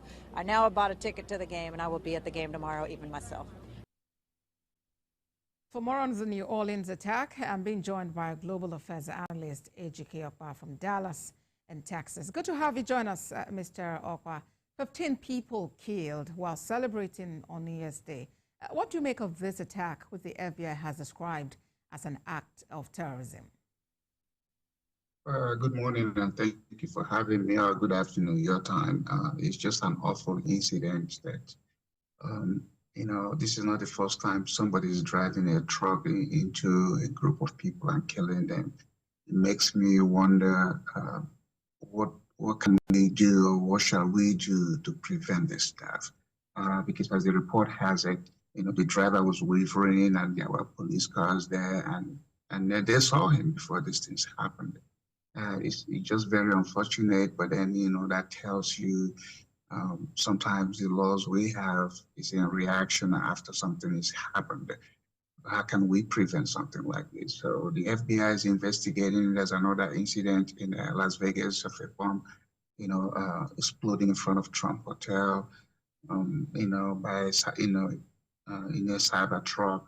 So we have a lot of things, happening, and hopefully we come to a solution, that will deter this type of thing happening. But it's very, very unfortunate.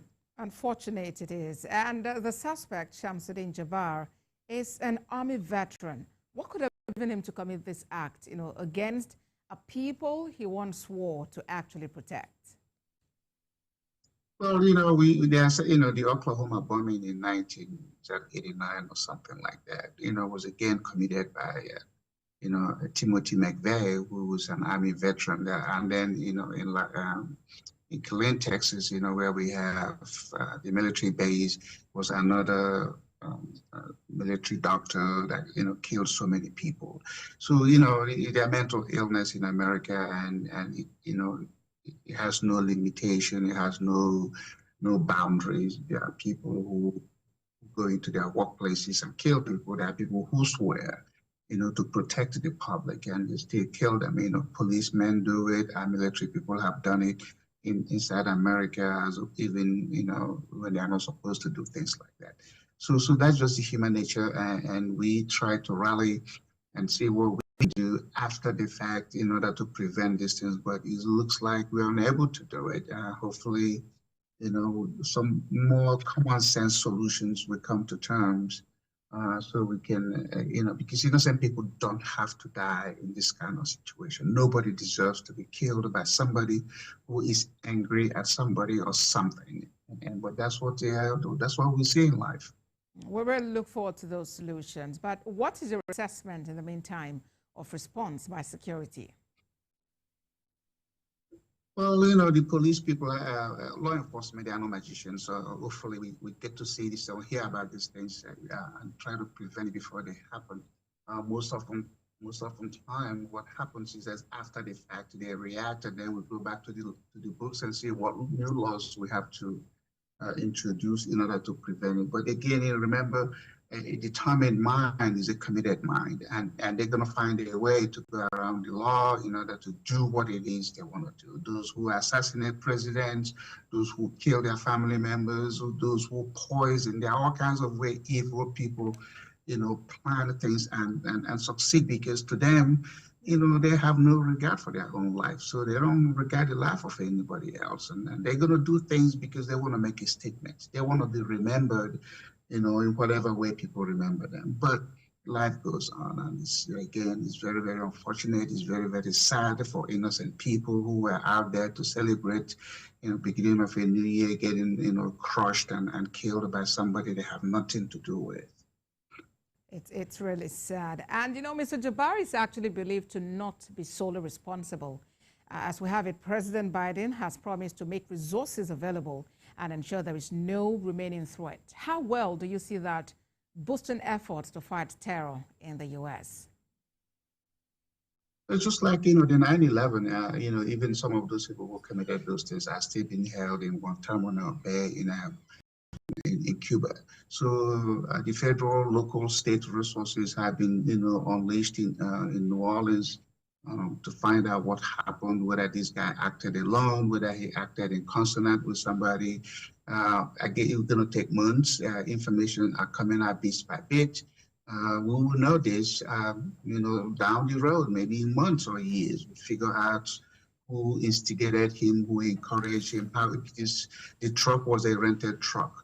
And they found out now that the truck that was used in bombing that exploded in Las Vegas in front of Trump Hotel was, leased from the same company. So maybe there's an organized thing going on. You remember, inauguration is coming in. So what is that going to do? Washington, D.C. is going to be a tight zone.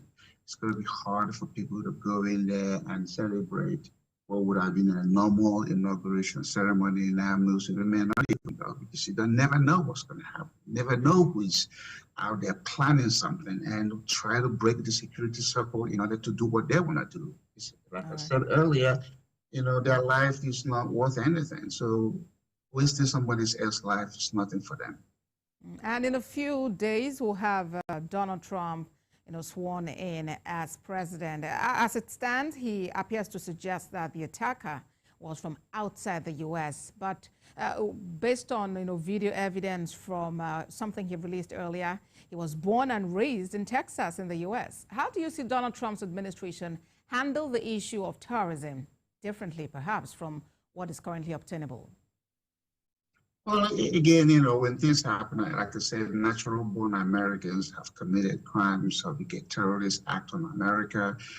What happens is that when you have the situation of illegal people crossing the border, the natural reaction, just like anybody anywhere in the world, blame others. It's always a blame game.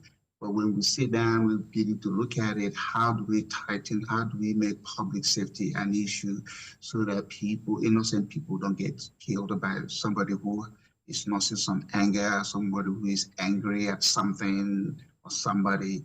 Again, nobody has a magic wand. The situation is very terrible. We have guns in America. People turn around and kill their family members, or you show up at somebody's door and they say, oh, you came to my door uninvited, you're a threat, and they shoot you. And then what do we do? So that's the world we live in. It's not new. It has been going on ever since people started living in America. I mean, the reason we have guns because the early Americans used it to subdue those people they found when they got here. That's why it's in our Constitution, the right to bear arms to defend yourself. But in this case, Mr. Okpa, but in this case, bearing arms might not have even been a solution because it simply ran into them. He just broke through the barriers, and there was really nothing, perhaps, that those he eventually killed could have done. But that's just the much we'll be able to take at this time. I sincerely appreciate you, Edike Okpa is Global Affairs Analyst. Thank you for your time on World Now. Thank you. And still on the attack in New Orleans, police in the U.S. are investigating whether an explosion outside the Trump Hotel in Las Vegas is linked to the deadly car ramming raid. The driver of a Tesla Cybertruck was killed and 7 other people injured in Las Vegas after the vehicle filled with fuel canisters and firework mortars exploded. Officials say all injuries are minor. President Joe Biden said investigators were looking into whether the 2 incidents were linked. You're watching World Now. We'll take a moment and return with more stories. Please stay with us.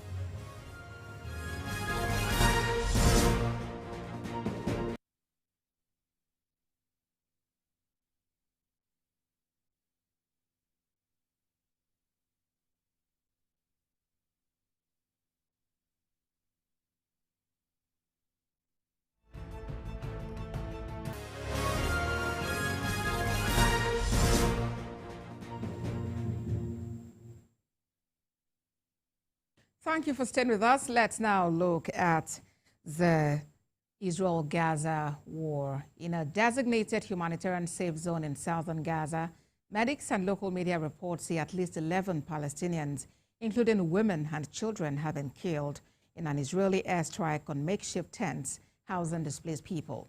The pre-dawn attack was in the Al-Mawasi area, which Israel's military declared a safe zone in its war on Gaza.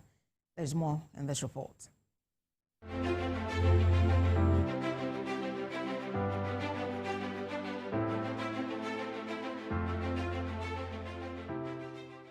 Israel's military has allegedly targeted repeatedly its self-declared humanitarian zone with warplanes, drones, and artillery.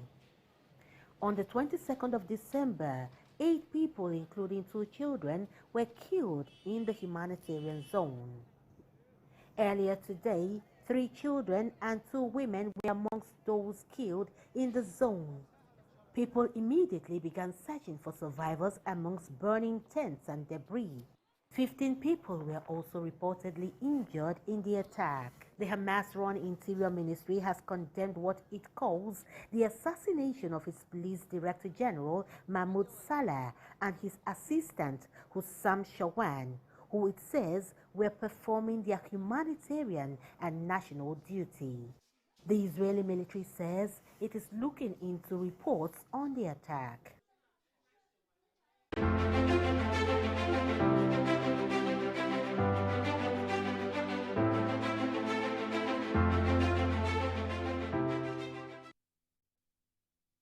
Away from that, a mass shooting that started at a restaurant in the small town of Satinje in Montenegro and continued at 3 different locations has claimed the lives of at least 12 people, including 2 children. A local man suspected of carrying out the shootings, identified by police as Alexander Antonovich, who was 45, was confirmed to have died early on Thursday morning after shooting himself and dying from his injuries.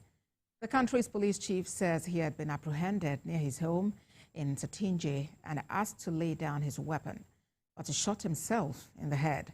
An attempt was made to transport him to a clinical center, but he succumbed to his injuries in the meantime. The Prime Minister of Montenegro described the mass killing as a senseless act that has caused immeasurable sadness. Now to Germany, where 5 people have been killed and dozens of emergency workers injured in incidents involving fireworks that marred New Year's celebrations. Despite calls for a nationwide ban on the private use of fireworks, they continue to be a significant part of New Year's celebrations in the country, with thousands of the pyrotechnics set on city streets each year. According to local media, among those killed were 2 people in the eastern city of Saxony and a 45-year-old man who died after handling what was described as a firework bomb. Away from that, the Chief Executive Officer of Jeju Air, Kim Lee-bae, has been banned by the South Korea police from leaving the country amid an investigation into the deadliest ever air disaster in the nation. The move came on Thursday as aviation authorities stepped up their probe into the cause of the deadly crash on Sunday, which killed 179 of 181 people on board. The police had issued a statement saying it planned to swiftly and rigorously unravel the cause of the accident. Earlier today, a provincial police agency carried out a search and seizure operations at Muon Airport, where the flight crashed. Now, more than 40 years after the world's deadliest industrial disaster struck the city of Bhopal in India, the government says it has moved hundreds of tons of hazardous waste remaining. Officials say the waste from the site of the disaster, which killed more than 25,000 people and left at least 500,000 people with severe health issues, was sent to a disposal facility where it will take 3 to 9 months to incinerate. In the early hours of December 3rd, 1984, methyl isocyanate gas leaked from a pesticide factory owned by American Union Carbide Corporation, poisoning more than 500,000 people in Bhopal, the capital of the Indian state of Madhya Pradesh.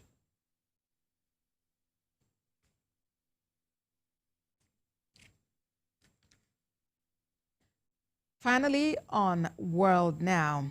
In 2024, Nigeria's oil and gas sector witnessed transformative development, defined by reforms, new investments, and enduring challenges. These events underscore the sector's vital role in the nation's economy and its efforts to transition into a more sustainable and self-reliant energy landscape. Our energy reporter, Helen Osamide-Akins, takes a closer look at the key activities that shaped the year in the sector. The fresh subsidy is gone. The removal of the petroleum subsidy in May 2023 contributed to impact activities all through 2024, reshaping the oil and gas industry. This policy sparked market reforms leading to price deregulation designed to attract private investment in refining and distribution. The reform also caused a significant surge in domestic petrol prices. President Bola Tinubu's administration introduced relief measures, including cash transfers and investments in public transportation, while advancing the gas sector expansion program. In 2024, the government prioritized natural gas as a transition fuel in its energy value chain. Initiatives such as the Presidential Compressed Natural Gas Initiative and supportive infrastructure projects aimed at boosting both domestic utilization and export opportunities. In a major breakthrough, the Dangote refinery, Africa's largest single-train refinery, began operations in 2024. With a capacity to process up to 650,000 barrels of crude oil daily, it is poised to drastically reduce Nigerian reliance on petrol imports. In December 2024, the refinery achieved a milestone by exporting its first batch of petrol to Cameroon, signaling a new era of regional energy integration and price stability. In November 2024, Nigeria's oil and gas production rose to an estimated 1.8 million barrels per day. This increase was partly due to enhanced security measures that curbed oil theft and pipeline vandalism. The CNG is good. It's working. It's even helping car engine, because before, when I run like 2,000 kilometers, if you check your oil will be dark. That which is like 3.7, so it can take me distance close to 140 kilometers. So you know what 140 kilometers is like if you are compared to fuel. So I don't know if you are estimating fuel. So fuel might be like I don't know. It might cost you like 15,000 for that. In a historic development, the old Port Harcourt refinery resumed operations for the first time in many years, dispelling doubts about NNPC's capacity to refine its crude domestically with the government-owned refineries. This came with lots of doubts and speculations that has been proven wrong by the state oil company. Now you are doing 1.8 million barrels inclusive of condensate. And I've always said that, look, Nigeria has capacity, and whatever Nigeria does benefit the entire African continent. During the COVID, we did 2.5 million barrels. With no additional, investment, we did that. I believe that that is possible. To ensure we have not just full recovery of production, but also to escalate our current production to levels that is expected and demanded that we have, both from Mr. President and Honorable Minister and the Board of Directors, that we must increase our production to levels that, in the short term and in the long term, levels that is acceptable to our shareholders as a company. We are able to crush the obstacle that was standing between us and achieving our mandate. One of the key obstacles is restoration of security architecture. We are able to block and bring into operation some of our shut down pipeline. That enables us to open up our wells, and we're able to take that production into the market. According to the NNPC Limited, the rehabilitation of the new Port Harcourt refinery with a projected capacity of 150 barrels per day has now advanced to 90%. They are up to over 90% completed, and we will deal with that as soon as possible. And we are following up through and ensure that we get value. Big and major news, gathering the facts, witnessing the outcome.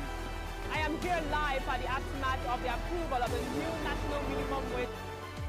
We are TV station of the year, not just for breaking news, but for being first, fair and accurate. TVC News, first with breaking news. The TVC News at 7 and the TVC News at 10 are not like any other news broadcast. It's the big news hour, the hour for the big breaking stories. There is always more to a story. At TVC News, wherever the big news story is happening, we're geared up to break it. TVC News, first with breaking news.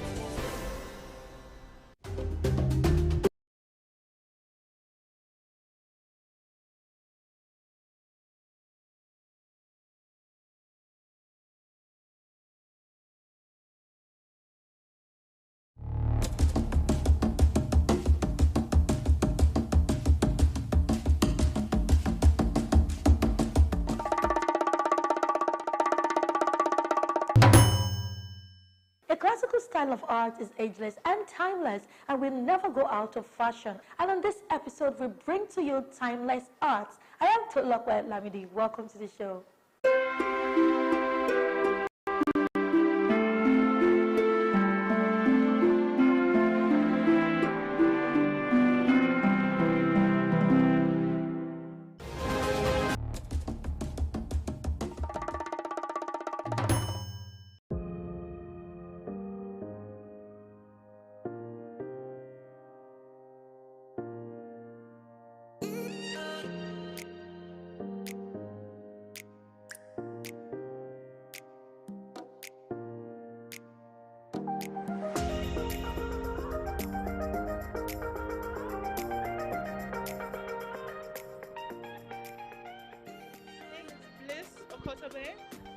So the late artist, her name is Onome Omokoro.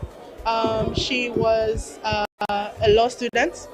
She was also a very talented artist that specialized in physical paintings, digital art, as well as animations and also written works as well, poems, stories, all these other things, and photography most especially. And all of that work is displayed here today.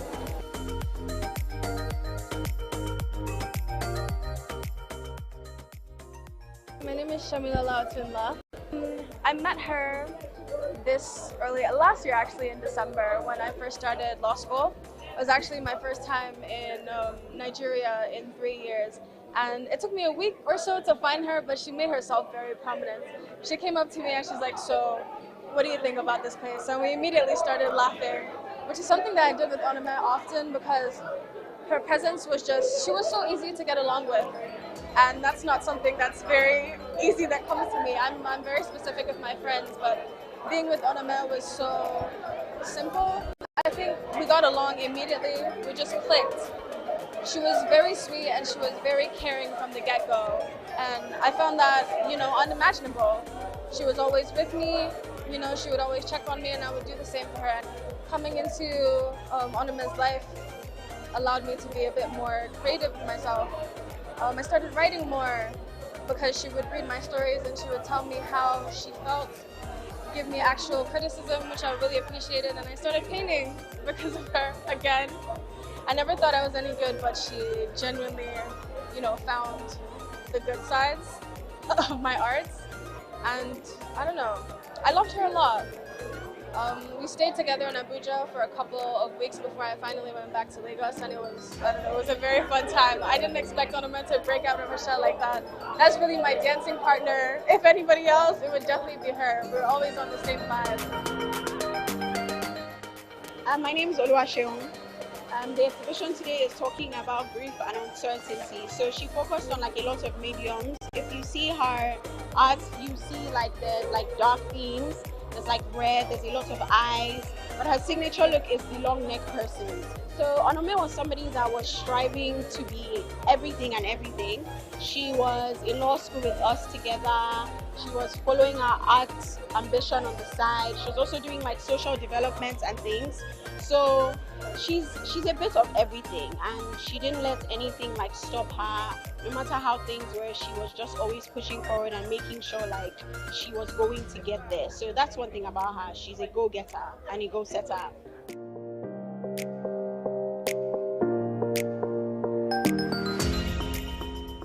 My name is Amy Kayajama. So today's exhibition is Onome's exhibition, a life called Obaro, and it's centered on grief. It has to do with mixed media, so there's digital art, there are pictures as well, and there are also some paintings centered around grief. Yeah, so Onome was always very like impactful in her friendships. She was always very friendly, she was always very welcoming, and I think that has reflected in the number of people that are here that have showed up for her today, and it's just amazing to watch everything blossom and come together today.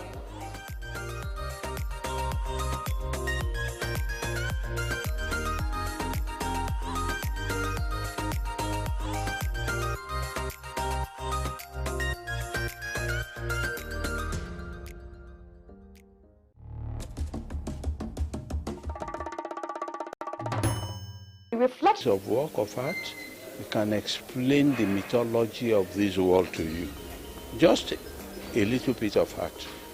So one of the reasons I'm here today is to get better educated, because every time you see an artwork, you are educating yourself. I once saw an artwork in America years back, and the piece of art won the first prize, and it was on a canvas, just white paint. No dots, no any other color, just white color on it, and it won the first prize. It was when the worker that did that thing explained that everybody say, this is the person to win the first time. Just white color on a canvas. Art is another form of education, and till I die I will keep on educating myself.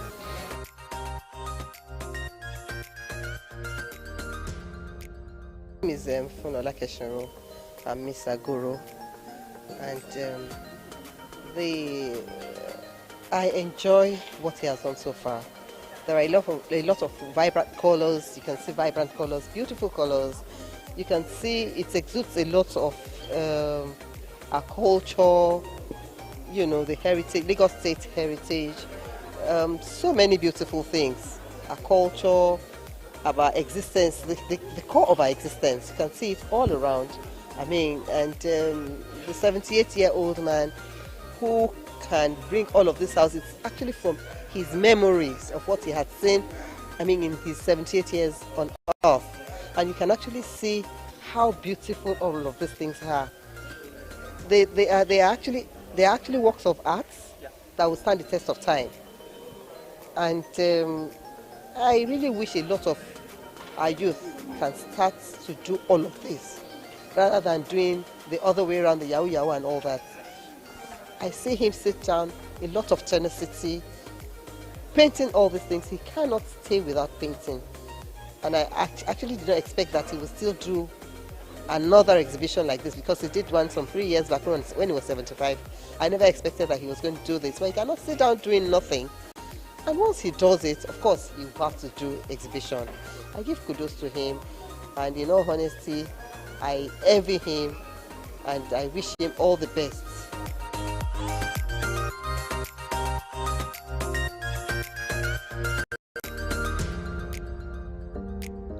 It was a kaleidoscope of colors, glitz, and the convergence of art lovers and collectors as renowned visual artist Olaseni Jawandu MFR, fondly called Seni Jawandu, recently brought together friends, relatives, and old schoolmates for the unveiling of his solo exhibition tagged Reflection 4. In this remarkable journey of reflections presented in visual expressions, Seni, in his artistic trajectory, displayed 74 pieces of artworks. The exhibition celebrated Jawandu's mastery across diverse media, from Adire textiles and cowrie art to mixed media oil paintings and intricate drawings of both past and present works. It's extremely very impressive. It shows attention to detail. It shows patience. It teaches us to be patient. Artists are patient. There are some artworks here that has taken 30 years for him to complete. You know, that takes a lot of patience, a lot of dedication. There are some 40 years. There was one I acquired from him. It's about that long. And there are some here you see 1980, 1970s that have recently been completed. So it's attention to detail, patience, perseverance, and dedication is what it's teaching me here. And they are all lovely and wonderful pieces. It tells a lot of stories, and it's beautiful. It's almost as if it's digitally printed, but it's not. It's oil on canvas, but the detail is amazing. So this has caught my attention, and a few others, 2 or 3 of them. There's the woman over there on the bike. That one too is very, very detailed and very good. It tells a lot of stories. The woman going from the farm to the house with the children on her back. Yeah, so there's quite a few that has caught my attention.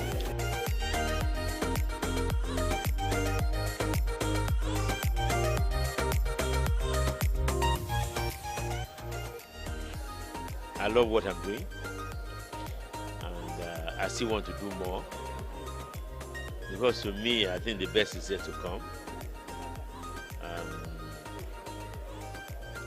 Art has become a big therapy for me.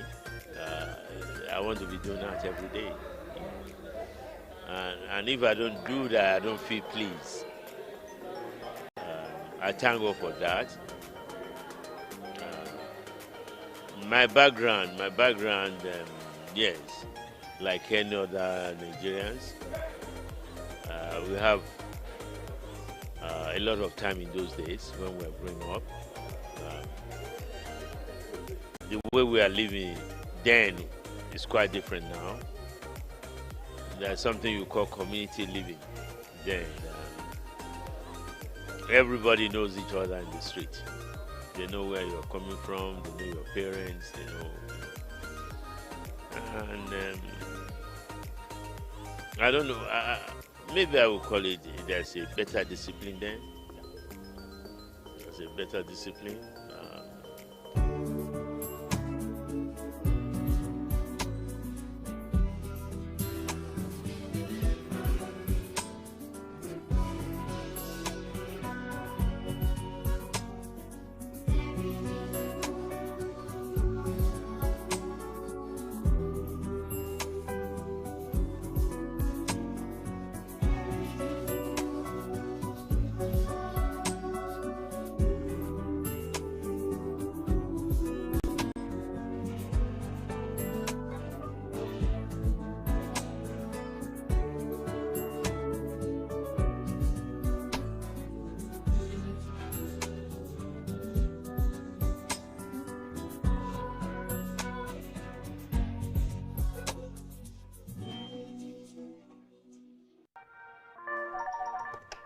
Hello, TVC Communications. How can I help?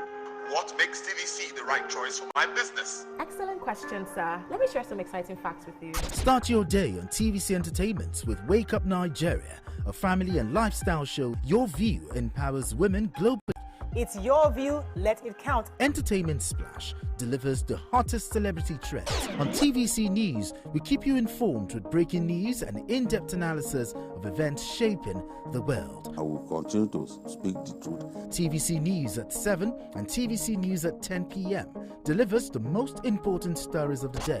Max FM, your hit music radio station, captivates listeners daily across Lagos and Abuja, making every commute more enjoyable. Adaba 88.9 FM is not left out, as it is the voice of Southwest. And on TVC Digital, we reach to million viewers daily. All together, pulls in over 17 million viewers daily. Contact us on 0707-272-8338 or marketing at tvccommunications.tv. Partner with TVC Communications today. Let's grow together. At TVC News, wherever the big news story is happening, we're geared up to break it. TVC News, first with breaking news.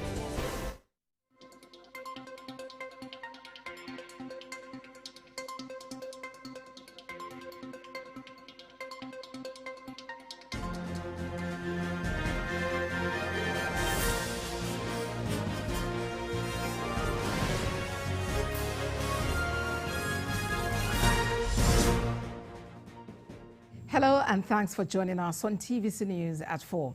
We'll begin in the nation's capital, Abuja, where Vice President Kashim Shettima says the administration of President Bola Tinubu is already beginning to consolidate on the early gains of necessary economic reforms. He says Nigeria will see robust economic activities this new year that will bring greater prosperity.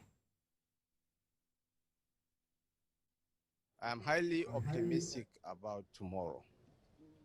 I believe we have turned the corner, and inshallah we shall have a very robust economic activities in the new year. I believe Nigerians will prosper. The economy has started picking up, and in the coming weeks and months, Nigerians will start smiling for the better.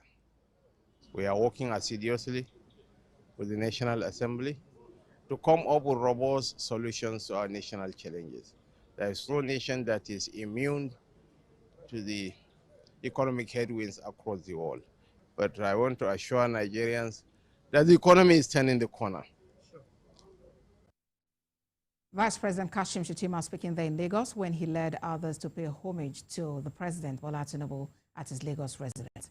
Now to Osun State, where some residents of Osogbo have staged a protest against the Ibadan Electricity Distribution Company in Osogbo over centralized metering system and what they described as unfair estimated billing practices. Senior reporter Rafiu Hamid has more. It's the first working day of the year 2025. The protesters arrived the IBEDC business hub in Osogbo, blocking the gate with their vehicles. They met the staff in the middle of their early morning prayers to usher in the new year. Denied entry, the protesters forced their way into the compound, sparking heated altercation that lasted nearly an hour. Moments later, police officers arrived at the scene to restore order.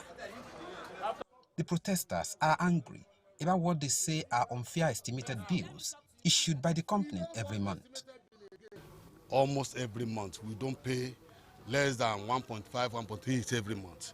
And by the time we do the distribution in each of the houses, it amounts to about 130,000, 140,000 every month. We want them to come and meter us. Let them go and decentralize. Individual meter is what we need. We don't want that central meter of a thing that will not, you won't be able to quantify the estimate exactly what you have consumed in a month. IBEDC give us individual meters and stop estimated bills. Let me pay. It will be unfair for me to be using meter using electricity every day of the month, and my brother that is using only once or twice, paying the same amount that I'm paying.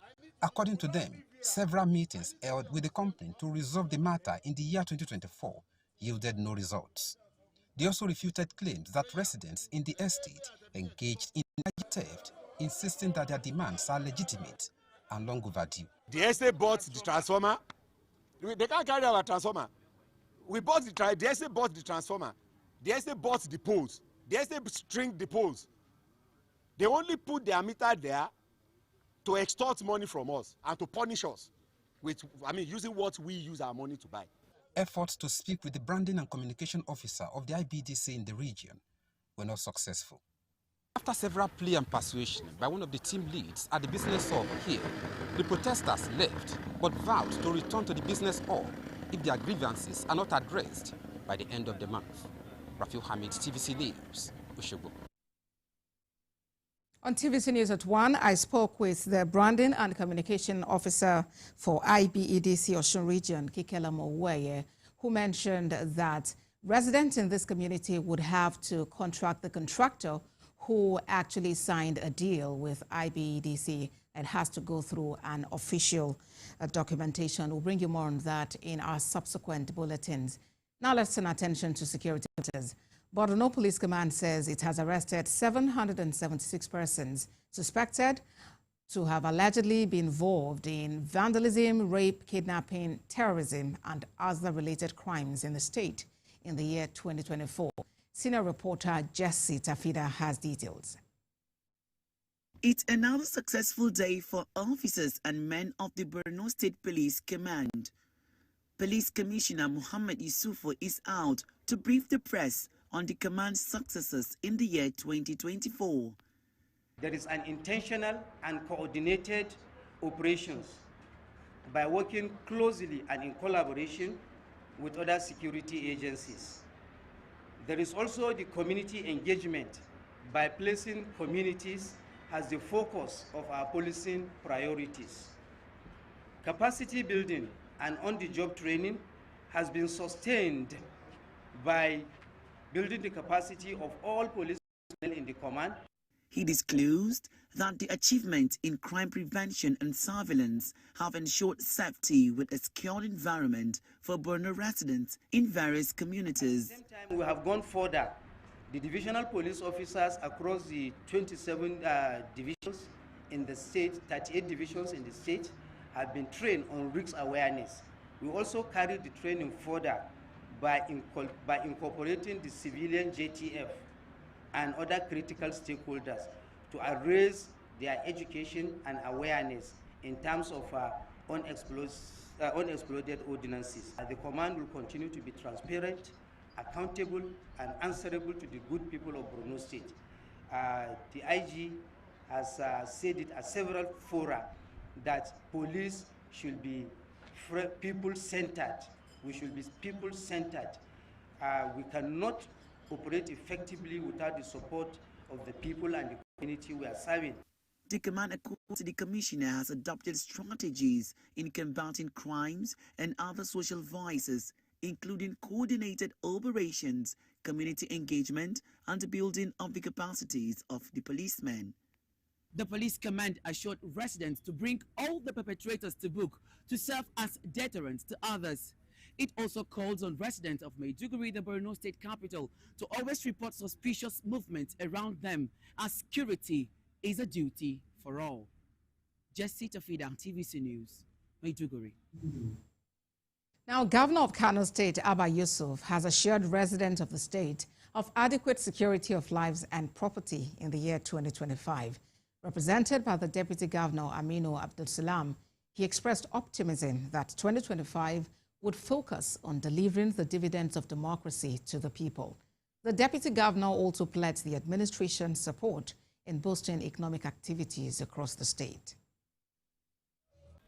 His Excellency is wishing us a more prosperous year 2025. And he asked me to tell you that we are going to do everything possible. He will do everything within his powers to ensure that there is peace, there is tranquility in Kano State. to ensure that people go about their normal economic and social lives in Kano State.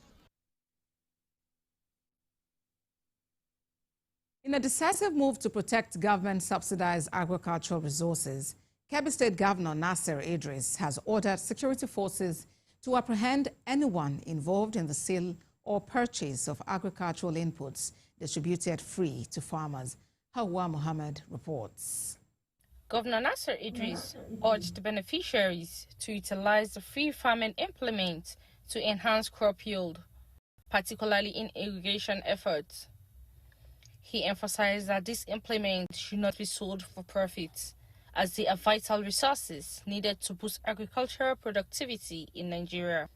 In a follow-up speech, Member Muhammad Kaoji announced that 9,400 individuals from Bagudo and Suru local government areas has been empowered with tools for agricultural production and entrepreneurship. What I'm trying to achieve is the dividend of democracy.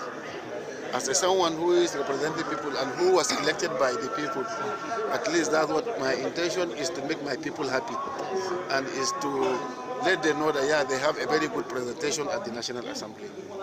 Aliyu Sambozaga, chairman of Bagudo Local Government Council, expressed gratitude to Governor Nasser Idris for establishing the Lolo Dry Port.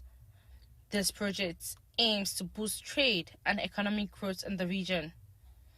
He acknowledged the fair compensation given to landowners affected by the project, praising the administration for its commitment. Beneficiaries expressed their joy, happiness to have received the items and empowerment. I getting this, so I am very, very glad on this. I'm very so much happy on this, because if there's no getting this, so I don't know where my life is going on this year at all. Bless him and his family. We are always pray for him to be continued. How Muhammad, TVC News, Kebbi. That's it on TVC News at 4. Thank you for watching. There's more on our website, www.tvcnews.tv. Follow us on Facebook, Instagram, and X at TVC News NG. On YouTube, we are live at TVC News Nigeria. We have updates on WhatsApp at TVC News Nigeria. Thank you again for watching. Next is Sports Desk. Please stay with us.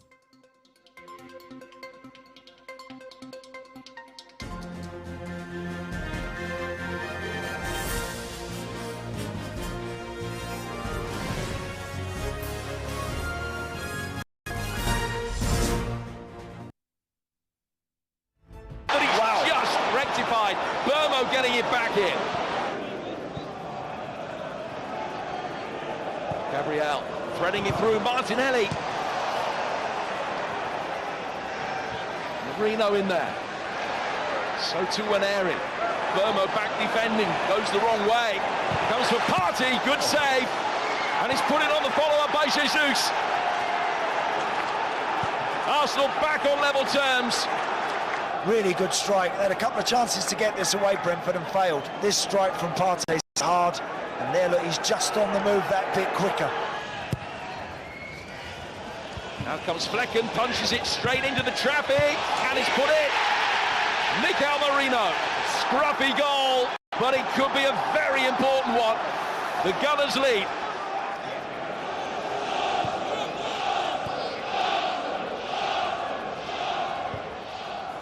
Shape on the ball. Arsenal went behind when Brentford took the initiative and took the lead, but they bounced back, winning that. Surely, truly, they did. Well, Brentford started well. Arsenal ended the game better with the 3 points. What a way to start the year for the Gunners. Yeah, good afternoon, Promise. Good afternoon, everyone. Always a pleasure to be on the program. I knew Arsenal was going to win the game. It was going to be a very tough game. I said Mboma was a player to watch out for, and he scored the first goal. Congratulations to Arsenal fans all over the world. A good way to start the year. It's still not, the job has still not been done yet. Arsenal still got 8 games in January. So it's going to be the beginning of a lot of games for Arsenal. And judging by the number of players that have been out, I think Arsenal might still struggle later in the month. Like, for example, Kai Havertz was sick yesterday, and we saw that Arsenal really struggled. But I think kudos to players like Partey, who stepped up their game, players like Gabriel Martinelli and also Gabriel Jesus, who scored 2 wonderful goals. It's a fight to finish. I think Liverpool and United would be a very, very tough game in terms of who would win, probably a draw. And if Arsenal can also beat Brighton on Saturday, then I think there's a slight hope of probably Arsenal are still competing in the league title. All right, you just mentioned Gabriel Martinelli. He's been a subject of scrutiny by some former Arsenal players who feel he's not giving enough from the left side of the wing. As a matter of fact, the former Arsenal player said if Arsenal must be talking about winning the league, they should get another left wing player. Do you share some views?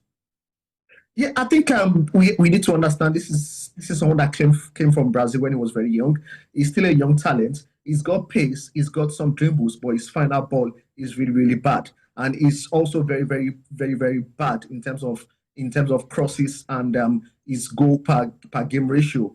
But I would say most of these players need to be encouraged. They need to be given enough time. We also what happened to Gabriel Jesus. He scored only 1 goal in 48 games for Arsenal, and now he has scored 7 goals in 4 games. So I think most of these players, they just need to they need to be encouraged. But we know that Arsenal is a team that we need results.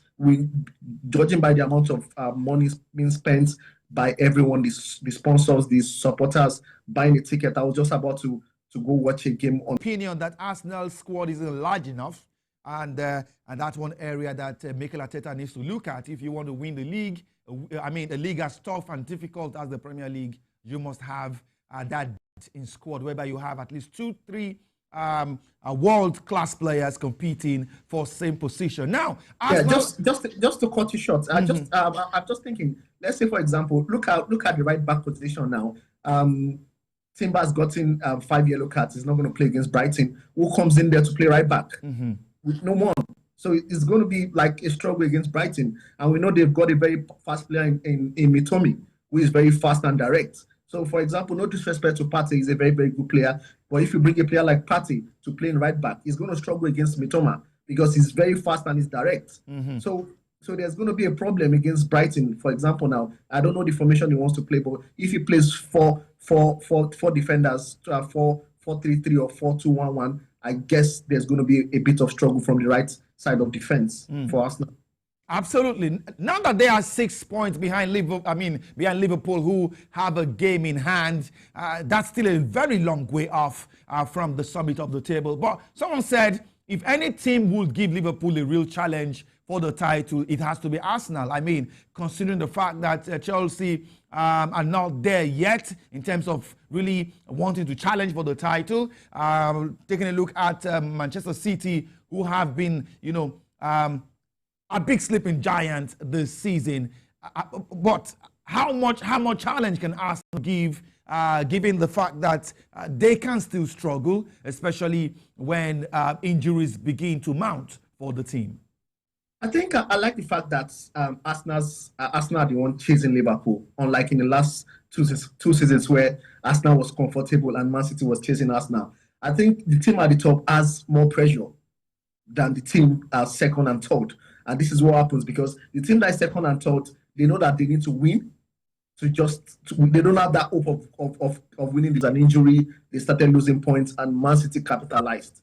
So the pressure is on Liverpool. Arsenal thinks, well, it's 6 points now with Liverpool having the game in hand. We are there. We'll try to win our game, take each game as it comes. If there's a slip-off, then there's every likelihood we can at least try to close the gap before the end of the season. So the pressure definitely is going to be on Liverpool, not on Arsenal. And Arsenal knows that our worst-case scenario, if we don't win the league for the third time, it's going to be disappointing to the fans, but we'll just try to give it. It's going to be very, very disappointing. We'll try to give our best. Let's try to play catch-up, see what happens. Liverpool is in the best of form. Now, we can only hope and pray that something happens in terms of injury to some of their key players, but they are in a very good form. But now the January window has opened officially now, and we'd have to see which players are in the market for teams to buy, because the window will really be a decider for a lot of teams, including Man City. Chelsea as well. Before I let you go, let's leave London and go to Manchester, where Ruben Amorim, the coach of Manchester United, is pessimistic about the Red Devils this season. He's even said that United may battle against relegation. But Busola, if things do not change at Old Trafford, how long more will Amorim keep his job? Because we know how impatient United have been with managers since Sir Alex Ferguson left the club. I think Amorim came to Manchester at a very, very wrong time. He should have probably waited till January, where he would have brought in some of his players.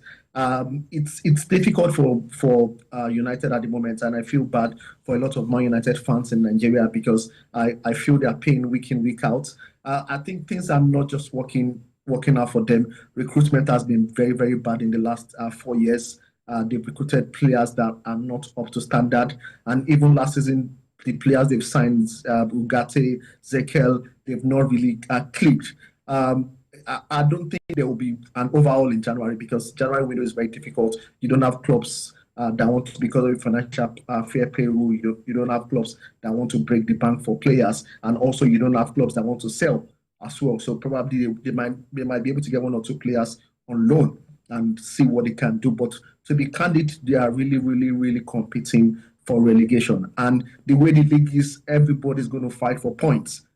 Coming the second stanza, which has begun yesterday. Look at what has happened. Look at what happened to Chelsea at Ipswich. The same thing would happen. A lot of Leicester would want to buy players now. They would fight for every point. I think maybe Southampton, they will probably, because of the number of points they've got, maybe they are just the ones out at the moment. But the last 2 spots is going to be like a fight to finish. So it's going to be really difficult for the Premier League from now till May. Absolutely, and Ruben Amorim is looking to sign players this January. Let's keep our fingers crossed and see how that pans out. Maybe they might go for Osimhen if they can break the bank for him. It will be good to see another Nigerian player play for United after Odioni Gallo recently. Okay. All right, Busola, thank you so much for sharing your time with us on the program today. Thank you. Thank you, it's been a pleasure. Thank you. All right, away from England, let's go to Italy, where the Italian Cup gets underway, but not in Italy, but in Saudi Arabia, with giants Inter Milan, AC Milan, Juventus, and Atalanta preparing to battle it out for the silverware. The 4-team knockout tournament will take place at the Al Awal Park Stadium in Riyadh. Serie A champions Inter Milan will play the first semi-final against Italian Cup runners-up Atalanta on Thursday. Later today, AC Milan, who finished second in the Serie A last season, on Friday will play the second semi-final against Juventus, the Italian Cup champions. The final will take place on Sunday, the 6th of January. It will be the 5th time that Saudi Arabia will be hosting the Italian Super Cup. The event is organized by the Ministry of Sports and is expected to attract local and international attention from fans and the media alike. All right, let's leave the Italian Super Cup now and come back home. The Nigeria Premier Football League, NPFL, progresses into 2025. The race for the title and the survival has intensified. At the end of 2024, 5 teams emerged as the front runners in the highly competitive league. That's a confirmation of the current standings on the table on your screen. Currently leading the table, Remo Stars have made a remarkable start to their season under the guidance of coach Daniel Ogumodede. Rivers United is in second at the moment. They are managed by former Super Eagles gaffer Finidi George. Shooting Stars, Enugu Rangers, and El Kanemi Warriors are the top 5 teams as indicated in the table on your screen. Fisayo Dairo is a football writer. He's also live on the program at this time. Fisayo, glad to have you on the show. Remo Stars were close to emerging champions of the NPFL a number of times. Now that they top the log in the new year, does this suggest this is their own season?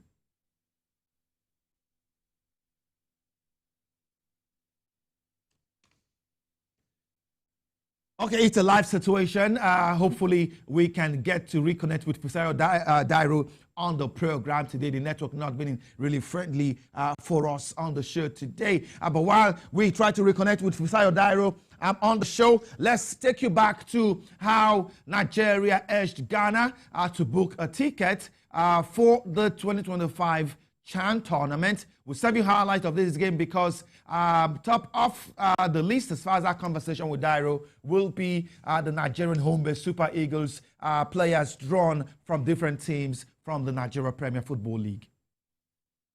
For the journey to the 8th official edition for the Championship for African Nations. Abubakar up against Suleimana. Ball can find Sadiq Ismail. Ismail's done brilliant. Fatukun now. Sever Isaac, is he going to shoot from there? He's done so very well before. Sever Isaac, and it nearly fell to Sikir Alimi, but of course, but they all come together. Sadiq Ismail is onside. Ismail goes offside. Can Ismail stay on target? Sadiq Ismail, oh what a goal! Sadiq Ismail, he is no stranger to finding the back of a net this season. He's done so 3 times with Remo Stars already, and he has done it again. What an opening goal! It is a finish that his manager at his club side will be very impressive, was very proud of. Daniel Lagumadele has overseen those kind of runs time and time again. He scored in his first goal this season. Of course, in the CAF Confederations Cup when Remo Stars played against Asfar, and they have combined to get the opening goal. Can they make another one count here? Corner expected to be swung in. Low block. It's cleared off by Ghana. Pressure still on. Fatukun hit it. And now, Alimi tried to make something happen. Duka Jr. Oh, goodness me! It is the captain! Or is it? Yes, it is! Quick fire! Duka Jr. And it is 2 Remo Stars players who have made it 2-0 Nigeria. It is dream stuff, but it is drama unfolding before our eyes. Ghana are being eaten. So still, of course, from a central defender. That's the kind of movement you get from a striker. Nduka Jr. all the way from the back. And he just pounced on the loose ball in the 18-yard area. The Ghanaian coach, Didi Dramani, cannot believe what he's seen. It is absolutely falling like a pack of cards for Ghana at the moment. Nigeria storm into a 2-goal lead, and it is just 23 minutes to the nest of champions. Of course, he was a very, very useful player, Hafiz Ibrahim, but here come Ghana crossing to the box, and a chance! Did it cross the line? It didn't. The referees watched it in beam, and so Ghana's expected response will not count. Lovely from Ghana, but now Alimi still chasing. Oh, that's a lovely pass, but now they've given it away. Sever Isaac keeps his nerves. Sever Isaac in for 3-0. Nigeria have turned it up, and that is it. Magical. Absolutely remarkable. It is top quality stuff, and it is the kind of stuff that you say dreams are made of. Christmas coming late, but Nigerians will not care. They are tearing Ghana apart at the nest of champions, and it is goal upon goal upon goal upon goal. Play of the season last year when it came to the midfield of the season, but he went to his teammate Kazim Ogunle. What a goal from Sever Isaac. Absolutely beautiful. 1 goal scored by the defender of the season. Game, Nduka Jr. kept his feet and calm. Pulling up, given chance. Sever Isaac, lovely ball. Here comes Sikir Alimi. Can he make it for in Nigeria? Sikir Alimi's lost it. And for a player who has so much prestige and so much experience, Suleimana gets it. Suleimana all the way back to beyond. What do you do? It all starts from 1 goal. And this just might not be game over. But Nigeria are holding their own. And there you have it. It is finished. A tall dream, they said. A dream that might have not been achieved, they said. A 3rd time, a heartbreak, they said. But unlike that all. All right, away from that now, let's talk boxing. And the former boxing champion Anthony Joshua has begun the new year with a high-profile visit to the President of Nigeria, President Bola Tinubu, in Lagos, where he presented the Nigerian leader with an autographed boxing glove. The gesture symbolized perseverance and excellence, which are the qualities deeply rooted in both Joshua's illustrious career and the Nigerian spirit. President Tinubu expressed his admiration for the boxer and described hosting Joshua as an honor. President Tinubu said Joshua is a true champion and worthy ambassador whose dedication and achievements continue to inspire millions of young people in Nigeria and the world. After this meeting, Anthony Joshua had some words to say. The energy is 10-10. Obviously, we're here in December, so it's a big celebration for the Christmas and New Year period. But in general, the energy in Nigeria is good, and I got to meet His Excellency. They do an amazing job at hosting me and my family today. I get to see how the country's organized and run, and they have big plans for the future. Hunger makes me more hungry, makes me want to work harder, because time is of the essence. Time is limited, so I just want to put in more work. 2024, when I look back, I believe I could have done more, and now I have another chance in 2025 to do more. I'm going to make sure that I take every opportunity that comes my way. Of course, I should have won, but I didn't, and I'm going to go again. Ups and downs, they happen. Some people is always up. My life is up and down, so I've got to get used to the turbulent times and keep riding the wave. I can't stop now. I have to keep going until I reach my destination. We're not sure, but that's my target. 2025, I'm targeting Tyson Fury. To all the Nigerians in the diaspora, you know, you have a place called home. I've had an amazing time here. It's a beautiful place. To the Nigerians here, we're supporting you. Keep supporting us because your energy is unbelievable. I love you with all my heart. And even though I'm in London, doing so many things, I'm going to make sure that I put my feet on the soil in Nigeria to start bringing like good energy, good opportunities, good work back to communities in Nigeria. All right, we love you too, Anthony Joshua, and we pray that you're able to get back to your feet as far as being the world champion in boxing again is concerned. All right, Nigeria, a country more renowned for its football, athletics, boxing, like we just saw of Anthony Joshua. Nigeria has produced some notable talents in tennis, including trailblazers such as Nduka Odizo, Tony Umo, Tanya Okpala, Blessing Samuel. The list is endless. An emerging young star with the potential to hit or perhaps surpass the lofty heights of the aforementioned is Mofifoluwa Atilola, who has dominated the Nigerian junior tennis in recent years. In this report, we detail her astronomical rise in the sport. For a nation blessed with numerous sports talents, the name Mofifoluwa Atilola is synonymous to junior tennis in Nigeria at the moment. The young star, with an endearing personality, had an interesting foray into the sport. Started about 9.5 years ago or less.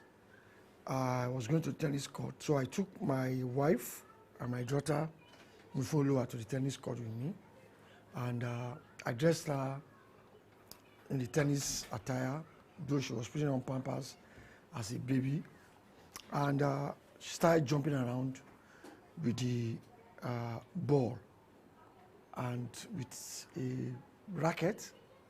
There and then I was exercising, trying to warm up before I play, and she joined me in the exercise.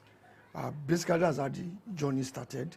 I discovered that it shows that clearly she has interest in playing tennis. While Mofifoluwa has grown over the years from a fragile player into a national champion at various age grades, the support of her parents is a feature in her development.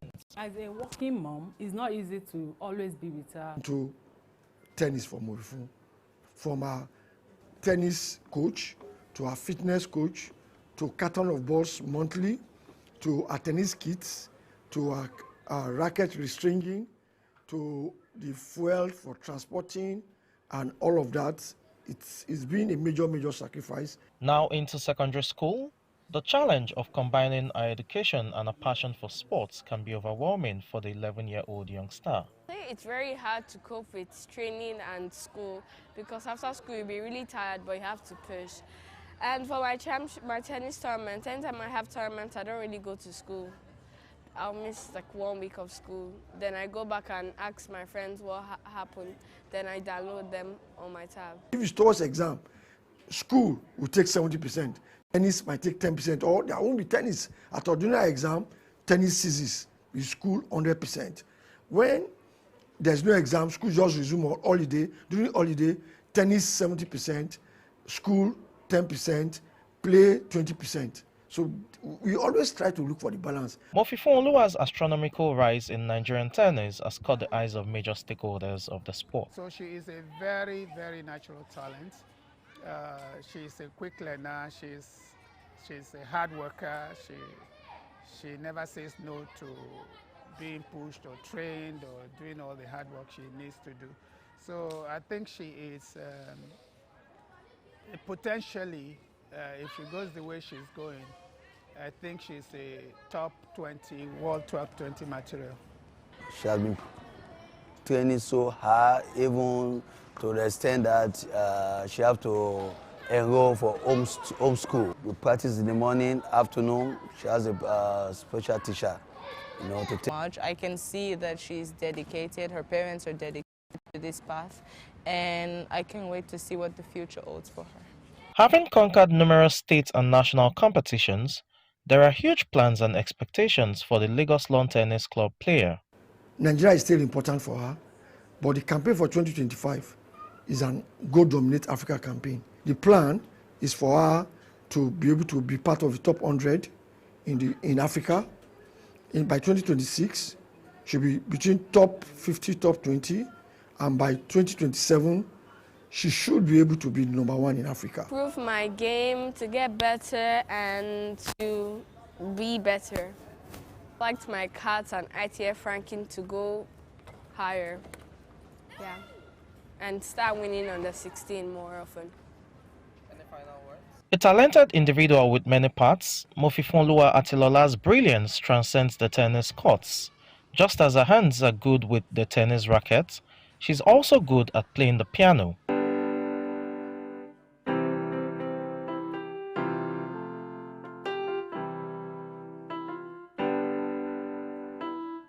The 11-year-old is also a published author with her second book set to be published in the coming months. Standing high on the shoulders of her forebears, Mofifonluwa has the African continent to conquer in sight, in a bid to rewrite the Nigerian tennis history on the global stage, with the name Mofifonluwa Atilola the premise of the story. What a story that really is on the young lad who is cutting her teeth in the sport of tennis. What a way to catch them young. And this is a young lady who gradually, through the support of her parents and people around her, began playing the sport at a very tender age. And at age 11, she's been able to rise to being a national champion in her category. And her career has only just started, so say her parents. All right, talking about those who are accomplished and in the twilight of their careers, Novak Djokovic kept his hopes of winning a 100th career ATP title alive with a straightforward 6-3, 6-3 win over Gail Monfils in the Brisbane International Round of 16. The 37-year-old Serbian will next face Rayla Opelka in the quarterfinals after the American defeated Italy's Matteo Arnaldi. And in the women's category, we saw world number 1, Arina Sabalenka. She will be facing Maria Buskova in the quarterfinals of the tournament. This is a preparatory tournament to the first Grand Slam of the season, the Australian Open. And so players are getting ready by going down under to play at the Brisbane Open to get themselves ready for the very, very first Grand Slam of the year in Australia. Well, fingers are crossed to see how well or how far Djokovic can go this season. He's 37 years of age, and the pace is no longer there. The energy is no longer there. But then the talent, the skill, the panache is still there, and that is those areas Djokovic still holding on, still holding his racket strong, but we wait to see how many years of tennis is left in him. We'll leave you with highlights of action from the Brisbane Open as we say goodbye on the program today. It's been Sports Desk. Many thanks for watching. I am Promise Foge. Bye-bye now.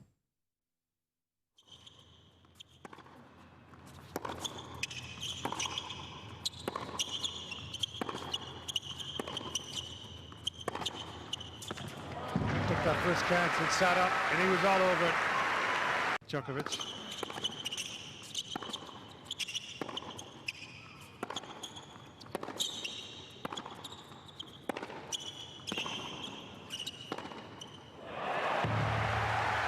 He's throwing everything at him there. Well, it needs to be so precise now, Miles.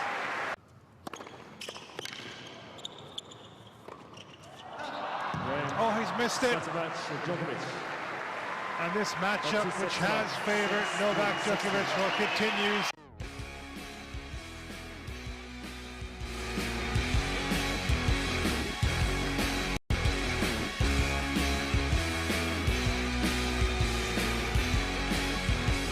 TVC Sport Desk.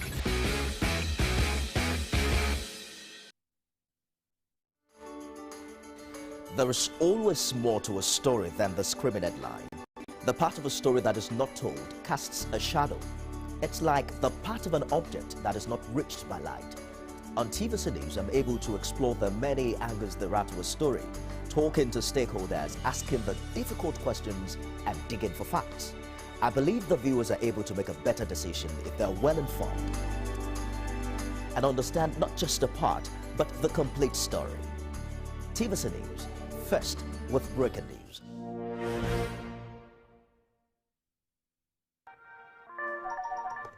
Hello, TVC Communications, how can I help?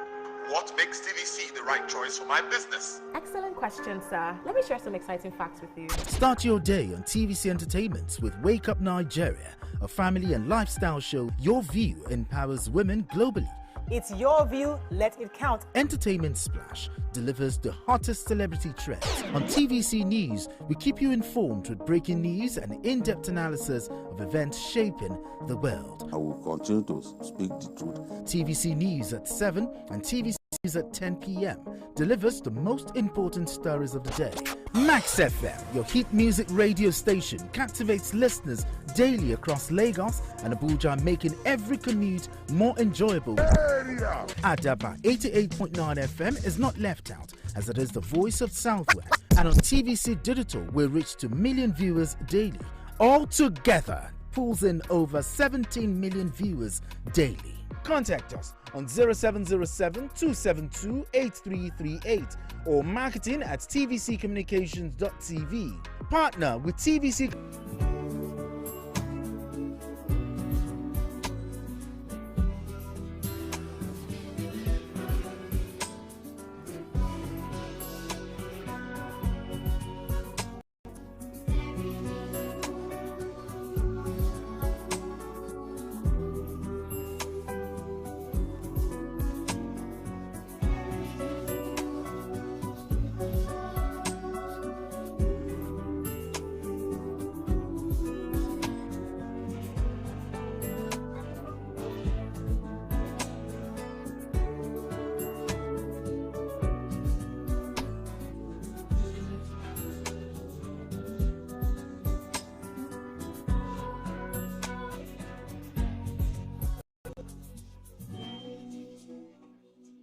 Wherever you see destruction, it's because God is absent.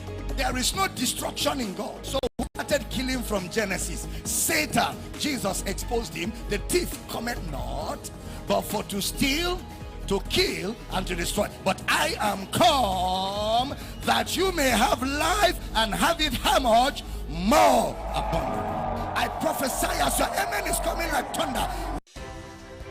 At TVC News, wherever the big news story is happening, we're geared up to break it. TVC News, first with breaking news.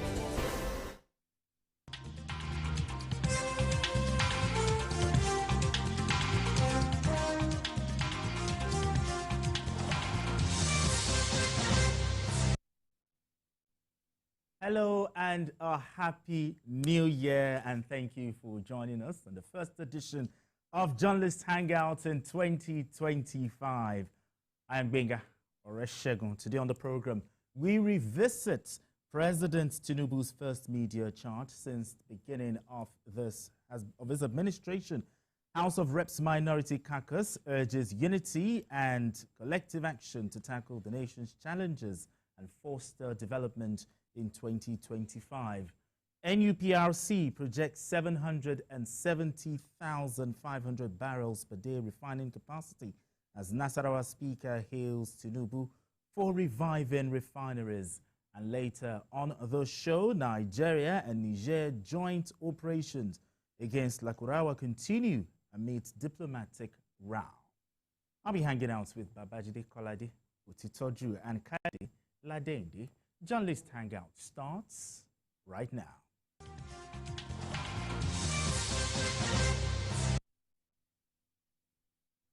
Now let's begin with the presidency. President Bola Ahmed Tinubu recently held his first media charge since assuming office. The chart provided Nigerians with insights into the administration policies, achievements, and plans for the future.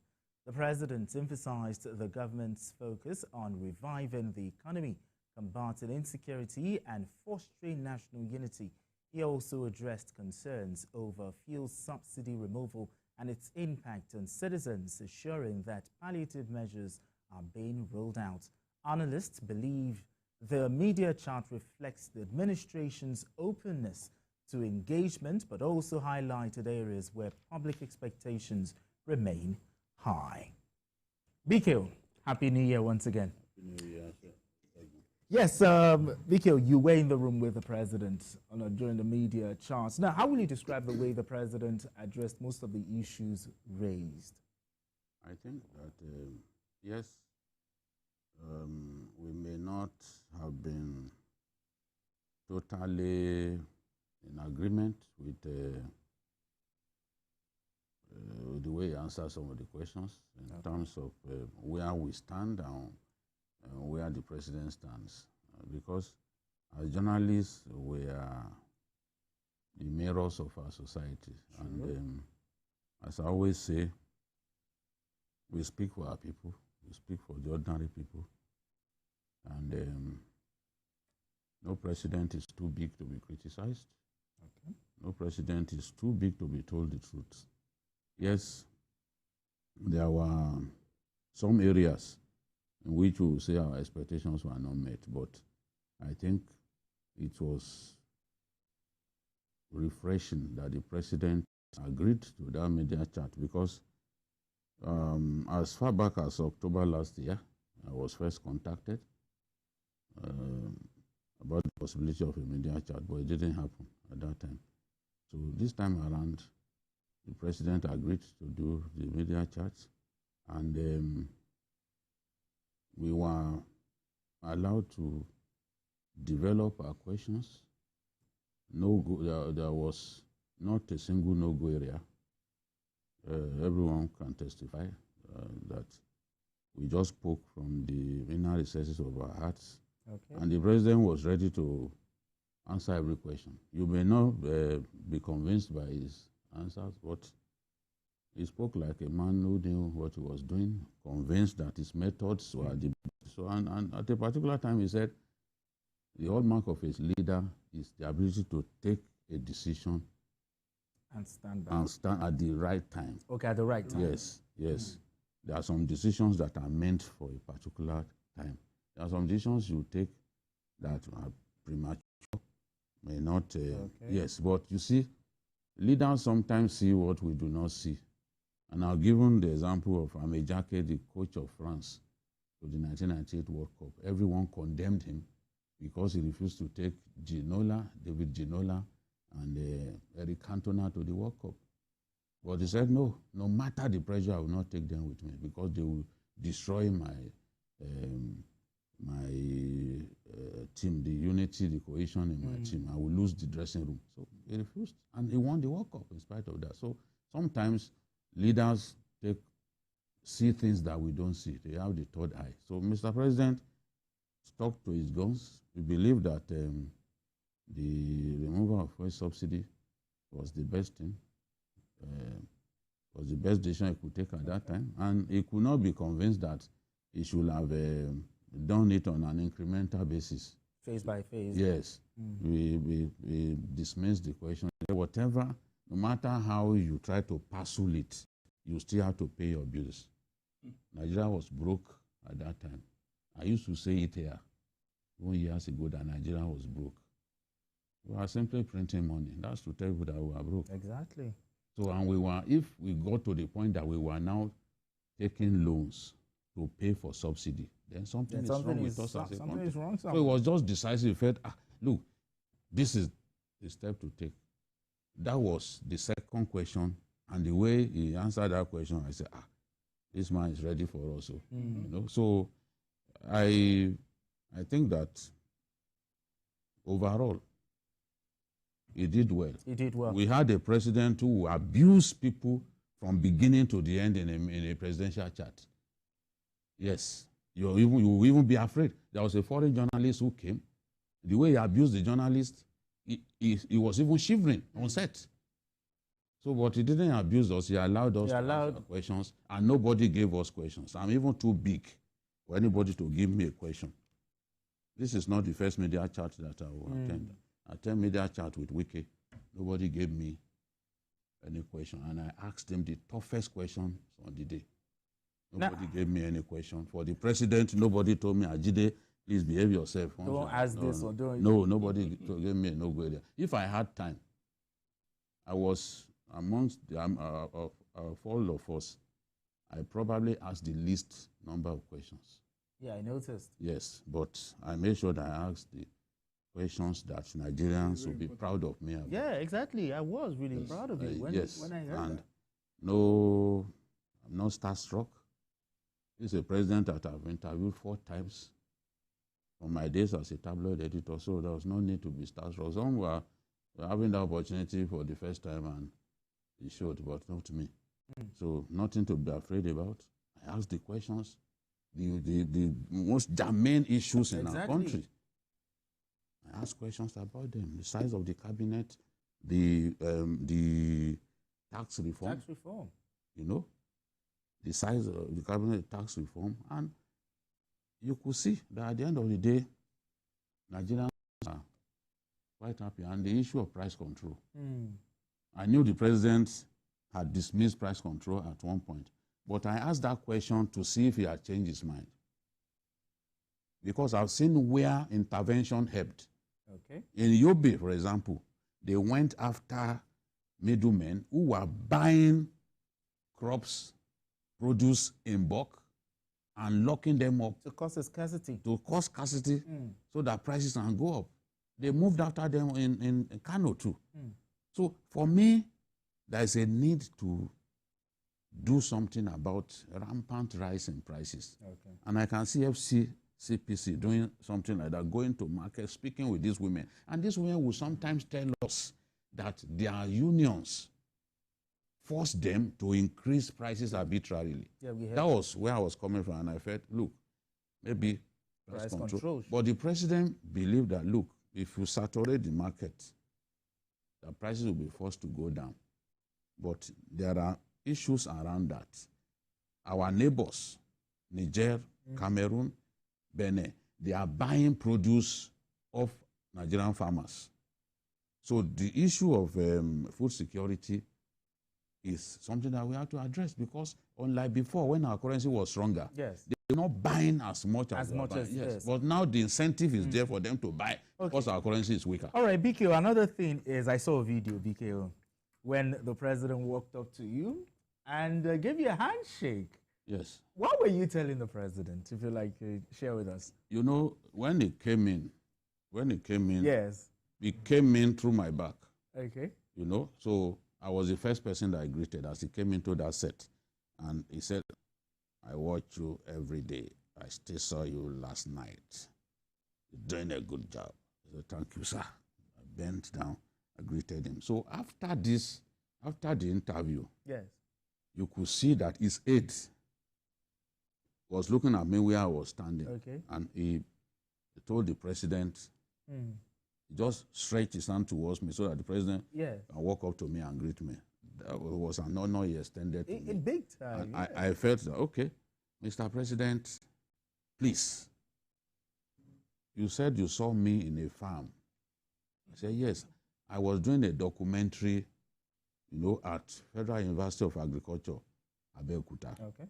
I said, Mr. President, you need to help these specialized institutions.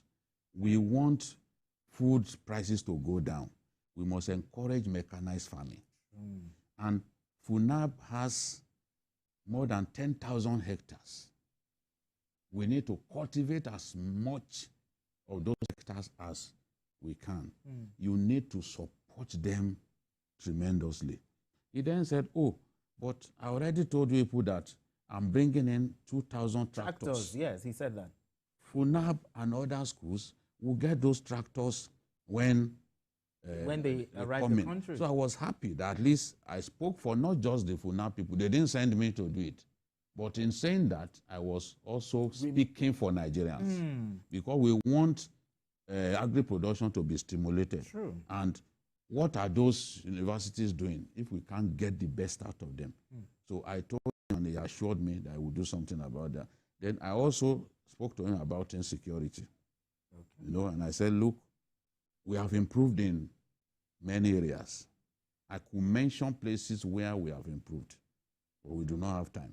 So I said, we need to also work on some other areas. And then as we were saying that no Ribadu, the NSA, you work now, and I told him you are doing a fantastic job. And people didn't give you a chance. They felt you were a policeman, you will fail as NSA. But in my view, as somebody who reports security in our country, you are doing a good job. I can see improvement. Today, people drive from Abuja to Kaduna, even at night, as late as 10 p.m. Nobody could hear that. Before that, the last administration was difficult. Yes. So, and Mr. President then joked that, he did well, but I'm sure that when next we do a media chat, the crowd will not, in terms of number of journalists. Okay, the number of, people have complained that we are too many, and then the pattern and sequence of questioning will improve. Everyone will know when it is his turn. Okay. There's no need for anybody to say it's your turn. Okay, it's your turn. Okay, yeah, I saw that. And if you look at the media chats that I've been involved in, we were there in Enugu, Ale, the former Channels reporter who is working in Enugu now. Okay. Former Channels anchor, Akeredolu Ale. He was there. Sheun was there, We also did that of Sanwo-Olu, We did that of Wike. It went smoothly. There was no need for anyone to say it's your turn to talk. That was unprofessional. Yes, we didn't. I saw it. In my opinion, it was not. No, right. That was an area where we didn't do well. Yeah, it was unprofessional, I tell you. But maybe in just 30 seconds. So sorry, though. But the media chance. There's nothing to be sorry. He was in the room. He was in but the room. The interesting part of it was that we produced it, and as we're watching live, we're taking down notes. Exactly. In fact, if you watch TVC or our social media pages, some of those words are still in bullet forms because he said a lot of things. And one of those things that I love most is to say that one of the ways to fight corruption is to block all loopholes. He also said, that's when he responded to BKO, that I do not believe in price control. Continuous supplies to market is needed. I think a lot of people can still catch up with some of those things. But in summary, what I felt about it was that this put to rest this insinuation that the president is afraid of the media. Exactly. That the president cannot speak to the media. This is from the source. Like we always say, the horse's mouth. To say that. I even told him, one of the things I told him was that, Mr. President, you can do a live interview now. I told him, I said, given the way you perform today, you can actually do a live. And you can. Let your next media chat be a live one. I told him, I got the opportunity, and I told him, because we have to put confidence in this president, so that even some of his states will not come and say, no, don't do it, don't do it at the last minute so that the president will change his mind. No, I think that next time he should be able to do a live interview. I think he's capable of doing that. It may not be perfect, but we don't even need a perfect person to run our country. Exactly. Just speak to Nigerians. Speak your mind. Yeah. With Port Harcourt. They when didn't silent. They didn't tell, because in the past, at the last minute, they will be sabotaged. So for Port Harcourt, Kiari and some of his people were sleeping there for days, just to make sure that nothing went wrong. That's good. So the idea of informing you that we are almost through, by so date will be back. They've stopped it so that people won't go and you are a liar, sabotaging their equipment before that day. That's good. So that's that's why I wasn't surprised that Warri too. We just Came had that. upstream. 60%. We look forward to Kaduna. We look Very forward soon. to that. All right, let's move straight to our next conversation. A New Year message from the minority caucus of the House of Representatives has reaffirmed the spirit of unity, urging a collective action to tackle the nation's challenges and foster development in 2025. In a statement signed by caucus leaders, the need for urgent reforms in governance, economic growth and infrastructure development were emphasized. They noted that addressing corruption, youth unemployment and insecurity should be top priorities in the year ahead, reminding us that our diversity is our strength. Yeah, BK, what do you make of the call by the House of Reps, the minority caucus, in tackling the nation's challenges? I think they spoke like patriots, and we should take what they've said seriously. We cannot politicize everything. Everyone can see that there is a need for improvement in our circumstances as a nation. Okay. And this is what they addressed. They didn't apportion blames to anyone. They are not like the infantile commentators on social media who say all kinds of things. You know, a lot of them can't run their homes, but there's nothing they don't say about people. They dismiss people. You post stuff. They can't post stuff. They come to your wall, you post stuff, they start calling you names. Somebody say, your belly is becoming bigger now since President Tinubu. You can say so many things about me, but I've always had pot belly. It had nothing to do with President Tinubu coming to office. I wish my belly was lean like my dad's belly, for example, but I've been like this since the 90s. So somebody comes, so these are the things we deal with. So what I'm saying is these guys were saying the truth, and they did not apportion blames, but they want the president to address corruption, youth unemployment, security this year. They prioritize those three items. And if you ask me, those are the things too that I will be calling on the president to do something about, and ramping up agri production. Okay. You know, there's a lot of uncultivated land in our country. Sure. We have not cultivated up to 20% of our arable land. So what are we doing? It's a need to do that. We need, the president has created the Livestock Development Ministry. We are going to do a program on livestock development where we'll be talking about what Botswana has done in livestock development.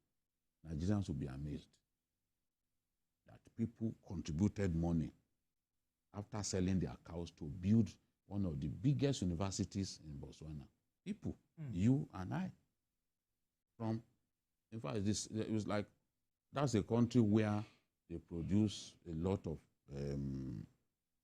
solid minerals like gold, diamonds, but they do not take livestock development lightly.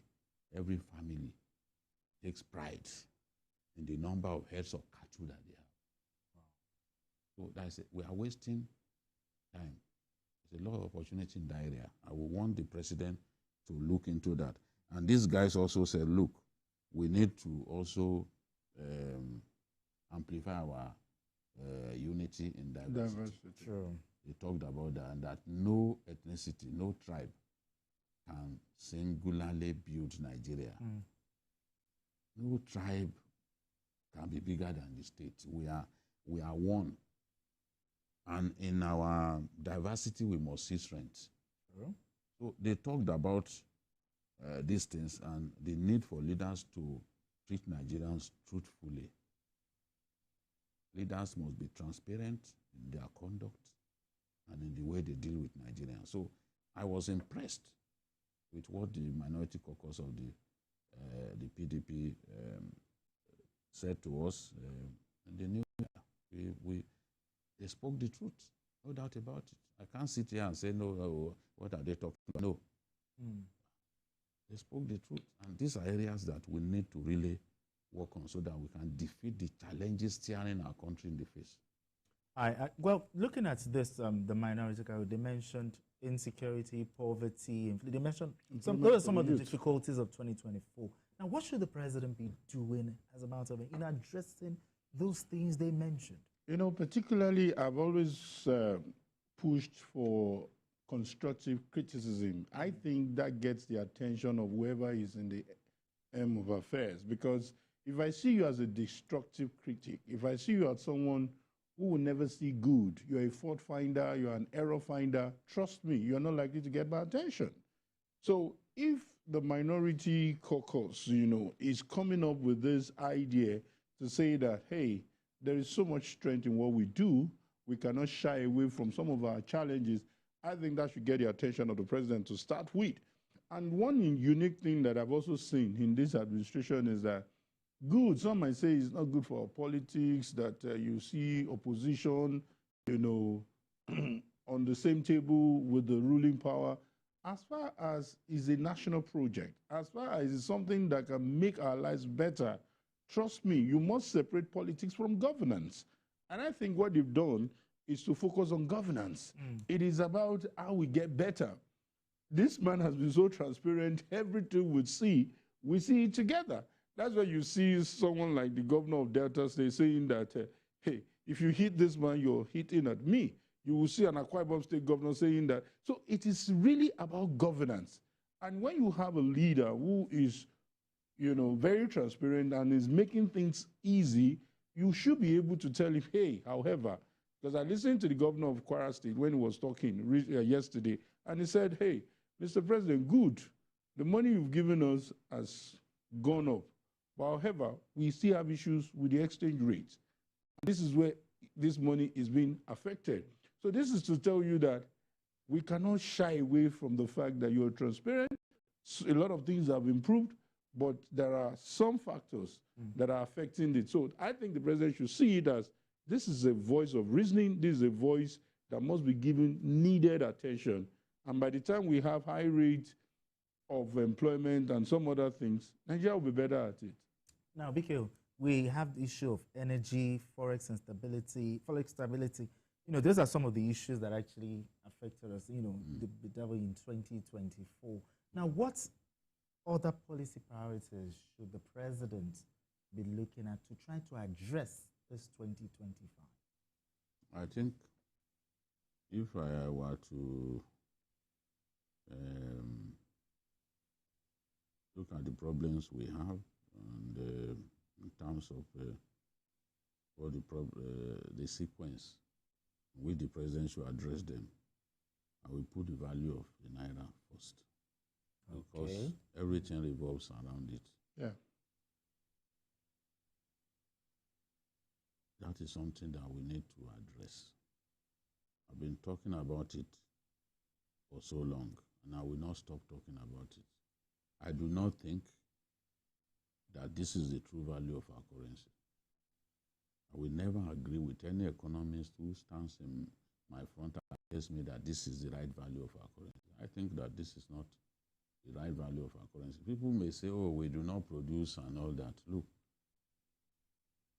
it still doesn't mean that this is the right value. Reflection. And if we do not address it, address what those speculators are doing. The currency speculators? Yes, if we do not find a way to deal decisively with them, whatever effort the government is making, they will be there to make sure that they're frustrated. Yes. Remember what the president of the Broad Exchange Operators, Wadabi, said. he even predicted that, look, these speculators will not allow the naira to appreciate below 1,500 dollar. He predicted, because if that were to happen, they will lose so much money. Exactly. So for them, they must not lose so much money. So the year 2025, it must be a hell fight. War against currency speculators. War against currency, because they are doing a lot of damage to us. If we are struggling to achieve liquidity in the forex market, and some people are just doing their best to make sure, then we have to fight them. Insecurity, we have to also address that, because even it's affecting agri-production. People can't go to their farms. People can't go deep into their farms, even in my own town. People don't want to go deep into the farms because those places are no longer safe. That has to be addressed. The bandits who are making life unbearable for our people, they don't deserve to live. It must be gone down. It must be dealt decisively with. And if people are below 2G, so 2025, it means something is wrong with our security forces. 2G is threatening people now. And people are even fleeing their communities because of fresh threats. We have to show who is the boss. We have to show him who is the boss. And people like the CDS know that I mean what I'm saying.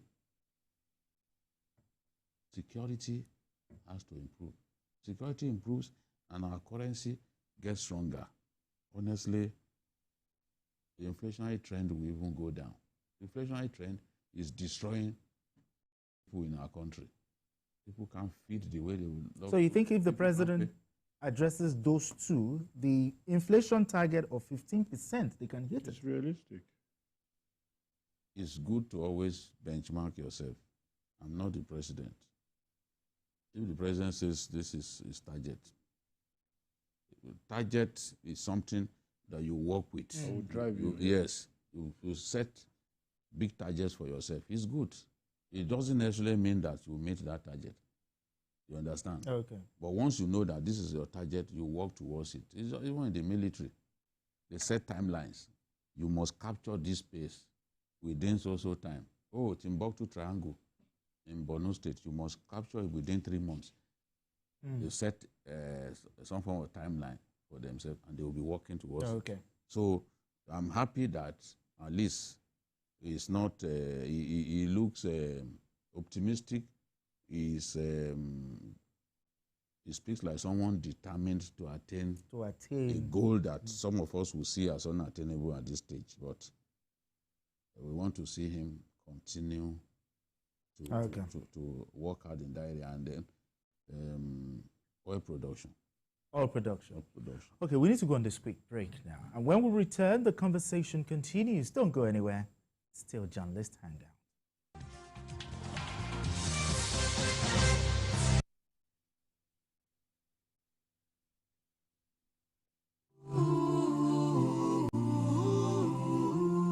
As the Christmas air fills our homes with joy and our hearts glow with gratitude, we at GRB Solar Investment Limited want to take a moment to celebrate with you the heartbeat of our success. From the serene streets of Abuja to every corner of Nigeria, your trust has helped us light up cities, brighten communities, and power dreams. It's because of you that our mission of illuminating Nigeria continues to shine brighter as you gather with loved ones under the warmth of Christmas lights. May the joy of the season fill your homes and your dreams for the new year sparkle with hope. My name is Dr. Jimora Baramusi, the Managing Director of GRB Solar Investment Limited. I wish all Nigerians Merry Christmas and Happy New Year in advance. God bless you all.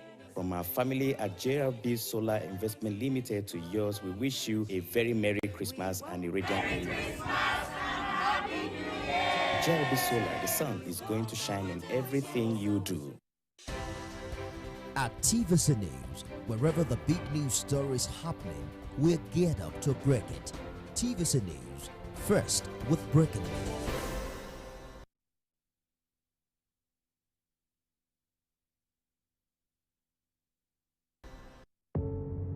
doubt and fear doesn't occur at the canvas, it shows in the canvas. It shows the conation of raw earthen material slabbed, stroked, and molded at a pace provided by the doubt and fear. Every move way in the struggle of one to the other, merging the past to the present, brushstrokes of colors seen but not known. For when the wailing stops, the pieces settle down in abject beauty erected for a century of a century. Speaking, advocating, protesting as the arts are meant to be.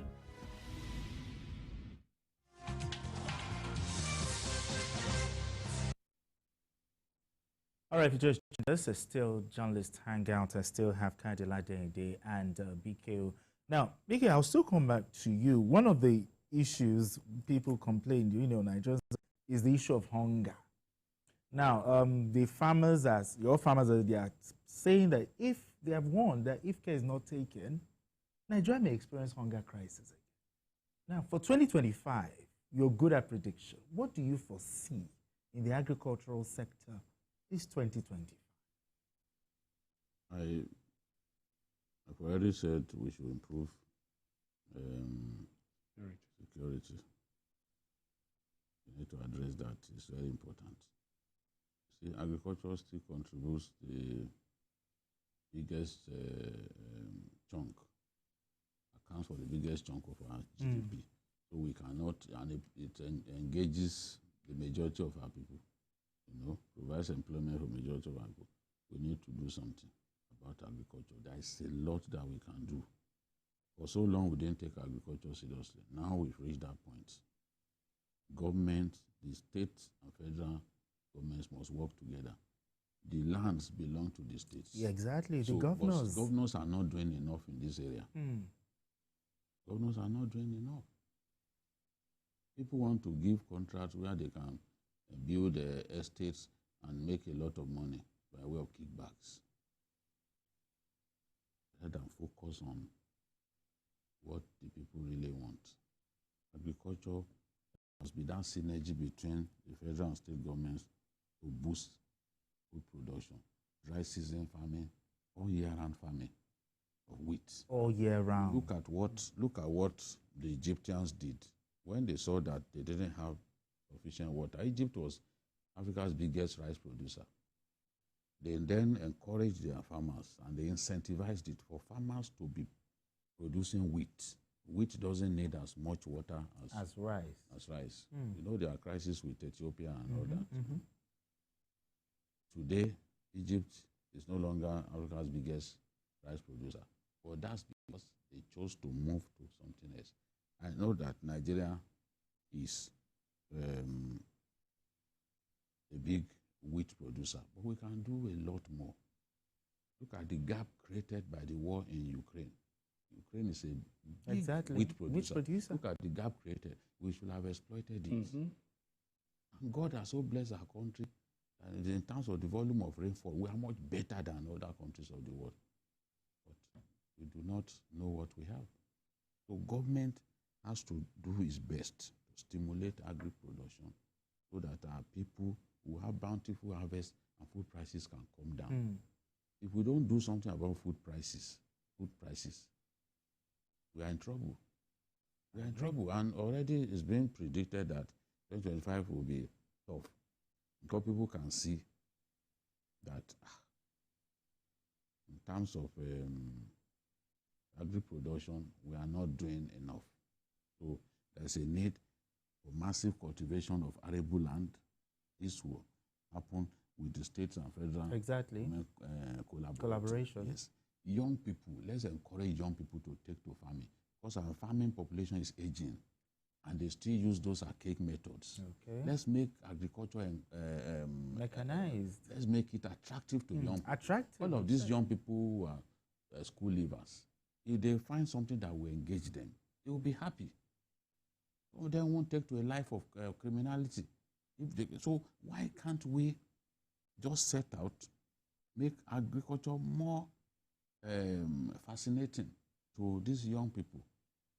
Everybody is now a skit maker. But you can't blame them. Exactly. And there's a lot of poisonous content all over Exactly. He's a pastor.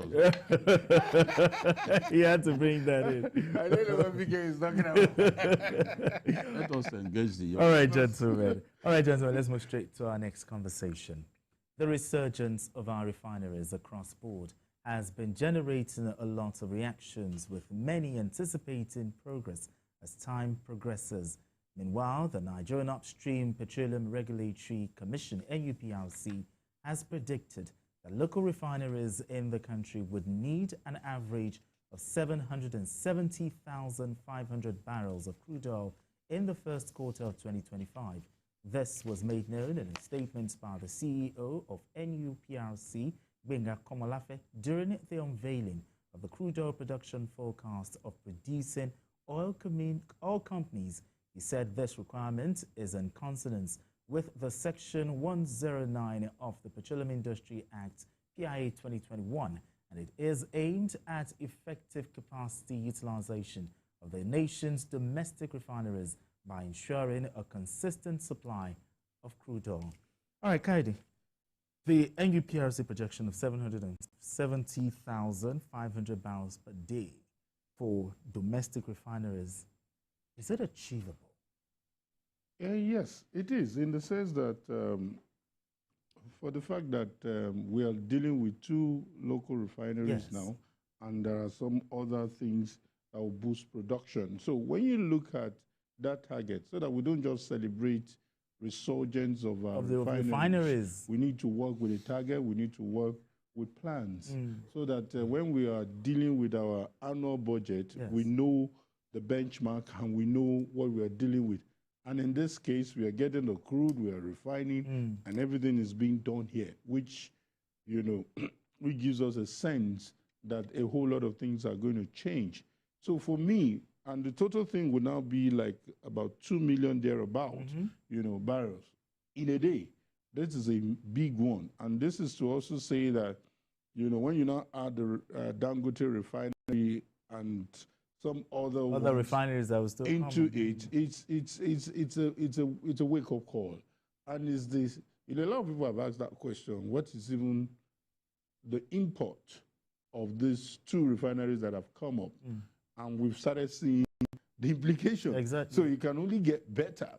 And it's to say that, because we cannot take that away, because journalists and God have not, maybe because of the repeated editions we've not really celebrated that milestone. I call it celebration because, trust me, I'm one of those pessimists who believe that we've heard so much about refineries are coming up, but this government has been able to prove to us that when they say things, they can actually do it. So for me, I will not, after being pessimistic, keep quiet when something good has happened.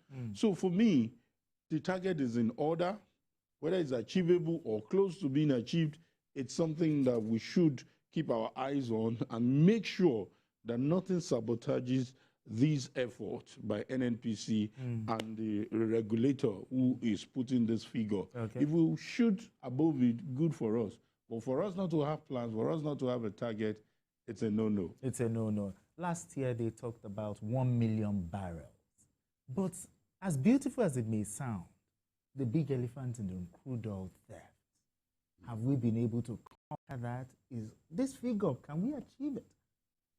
Yeah, the president set a target of 2.6 million barrels a day for the Minister of State Petroleum, Obri, and the governor of Imo State was asked to steer that, if I can describe it as such. I believe it's achievable. During the Jonathan era, we were doing 2.5 million barrels a day. When people talk about the prosperity that we enjoyed during that era, a lot of it was down to tremendous oil outputs. We can do much better. We can do better than 2.6 million barrels a day if we address the problems. We need to get more investment into that sector. More investment, okay? Get more investment into crude oil production. We are seeing more investment in refining now. which is something that makes me really happy. Now, we must match investment in crude oil, in refining with investment in crude oil production, because once more and more of these refineries are coming up, they will need exact supply of crude oil. Yeah, they will need crude oil. So, but if we do not produce enough, where will they find the crude oil that they need, except they are going to import? BUA is projected to start production from its 200,000 barrels a day refinery in Ebono Island in Akwa Ibom State. I've been to that area before. No, it was off the Atlantic. They have a beautiful beach, but largely neglected. Wow. 200,000 barrels a day is huge. Allied with Dangote's 650,000 barrels a day. And then we have Warri Refinery, described by many as our most modern refinery, coming on stream. We have Port Harcourt. We are going to do Port Harcourt 1 and 2, the old refinery and the new. With their combined capacity. And Kaduna, in fact, I'm told that Kaduna is the easiest to fix of all of them. Oh, really? Yes. Maybe the damage to them is not like others. I'm not a petroleum engineer, but that's what I was told. That Kaduna is actually the easiest to fix. And when I met Kerry, he told me that they will fix Kaduna. He was confident that Kaduna too will begin to refine, no matter the difficulties that they are facing. So we are moving into an era of robust crude oil refining and crude oil production. We are moving into that phase. And it makes me happy as a nation, as a person, because what this tells me is that my nation has woken up. People may not give Ashwaju credit, because to many Nigerians, everything is tied to food. We tell some of them that you can't tie everything to food, to your belly. But when they talk about, even if security improves, you still ask, how does it affect? No, True. We cannot. Everything. It's ridiculous to tie everything to food.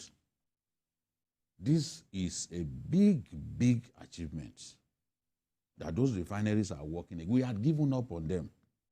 We had given up. You heard what Obasanjo said recently. Even Obasanjo, as a former president, had given up that those refineries will ever work. From what he said, you will know that he never believed that they will work. And somebody was confident, encouraging them. No matter what we have said about Kyari, even me, I've attacked him in the past. There's nothing he will do to me. But if he's making progress, I'm also here to say yes. Say that he is. I'm happy with your work. Balance. It's not a personal thing. It's not a personal thing. He's not my friend. We're not close. Till today, I don't have his phone number. Though I met him, I don't have his phone number. Because, you see, sometimes it helps us to be able to do our work. That's true. By limiting even our relationship with some people. All right, BK, but we must give him credit. Yes. That these things are happening.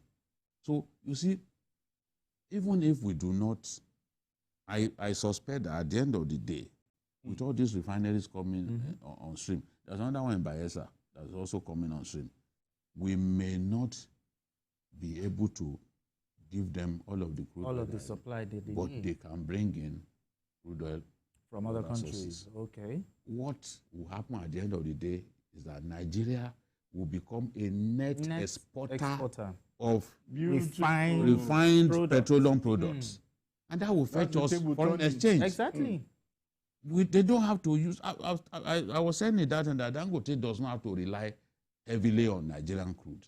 But our crude is light and the most expensive in the world.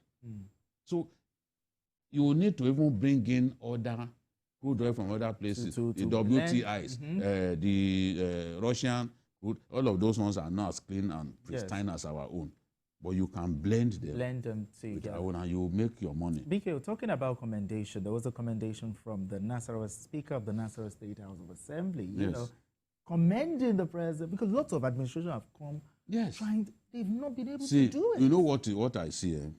Even Nigerians who are saying, look, it's not, Port Harcourt is not working, it's a lie.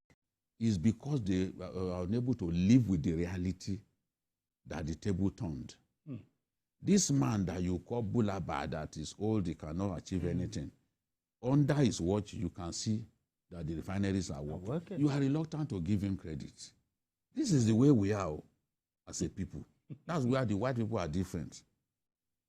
Where the white man will look at an issue dispassionately, the Nigerian first looks at his ethnicity, he uses his religion to decide whether to support you or not. That's sad.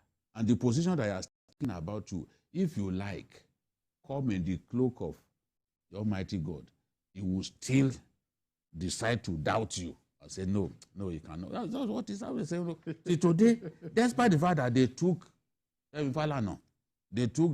NLC president and the one with the bushy hair, Osifo, what's his name? Yeah. They took them to go and see the refinery. They took them there. Some are still saying that no, it's not working. Chemical engineers also went there. Yes, Association of Chemical Engineers in our country. They also, now ignorant people will still sit on Facebook and other places and say, no, the refineries are not working. No, this audio, this thing. What is it that you want? Even the worry, they said, no, worry is not working. You can't live a life of pessimism. Yes, you have your heroes who come on TV to promote pessimism, but you are bigger than that. Use your brain. When people go to school, there's a philosopher that education encourages disputation. When somebody tells you that what you are wearing is green, your education tells you that it's not green. So you can't subjugate your life to individuals who have made up their minds to not see anything good in our country. Those of us who decided to stay here, even when Abacha threatened our lives, we said, no, I said I'm not going anywhere. They declared me one time, my mom was crying, I said, I'm not going anywhere. My younger sister said, they are looking for this boy, you are still giving him jobs to do. I said, I'm going nowhere, I will not go on exile. So my faith in my country is unshaken. It's not something that started today. If I wanted to run to exile, somebody who contributed 3 paragraphs to my story, he got a 9 years visa to France. If I wanted to run away, I would have run away. Free asylum. For what I believe, I'm too stubborn to now run away because you take my life. And it is only when God permits it that you can do it. So, if I didn't run away at that time, you now expect that at this age, I will not believe in my country or give up on my country. No, it's not about the person who is there. President Tinubu can only do maximum of 8 years. But my faith and my love for my country remains. It's as simple as that. Any good thing that happens in my country, I will talk about it. Hate me because you think, oh, I'm talking about it because of one person. No, it's not because of one person. It's because I believe this country is the only country that I have. I can't go and live in the UK, for example. No, I can't. Not even at my age now. Not even at my age. So we must believe in our country and do our best, play our part for the country to work. And when the country is working, we enjoy abusing our leaders. Yes, even me, I abuse them. But when they are doing something good, it is our duty to... The Christianity in you, the Islam in you, your clerics always preach that. Exactly. Should be able to cause you to say, this person, let me give him benefit of the doubt. He's doing well. But you are not prepared to do that. Yeah, the definition of an incomplete human being, if you cannot give someone credit for what he has done, then you are a cheap human being. It's as simple as that. We must change as a people. You are a cheap human being if you can see that this person has done something, you are not prepared to admit it. And you will want somebody to praise you. Human beings naturally like being praised. Being praised, true. You will want someone to praise you when you do. Maybe you gave someone money. You want him to thank you the next day. But you are unprepared to give someone credit for the little things that he has done. Okay. But Harcourt is not going, it's a lie. Oh, no, come on. We need to stop all that. No, but why do we do that? I said this earlier when I said that's the beauty of constructive criticism. When we're talking about the minority caucus, you will not gain anything if you are just a fault finder. You will never see any good thing in anything. Trust me, you're not even going to be listened to. But when VK was talking, I saw that passion, and I wanted to bring in that there will still be some people. There's a saying that only a fool doubts a proof. There are proofs to show that things are changing. And that's why you see, I think the governors alluded to it, that if a newspaper like This Day will call the president the man of the year, it speaks volume. Some may even... Somebody said, that maybe it's for the negative reason that they gave him. Can you imagine? So that's the height of pessimism. So it's just to point out the fact that things will change. Whether we like it or not, this is the only country we have. Yes. And sometimes I'm always...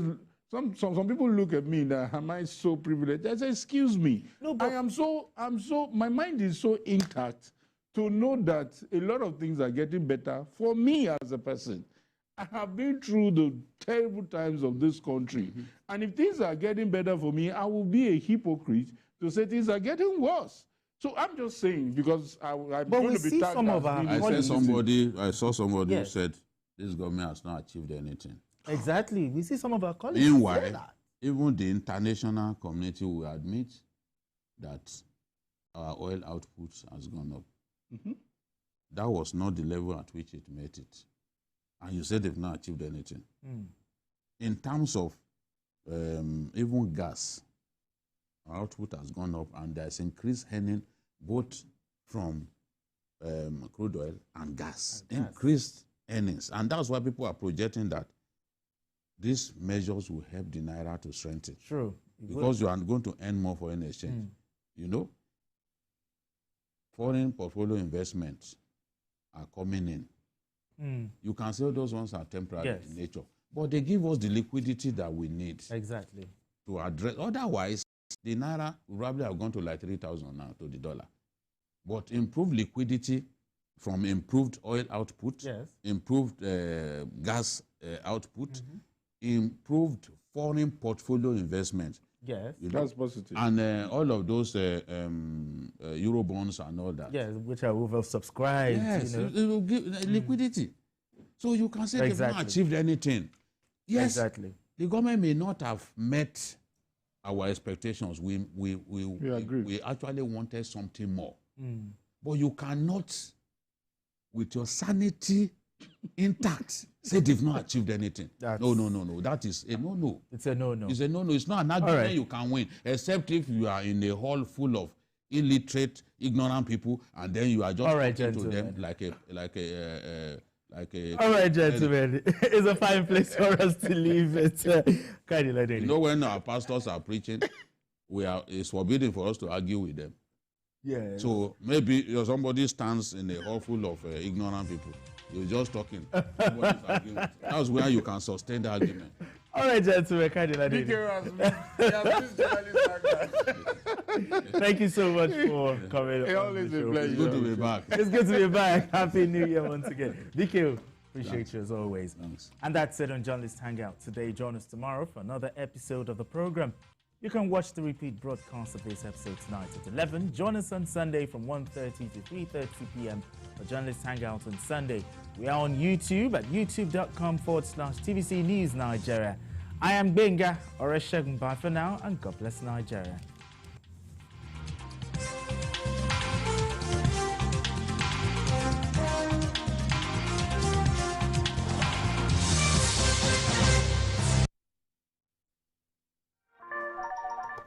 Hello, TVC Communications. How can I help? What makes TVC the right choice for my business? Excellent question, sir. Let me share some exciting facts with you. Start your day on TVC Entertainment with Wake Up Nigeria, a family and lifestyle show. Your view empowers women globally. It's your view, let it count. Entertainment Splash delivers the hottest celebrity trends.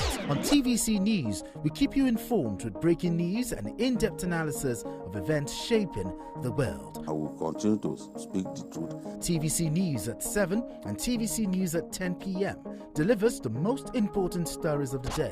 Max FM, your hit music radio station, captivates listeners daily across Lagos and Abuja, making every commute more enjoyable. Adaba 88.9 FM is not left out, as it is the voice of Southwest.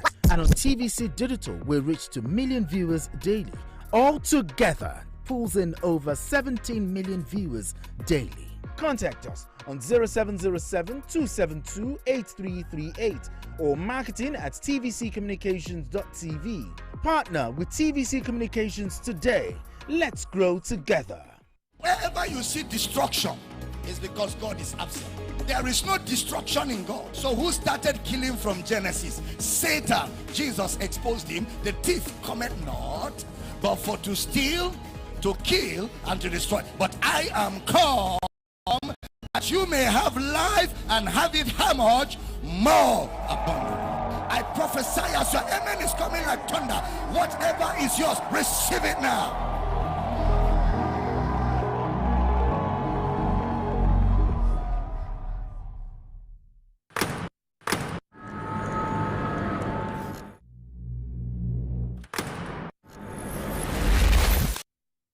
Voted as the best TV station of the year.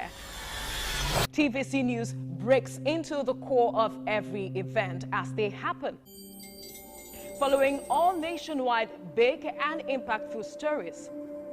Without the news from every perspective. Covering every human angle. I am Veronica, bringing you the news you would want to watch. At TVC News, wherever the big news story is happening, we're geared up to break it. TVC News, first with breaking news. At TVC News, wherever the big news story is happening, we're geared up to break it. TVC News. And Abuja, making every commute more enjoyable. Adaba 88.9 FM is not left out, as it is the voice of Southwest. And on TVC Digital. Bola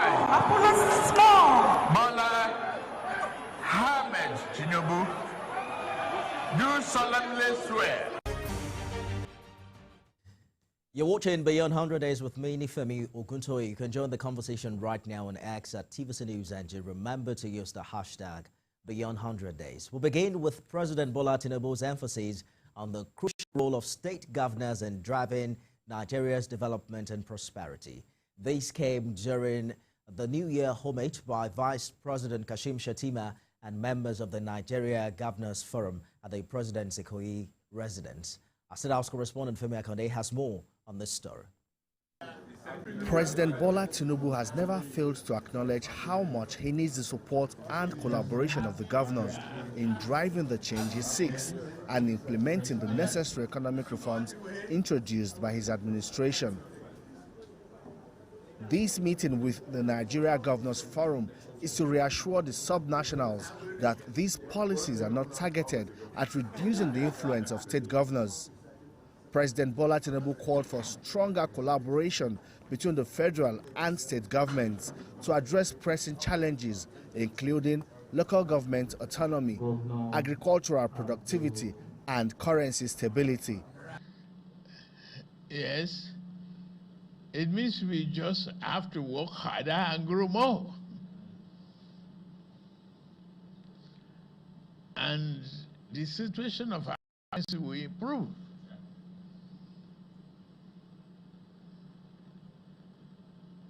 And the elastic limit and the economic variables will determine how far individual could go. And the agricultural value chain will depend on all of you. You won't. Rumors of disagreement with the governors. I will drive that change as I wish it.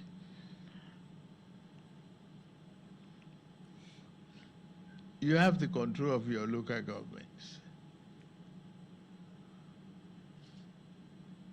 do what you expected of grassroots effectiveness and restoration of their hope is in your hand. The chairman of Nigeria Governors Forum acknowledged that the reforms are working, particularly in the agricultural sector, but he also called for diligent implementation and execution of policies and programs of government that will ensure the benefits accrued from improved governance are sustained. The complaint in Jigar was that there's a bumper harvest, but because of the strength of our currency, the harvest is being exported out. So most of us are encouraging ourselves to buy bumper stocks into our silos, store them for the rainy day. So in terms of agriculture, the policy is working. Data currently available supports President Bola Tinubu's claims that his economic reforms are yielding the desired results. Notably, President Bola Tinubu and the governors seize the newspaper's decision to recognize him as Man of the Year as a significant endorsement, given the newspaper's history of criticizing President Bola Tinubu's administration. These acknowledgements suggest that the administration is indeed on the right track. Femi Akonde, TVC News. And Vice President Kashim Shettima says President Tinubu's administration is building on early economic reforms and paving the way for robust economic activities and greater prosperity in the new year. The VP made these remarks during a visit to President Tinubu's Lagos residence, accompanied by governors and members of the National Assembly. He highlighted the importance of collaboration between the Executive and National Assembly in finding sustainable solutions to national challenges. I'm highly optimistic about tomorrow. I believe we have turned the corner, and inshallah we shall have a very robust economic activities in the new year. I believe Nigerians will prosper. The economy has started picking up, and in the coming weeks and months, Nigerians will start smiling for the better. We are working assiduously with the National Assembly to come up with robust solutions to our national challenges. There is no nation that is immune to the economic headwinds across the world. But I want to assure Nigerians that the economy is turning the corner. For expert analysis on this development, economist Zahida Jadi joins me right here in the studio. Mr. Jadi, thank you for joining us. Good evening. And Happy New Year to you. Same to you. So, Mr. President is emphasizing the critical role of state governors in driving Nigeria's development. After all, they get 65% of federal allocation. He's also saying that